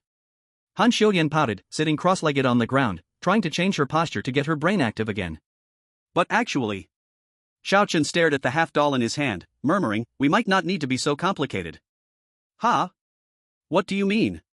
Every strange phenomenon has a weakness, even boss-level ones are no exception. Xiaochen recalled his experience in the first instance, growing more certain, whether it's a common anomaly or a boss-level one, there must be a way to defeat or stop them. Are you saying? Han Xiuyan felt a bad premonition. You wouldn't want to find a way to kill Alice, would you? If there's no easier way, then I would do it. Xiao Chen said flatly, as if discussing something very ordinary. Just like with relics, returning them to the deceased is a way of returning things to their rightful owner, isn't it? As long as the two dolls are restored by Paul in the end, there's no need for them to remain alive. Your thinking, how should I put it, is definitely unconventional. Undeniably, what Xiao Chen said made sense. But Han Xiuyan couldn't help but feel emotional in her heart. Other scenarios were about creepy things killing players, and when players saw something creepy, they ran as far away as possible. But here with Xiao Chen, the scene had taken a different turn. So you have an idea about Alice's weakness? To be honest, I'm not sure. Xiao Chen asked, have you noticed that the entire factory, no matter morning or evening, always has a thin layer of black dust? I've noticed. Han Xiuyan nodded, and the black handprints in the corridors and the black footprints in the cafeteria. Now, think about it, when would such marks appear? When? Han Xiuyan furrowed her brows. Could it be during a fire? Xiao Chen continued his hypothesis. I think there might have been a fire in this factory, and everyone inside died. For some reason, Alice survived. Centered around her, the other people in the factory turned into dolls. He recalled, and when the soldier dolls appeared, their expressions looked very painful, as if they were being burned. Not only that, there are several oil barrels stored in this warehouse, which I think is also a clue. Xiao Chen knew that this hypothesis was a bit bold, but based on the information available, it was the only guess he could make. Oil barrels, black marks, and expressions. The rules of creepy stories wouldn't add so many meaningless things. Fire is likely Alice's weakness. Isn't that too risky? Han Xiuyan wasn't sure, her brows furrowing into a shape. Although this hypothesis was logical, it still seemed a bit too dangerous. Alice seemed tough, and one wrong move could cost them their lives. This is only a last resort. If we want to clear the story without following its intended rules, we'll have to take some risks. Xiao Chen thought for a moment, and his right eyebrow twitched involuntarily. Let's go see Paul again tonight. I think we're close to the truth. After some discussion, the atmosphere between the two of them eased. Han Xiuyan had already accepted her identity as a traitor and decided in her heart that she would take this risk with Xiao Chen. The reason was actually simple. The other half of the doll was in Xiao Chen's hands, and even if she wanted to snatch it, she couldn't. Since that was the case, why not choose to trust Xiao Chen? The two of them walked out of the warehouse, thinking the episode with the traitor had ended, but suddenly, Xiao Chen slammed on the brakes. Wait. What's wrong now? Xiao Chen's brow furrowed tightly, and amidst the sounds of machinery operating, faint footsteps could be heard. Dodge! Xiao Chen shouted, and a shadow suddenly rushed out. Han Xiuyan quickly fell back. The shadow didn't have time to turn and crashed straight into the wall. After dodging the attack, Xiao Chen focused, and the person who attacked them was wearing blood-soaked bandages, with a wind-up mechanism spinning behind them. It was Patrick. What do you mean? Xiao Chen's tone grew low, his eyes gradually turning cold. No. It's too late, I can't wait for that time. I can't wait for tomorrow. Patrick shook his head wildly, his hand, missing several fingers, had to grip the knife with both hands. You lied to me. Xiao Chen squinted his eyes, clearly seeing Patrick's eyes gradually turning red, and his dim pupils being overtaken by madness. You're lying. I can't wait for tomorrow. I can't wait. Patrick twisted the blade, pointing it toward Han Xiuyan. Give me your dolls. Give them to me. His voice became sharp, gradually losing its sanity. The blade switched between Xiao Chen and Han Xiuyan. Xiao Chen had seen this symptom before, just like Nathan. There are 36 hours left, I must go out, I can't wait for you all, give me the doll. Patrick could hear the countdown of the talent in his mind, 36 hours were about to end, and his continue would also reach its limit. He let out his final roar, like a beast roaring before death, then charged at Xiao Chen. Seeing Patrick rush forward, Xiao Chen seized the moment, grabbed Patrick's arm, and struck the knife away with a punch. Not giving Patrick any chance to fight back, Xiao Chen stepped behind him, deftly clutching Patrick's head and chin with both hands. He had seen Nathan before, the sheer skeleton and internal organs figure was still vivid in his mind. Once a player's will was destroyed, corroded by the bazaar, there was no saving them. Patrick was no different. Even if he got out, he would just be a dangerous madman. Crack! Xiao Chen hesitated not at all, stepping in place, snapping his neck. Patrick's body twitched once, then fell to the ground. This time, Patrick did not revive like Nathan but lay still on the ground. Xiao Chen stood in silence for a long time, finally turning Patrick over and gently closing his eyes with 2 fingers. Chapter 58, The Cruelty of the Instance, please read more. Please vote. Is he dead? Han Xiaoyan's pupils trembled slightly. Everything happened too suddenly, so suddenly that she hadn't grasped the situation before seeing Patry twitch and collapse. Yes. Xiao Chen replied in silence, his murky eyes unclear whether from loss or helplessness. He clearly remembered the sensation when he struck, the sound of bones cracking accompanied by a slight tremor. That feeling still lingered in his palm. When he killed Nathan, he did not feel this way. But when he had to kill Patry, the brief moment of snapping his neck felt like a powerful shock hitting his heart. Xiao Chen understood this was the first time he had killed someone with his own hands, and it definitely would not be the last. If the situation were to repeat, he would still do it, and next time, he wouldn't even have the slightest hesitation. After a while, Xiao Chen's thoughts gradually returned. He looked at the dazed Han Xiaoyan and asked, "Are you hurt?" "No, I'm fine thanks to your quick reaction." Han Xiaoyan stood up, secretly sighing. She felt no regret for Patry's death. After all, he was the one who had ambushed her twice. However, compared to Nathan, Patry was at least not an outright bad guy. From a different perspective, he was just a father longing to go home, albeit with different stances. Like Xiao Chen, Han Xiaoyan wouldn't celebrate his death, but she felt no sorrow either. After these few days, she had come to understand that this was a weird tale, cruel yet real. Steel Tower player, Patry, death, challenged the bizarre tale, doll's nightmares, failed. The bazaar will descend in 60 seconds, please prepare. The grand and cold voice sounded above the steel tower. To this, the people of the steel tower had little to say. This result had long been anticipated by them. Although a few were indignant, most understood full well that relying on Patry to win the competition was simply a fantasy. A player corroded by the bazaar was beyond saving. Xiao Chen's decision at that time was quite correct. They indeed had hatred, but they only hated not being matched with a good teammate like Xiao Chen, falling instead to a scumbag like Nathan. Xiao Chen killing Nathan could also be seen as avenging them. As the ethereal voice gradually faded, only the sound of large machinery operating remained in the bizarre tale. "Xiao Chen, look at this." The two returned to the place where they had previously rested. Han Xiaoyan's sharp eyes noticed something seemed to be carved on the ground. Xiao Chen stepped closer to inspect, discovering that there were plenty of bloodstains around the ground, and besides the thick layer of dust, there were small piles of lime, left from the engraving made with a sharp object. He frowned slightly, seeing that etched into the ground were strings of the same name, densely packed and covering the entire area. At first, the writing appeared quite clear, but as it went on, it became increasingly chaotic, even somewhat frenzied. As for the name, it looked like a woman's. Han Xiaoyan murmured from the side, "Was this carved by Patrick? Could this name be?" "Don't think about it." Xiao Chen interrupted Han Xiaoyan, his tone decisive and firm. "This cannot change what has already happened, it will only add to our discomfort. So, stop thinking about it." He looked at Han Xiaoyan, his gaze becoming even more resolute.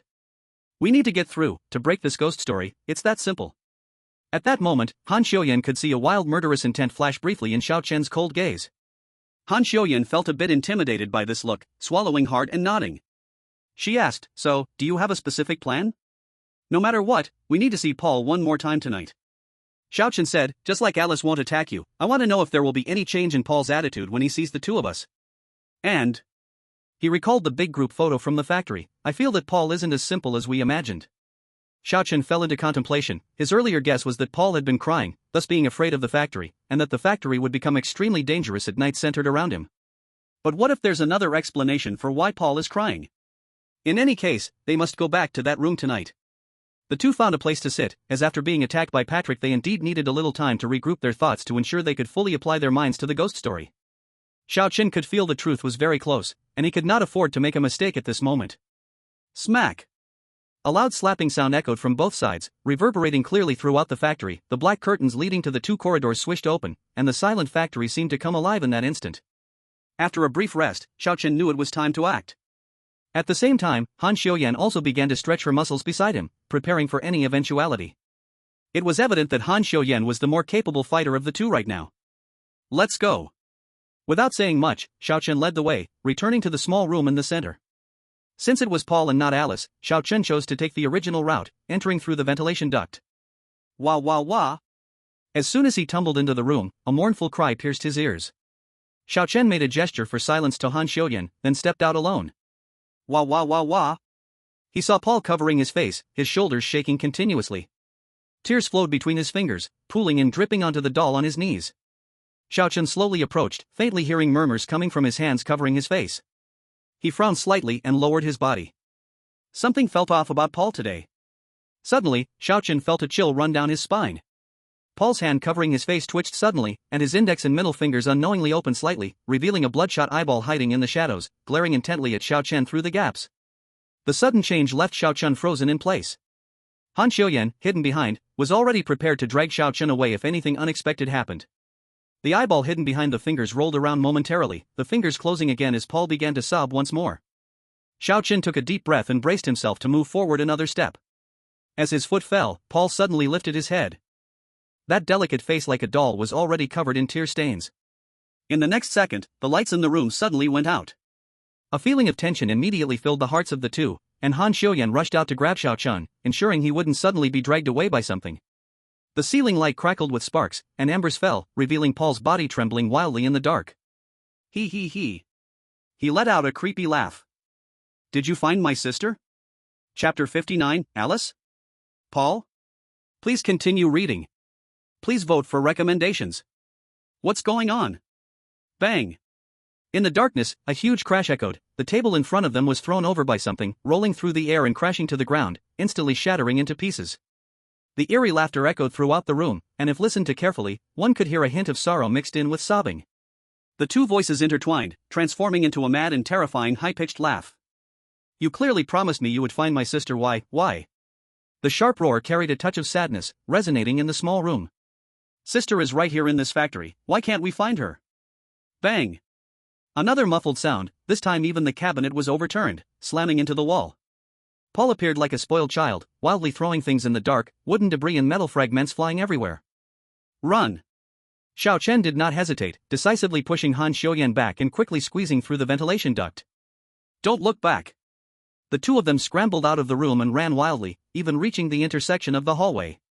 After confirming that nothing was chasing them, they finally stopped to catch their breath. What just happened? Was that really Paul? I knew it, how could there be such a weak NPC in the storyline? So what did they touch? The Bazaar shouldn't get angry for no reason, right? Is it possible that Paul doesn't exist at all, that it has always been Alice deceiving the players? How could a cripple have such destructive power? It's too terrifying. What just happened was too shocking, no one expected that the crying Paul would change his face in an instant. The lights went out too quickly, and no one could even see what Paul looked like at that moment. Xiao Chen and Han Xiuyan, who had brushed past death, were still in shock. What does this mean? You said it would be safe at night? Han Xiuyan clenched her fists, wishing that the iron rod would be right beside her now. This is different from last time. Xiao Chen seemed a bit confused, even if it were bizarre, it wouldn't go wild for no reason. Paul was nothing like this the last time. What on earth did they do to anger Paul? No, wait. Xiao Chen vaguely realized, it's the doll. What doll? Han Xiuyan frowned, still trying to find something useful for self-defense. This time we both entered the room together, two halves of the doll appeared in the room at the same time. Xiao Chen said, both halves of the doll are in our hands, this could be the reason for enraging him. The first time they showed Paul the doll, his expression was very strange, it's very likely that the doll was the cause of his anger. In the previous encounter, there was only half of it, but this time, both halves appeared in that room. If this conjecture is correct, then that means it won't work to persuade Paul. Xiao Chen's eyes became resolute, we have to kill him.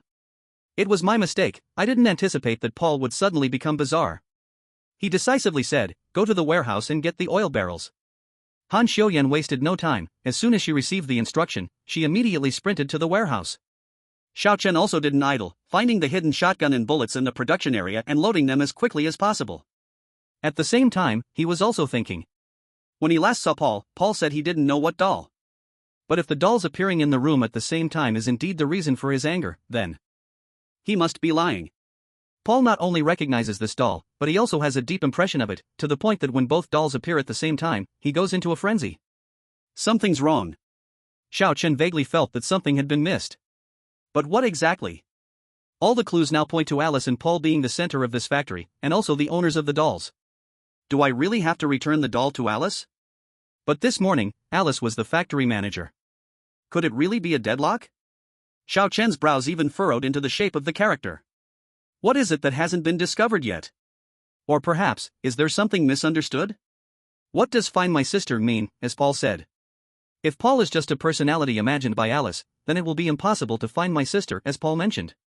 Xiao Chen noticed that, among Paul's frantic shouts, there was one sentence, my sister is in this factory.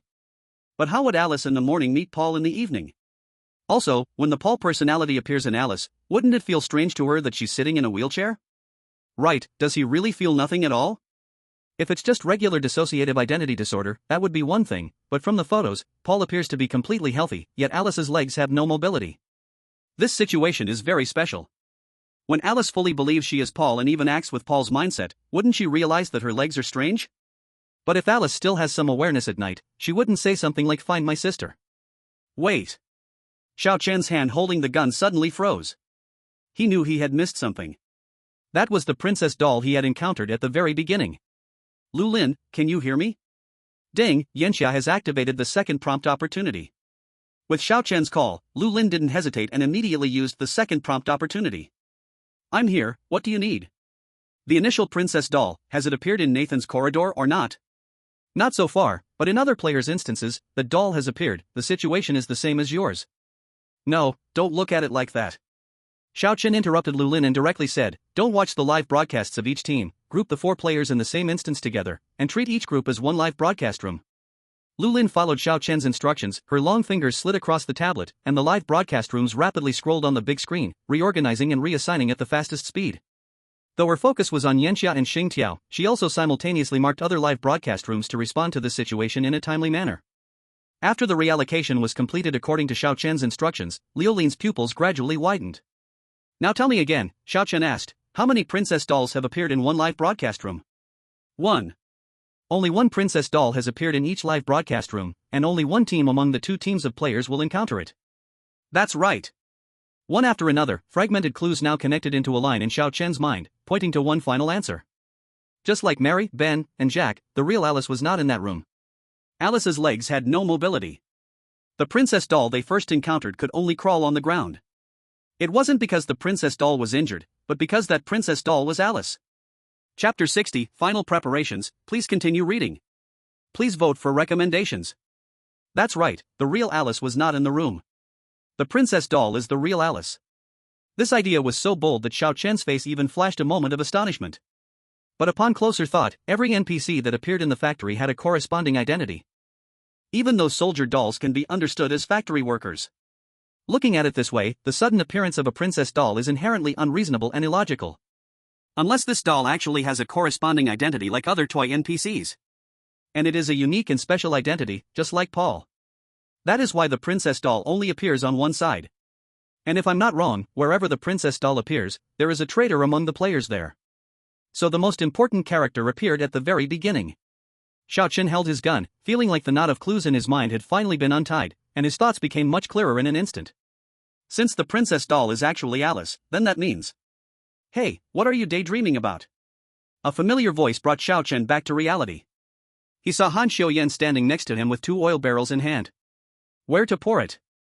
Han Xiuyan was tough and said little. How about pouring it directly into his room? Wait. Xiao Chen thoughtfully stopped Han Xiuyan. Maybe there's a more perfect way to clear the game.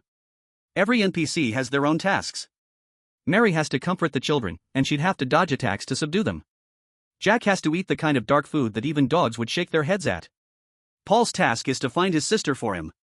But that doll is clearly right at his legs. So does that mean he has to be robbed of the doll, and then told by the player that this is Alice? Isn't that too tricky? Xiao Chen changed his angle of thought. If Paul really knows nothing, then why does he cry every day while holding Alice's doll? Just like Paul wouldn't admit to having seen the 2 halves of the doll, is it possible that he simply doesn't want to admit that the doll is Alice? It can't be wrong. Xiao Chen remembered Paul's expression when he saw the doll. Paul must be escaping from something. Perhaps what Paul is evading is the truth about this factory. Using this as a starting point, he began to recall every clue about the factory. Currently, it can be confirmed that the factory caught fire. Boldly guessing, most people inside must have died. But what was the cause of the fire? Is there a clue that hinted at the cause of the fire? While being watched with a confused look by Han Xiuyan, Xiao Chen walked back and forth, his brain racing. What am I missing? The ghost stories don't prepare unnecessary things. If something appears frequently, it must be a clue or hint. What did I miss? Frowning, he arrived at the warehouse. He had already discovered that the walls and floor here were covered with a layer of charred marks, just like the handprints on the wall and footprints in the dining room, all hinting that there had been a fire in this factory. Why are we back here again? Han Xiuyan, carrying the oil barrel, followed behind, confused about what Xiao Chen had discovered again. Xiao Chen ran his fingers across the ground, the walls, the shelves, and the iron plates. Where his fingertips touched, the black dust fell like snow, accumulating into small piles. Xiao Chen bent down to pick up a handful and rubbed his fingers, watching the black dust scatter. If the black marks are hinting at a fire, then what is this black dust? By the way, don't you think the smell in this warehouse is strange? Han Xiaoyan sniffed, her senses much sharper than in the morning. She mumbled behind, my brother always smells like this when he plays with sparklers in the backyard. Xiao Chen instinctively muttered, sparklers? Fireworks? Fireworks that can be set off indoors, sparkler sticks? A light shone in his eyes, right, sparkler sticks drop black particles when they burn. Ha? What do you mean? Han Xiaoyan frowned, her senses sharp, but her mind had dulled quite a bit. She asked, are you saying someone played with sparkler sticks in the factory, causing the fire? It doesn't have to be sparkler sticks, any other fireworks would do. Generally, what kind of people love to play? Xiao Chen asked and answered himself, those with a childlike heart, or those kids? After saying this, he leaned closer to the ground, carefully observing in the faint light, and sure enough, there was a dark black spot with a particularly deep color, right next to where the oil barrels were stored. There are children playing with firework toys here, I don't know what happened, and some unburned combustible materials were thrown here. Xiao Chen murmured in a daze, as if the scenes from the past were unfolding before his eyes. As for why it ignited the oil barrels, it could be that the barrels were leaking, or sparks flew out, either of these could happen. He originally thought the black dust was hinting at the big fire like the other marks, but if he thought about the black dust and the marks from a different angle, his thoughts would be broadened. This speculation could seem very far-fetched when looked at alone, but considering Paul's appearance, it became much more reasonable. Perhaps, the one who ignited the warehouse causing the big fire was him. And his actions killed the people in the factory, and also killed Alice. This might be the truth that Paul was avoiding. What does this mean? I don't understand. What did Xiao Chen discover? He seems to think there was a big fire in the factory, and the cause of the fire was someone playing with fireworks in the warehouse. Is this connection too far-fetched? What danger can those sparklers really pose? You may not believe it, but when I was young, I didn't know better. I played with a sparkler in my grandma's warehouse, and there was a pile of paper next to me. At that time, these things weren't that safe, and sparks flew over and ignited that pile of paper in less than 10 seconds. But even if it really was like this, what does Xiao Chen plan to do next? Is he going to retaliate against that weird one again? Everyone was puzzled, but Xiao Chen had a plan in his heart. Click, he checked the gun again, confirming that the bullet was loaded. To prevent any accidents, the two of them wound each other's triggers again, just in case of any failures at a crucial moment. Sure enough, Han Xiaoyan looked like she had eaten a month-old blue cheese again, her delicate features all twisted together. After winding the trigger, Xiao Chen acted as if nothing was wrong, and Han Xiaoyan was no longer surprised. After all, her identity was a traitor, and it wouldn't be strange for her to be no different from Xiao Chen. Taking advantage of the preparation time, Xiao Chen shared his guess about Paul's true identity with Han Xiaoyan. What you mean is, that doll is actually Alice. Han Xiaoyan was somewhat shocked by this guess, but after thinking carefully, it did seem reasonable. But she had another question, if Alice has always been just a doll, then who is the girl in the wheelchair? That is not a girl. Xiao Chen said, what ghost stories are best at is disguise, misleading players through the surface things. From the very beginning, there was no such thing as a split personality Alice emerging from Paul. He explained, on the contrary, the one sitting in that wheelchair is just Paul who has been pretending to be Alice. Chapter 61, The True Face on the Wheelchair, please follow up. Please vote. Ghost Story Doll Nightmare, Surviving Players, 63. Looking at the data in front of him, Lu Lin's heart was already twisted into a knot. Although it was a common danger-level ghost story, the casualty rate was not low at all. It was only the third night, and the number of surviving players had already fallen below half. Moreover, just now, Yan Xiao's 2 prompt opportunities had already been used up, and now they could only rely on Xiao Chen's luck. While observing the live broadcast, Lu Lin was also using headphones to communicate with the ghost story department throughout the call. There were many questioning voices during the call, like why the prompt opportunity to contact players was handed over to such an immature young person like her. This kind of talk was not new to Lu Lin, she had long since become accustomed to it and did not plan to respond. As a mediator connecting the players and the country, she knew this was a responsibility, both to the country behind her and to the players in front of her. In this nation, apart from Xiao Chen, the one closest to the players was herself. Thus, she understood that as a foreign aide, she could only unconditionally trust her player. So when Xiao Chen called out, she did not hesitate for a moment and directly activated the last communication opportunity. However, Lu Lin watched the live broadcast and felt uncertain. Why does he seem like he's going to confront the strange entity again? That's how it is, do you understand? In the monster story, Xiao Chen had just explained his plan to Han Xiaoyan. Han Xiuyan nodded, I understand. All right. Just as Xiao Chen wanted to start executing, he turned back with worry and reminded her, no matter what noise you hear, you must stick to the plan. Don't let your emotions take over and rush in with a stick. Han Xiuyan assured him repeatedly, and only then did Xiao Chen feel relieved. The following actions were very dangerous. To be honest, he wasn't sure about it either, and he didn't want to be distracted taking care of others at that time. Xiao Chen returned to that iron box-like oppressive room and placed the gun outside the ventilation hole. He and Han Xiuyan exchanged glances, confirmed everything was fine, and he climbed in through the iron window alone. Whoa whoa. As usual, upon entering the room, he could hear Paul's sorrowful cries. Whoa whoa whoa. The crying echoed in the room. If the first time it felt pitiful, this time it sounded horrifying and eerie. The crying fluctuated, sometimes accompanied by low growls, at other times with a hint of madness. The lights in the room were broken, crackling and sparking at the ceiling, making the room flicker with alternating brightness. After prior destruction, the room's once cozy appearance had vanished, leaving only chaos and wreckage. The wooden tables and chairs lay broken on the floor, shattered into useless wooden pieces. The tools that had been carefully maintained were now discarded in various corners of the room, with a screwdriver even stabbed directly into the wall, causing cracks to appear in the brick wall. Following the cracks, he could see dense claw marks. Those marks looked nothing like they were made by a human, they resembled those left by a beast that had lost its mind. Even though the room was terrifying and eerie, Xiao Chen showed no sign of retreat and walked straight ahead. Due to the chaos in the room and the prior obstruction being shattered, Xiao Chen collided directly with the girl crying in the center with no cover. Whoa whoa. The light on the ceiling had already crackled out sparks, splattering on Paul's trembling shoulders, leaving a charred stain on his clothes. At the same time, in that fleeting moment of sparks, Xiao Chen could see the bulging crimson blood vessels and veins all over Paul's body, with some viscous fluid oozing from between his fingers covering his face. Suddenly, the crying stopped, and a sickening stench of blood rushed toward him. A choking sensation gripped Xiao Chen's neck like an invisible hand, making it hard for him to breathe. Sparks fell again, streaking past Paul. A disgusting gurgling sound was heard as Paul's fingers suddenly opened, dark red blood flowing out between his fingers. In the darkness beneath his palm, two bulging, bloodshot eyes were rolling up and down, staring intently at Xiao Chen. Such a heart-stopping scene made Xiao Chen feel a chill, not because the strange appearance was frightening, but because he simply couldn't connect Paul's current state with the previous doll-like angelic face. Keek, did you find my sister? Paul let out a creepy laugh, and with a crack sound from within, his shoulders trembled and spread apart, and his spine began to bulge, sharp bone spurs breaking through the skin and clothes and extending outside. You promised me, to help me find my sister. Paul's voice grew hoarse and low. The soft feminine voice gradually twisted, slowly turning into a male tone. Where is my sister? Your sister? Xiao Chen, undaunted, pointed to the princess doll on Paul's knee and said, You have already found your sister, but you have turned her into a real doll. What? Paul stared blankly at the princess doll on his knee, his pair of blood-red eyes rolling wildly at his fingertips. Impossible, you are lying, you must be lying to me. Paul let out a frantic screech, his fingertips shooting out long claws. He slowly lowered his hand, and the sharp claws scraped across his cheek, leaving 10 deep red marks on his pale face. Liar, impossible, you are a liar. Paul's arm suddenly elongated like it had dislocated, grabbing at his head, his golden hair was shredded into pieces, finally falling off entirely. That was a wig. As the lifelike golden wig fell, a swollen head like a waterlogged corpse was revealed.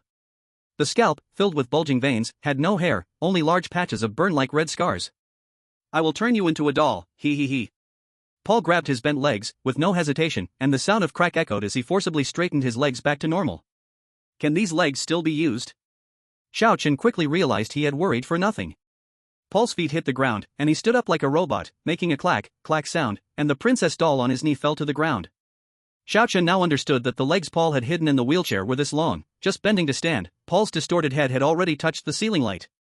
In an instant, sparks flew down, landing on Paul's head, body, and skirt, leaving countless black spots.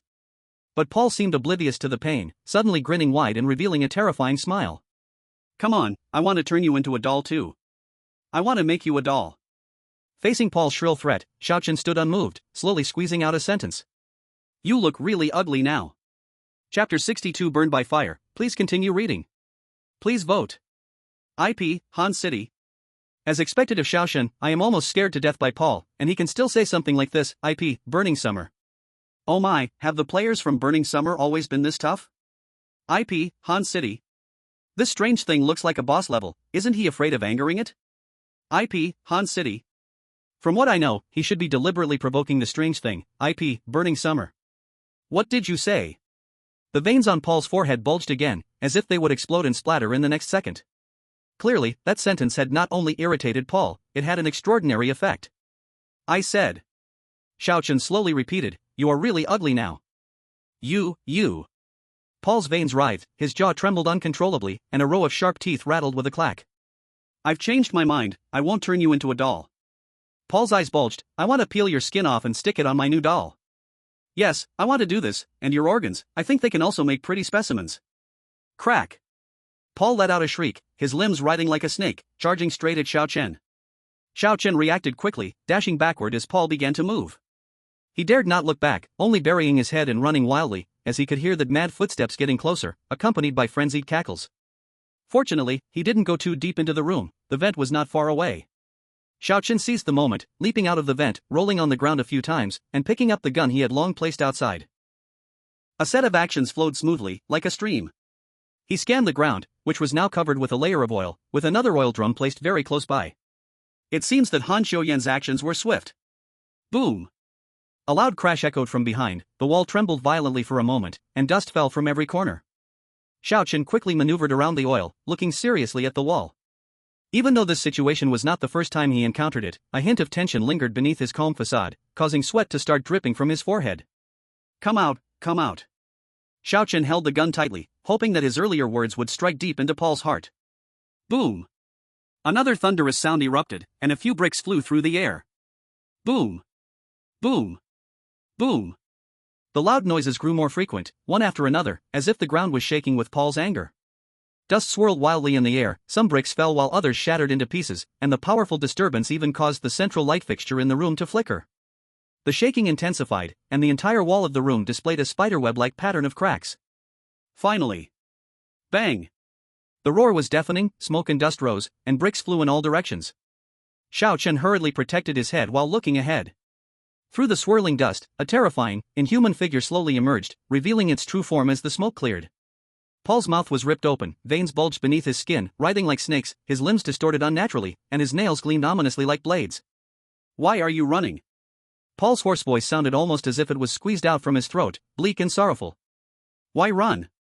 Your skin looks nice, tearing it off will certainly make a pretty sight for the kids. As Paul spoke, he took a few steps forward, carelessly stepping onto the oil slick beneath him. He opened his jagged mouth, revealing a row of sharp teeth, and his whip-like arms swung forward as if to pounce on Xiao Chen. Seeing the moment was ripe, Xiao Chen didn't waste words and directly aimed at the nearby oil drum. Paul finally sensed something was wrong, his bulging eyes rolling around to look at the gun's aim. There sat an oil drum, a trail of oil slick curving away, connecting perfectly to the puddle under his feet. In that instant, a layer of fear surprisingly covered that horrifying face. He wanted to escape, but he couldn't outrun the bullet. The moment Paul moved, Xiao Chen immediately pulled the trigger without hesitation. Bang! A blinding flash of fire erupted, smoke curled from the gun barrel, and the bullet swiftly pierced the oil drum. Everything happened in the blink of an eye, brilliant red flames burst into the sky with a resounding roar, and a fire raced along the prepared trail of oil straight to Paul's feet. In an instant, Paul's screams echoed throughout the factory. The voice was hoarse, bleak, and tragic. Paul twisted his grotesque body, flames crawling all over him like bugs, impossible to shake off. So hot, so hot. Paul screamed, his clothes reduced to ashes, leaving behind an inhuman body struggling in the flames.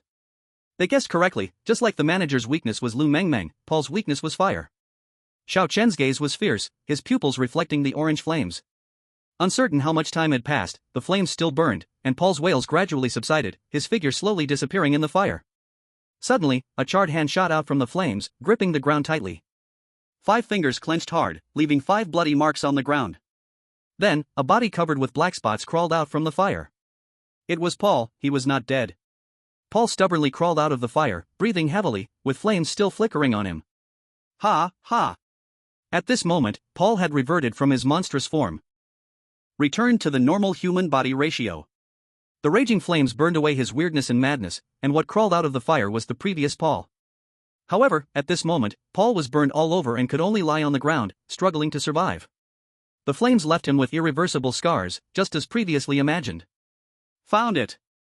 At the same time, Han Xiuyan also found the princess doll in the dark and ran out of the room. The two had previously planned that Xiao Chen would enter to attract Paul's attention, while Han Xiuyan would prepare the oil and arrange the oil barrels outside. When Xiao Chen led Paul out of the room, Han Xiuyan would immediately go in to find the doll and then bring it out. Although the room was very dark and searching for the doll took some time, fortunately, Paul was truly restrained by the flames, and the plan was carried out very smoothly. What? Why has he become like this? Han Xiuyan was frightened by Paul's appearance, but she still handed the doll to Xiao Chun. Xiao Chun took the doll and walked alone to Paul. In the past, with the doll's proportions, they should have looked up to Paul, but now Paul was lying on the ground, and it was Xiao Chun's turn to look down on him. Xiao Chun squatted down, handed the princess doll to Paul, and said, "You wanted me to help you find your sister, and I found her." Chapter 63 The Real Traitor. Please continue reading. Please vote. Looking at the doll in front of him, Paul gasped, wanting to do something, but the pain from the flames had already made it impossible for him to act strangely. In the end, he could only say with anger, "Impossible, this is not my sister." "This is your sister, you just refuse to acknowledge it." Xiao Chun said, "It was you who accidentally ignited the flames, causing the factory to catch fire and take away everyone's lives, including your sister Alice. But you won't accept it, you developed a split personality. Every morning, Alice has always been you acting as her. You fantasized that if your sister were alive and grew up, she would become the new factory manager. But at night, you turn back to yourself, and the whole factory returns to how you remember it. You say you want to find your sister, in fact, your sister already found you in the morning. She was just as special as you, remembering what happened, so she knew the factory was just an illusion, which is why she went mad and said, 'I don't want to become a doll, but..." Unfortunately, when you found your sister, it was morning. At that time, you were Alice, so naturally, you would think this Alice is a fake. Moreover, the real Alice knew the truth, which conflicted with the factory's hypocritical tranquility. To maintain this tranquility, that Alice you played became a real doll. You killed your sister. Xiao Chen's voice was cold, yet it spoke the ruthless truth, and it was twice. Impossible, impossible. Paul weakly scratched the ground, all lies exposed at this moment, the hidden truth mercilessly revealed. Now, answer me once more. Xiao Chen took out the two halves of the doll and held them in front of Paul. Do you remember this? Paul remained silent for a long time, then weakly said, I remember. This is from me and my sister. He reached out, trying to grab the two halves of the doll. Xiao Chen hesitated for a moment but still handed the doll over. You admit this is yours, I'll return it to its rightful owner. Paul held the torn doll carefully, then looked at Xiao Chen's healthy legs with regret in his eyes. My sister, if only she could be as healthy as you, then she would surely live much easier. Detected the ghost story character saying healthy, cancer has been reduced. At the same time, you can extract one skill at the end. Xiao Chen was stunned for a moment, then came back to his senses and asked, can you fix it? Paul said nothing but gently put the two halves of the doll together. Before their eyes, the doll's crack miraculously aligned, the torn gap gradually restoring to its original state at that moment. Detection completed, doll has been repaired. Detection completed, doll returned to its rightful owner. Detection completed, doll has had no contact with the factory manager. Ordinary players and the traitor completed their tasks at this moment. This instant was a win-win. A familiar voice rang out again in the center of the horror story. Sole player, Han Xiuyan, survived, challenge to the horror story, doll's nightmare, successful. Player identity, wind-up toy. As the announcement sounded, Han Xiuyan's personality switched back, and she sighed deeply. Ah, it's finally over. Then, the system's announcement sounded again. Summer player, Xiao Chen, survived, challenge to the horror story, doll's nightmare, successful. Player identity, traitor. Exclamation point. I knew it. Suddenly, the entire live broadcast room exploded. Han Xiuyan widened her eyes, filled with shock, even the sound of mechanical operations around her was replaced by a buzzing. What? Xiao Chen's identity is a traitor. She turned her gaze towards Xiao Chen, who only had a calm expression. The two just stared at each other, and after a long while, Han Xiuyan could only squeeze out a sentence. You lied to me? Yes, I lied to you. Xiao Chen had a yeah, so what expression? Han Xiuyan was not angry at all, she was well aware that her survival in the horror story was largely thanks to Xiao Chen. The remaining part, being paired with Xiao Chen as a teammate, could barely count as her good luck. However, her heart was still very shocked, completely unaware of how Xiao Chen had perfectly deceived her. Han Xiuyan smiled, can you tell me how you deceived me? It's very simple, I looked at the rules of Patry and Nathan. At this point, Xiao Chen had no reason to hide anything and laid everything out. The rules of Patry and Nathan are the same, among 4 players, there's only one traitor, which can only be me. Xiao Chen recalled the rules of Patry and Nathan. There were only 2 differences, Rule 1 and Rule 6. The normal player's rules are. Rule 1, this is a toy factory, you are a wind-up toy that has gone through the production line. Rule 6, always remember, you are a wind-up toy, do not forget to maintain your power. As for the goal of clearing the game, it was what he had said at that time. Clearing goal, repair the plush doll in front of you. During this time, the doll cannot have any contact with the factory manager. As for how I deceived you, he said, I used your wishful thinking. Wishful thinking? Han Xiuyan was puzzled. What do you mean? I took a gamble. I bet that when you heard me say Patri's task goal, you would doubt yourself instead of me. When you heard that Patri's and your clearing goals were the same, what you thought was that I remembered the wrong hallway direction, right? Xiao Chen didn't need Han Xiuyan to answer, just looking at her expression told him everything. You would believe me saying the traitor is that task goal while secretly hoping that I just made a mistake. Just like I said before, Patri never admitted he was the traitor. Hearing this, Han Xiuyan asked, then what about the photo frame in the warehouse? Did you not notice that each photo was missing on both sides? Xiao Chen replied, I tore those off. When I went in alone, I found that photo. Actually, in that photo, besides you, there were also Nathan and Patri standing on either side, but I ripped them off. To avoid raising your suspicions, I cropped the sides off all the other photos. This is possible? Han Xiuyan was more shocked by Xiao Chen's actions than by being deceived herself. Actually, if you pay attention, there are many subtle hints that I am the traitor. Xiao Chen said, do you remember the first Alice Princess doll? I remember. What's wrong with it? The first time we met, she shouted at me.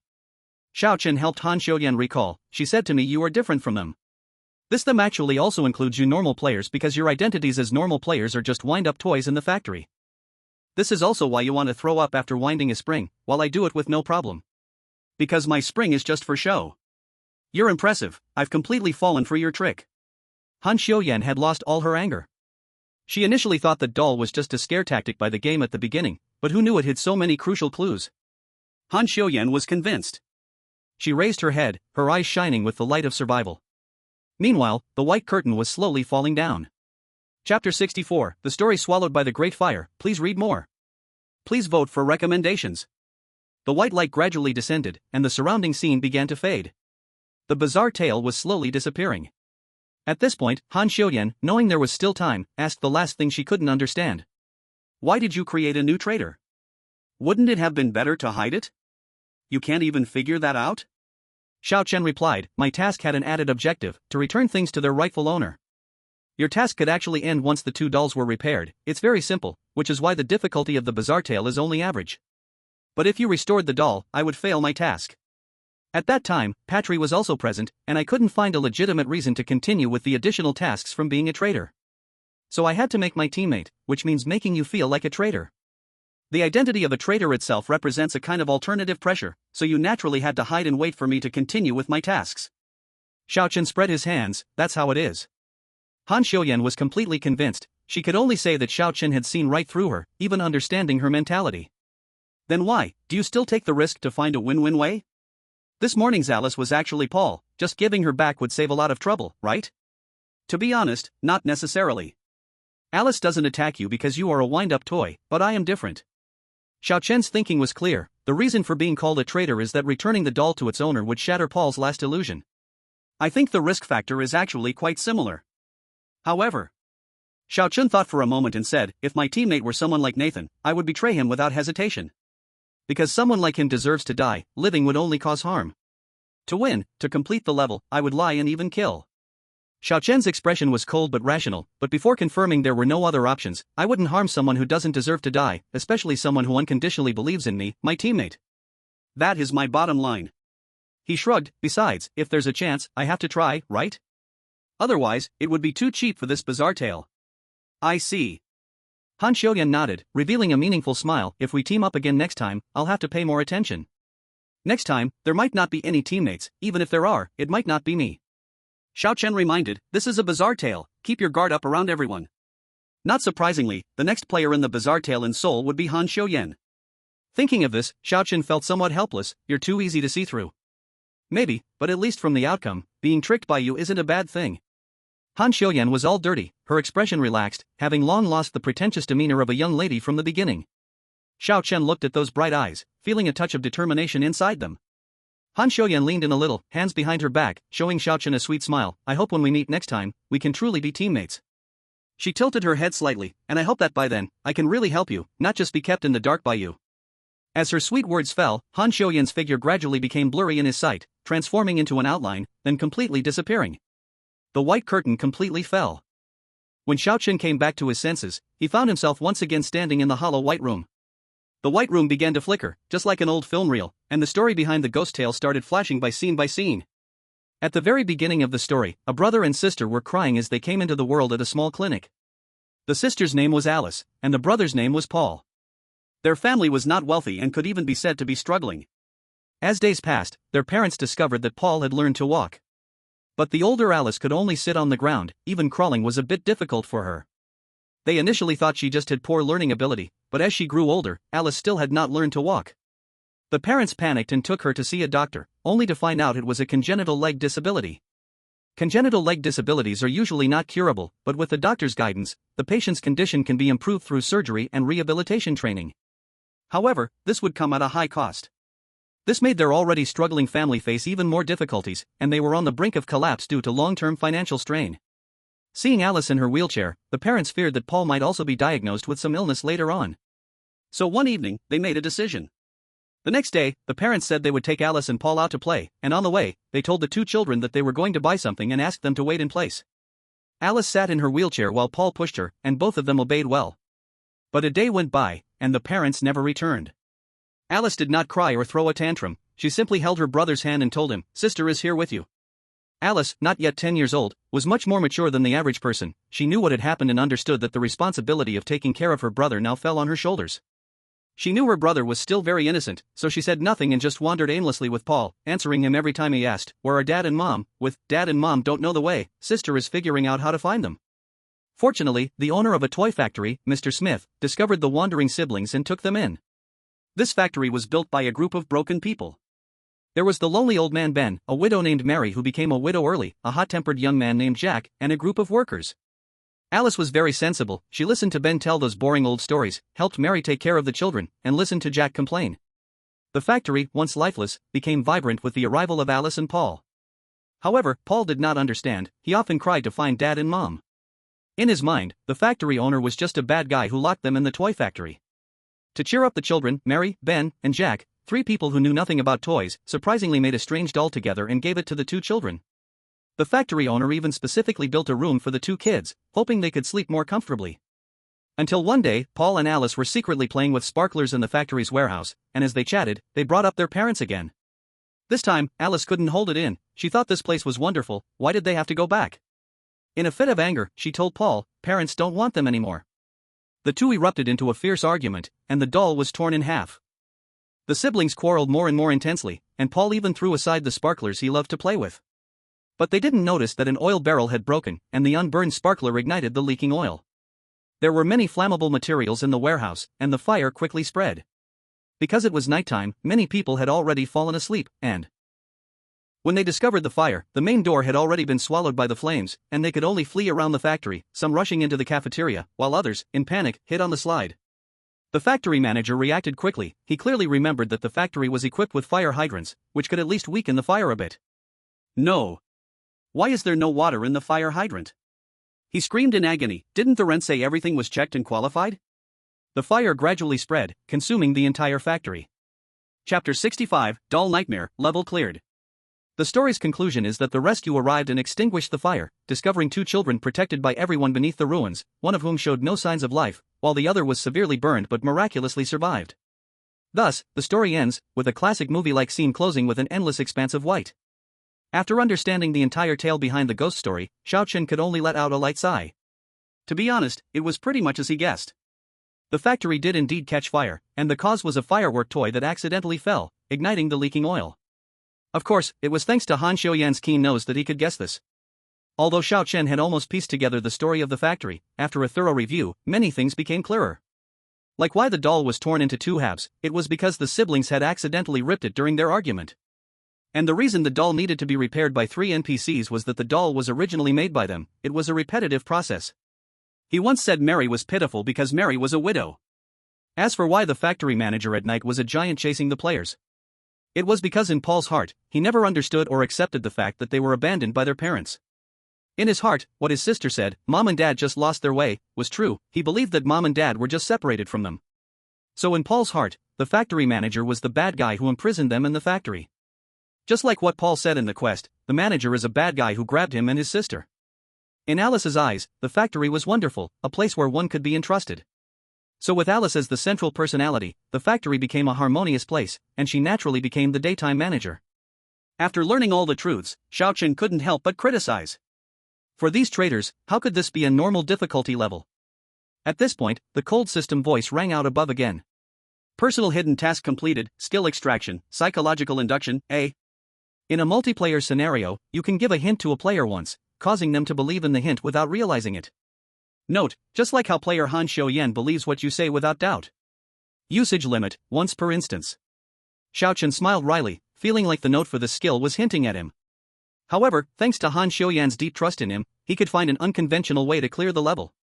The ghost story wanted to see the mutual betrayal between players, but he created a win-win situation, which could be seen as a kind of counterattack against the ghost story. S talent, foresight, activated.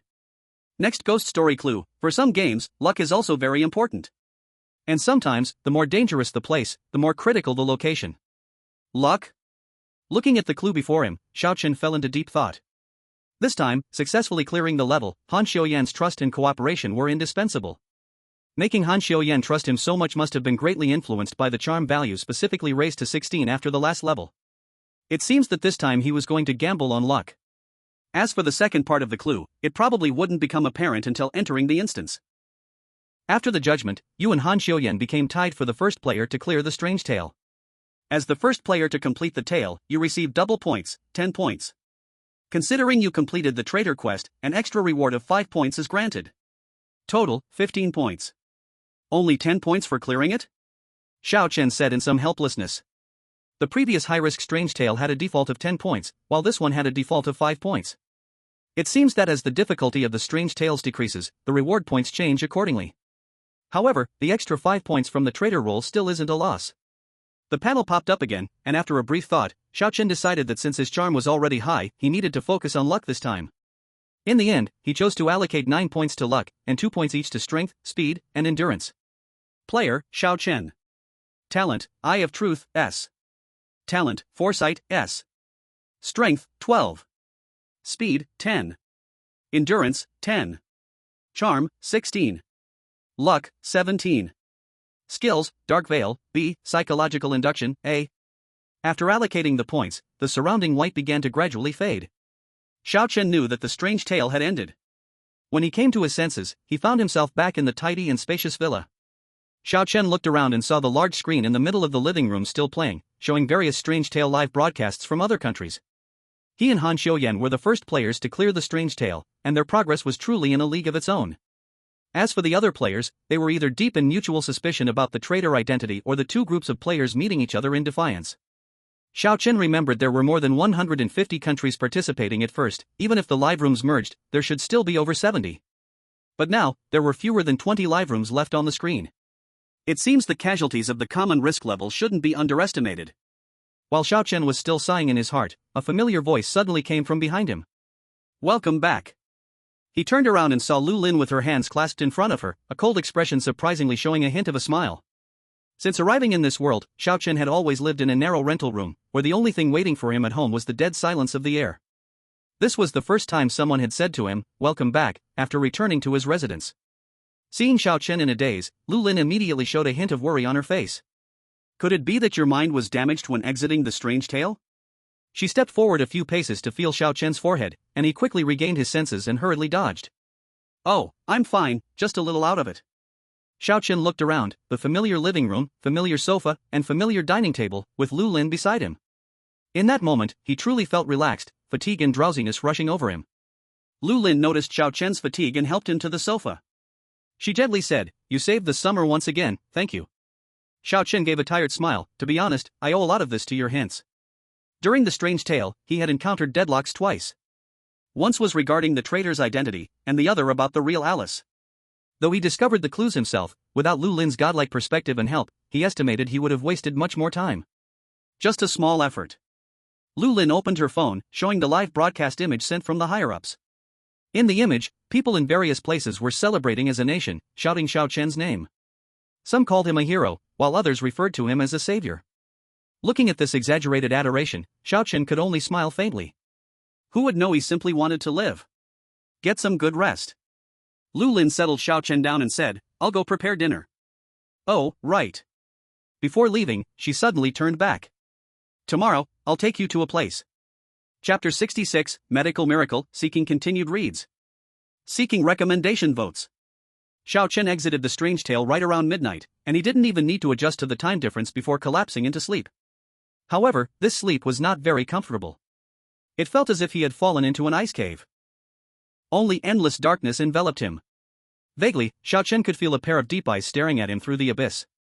Gradually, it seemed that a pair of hands reached out from the darkness, silently climbing up his neck. You.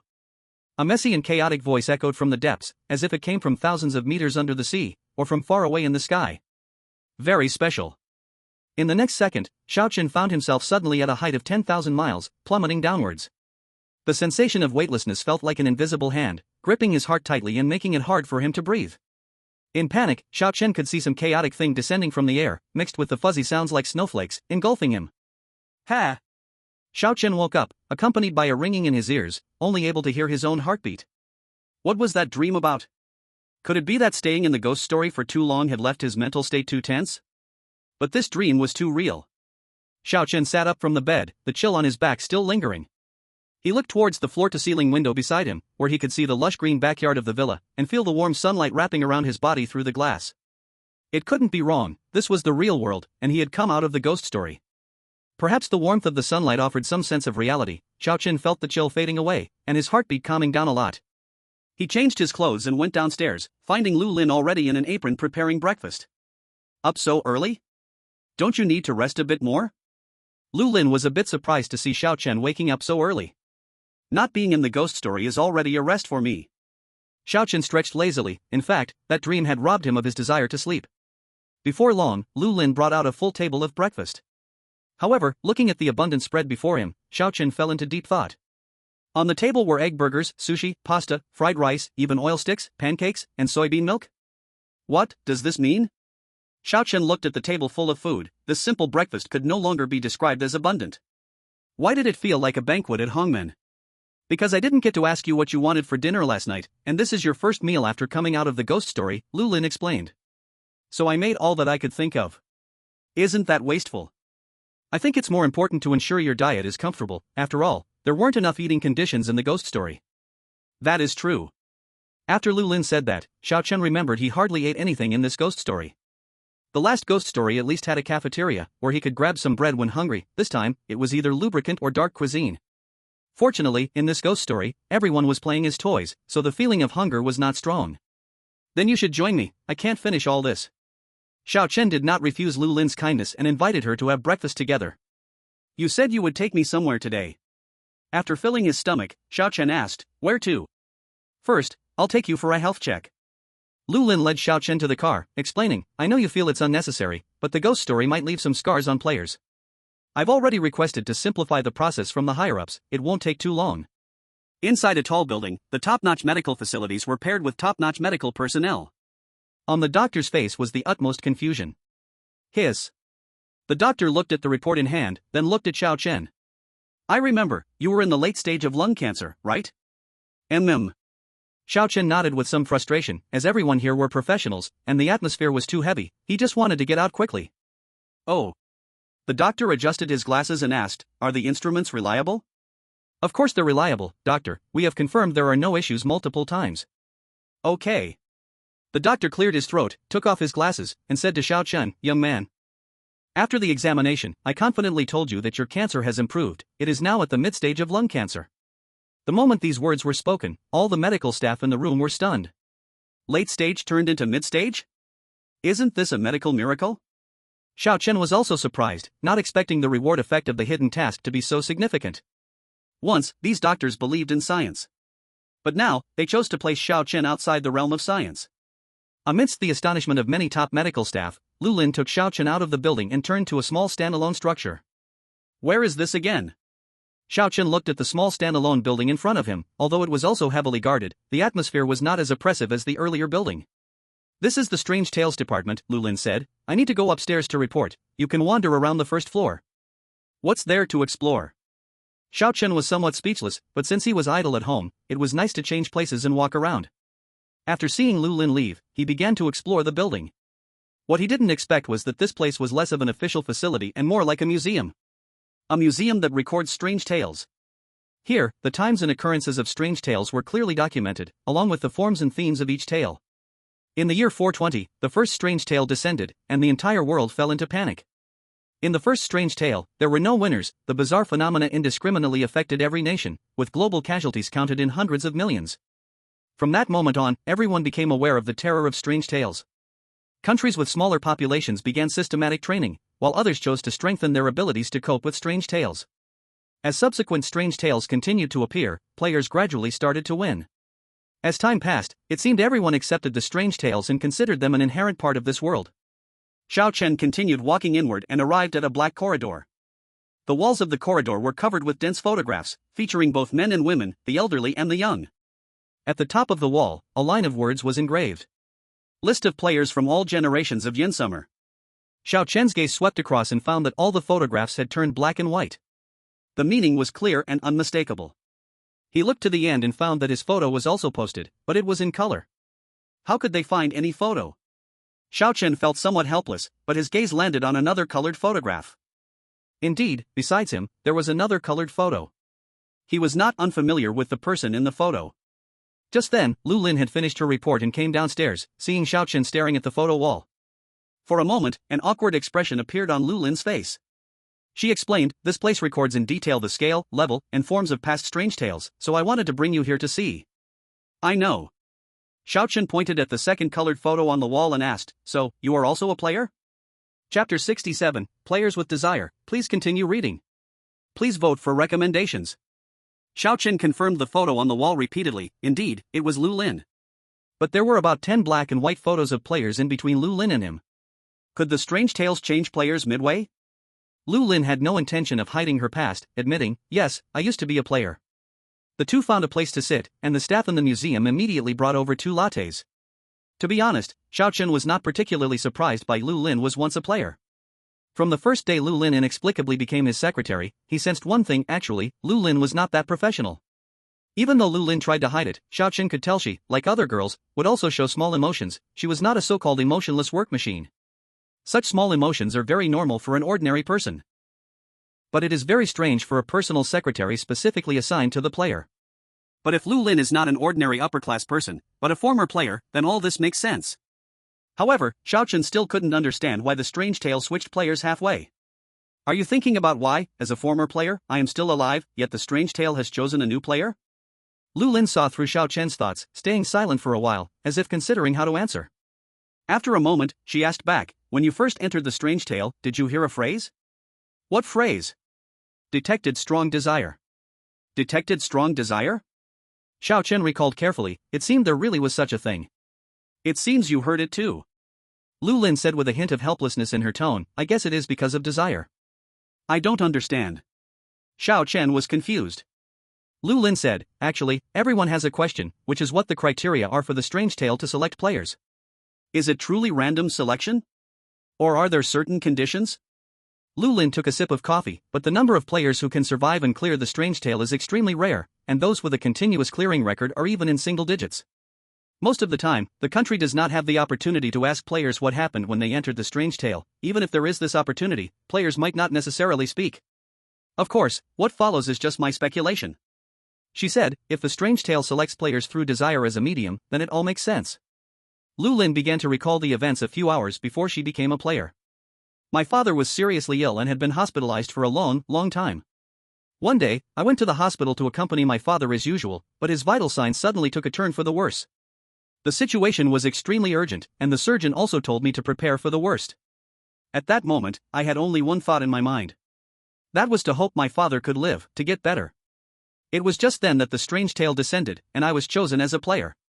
I was very dazed, everything in front of me suddenly went blank, and I was pulled into the strange tale. Then, I heard that phrase, detected strong desire.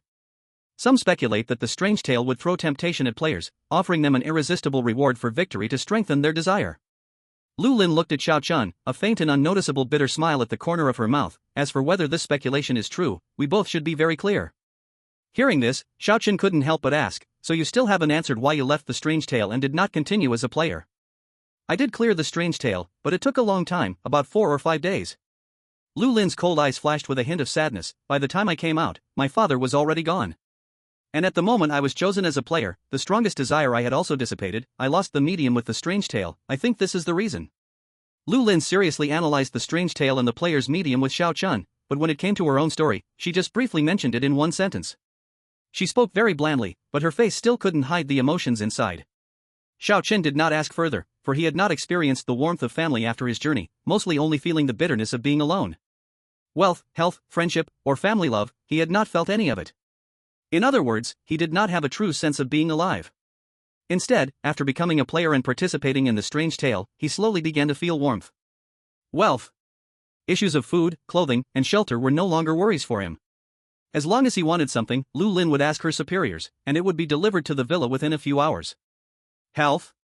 His body was indeed transforming for the better. Cancer had changed from terminal to mid-stage. It was simply a medical miracle. He no longer held any hope for family love. Friendship words are either ghost stories or staying in the villa, making it hard to encounter any friendship. But so far, he is already very satisfied with the improvement in the first two aspects. Looking at it this way, the needs are just as Lu Lin said, ghost stories really know how to tempt players. Xiao Chen had to admit that at the moment he learned he was doomed, his greatest desire was simply to survive. Perhaps this desire just happened to be caught by ghost stories, just like it was with Lu Lin back then. After a while, Lu Lin spoke again. Maybe my identity is somewhat special, which is why the ghost story department reached out to me, asking if I would take on this task. To be a player's secretary? Yes. Lu Lin propped up her chin. Besides the player themselves, I am the closest person to the player in Yanxia. They might think I understand the player's struggles better than cold, indifferent officials. Xiao Chen understood, so you don't actually count as an upper-level official? Compared to officials, I am more like a middleman between the players and the upper level, Lu Lin said. Initially, they required security personnel in both the front and backyards of the villa, including having people on the first and second floors keeping watch 24 hours a day. But I thought that would be no different from a prison, so I negotiated for the current level of freedom. She gave a bitter smile. Though it's not much better, there's no choice. I hope you can understand. Regarding this, Xiao Chen certainly understood. A highly talented player is indeed a rare existence, and in a sense, even a savior for a country. It can only be said that the upper-level considerations are more rational and lean towards the whole nation, while Lu Lin's considerations are more focused on the players themselves, each with their own perspective. Then there was a brief silence. Suddenly, Lu Lin, who had been looking at her phone, let out a light sigh and said, "The second winning team has appeared." Xiao Chen had already guessed in his heart, but still leaned in to take a look. Sure enough, the second team to clear the game was Hoshino Mei from Sakura Island, along with her teammate, a new player from Grey Bear. This Sakura Island player is really impressive, Lu Lin couldn't help but exclaim. She has cleared ghost stories for the fourth time, no wonder they regard her as a goddess there. Xiao Chen stared at the girl on the screen, lost in thought. To clear the game 4 times in a row, whether in multiplayer or solo, is no easy feat. She must have a rather tricky talent. Xiao Chen still held that thought. If next time it's still a multiplayer ghost story, he hopes not to encounter this Mei. Just as he was thinking about this, he suddenly felt a bit of an itch in his eyes, and his right eyebrow twitched inexplicably. Chapter 68, the third ghost story descends. Please follow and recommend. 3 days have passed since clearing the ghost story. All players have finished the challenge, and the number of players who successfully cleared the ghost story is very few. Besides Xiao Chen and Hoshino Mei, there are only a few new faces who have cleared it. There are also cases of players who failed to complete their objectives, survived after failing the ghost story challenge, but those are quite rare. In short, the players who survived the Doll's Night of Horrors numbered only about 10, and the victorious were even fewer. As the first player in Yanxia to clear ghost stories repeatedly, a wave of Xiao Chen fever swept across the nation. Even toy stores made Xiao Chen dolls, which are reportedly being snatched up wildly by children, reaching the top sales for this quarter. If I collect royalties, will I never have to worry about food and drink in my life? Xiao Chen looked at the extremely abstract Xiao Chen dolls being crazily bought by children, feeling a bit amused and helpless. I didn't expect it to turn out like this. Lu Lin was also shocked. She had thought Xiao Chen would become popular nationwide, even throughout Blue Star, but didn't expect it to be in this form. She smiled and said, "In Yanxia, no player has ever won continuously before. You are now a national star." Speaking of national stars, Xiao Chen turned his gaze to the 98-inch giant screen TV in the living room, which was broadcasting a recorded interview. The interviewee was Han Xiuyan. Before Han Xiuyan, Seoul had already suffered several consecutive defeats in the horror tales, a small place where strange events emerged frequently, with buildings being destroyed faster than they could be constructed. Not only had the citizens of Seoul given up hope, but even the city's higher-ups had lost faith. As the new player who broke the curse of consecutive defeats, Han Xiuyan naturally received a lot of praise from the public. In a place like Seoul, interviews were a favorite pastime. She was interviewed the day after she exited the horror tale. On the screen, a reporter held up a microphone and asked, "Miss Han Xiaoyan, as the first player to clear a horror tale since the losing streak, what do you have to say? Do you have confidence in clearing the next horror tale? What are your feelings about breaking the consecutive losses?" I don't have much to say. Han Xiaoyan's expression appeared somewhat speechless, even carrying a hint of disdain. There was no time or space for players to rest after exiting a horror tale. Instead, they just held an interview like this, something only Seoul could pull off. In the flashes of the camera, a female reporter asked, "Miss Han Xiaoyan, what are your thoughts on your teammate Xiao Chen?" Upon hearing Xiao Chen's name, Han Xiaoyan's sleepy eyes suddenly lit up much more. "Xiao Chen? I think he is a really amazing player." Han Xiaoyan's gaze turned more dreamlike. No matter when, he can stay calm, and his thoughts are particularly clear. In times of danger, he always finds a way to break the deadlock, and when it's time to act, he does so decisively. "I feel very lucky to be his teammate." Seeing Han Xiaoyan's praise for Xiao Chen, the female reporter began to sweat. Her boss had tasked her with finding some dirt on Xiao Chen, yet how was it that the more she tried to dig, the more praise came pouring out? It should be noted that the current evaluation of Xiao Chen in Seoul was extremely high. If Han Xiaoyan was a star, then Xiao Chen was the big star that led her to victory. But at such a time, any dirt unearthed would be all the more exclusive and explosive. The female reporter changed her angle and pressed on, "How do you feel about him hiding his identity and deceiving you?" "I have no feelings about it. I think that was the best solution at the time." Conversely, he provided Seoul with an opportunity to win the horror tale. Han Xiaoyan saw through the female reporter's intentions, and her expression darkened. "I think instead of worrying about what Xiao Chen did, it would be better to think about what Xiao Chen brought us. To receive help but still quibble over it is quite disgraceful." Thunderous applause erupted from the audience. Everyone knew that without Xiao Chen, they would have lost this time, 9 times out of 10. Rather, it could be said that Han Xiaoyan's transformation from a weeping princess to a brave player facing the strange in just a few days was largely thanks to Xiao Chen. Under the awkward gaze of the female reporter, Han Xiaoyan angrily walked off the stage, and the interview abruptly ended. After watching the interview, Xiao Chen, as the person involved, was quite surprised. "So, Han Xiaoyan could say such fierce words in front of the camera?" "That young girl trusts you very much," Lulin said. "We have checked her background. She is a young lady from Seoul, 19 years old, and has attended noble schools from childhood to now." Lulin scrolled on his tablet. According to outsiders' descriptions of Han Xiaoyan, she is like a flower in a greenhouse, but a thorny one. Most of the time she is quite cold, even a bit cruel, and hard to get along with. To make Han Xiaoyan trust you so much and be willing to defend you in front of the nation shows that your status in her heart is extraordinary. Lulin looked at Xiao Chen, his face full of admiration. Xiao Chen smiled in response. To be honest, he couldn't remember doing anything particularly likable. Xiao Chen thought back, and he remembered leaving Han Xiaoyan alone in the starting room. Some suddenly turned her crank, some pushed her in front of the boss, and some deceived her all the way. No, the more I think, the more it feels wrong. Why do I seem like a villain? Xiao Chen gave up on thinking. In the world of horror stories, he had to keep his mind active at all times. Now that he was back in the real world, he just wanted to lie on the sofa and enjoy the feeling of relaxation. However, there was still one thing he couldn't shake off in his heart. That was the dream on the night he cleared the horror story. That dream was too real, so real that it felt like if he woke up even a second later, he would really lose his life. He clearly remembered the voice in the dream. "You are very special." What does this mean? Xiao Chen had a vague feeling that the dream was not that simple. Lulin had said that many players would be left with psychological scars after clearing horror stories. But the first hotel horror story should be much more thrilling than the second one, yet he felt no discomfort after clearing the first horror story. Forget nightmares, every day lying on the big bed in the villa, his sleep quality was unbelievably good. Moreover, Xiao Chen didn't think his mental fortitude was that weak. Perhaps there was some change after continuously clearing the horror stories? In his memory, there were very few players who achieved consecutive victories. Recently, apart from him, only William and Hoshinome appeared. William had already passed away, and Hoshinome had instead become the player with the most clears of horror stories. If anyone understood horror stories now, it would only be that player from Sakurajima. In reality, players were protected by their respective countries. To meet, they could only do so in the horror stories. If he had the chance to meet that Sakurajima player in the horror stories, he would try to talk to her. Maybe he would get some clues. But he also had to be careful, that person's talent was not simple. It seemed effective not only against the eerie but also against players. Just as Xiao Chen was thinking, a sharp alarm suddenly went off. Then, that cold yet commanding voice rang out again. The rules of the horror story game have begun, selecting players. Chapter 69, Horror Story, Amusement Park in the Mirror. Please continue reading. Please support with votes. The majestic voice echoed throughout Blue Star, and everyone's hearts hung in suspense at the same moment. As per usual, the live stream opened, and a massive audience surged in instantly. Compared to other countries, the viewers in Yanxia were much more relaxed. Hey guys, here to see God Xiao again?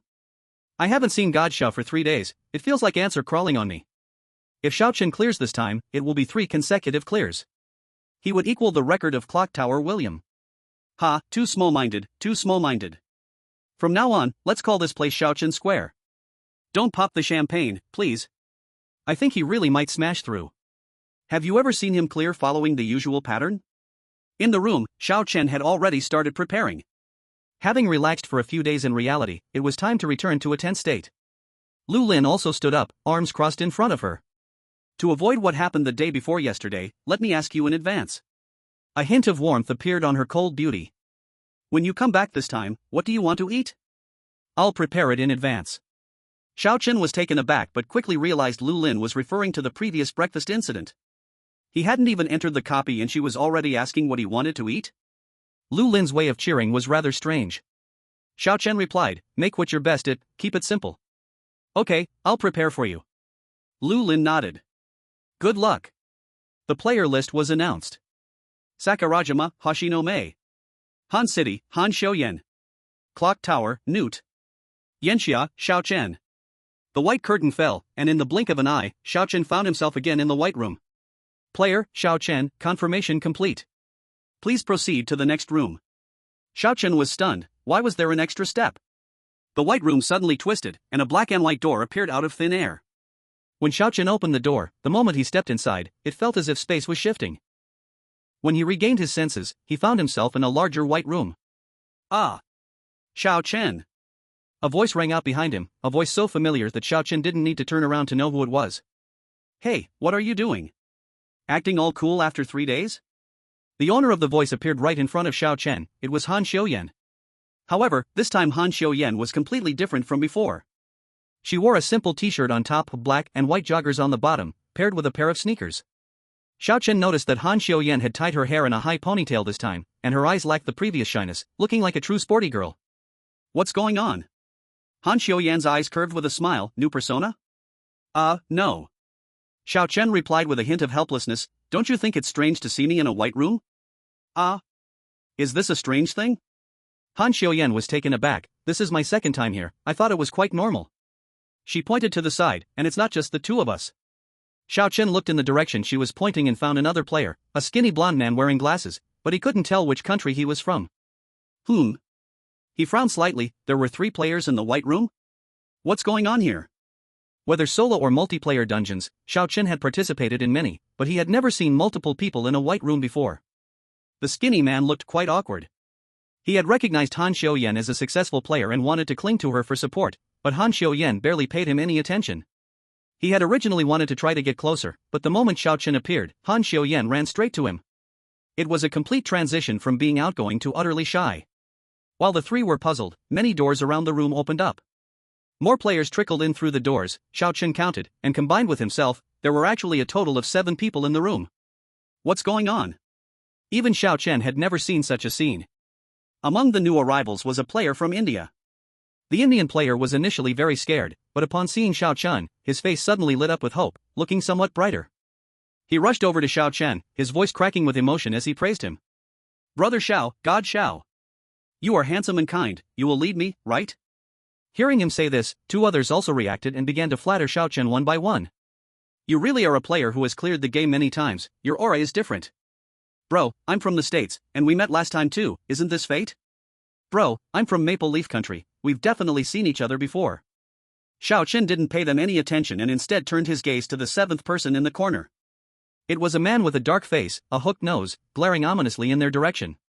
The moment their eyes met, the hooked-nosed man snorted coldly and turned his face away. What's going on? Xiao Chen's head was spinning. There were too many things to think about at once, and 3 foolish people were babbling incessantly, making it hard for him to concentrate. Quiet. He growled softly, his gaze sharp, and the 3 around him trembled and stepped back a few paces. Suddenly, the last door opened, a blurry figure appeared, arriving late. Oh, it's so lively? I should have come earlier. The figure that stepped out from the last door was a woman. She wore a red and white shrine maiden outfit, with her ponytail held high, and possibly for ease of movement, her wooden sandals were replaced with brown short boots. With a cold and beautiful face, a noticeable black mole decorated the corner of her eye, and her deep-set eyes radiated coldness. Including Xiao Chen, everyone present recognized her. It was Hoshino Mei. Having cleared the mystery 4 times in a row, she was a player from Sakura Island with guaranteed S-level talent. Xiao Chen gasped, not knowing if this was good luck or a very bad sign. 1 white room, 8 players. This is already quite strange. One of them is the most mysterious and uncertain, Hoshino Mai. If the original intent of this ghost story is to make them fight, then Xiao Chen can only admit he is out of luck. Han Xiuyan also furrowed her brow slightly. Clearly, she and Hoshino Mai were the only 2 women in the room, yet she felt no sense of warmth. On the contrary, Mai gave her an uncomfortable feeling, as if there were an invisible pressure. What's wrong? Hoshino Mai chuckled lightly. It's not the first time entering a ghost story, are you still nervous? Xiao Chen and Han Xiuyan both felt something was off, but the soft-headed trio wouldn't think too much. Seeing Mai, they directly shifted their focus and moved closer. Not only had Mai cleared the game 4 times, but her stunning face also captivated the several players nearby who couldn't take their eyes off her. With the joining of Hoshino Mai, the last door closed, and all 8 players gathered together. A grand system voice echoed from above. The ghost story begins. Quest, Mirror Amusement Park. Difficulty, Special Difficulty. Hint opportunities disabled. Game starts. Special Difficulty. Special Difficulty? What kind of difficulty is this? I remember this difficulty has appeared before, but it was a long time ago. Special Difficulty, plus 8 players, it's a great danger. As the system announced, the national live streams bound to the 8 players merged together. The people of Yensha were still analyzing, while the comments from Sakura Island fans surged in. Miss Mai. My goddess. Mai-chan, no matter the result, I will definitely support you. I haven't seen Hoshino Mai for 2 days, and at this moment, I feel like I've been reborn. As for Xingtiao, seeing that they were paired with Yensha again, his face turned green, recalling the scene from the last ghost story where he was ambushed and killed. Damn. Why is it them again? Is the ghost story doing this on purpose? This is the 2nd time. The atmosphere in Hanchang was different. Seeing Xiao Chen in the quest again felt like seeing a savior. Xiao Chen, my god, lead us to victory again. I can see the young lady and Xiao Chen in a duo again, I'm so excited. Calm down, the ghost story didn't say it was a team battle. When the 8 countries' audiences met, the scene became chaotic for a moment.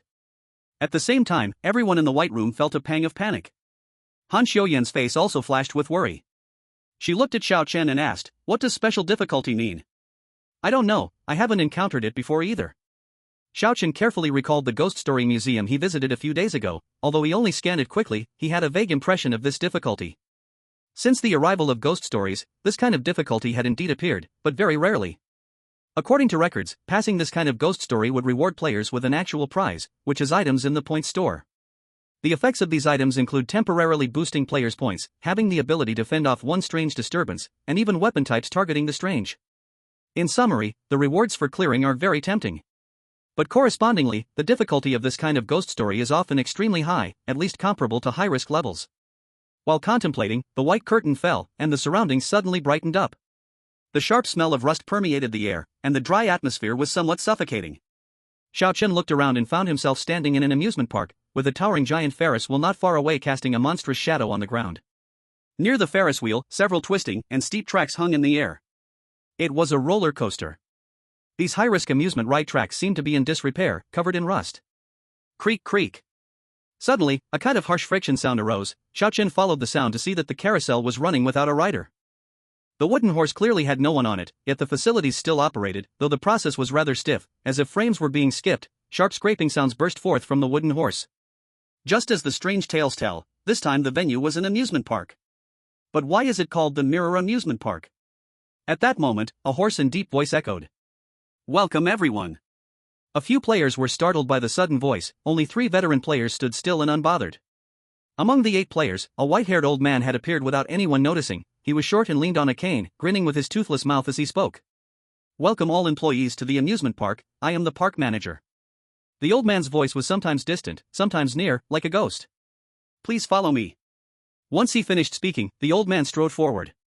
Looking at the old man's back, Xiao Chen noticed that this old guy was surprisingly quick. Although he depended on a cane, his legs showed no signs of weakness, and were quite nimble instead.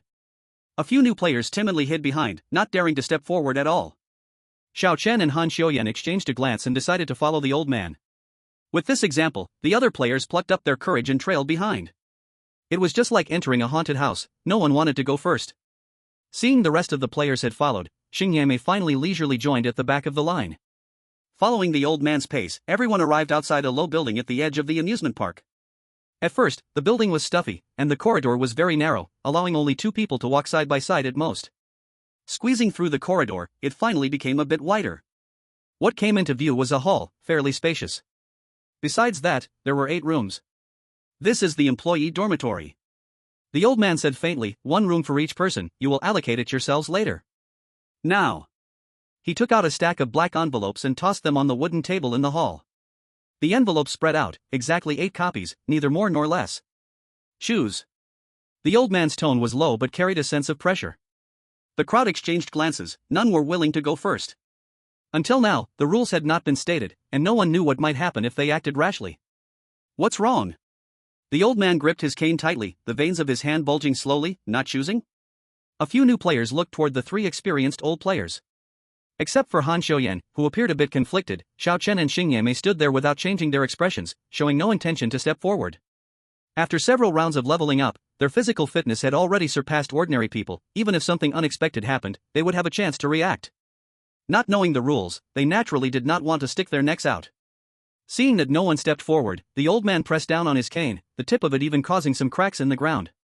Just as the old man seemed about to explode, the previous hook-nosed player stepped forward, casually drew an envelope from the table. Very good, very good. The old man nodded, a satisfied expression appearing on his blotched face. Confirming that nothing had happened, the crowd began to take envelopes one by one. Ding!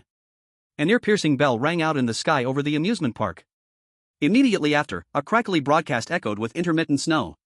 Welcome new employees, given the special nature of this amusement park, to ensure your safety, please listen carefully to the following employee code of conduct.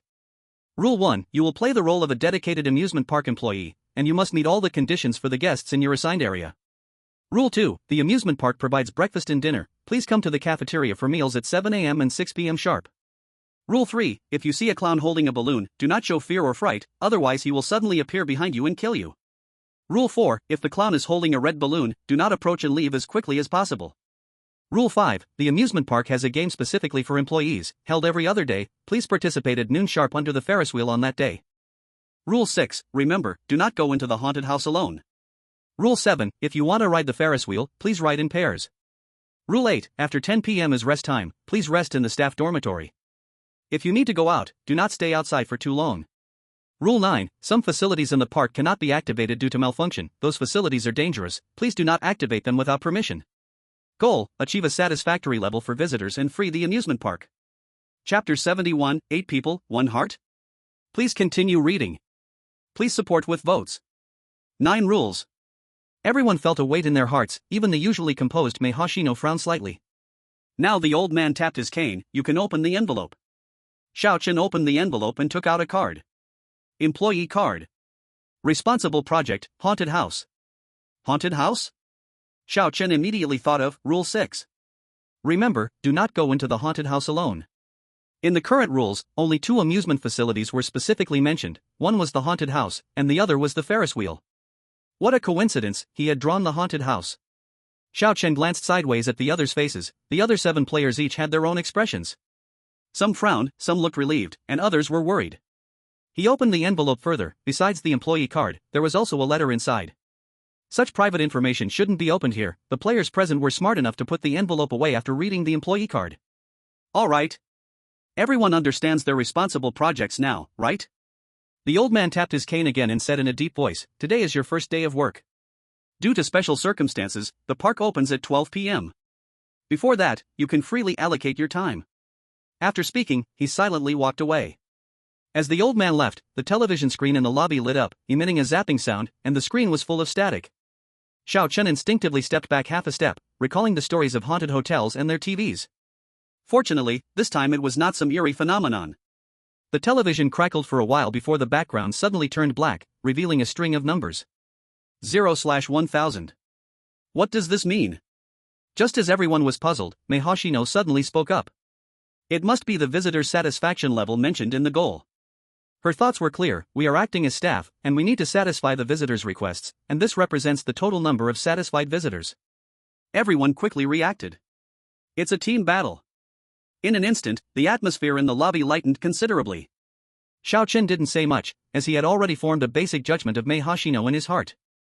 Before knowing the goal, he would let others take risks while he held back from unnecessary attempts. But once discovering it was a team battle, he would immediately step up to guide the players. Although he would make the same choice, he had to admit that Mei Hoshino's mind shifted quickly. For someone like her, he could never fully trust. If any changes occurred in rules or goals, she would betray her teammates without hesitation. Although this sort of thing was common in scary tales. Since it's a team battle, how about we do self-introductions first, proposed a player from Starry Stripes, and he was the first to speak. My name is John, and I'm a player from Starry Stripes. He looked at Xiao Chen and said, bro, we might not have had a pleasant experience in the last copy, don't take it to heart. We are all in the same boat now, right? Xiao Chen said nothing and simply nodded perfunctorily. He wasn't someone who sought trouble, it would be best if things went smoothly without any hiccups. But if anyone dared to provoke him, that person would definitely meet the same fate as Nathan.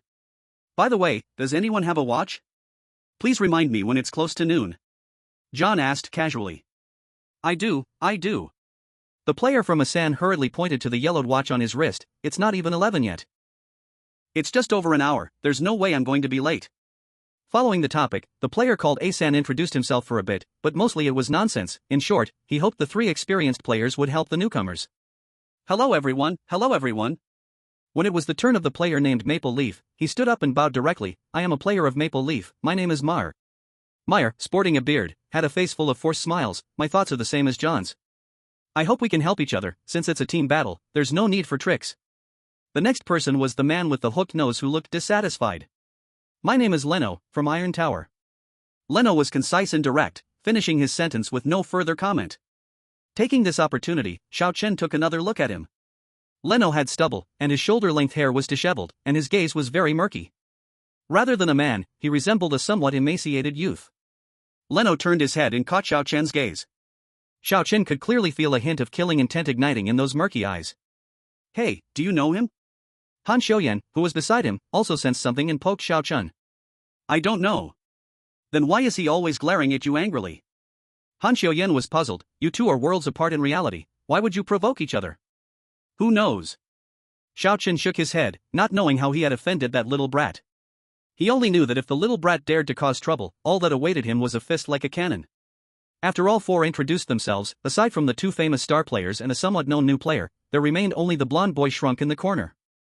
Perhaps sensing everyone's gaze, the boy pushed his black-rimmed glasses up, blinking his lake blue eyes and said, I am Newt, from the clock tower. This is my first time participating in the ghost stories, I don't have much to say. Hearing this, John from Star Stripes immediately went over to chat with Newt, throwing an arm around him. Hey, Newt, don't be so nervous. We're all in the same boat, we're teammates.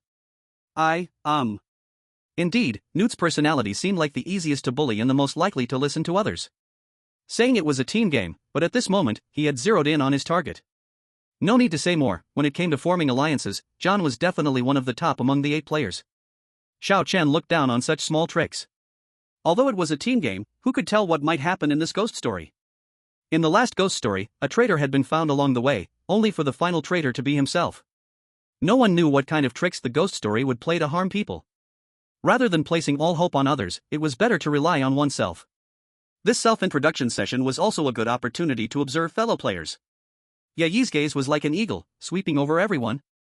Clearly, she was thinking the same as Xiao Chen. Han Xiuyan casually introduced her name, Xiao Chen, and yet he didn't even need to introduce themselves. How many people in Blue Star wouldn't know them?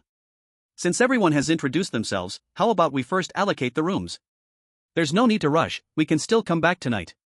Yi directly interrupted John's attempt to lead, her eyes sharp as knives. It's not like we brought any luggage, what's the hurry to get into the room? Well, yeah. John felt a chill down his back from her glare and didn't dare to speak for a moment. Yi continued, I suggest we go look for the facilities we're responsible for now. Leave some spare time in case of any unexpected occurrences. An old player's words still held weight, and everyone immediately moved to the garden to look for signs that would lead them to the facilities. Ding! At once, the park's broadcast shook, and a blaring alarm rang out through the grounds. It's 12 o'clock sharp, the park is open. The broadcast was sharp and piercing, and everyone's heart immediately jumped into their throats.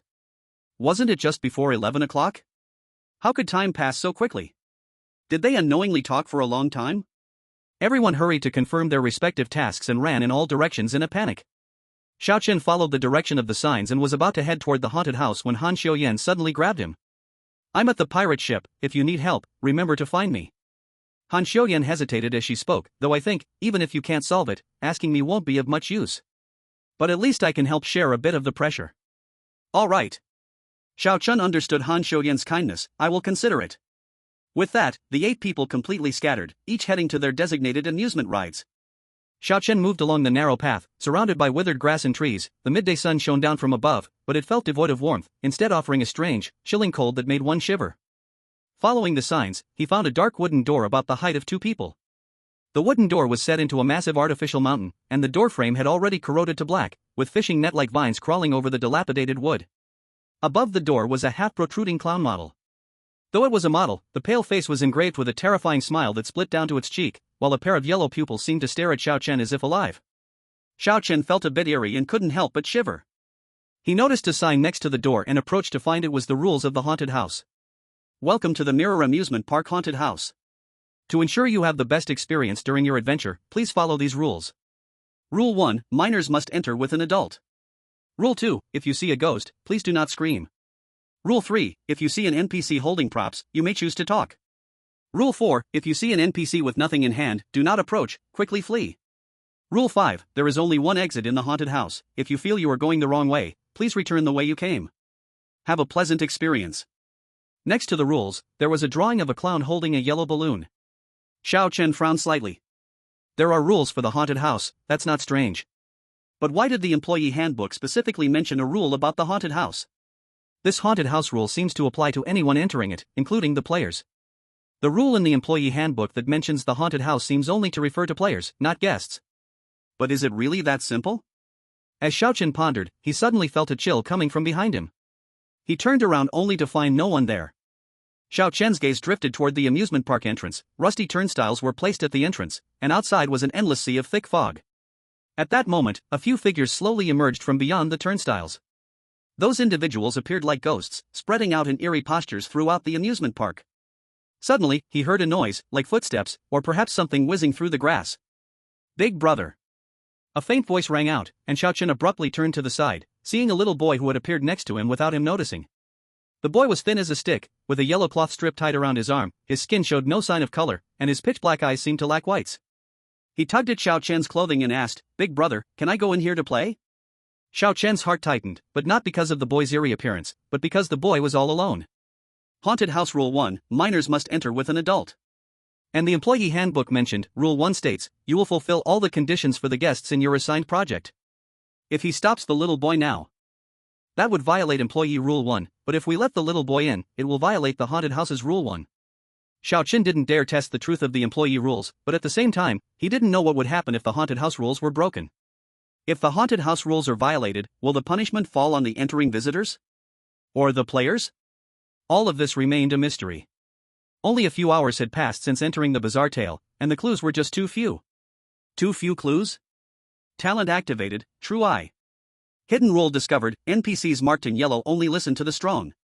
Xiaochen couldn't help but complain, this S-level talent is passive, but does it have to prompt me like this every time? But, yellow marking? Xiaochen looked at the yellow cloth strip on the boy's arm. In the bizarre tale, every strange entity and NPC has its own weaknesses or characteristics. So, does this strange tale mean to use the cloth strip to identify the visitors' personalities and treat them accordingly?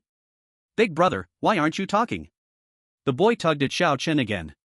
Those deep black eyes stared at him, as if that darkness was an endless abyss ready to swallow him whole. Of course we can play.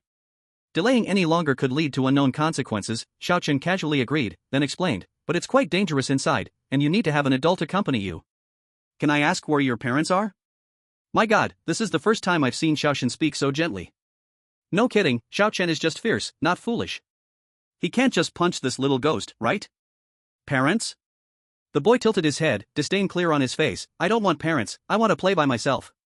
As he spoke, he tugged harder at Xiaochen's clothes. Aren't you an employee? The boy started to act unreasonable. Why won't you let me in? Xiaochen sighed, giving in, okay. The praised player from A Scorching Summer isn't so impressive, buddy. We need to see the leadership skills of our own star. IP, star. I thought there would be some big move here. Last time using the rules to kill Nathan was just luck, right? IP, star. At this moment, the viewers outside the screen misunderstood something. Xiao Chen's target of compromise was not the little boy, but what he was about to do next. He raised his large, sandbag-like fist, aiming directly at the NPC's head for a heavy strike. Bro, are you serious? Power at 10 is the human limit, while Xiao Chen's 12 has already surpassed it.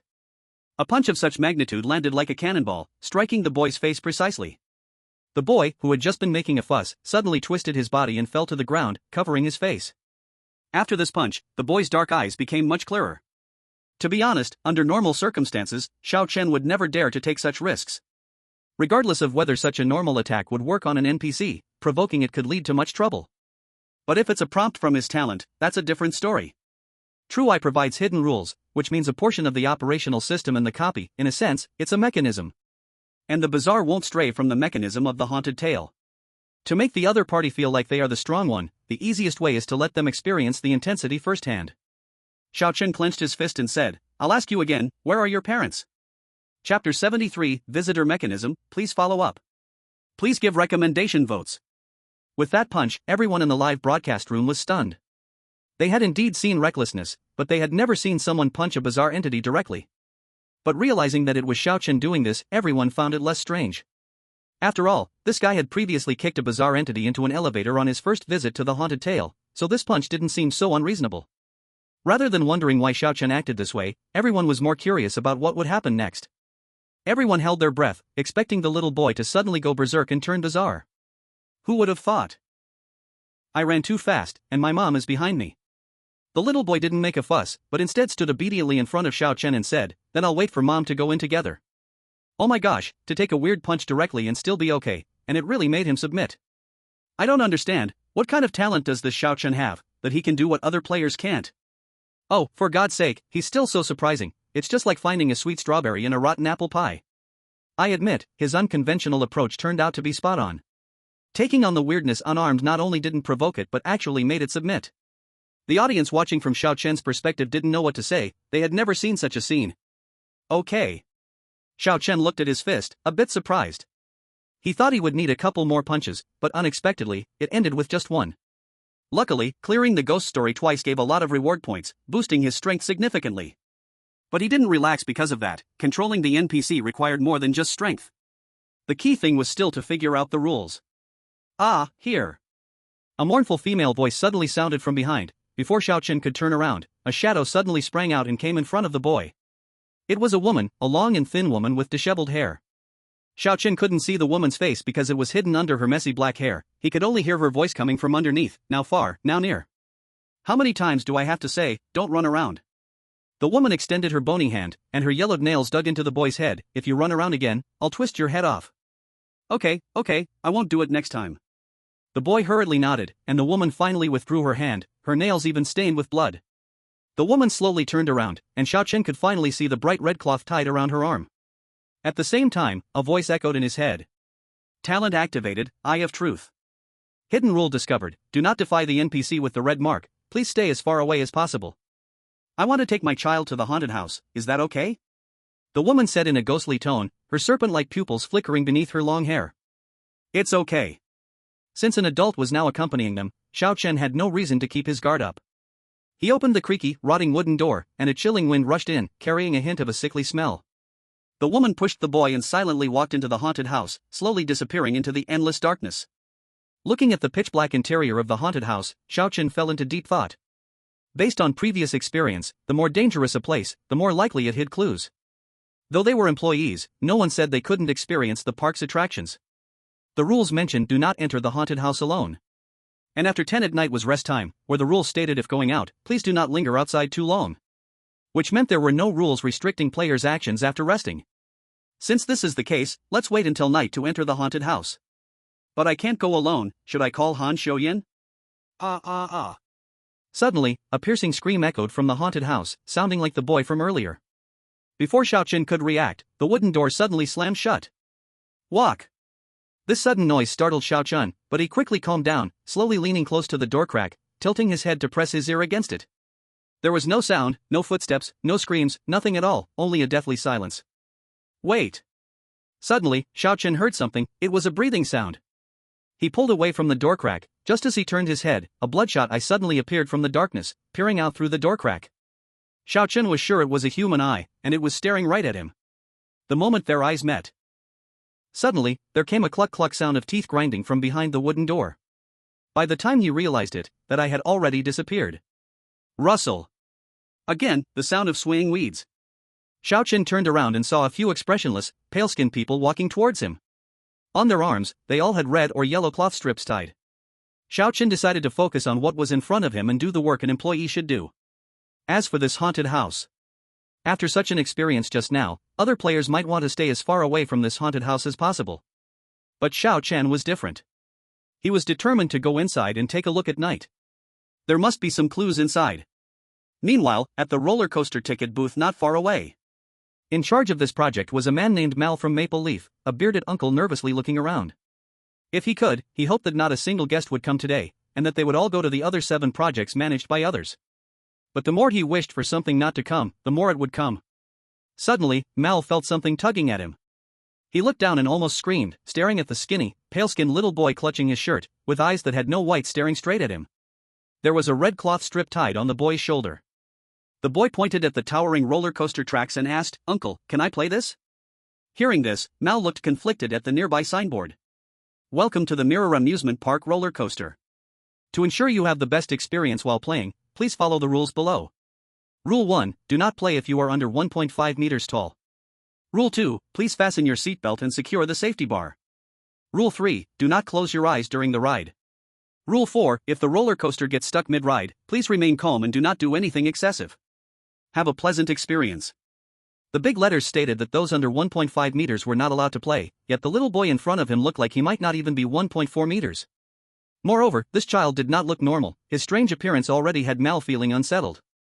Mal was unsure of what to do. Letting him in felt wrong, but refusing also felt wrong. He weighed his options and decided to try talking to the boy first. "Little friend, you see, it says you can't play if you're under 1.5 meters. He pointed at the sign and said, "Be good, how about playing another ride? What about bumper cars? The carousel works too." Seeing Mal refuse him, the little boy's expression instantly twisted, and a faint red hue spread in his dark pupils. "Are you refusing me?" the boy said softly, releasing his grip on Mal's shirt. This is not my fault, right?" Mal's heart raced. "This rule isn't set by me, or how about I take you to another attraction? I can." Before he could finish his words, Mal felt his fingertip wrapped in something cold. He looked down to see that the boy had somehow grabbed his right index finger, then snap! The crisp sound of a bone breaking, and before Mal could react, he saw that the boy was already holding half of his finger. He looked at his palm, the exposed white bone clear to see. As the scene came into view, the pain surged. Chapter 74, The Initial Guess. Please continue reading. Please vote for recommendations. Cluck cluck cluck. The boy giggled and directly swallowed what he had in his hand. Mal covered his hand, dark red blood dripping down between his fingers. The boy's movements were so swift that Mal barely had time to feel the pain before he was left with half a finger. Watching Mal in agony, the boy grinned. "All right, if I can't play, then I won't play." The boy looked cheerful and bounced away, looking very happy. Only Mars stood in disarray at the ticket gate. "Wait a minute, is this NPC in the ghost story so powerful? What is going on with Xiao Chen? Something's not right." Keen observers had already noticed the abnormalities. These 2 boys have different colored straps on their arms. This is likely a clue. That makes sense. But how did Xiao Chen find out? Didn't he just meet the first visitor? Let's not worry about that. If it could be explained by common sense, would he still be called Xiao Chen? On the other side, after that incident, Xiao Chen was much smoother. The next visitors did not make things difficult for him. Children were accompanied by parents, and everyone was lining up orderly to enter. During this time, Xiao Chen kept observing the fabric strips on the visitors' arms. Unfortunately, after several hours, he could still only see yellow and red, with no other colors appearing. Everything was proceeding as planned, when suddenly... ah! In the silence, another woman's sharp scream came from the darkness. With the scream, the wooden door suddenly shook, creaking, and then slammed shut heavily. But the visitors waiting in line behind seemed to hear nothing, looking gloomily at Xiao Chen, asking, "Can you open the door? We've been waiting for a long time." Xiao Chen looked at the red strip on the arm of one visitor. "Okay. To avoid unnecessary trouble, he opened the door again. In an instant, a foul smell rushed in with the cold wind, and Xiaochen couldn't help but cover his mouth and nose. But the visitors walked in with eerie steps, as if they felt nothing. Xiaochen glanced at the crooked line of people behind him. Some visitors covered their faces with their hair, while others wore expressions as if their souls had left their bodies. Indeed, these visitors seemed soulless, just like walking corpses. It was strange, yet they appeared overly stiff. Moreover, this haunted house rule clearly imposed the same restrictions on these NPCs. Xiaochen felt his head was a chaotic mess. Rather, this ghost story seemed very messy. 8 players, 8 amusement facilities, each project had its own set of rules in addition to the initial rules. Not only that, but the goal to pass was also very abstract. Visitor satisfaction reaches the standard, liberate the amusement park. These NPCs looked like their souls had left. How could they know if they were satisfied or not? And the latter phrase, liberating the amusement park. What does that mean? Xiaochen turned his gaze back to the darkness within the haunted house. From the beginning, all visitors who entered never came out again. Where does this haunted house lead to? What is the so-called exit? There were too many mysteries, but under the constraints of the rules, players could not leave their assigned projects while there were visitors. In response, Xiaochen could only continue to do his job step by step, while also waiting for nightfall to slowly descend. Ding! Amusement park facilities are temporarily suspended. Please employees go to the cafeteria for meals. The intermittent and static-laden broadcast echoed throughout the park. It was almost 6 o'clock. Xiaochen looked around. The grassy area that had just been occupied by a few visitors was now completely empty. They vanished into thin air. But this was in a ghost story. Xiaochen was already used to such occurrences. He followed the signs to a wooden house that couldn't be called spacious. The log walls were beginning to crack, covered in dirty black spots. Around the walls, various ferns were climbing. Several colorful balloons hung from the not-so-high ceiling. This type of building in an amusement park gave a full sense of incongruity. By the time Xiaochen arrived, a few people were already scattered outside the door. Aside from Han Xiuyan, there was also the hook-nosed Leino and the blonde boy nude who wore glasses. The surroundings of the wooden house were dim, with only a faint yellow lamp flickering sporadically. The 3 people clearly tensed up upon hearing footsteps, but when they saw it was Xiaochen, Han Xiuyan and Newt finally relaxed. As for Leno, he still had a fierce look on his face. Was it Xiaochen's illusion, or did Leno actually take a few steps back when he saw him? Compared to this inexplicable Iron Tower boy, Han Xiuyan ran over with a little trot, her ponytail bobbing. She whispered, "Hey, have you noticed anything strange?" "Like what?" "Like those NPCs, they all have different colored ribbons tied on their arms." "Did you notice?" Han Xiuyan suddenly paused and said irritably, "You definitely noticed, just wanted to wait for me to say it first." "Not bad, you've gotten a lot smarter." Facing Han Xiuyan, Xiaochen could relax a bit. After all, the two of them had some trust among the 8 players. But he couldn't be blindly trusting. Sharing clues was still okay, though. He asked, "How many colors of ribbons have you seen?" "A few colors." Han Xiuyan thought for a moment. "Red and yellow are the most common, and then I saw one blue." "Blue?" Xiaochen noted this down in his mind. The colors of these ribbons were very important, representing the attributes of the visitors. The sooner he knew how many colors there were, the better prepared he could be. "Moreover, there's another strange thing." Han Xiuyan continued, "The project I'm in charge of is the pirate ship, and those visitors have not come down since they got on." Her voice trembled a bit. "It's like they vanished into thin air. One second they were there, and the next second they disappeared." Xiaochen frowned, suddenly remembering that although he couldn't see what happened inside the haunted house, the pirate ship, being exposed, could be observed. He asked, "Do all the people disappear?" "Yeah. However," Han Xiuyan recalled the situation at the time. Some visitors disappeared into thin air, while others suddenly exploded while enjoying the ride. Xiaochen thought briefly and immediately realized something. Those visitors who exploded, were they violating the rules of the pirate ship? Now that you mention it, it seems so. Han Xiuyan recalled carefully, there's a rule on the pirate ship asking not to look down, and one visitor suddenly exploded after looking down. Combining Han Xiuyan's explanation, Xiaochen formed a rough deduction in his mind. I guess, the visitors who can fully experience the project are considered to have met the satisfaction criteria, while those who violate the rules are regarded as eliminated. What we need to do is guide these visitors to avoid breaking the project rules as much as possible. After finishing, he added, of course, this is just a rough guess. To be honest, I feel the so-called special difficulty won't be that simple. Hey, why are you two chatting before it's even time to eat? A charming voice rang out beside them. Han Xiuyan was startled, while Xiaochen calmly looked aside. Not far away, Hoshino Mei was smiling at them. Regarding Hoshino Mei's gaze, Han Xiuyan felt very uncomfortable. Hoshino Mei's face was smiling, but there was not a hint of joy in her eyes. Instead, there was a chilling coldness. Seeing that the two did not respond, Hoshinome stepped a little closer and said, "Did you two find something?" "Sort of." Originally thinking Xiao Chen would share clues, he instead said calmly, "But why should I tell you?" "Oh, is this not a team battle?" Hoshinome feigned surprise. "Are you actually a selfish person? I thought you were selfless." This instance has never clearly stated that it's a team battle. Xiao Chen's thoughts were clear, and he wouldn't fall for Mei's trick. He looked at Mei, his gaze sharp and unwavering. "From the beginning, you told everyone it's a team battle under the name of an old player. But neither the rules nor that old man ever clearly stated that the players needed to work together. The so-called team battle was just a hint you gave to those new players, because you knew they would trust you." After hearing this, Hoshinome sneered. Xiao Chen originally thought she would continue to say some empty words to cover up this topic, but unexpectedly, she showed a satisfied expression. "Very good, now you're on the right path," Hoshinome said softly. "I look forward to cooperating with you." Hoshinome then brushed past Xiao Chen, turning back to tease as she left. Such a cautious summer player, yet willing to share information with this little girl. It seems the two of you have a good relationship. With that, she walked leisurely ahead. "What's with her, so mystical?" Han Xiuyan said with a look of disdain. "Do people from Sakurajima always talk like this? Don't be fooled by her surface skills.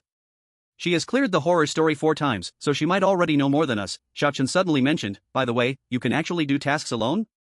"Ah. Ha." Han Xiuyan's face turned red. "Of course, this isn't my first time in a horror story. The last time, I was just a bit nervous." While the two were talking, Mayor and John also arrived on the scene. However, both of them looked unwell. Under the flickering lights, Mayor's face almost lacked color, looking quite frightened.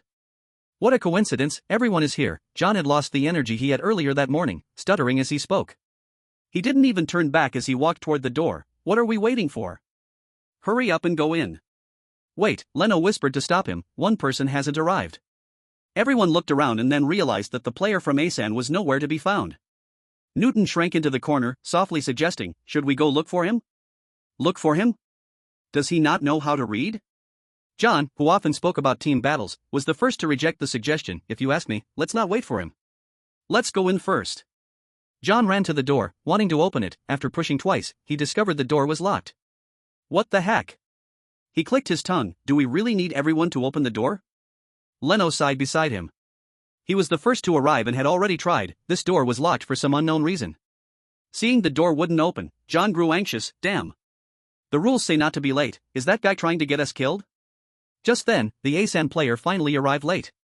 However, his expression mirrored John's and Mayer's. He looked just as affected by the tourists. "Sorry, the bumper cars I was in charge of were quite far away," the Asan player apologized simply, then quickly added, "Since everyone is here, let's go in." Click. Suddenly, a sound of a lock being opened came from behind the door, and the wooden door, covered in net-like vines, creaked open by itself. With the door open, John was scared and took a few steps back, unwilling to be the first to enter. Leno rolled his eyes and pushed him in. With someone leading the way, the 8 of them finally entered the wooden house, albeit hesitantly. The space inside the wooden house was very narrow, with a long table in the middle and passageways on either side that could only accommodate one person. Around the long table, there were exactly 8 chairs. "Is this a cafeteria?" Han Xiuyan murmured beside Xiao Chen. "Something feels off. Whose cafeteria looks like this?" Xiao Chen remained silent because he noticed in the corner of the wall, the old man was ominously watching them while leaning on his cane. "Thank you all for your hard work. Please take a seat."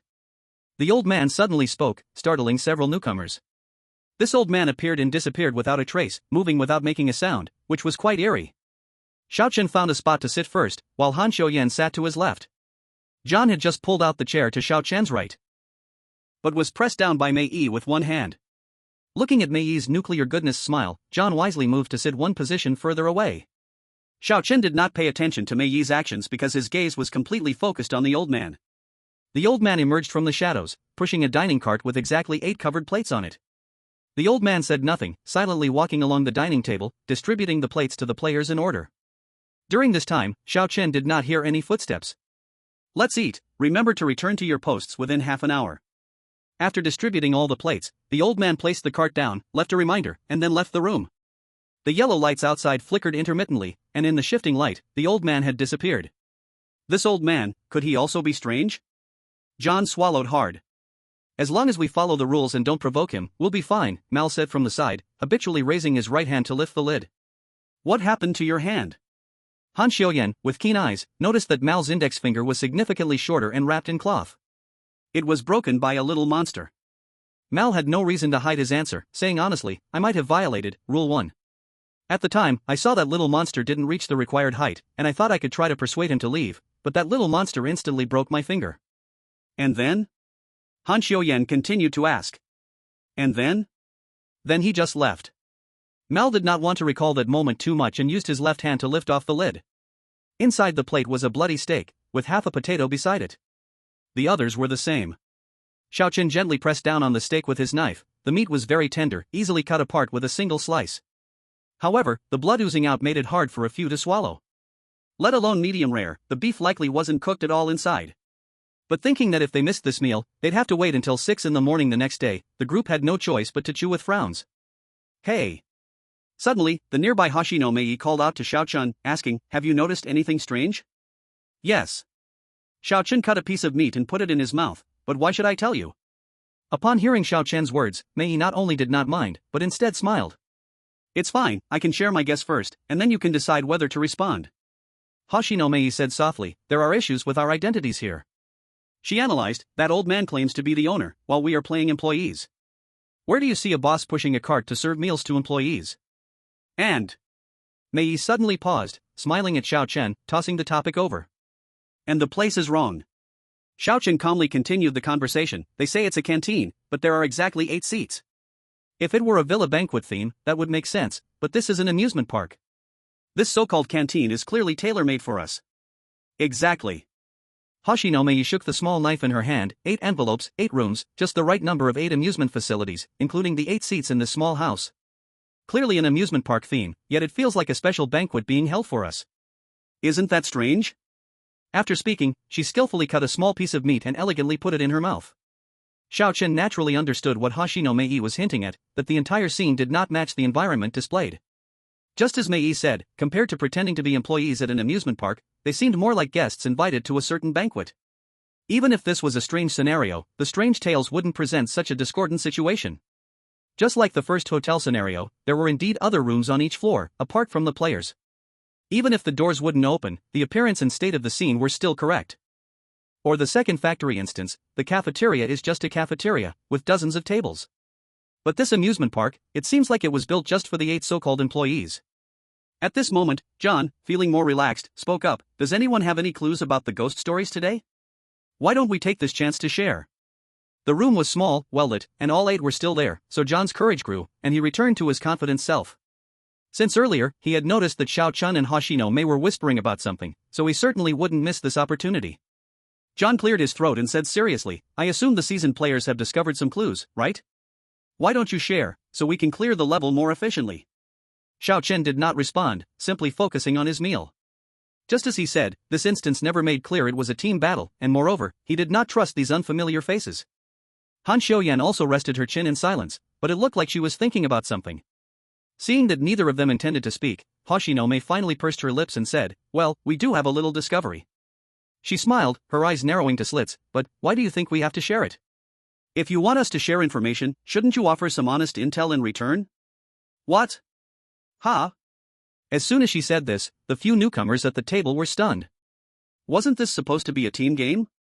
Why did they have to trade for clues? Suddenly, the atmosphere at the table froze, the few were caught off guard by the question, just looking at each other, no one spoke. After all, the other party was Hoshino Mei, if she couldn't discover something, who at this table could notice it in half a day? If there had to be someone, it would only be Xiaochen. But Xiaochen was focused on his steak, showing no sign of wanting to speak. Bang! Just then, Leno could no longer bear the tense atmosphere and slammed his plate. I have a discovery, Leno said, the project I was in charge of is the free fall ride, and next to it, there's a rule saying, do not ride if under 1.6 meters. But later, I met a child, probably only, about 1.4 meters. He gestured with his hand and continued, but considering the employee code, rule 1, I let him in. What? You let him in? Marl couldn't wait to ask, and then? Did anything happen? TSK, I was just about to say, why are you shouting? Leno glared at him and continued, as a result, that person suddenly exploded while on the ride. It was like their whole body just blew up. Xiaochen thought for a moment and was about to speak, but recalling that Leno might be hostile towards him, he poked Han Xiuyan and gave her a look. Han Xiuyan instantly understood and asked for Xiaochen, that child, do you remember if he had a bandage on his arm? He did. And do you remember what color it was? Red. Leno answered confidently. At this point, Xiaochen slowly opened his mouth. So you mean, a visitor violated the play rules in your project, and then that visitor exploded suddenly, but as the project leader, you were completely unharmed. Right, is there a problem? Leno shot him a sideways glance. Xiaochen ignored Leno's provocation and began to sort through the clues. First, employees have their own rules, and each project has its own rules. According to Marl, he violated the employee rules, so he was punished.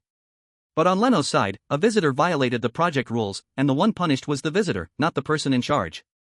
Moreover, that visitor had a red bandage. Do not defy the NPC marked in red. So, looking at it this way, if we encounter an NPC marked in red, just let them into the project to ensure our own safety. However, thinking from another perspective, Mayor violated the rules but only lost a finger. This means that even if we break Rule 1, it doesn't necessarily mean death. Of course, this is only true if the tourist is a child. What if the tourist we upset is an adult? Xiao Chen recalled the woman marked in red, the boy's mother. If we angered that kind of NPC, we would probably die on the spot. He considered this carefully and suggested, if we encounter an NPC with a red tie, we should do our best to meet their demands. Even if what they want to do violates the amusement park rules, don't stop them. Because it is them who violate the project rules, not us. We should prioritize the employee code. I see. Mayor nodded. Now that you mention it, the kid who broke my finger was also wearing a red cloth strip. Alright, then we obviously trust Big Brother Xiaochen. Player A-san hurriedly flattered him. Good, good. Newt still shrank his shoulders and nodded vigorously. It was Han Xiaoyan who looked at Xiaochen with some surprise. Just as Xiaochen said, the dungeon never mentioned it was a team battle. She thought Xiaochen would hide the discovery for a bit longer. Are you that surprised? Xiaochen saw what Han Xiaoyan wanted to say and explained, although it's not necessarily a team dungeon, it's definitely a multiplayer dungeon. Do you understand what I mean? This dungeon fixed players in a certain range in the morning, making it impossible to grasp the overall situation. In this case, the more people present, the more comprehensive the information we can gather. Of course. Xiaochen's gaze swept across the 7 people, not voicing the latter half of his sentence. The premise is that no one has any ulterior motives. Chapter 77, The First Day, Deep Night, The Clown, Seeking Readers. Seeking recommendations. So, Brother Zhao's meaning is that whenever a tourist doesn't break the rules and completes the project, it's considered a satisfactory experience? John summarized Xiaochen's guess again. Yes, but this is just a guess, so don't get your hopes too high, it might all be wrong. After careful consideration, Xiaochen chose to voice his speculation. After all, if this guess is true, then they need to let 1,000 tourists fully experience the amusement project. But after half a day, less than 20 people had entered the haunted house he was responsible for, not to mention those who suddenly died inside. In this situation, they had to rely on other popular projects to be more reliable. From the discussion at the table, John was in charge of the swinging ship, Newt was responsible for the carousel, and Mayor and Leno were in charge of the roller coaster and the drop tower, respectively. Han Xiaoyan had just said it was the pirate ship. Player Asan was responsible for the bumper cars, which were the farthest from the house. Eliminating the others, Xingye Mei was the most noticeable Ferris wheel. But if we just let the red tourists violate the rules, won't we face any punishment? Mayor was still contemplating. After all, having experienced the sensation of losing a finger, he didn't want to make another mistake. Isn't that better than losing your life? John muttered, I don't want to lose half a finger. Respond to tourists based on the color of their ties, and then let 1,000 tourists experience the project. That's it? Leno frowned. It's that simple? Simple is better, right? John waved his hand. In this kind of horror tale, every day we can leave is good. To this, everyone had to agree. After all, no one wanted to stay in such a haunted place longer than necessary. But Xiao Chen took a deep breath. Right, special difficulties, is it really that simple? He looked at the plate, which only had blood left, and gently tapped it. A thin layer of blood rippled, but whether it was the plate or the blood inside, there was no reflection of him on the surface. After barely filling his stomach, 8 people agreed to meet in the lobby after their shift, then they separated. Xiaochen walked on the road to the haunted house, and as he passed the gate, he deliberately looked a few more times. Although the gate was not completely closed, and he could see outside through a few low-ticket machines, all he could see was a thick fog. Xiaochen's intention in observing the outside environment was not to escape. This was a ghost story, and he wouldn't be foolish enough to think about leaving the amusement park this way. What he was pondering was the second half of their goal, liberate the amusement park. What does this mean? If his assumption was correct, then tourists would meet the requirement by fully experiencing a ride without violating the ride rules, so what does the second half of that sentence mean? Liberate the amusement park. Xiaochen furrowed his brows tightly, feeling that this line of thought had hit a wall.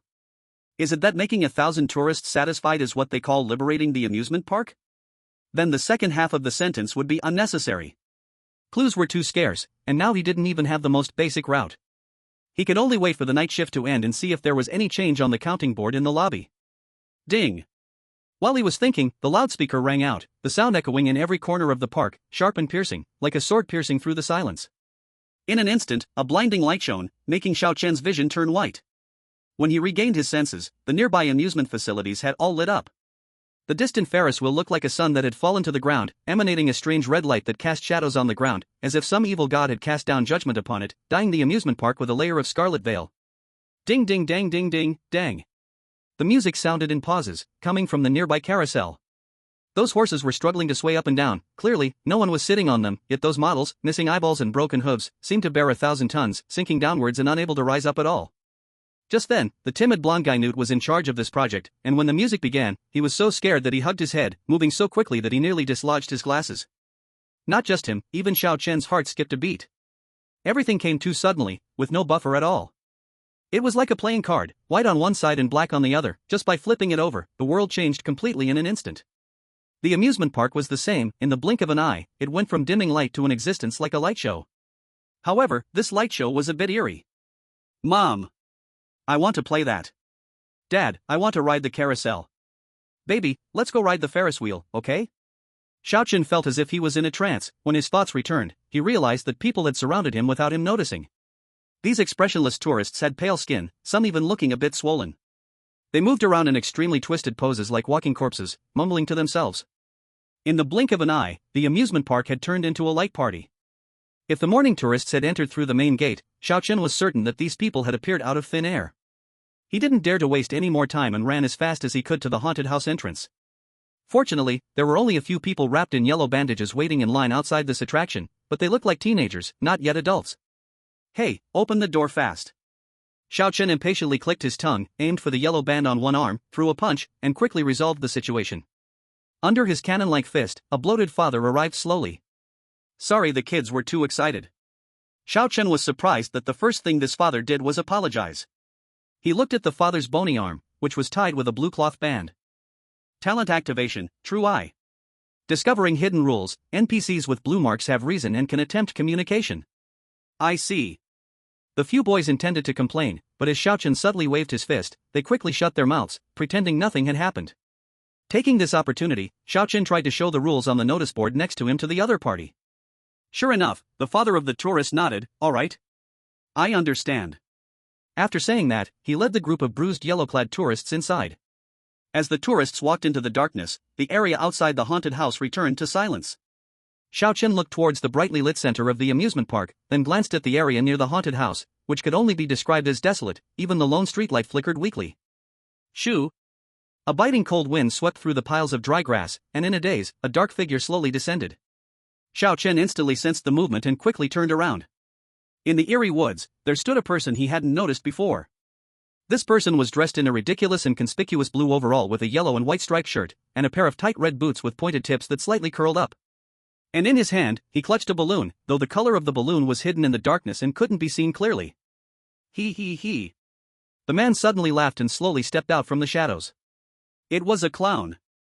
Chapter 78, The Secret Hidden Under the Envelope. Please continue reading. Please vote. He. The clown grinned widely, revealing 2 rows of yellowed teeth. The face was thick with face paint. White as the base, blood red smeared across the lips, making him look like he was laughing all the time. As the clown stepped out from the shadows, the balloon in his hand also floated out. It was yellow. After repeatedly confirming it wasn't red, Xiao Chen finally felt a little relieved. Rule 3, if you see a clown holding a balloon, do not show fear or terror, or he will suddenly appear behind you and kill you. Since the clown didn't have a red balloon, as long as he followed the rules and didn't show fear, it would be fine. Xiao Chen let out a long breath, trying his best to calm down and face the suddenly appearing clown normally. In this situation, the clown indeed did nothing to him, he just stood still, tilting his head slightly. Suddenly, the clown spoke softly, his hoarse voice seeming to be squeezed out from his throat. Do you want to play a game with me? A game? Xiao Chen frowned. What game? Shoo! Another noise rang out, and several tourists with ashen faces suddenly appeared nearby, starting to walk towards the haunted house. Xiao Chen just glanced towards the commotion for a moment, and when he looked back at the woods, the clown had already disappeared without a trace. What's going on? Does the clown only appear when the player is alone? Xiao Chen's mind was filled with questions, feeling like his thoughts were tied in several knots. The earlier clown asked if he wanted to play a game. What did that mean? And there was also that yellow balloon. If according to the hidden rules, NPCs with yellow marks only listen to the strong, could it be that he needed to beat up the clown too? That might not work. Xiao Chen himself found it a bit absurd. The rules mentioned this clown multiple times, and clown images could be seen all over the amusement park. He didn't believe the clown was on the same level as those tourists. Or perhaps playing a game with the clown and winning could also be a way to make the clown see him as strong? Then after winning, what could he get? A clue? Of course, these questions couldn't be solved right now. Thinking more would only add to his troubles. It was the first day in the dungeon, and he encountered so many problems. Xiao Chen needed more time to sort out his thoughts. Before that, he still had to complete the so-called work. Looking at the several tourists with red ribbons approaching, Xiao Chen did not engage in unnecessary communication with them, just opened the wooden door and sent them into the darkness. After that, some tourists gradually refreshed nearby, but knowing how to deal with the 3 types of marked NPCs made handling these tourists no trouble at all. Red means clearance, yellow means hit hard if the opponent seems weak, and for blue, explanations of the rules can be given to avoid unexpected events. The distant carousel still emitted eerie songs, the piercing cold wind stirred the grass piles, whispering under the feet of the aimless tourists passing by. Ding! At 10 o'clock sharp, amusement park facilities pause. Please return to the dormitory to rest, employees. Like the dinner bell, with the harsh ringing, the surroundings immediately fell silent. In the blink of an eye, the music stopped, and the lights vanished. The eerie red light that enveloped the amusement park faded in an instant, and the park, which had just been hosting a lively party, became lifeless in a heartbeat. Near the haunted house, there was only one streetlight, whose bulb emitted a dim light, buzzing softly. Xiao Chen did not linger, heading back to the dormitory low-rise along the path. Oh, Brother Xiao is back. Seeing Xiao Chen just returned to the lobby, John immediately came forward and said, I let those red tourists who didn't meet the requirements go through as Brother Xiao said, and sure enough, there were no penalties. Brother Xiao is amazing, making such a crucial discovery on the first day. Xiao Chen ignored John's flattering words, instead focusing his gaze on the television screen in the lobby. 87/1000. Only this much? But it was expected since today was only half a day, and it was the first time interacting with tourists. At this rate, it would take about 5 to 6 days.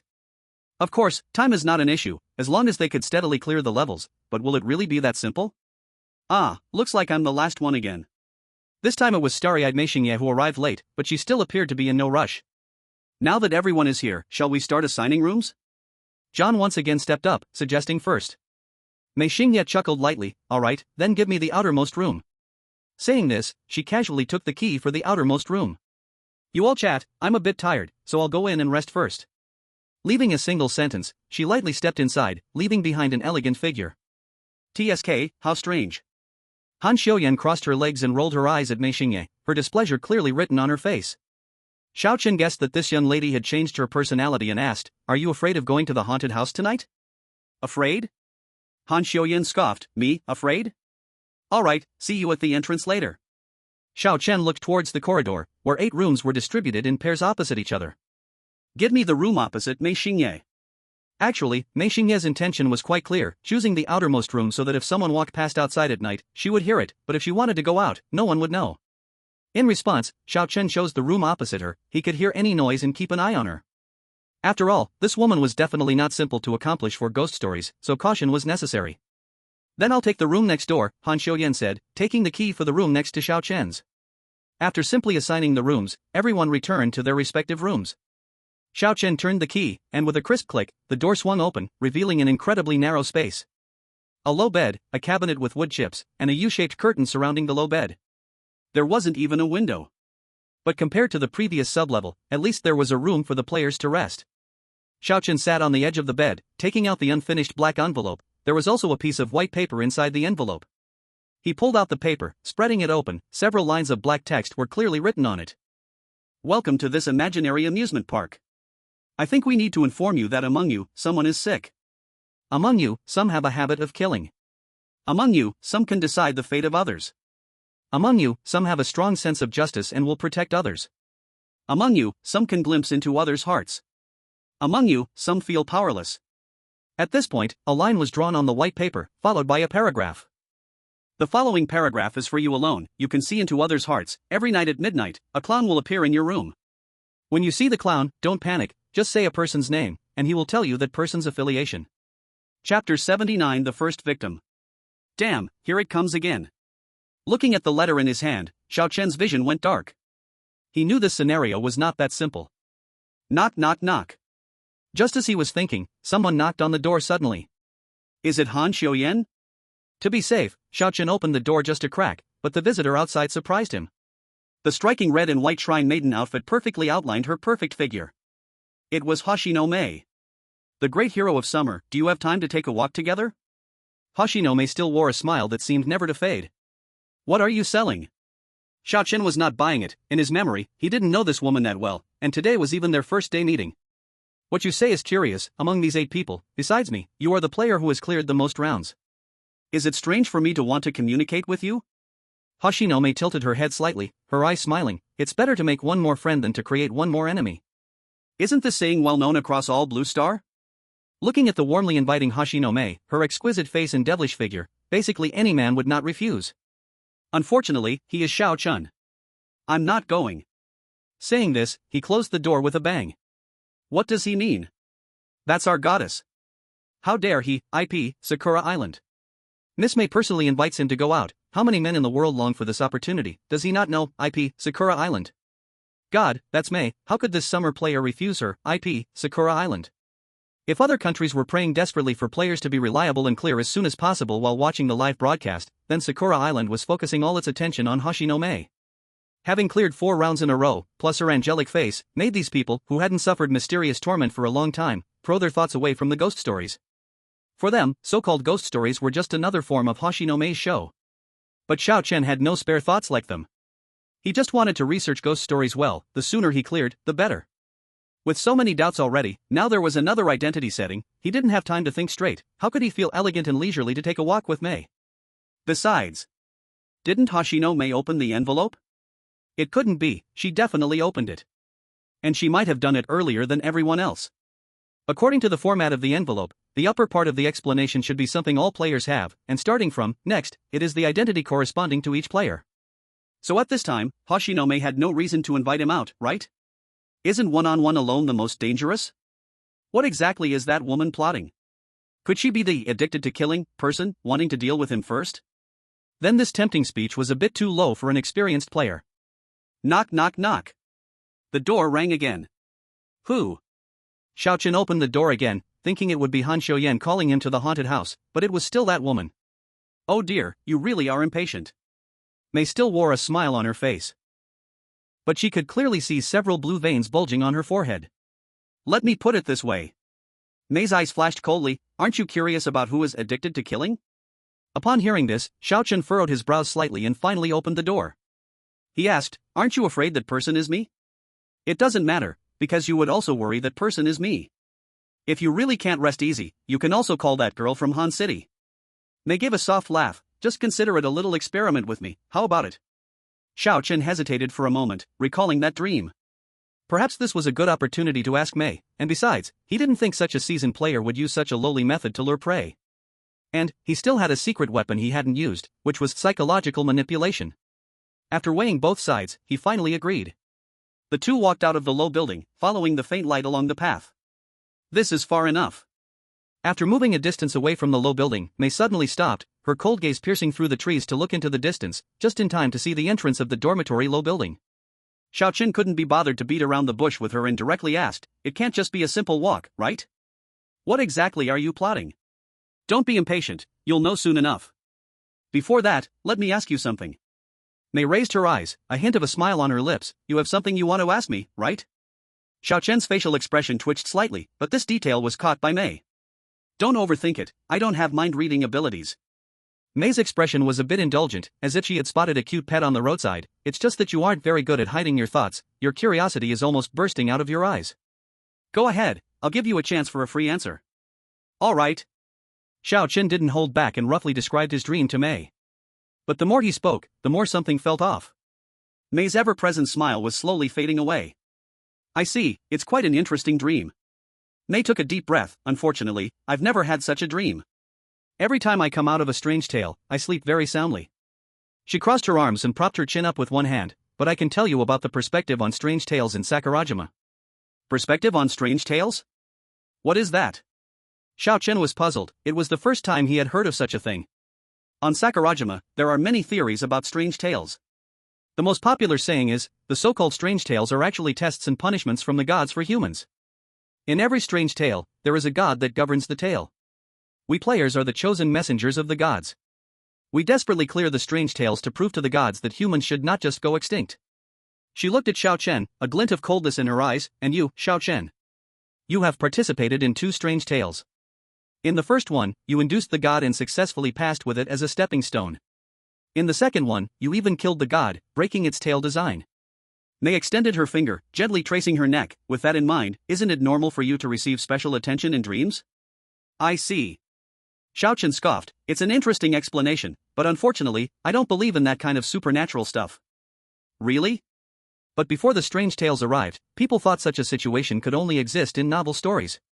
At this point, Hoshino Mei suddenly stopped. Because she saw a figure frantically running out from the low building. Alright, let's save the story for another time. It seems the experiment was successful. What do you mean? From the moment everyone opened the envelopes, hearts have been battling against each other. Among the 8 people, you and I have the highest risk factor. Mei's expression was quite amused. Now that neither of us is in the dormitory, isn't it the best opportunity for those people to take action? Damn. You crazy. Xiao Chen finally realized that Mei was calling him out to keep the 2 strongest fighters away from the crowd, giving the player who was addicted to killing a chance to expose their flaws. Her experiment succeeded, which means... Xiao Chen. Something happened. Not far away, Han Xiuyan rushed out with an anxious expression, and upon seeing Xiao Chen, quickly shouted. Someone is dead.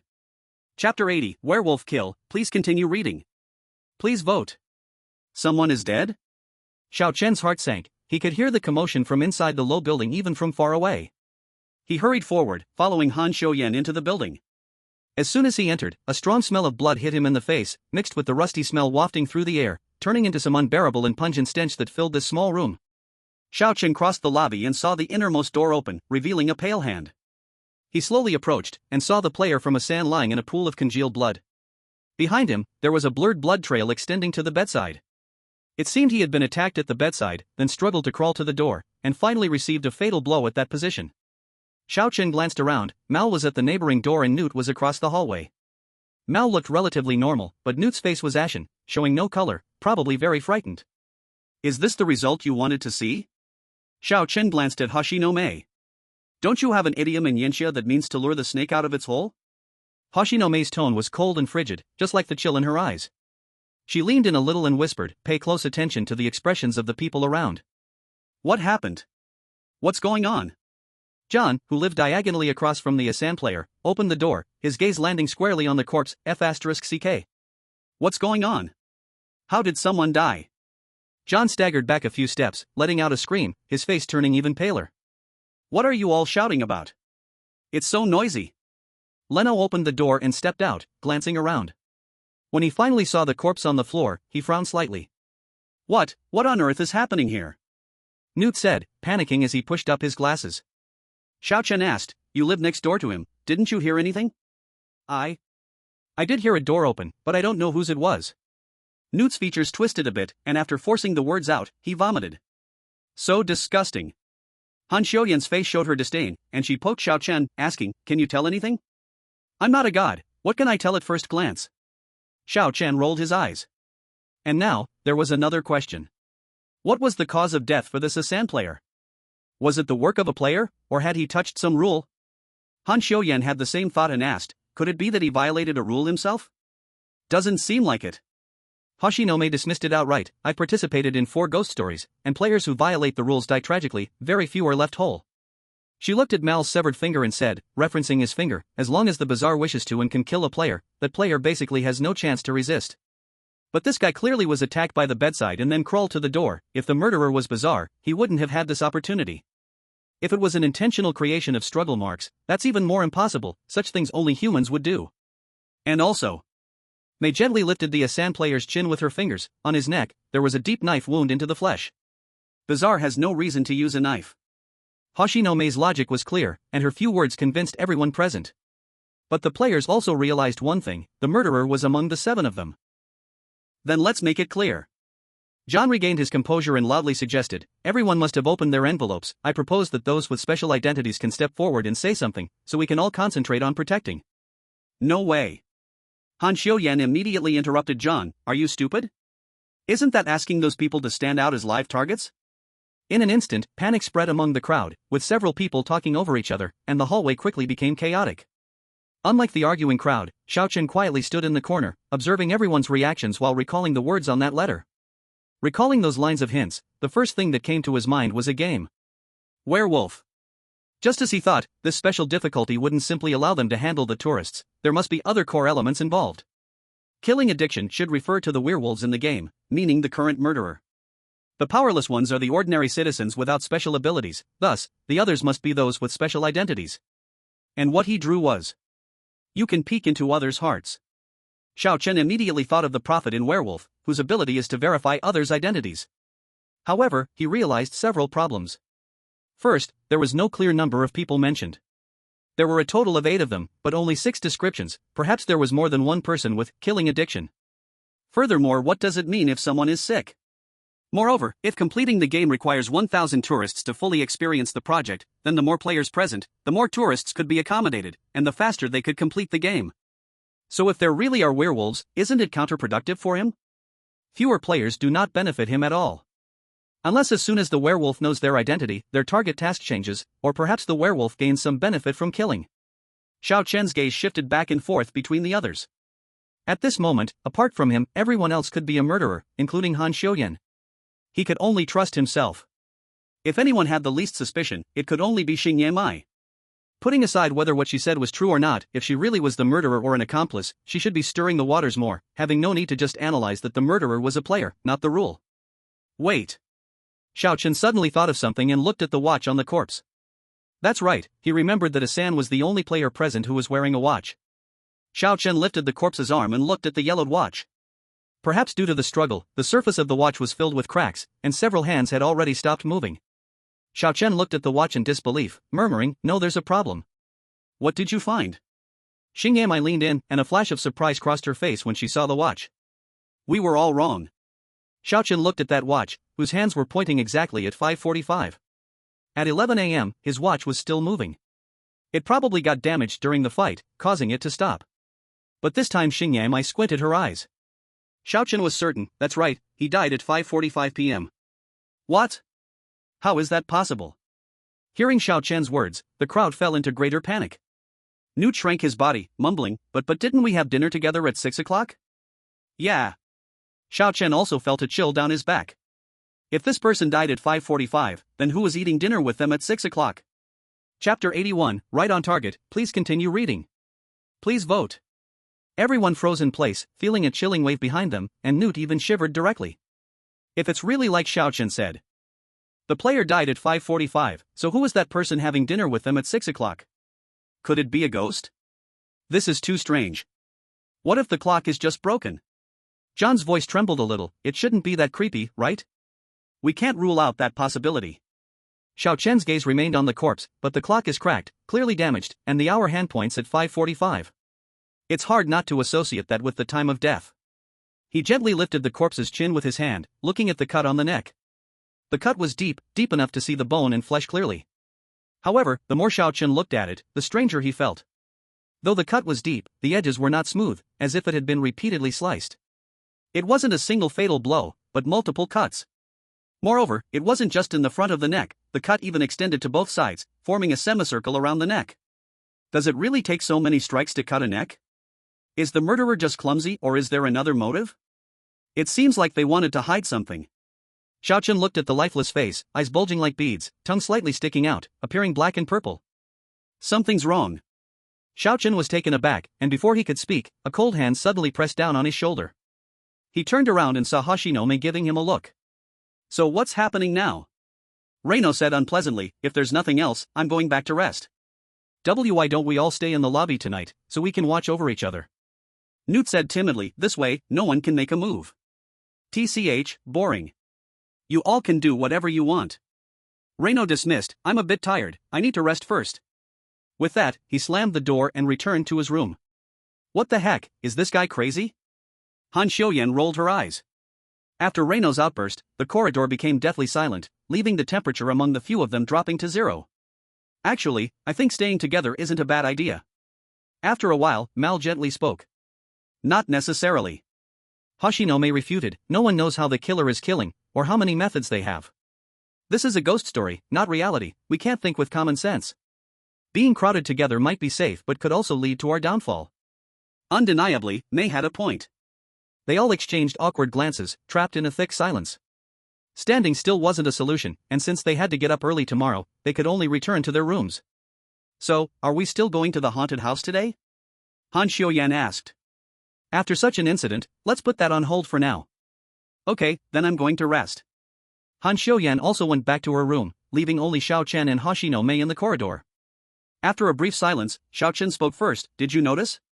This guy didn't die from blood loss after a throat cutting. Hoshinome whispered, this kind of death, he was strangled. The knife marks on the neck were meant to create a false impression of bleeding, while also hiding the strangulation marks.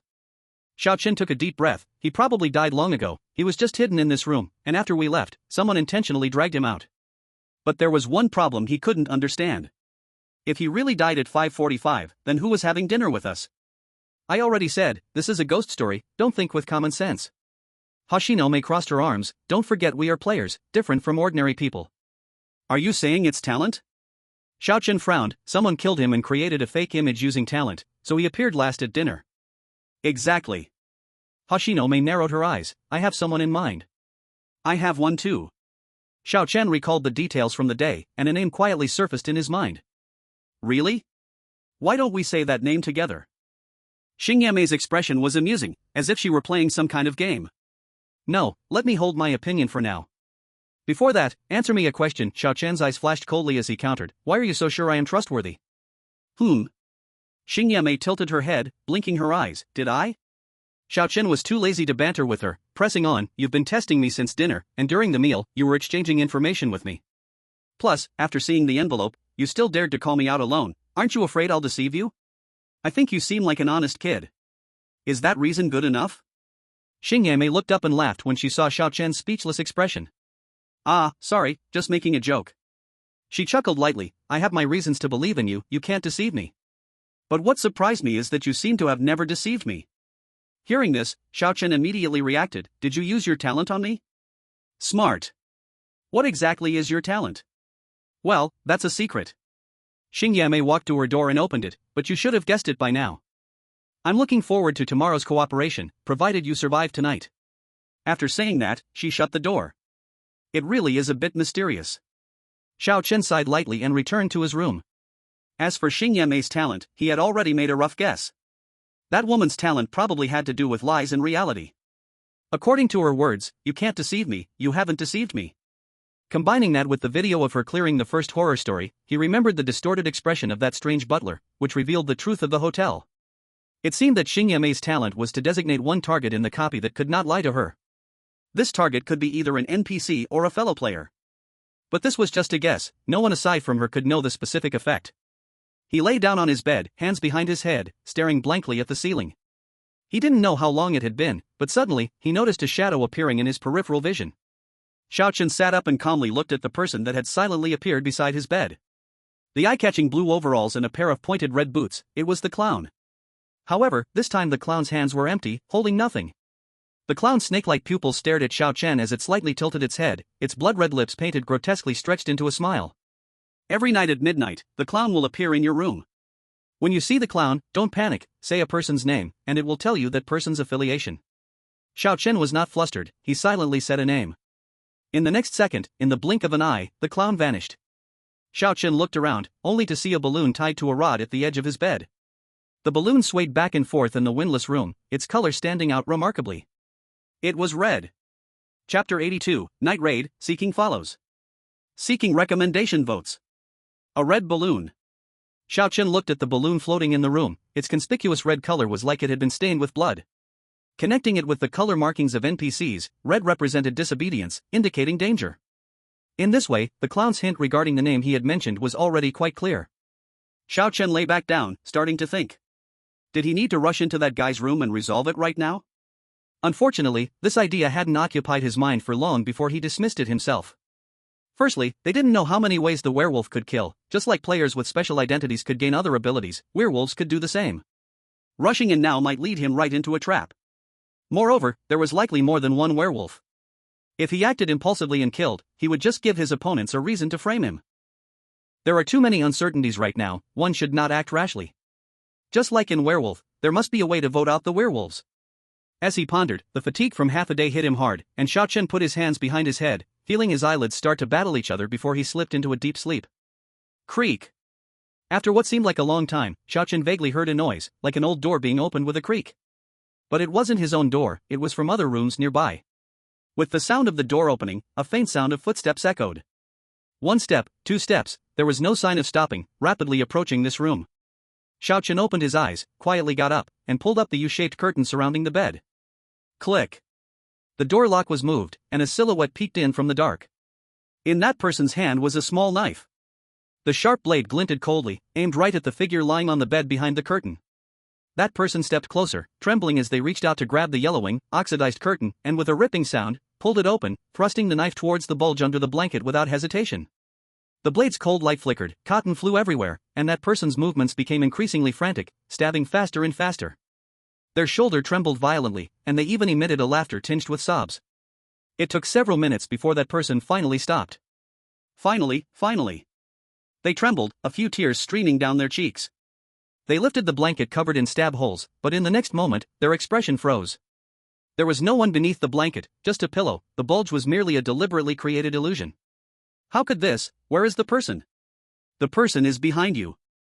A familiar voice rang out as Xiao Chen emerged like a ghost from the dark corner behind the door, suddenly standing behind that person. That person quickly turned around and thrust the small knife backward, but their wrist was instantly caught by a powerful hand. Xiao Chen exerted a slight force, the arm he grabbed even let out a faint cracking sound. The person cried out in agony and fell to the ground, but Xiao Chen showed no hesitation and delivered a precise punch to that person's face. Immediately, that person cried out as they fell backward, blood pouring from their nose, and one of their front teeth even flew out. At the same time, Xiao Chen finally recognized the face of the intruder. It was Reino, that hook-nosed kid from the Iron Tower. It's you? Xiao Chen squinted his eyes, picked up the small knife from the ground and shook it a couple of times. I don't remember meeting you, nor do I recall doing anything to make you hate me. He said this because he judged that Reino could not be a player from the Killer Addict game. The reason was simple: if this kid were truly a werewolf, and if the werewolf's method of killing was so crude that he had to enter the room personally to stab the other person with this knife, then anyone with a bit of common sense wouldn't choose him or players who had enhanced multiple times, like Xingyame, as the first target to test their luck. Such a method of killing was also unreasonable for new players. He didn't think the bizarre game would create a werewolf so broken. Xiao Chen firmly believed that if a werewolf wanted to kill, they must have other methods. In that case, there was only one explanation for Reino's actions. That was revenge. Xiao Chen pressed the knife against Reino's neck and said coldly, I'll give you a chance to explain. He wasn't acting out of a saintly heart. For someone who wanted to kill him, he could easily end them with one swift stroke. However, this situation was very special. There were werewolves among the players, and likely more than one. And Reino likely had a special identity, so in this case, he couldn't impulsively kill a good person in the game. Of course, the final outcome would depend on whether Reino was willing to seize this opportunity. The cold blade had already begun to press into his neck. Warm blood flowed out, dripping down the iron blade. Reino breathed heavily, 2 streams of blood running from his nose, clearly still reeling from that punch. He looked at Xiao Chen, insisting on staying silent, his face filled with disgust. But when he saw the gaze in Xiao Chen's eyes, that insistence shattered in an instant. In Xiao Chen's eyes, there was a deep-seated killing intent, intertwined with calm and rationality that made him seem particularly strange and insane. Patry Reino finally spoke, do you remember this name? I remember, Xiao Chen admitted boldly, in the last strange tale, I killed him. Just like that? You killed him? Just that one sentence? Reino was shocked, his voice trembling. The person you killed was the pillar of a family, a son, a husband, and the father of a pair of siblings. Hearing this, Xiao Chen naturally understood. He is your father? Yes. No wonder. Xiao Chen sheathed his knife, confirming his guess was right, it was indeed revenge. Is that it? Just like that? Reino couldn't believe it. You don't feel anything at all? You can actually say so easily that you killed him. Easy? Do you think this is easy? Xiao Chen looked at Reino, whose eyes were slightly red. I am not a saint, I can't save everyone. At that time, I gave him a choice in the limited opportunities, and he really did consider trying, but unfortunately, he couldn't hold on till the end. So you. Imagine this, do you want him to come back from the strange tale looking like a ghost, neither human nor ghost? If the distorted him really came back, would he harm others? Would he bring misfortune to others?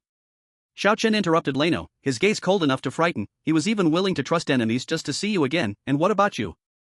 Have you thought about whether your actions now will ruin the future of your sister and mother? Whether it will make them lose another family member? This is not courage for revenge, it's just stupid impulse possessed by anger. Returning to the previous question, Xiao Chen said without changing his expression, the reason I can say I killed him so easily is not because I find it easy, but because it's indeed what I did. I won't look for excuses or bother to do so. Yes, it was my hand that dealt the blow, and I will not escape the responsibility for taking a life. That's just how simple it is. Xiao Chen put away his knife. You should be grateful for the nature of this scenario, otherwise, you would have met your father already. After hearing Xiao Chen's words, Leno fell completely silent, lowering his head, unsure of what to think. After a long time, he slowly asked, so, you're just letting me go? Who said that? Xiao Chen snorted coldly and waved his fist. Tell me your identity. No, just hand over your envelope directly. Alright, I got it. Xiao Chen stuffed the letter back into the black envelope, but this envelope wasn't his, it belonged to Leno. Can we still play like this? Leno's nosebleed had stopped, but his surprise only increased. Normally, asking would be fine, but directly asking for an envelope? Can this game be played like this? This Xiao Chen seems like he never plays by the rules. You presented the opportunity right in front of me. Xiao Chen threw the envelope back to Leno. Just as he thought, Leno was not a werewolf, he simply wanted revenge because his father died at his hands. However, after the preaching just now, Leno also calmed down. He realized that his father's death was indeed not Xiao Chen's fault. It was just that his sister was still in the hospital, and the blow from their father's passing was too great, while he had just been chosen as the new player. Helplessness and sorrow intertwined into anger within him. Upon knowing that there was a werewolf in this scenario, he realized that if he could kill Xiao Chen, he could frame it on the werewolf, which led to his earlier actions. It turned out, he had overestimated himself. As long as Xiao Chen wanted to, he could have gone to heaven to meet his father by now. Wait a minute. Xiao Chen suddenly thought of a question. Where did you get the knife? Leno lost his temper and honestly replied, I found it in the room. Alright, you can go back now. Xiao Chen reminded him, remember what I just told you, don't misuse your abilities, do as I say. I know. Leno nodded. Xiao Chen's words had awakened him. At this moment, what he needed to do was to clear the horror story and return to his mother and sister. And to clear the horror story, the strongest ally was right in front of him.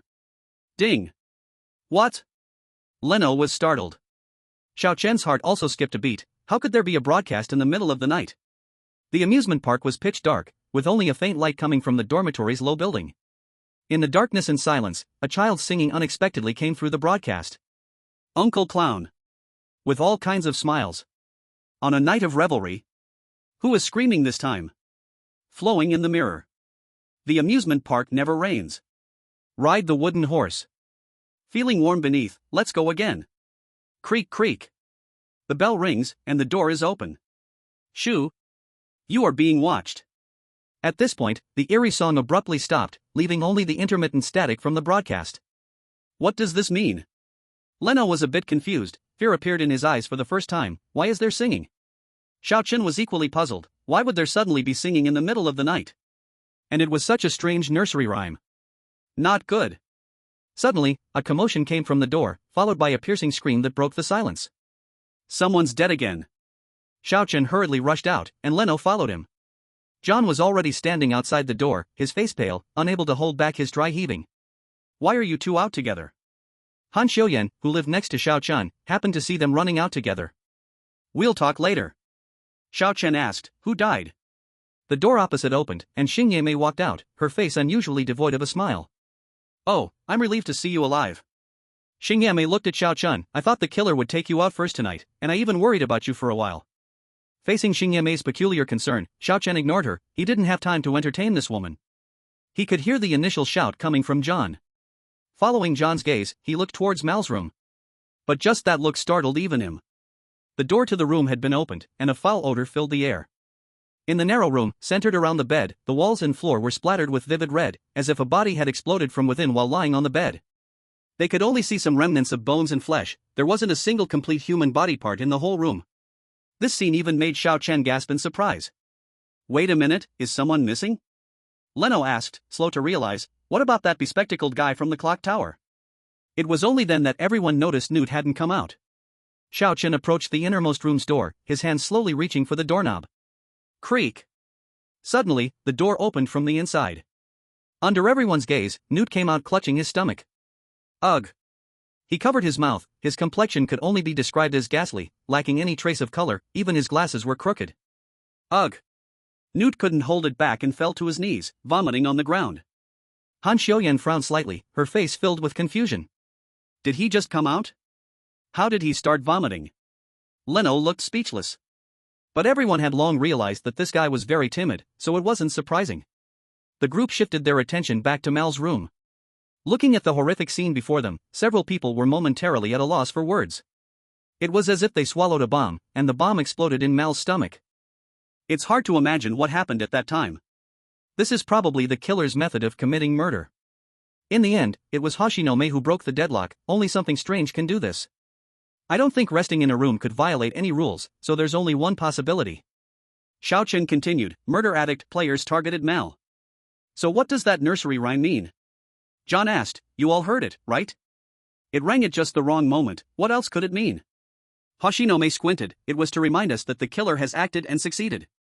At the same time, Xiao Chen realized that when Player A-san died, the nursery rhyme didn't play because the murderer killed Player A-san by themselves, without using eerie powers. And just like he could use the clown to determine a player's identity, the werewolf could also use eerie powers to kill. This was the true method of killing for the werewolf. What should we do now? John asked in a daze. In the face of this question, no one could answer, even Hoshinome took off her smile, her face serious. For a moment, everyone fell silent. Newt, after finishing vomiting, wanted to say something but could only lower his head again upon seeing the reactions of those around him. Seeing such a tragic death, including Hoshinome, a shadow covered everyone's face, the smell of blood thickened in the air, suffocating. In the silence, Xiao Chen slowly reached for the small knife behind him, but in the end, he rationally restrained himself. There might be more than one werewolf, and this wasn't really werewolf killing, the rules are different. Perhaps each werewolf has one chance to kill, and since it's still night, he couldn't expose himself now. Xiao Chen calmed down, and his hand left the knife handle. Everyone had a question in their hearts. Tonight, will there be more deaths? If so, who will it be? Chapter 84, Suspicion, please continue reading. Please vote. In the dead of night, a deadly silence enveloped the amusement park, where besides the painful creaking sound of the carousel, no other sound could be heard. There were no insect sounds, nor human voices, the entire amusement park was like a forgotten void. And in this void, the 6 surviving players had returned to their rooms. Xiao Chen lay back on the bed, and after the dual shock of Leno's attack and Mal's tragic death, at this moment, he just wanted to have a good sleep. Will there be more deaths tonight? He didn't know. There are many players this time, he didn't even know how many werewolves were in the crowd. Although they were called werewolves, this was indeed a strange tale, so there must be differences. The most important question is, how many people can a werewolf kill in one night? 1 per night? Or can each werewolf kill 1 person per night? If it's the latter, then the difficulty of this chapter is outrageously high. Moreover, who does the statement "someone got sick" refer to? Or perhaps, this statement is not hinting at players' identities, but has other meanings. Xiao Chen sighed and placed his hands behind his head again. Although the bedsheets were full of holes and the blanket was unusable, he didn't mind, as it was still more comfortable than sleeping on the floor in the last chapter. Sleepiness surged over him. Xiao Chen yawned and slowly closed his eyes, drifting into sleep amidst a head full of questions. Ding! Employees, please wake up and hurry to the cafeteria for meals. The harsh voice from the broadcast woke up a few players still in their dreams. Xiao Chen quickly got up, tidied himself a bit, and opened the door to go out. Just in time, Hoshinome from opposite was also stepping out. That woman was still smiling faintly, but upon seeing Xiao Chen, her ice-cold beauty softened noticeably. It was as if a breath had been released. Oh dear, this trumpet. The neighbor's door opened, and Han Xiuyan slowly walked out, rubbing her eyes. In stark contrast to Hoshinome's delicateness, Han Xiuyan could only be described as messy. Her black hair was frizzing everywhere, and her half-tied ponytail had come undone, probably due to her sleepiness, as her eyes were still half open. Seeing the carefree Han Xiuyan, Xiao Chen silently chuckled to himself, at least she hadn't overslept this time. The remaining 3 emerged one after another, and upon seeing no further deaths, their anxious hearts loosened somewhat. John stood up again, striking a leader's pose as he said, "Since everyone is here, let's go to the cafeteria." Along the way, everyone walked in silence, nearly taking the forest path to the cabin. Inside the house, a long table still stood, but there were only 6 chairs left, and the 2 missing seats were exactly where Asan and Ma Er had sat yesterday. "We're here, take your seats." The old man who called himself the director still stood in the shadows of the corner, his eyes fixed intently on the group. The six consciously took their seats according to yesterday's arrangement, and the old man began to push the food cart to serve the meal again. Go ahead and eat, remember to return to your posts within half an hour. The old man tossed out a line identical to last night's and then quietly stepped away down the little path in the woods. After last night's mental shock from Ma Er's room, nobody really had much appetite, yet Xiao Chen promptly lifted the food cover. This morning's breakfast consisted of a fried egg and an apple, which at least looked much easier to eat than last night's steak. Xiao Chen didn't hesitate and began eating the fried egg. Seeing this, John smiled and asked, So, do any of the old players have any clues about last night's events?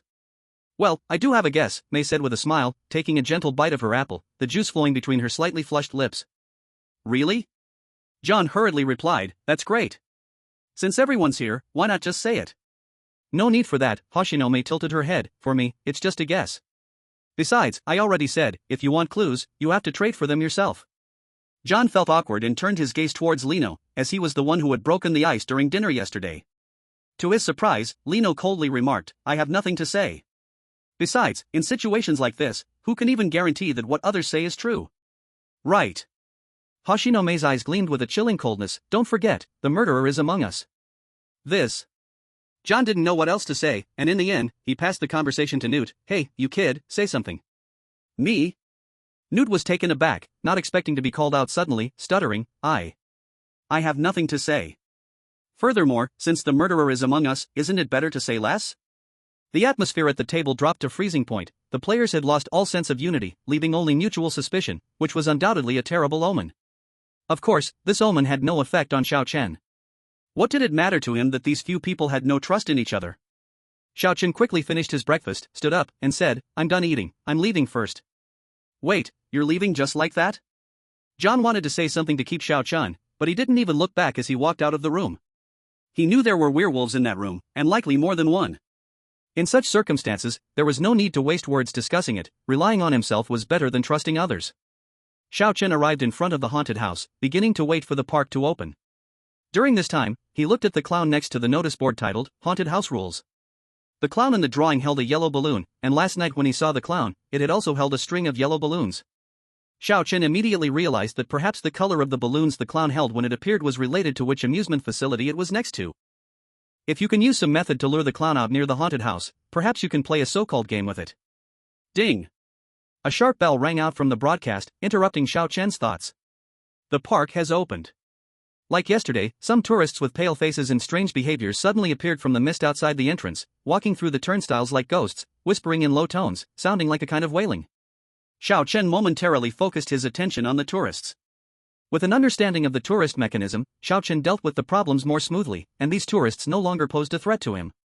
However, the number of tourists was no different from yesterday, in fact, it was even lower, which was most concerning.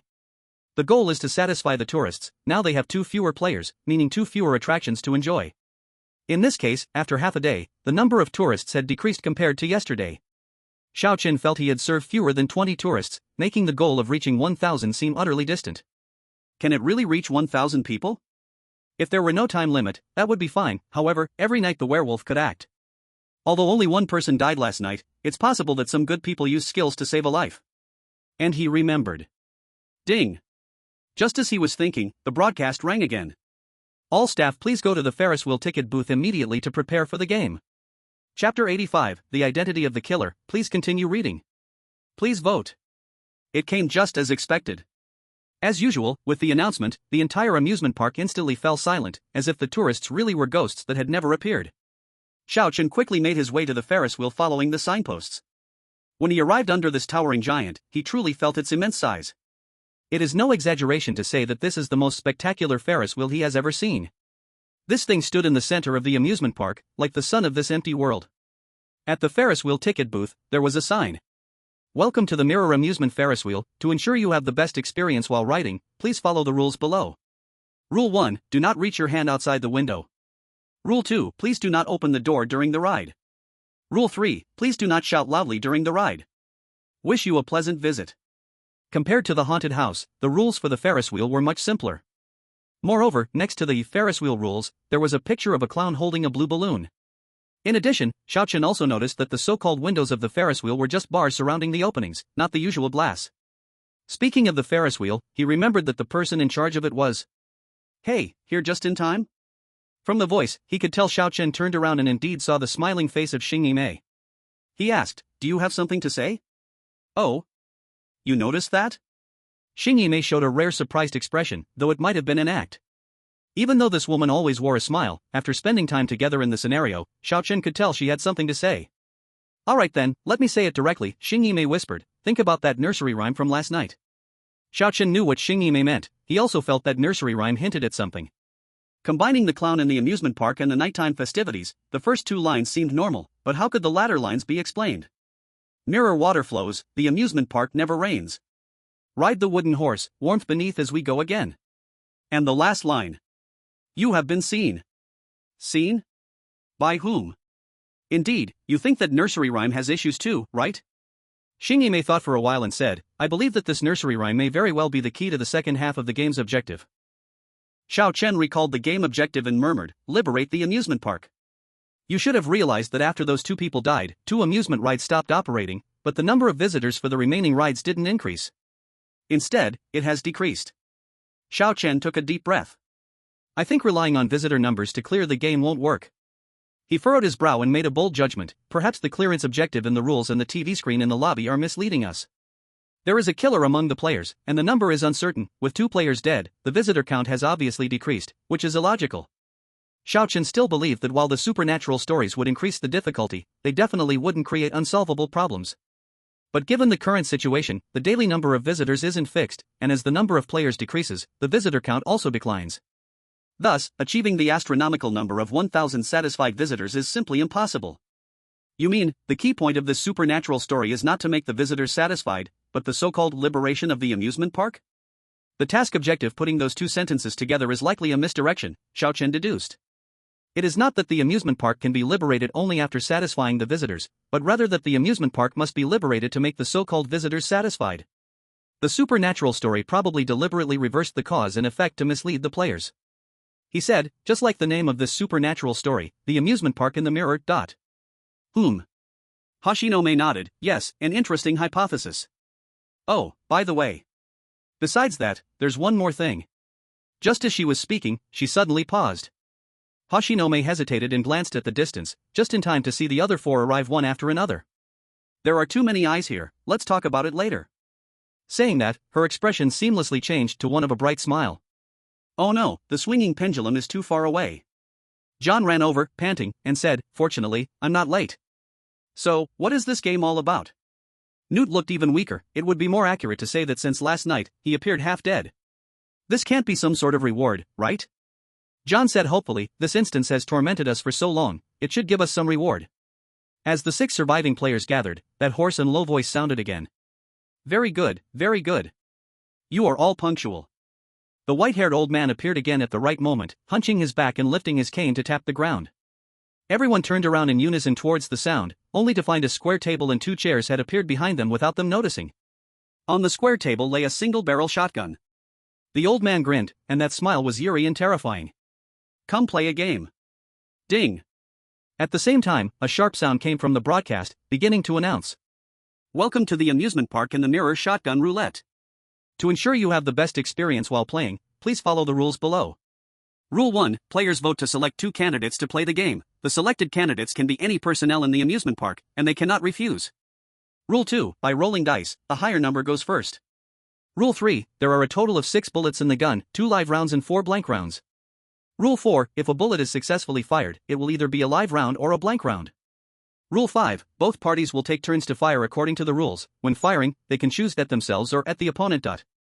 Rule 6, if a player fires at themselves and does not hit a live round, they can continue to take another shot.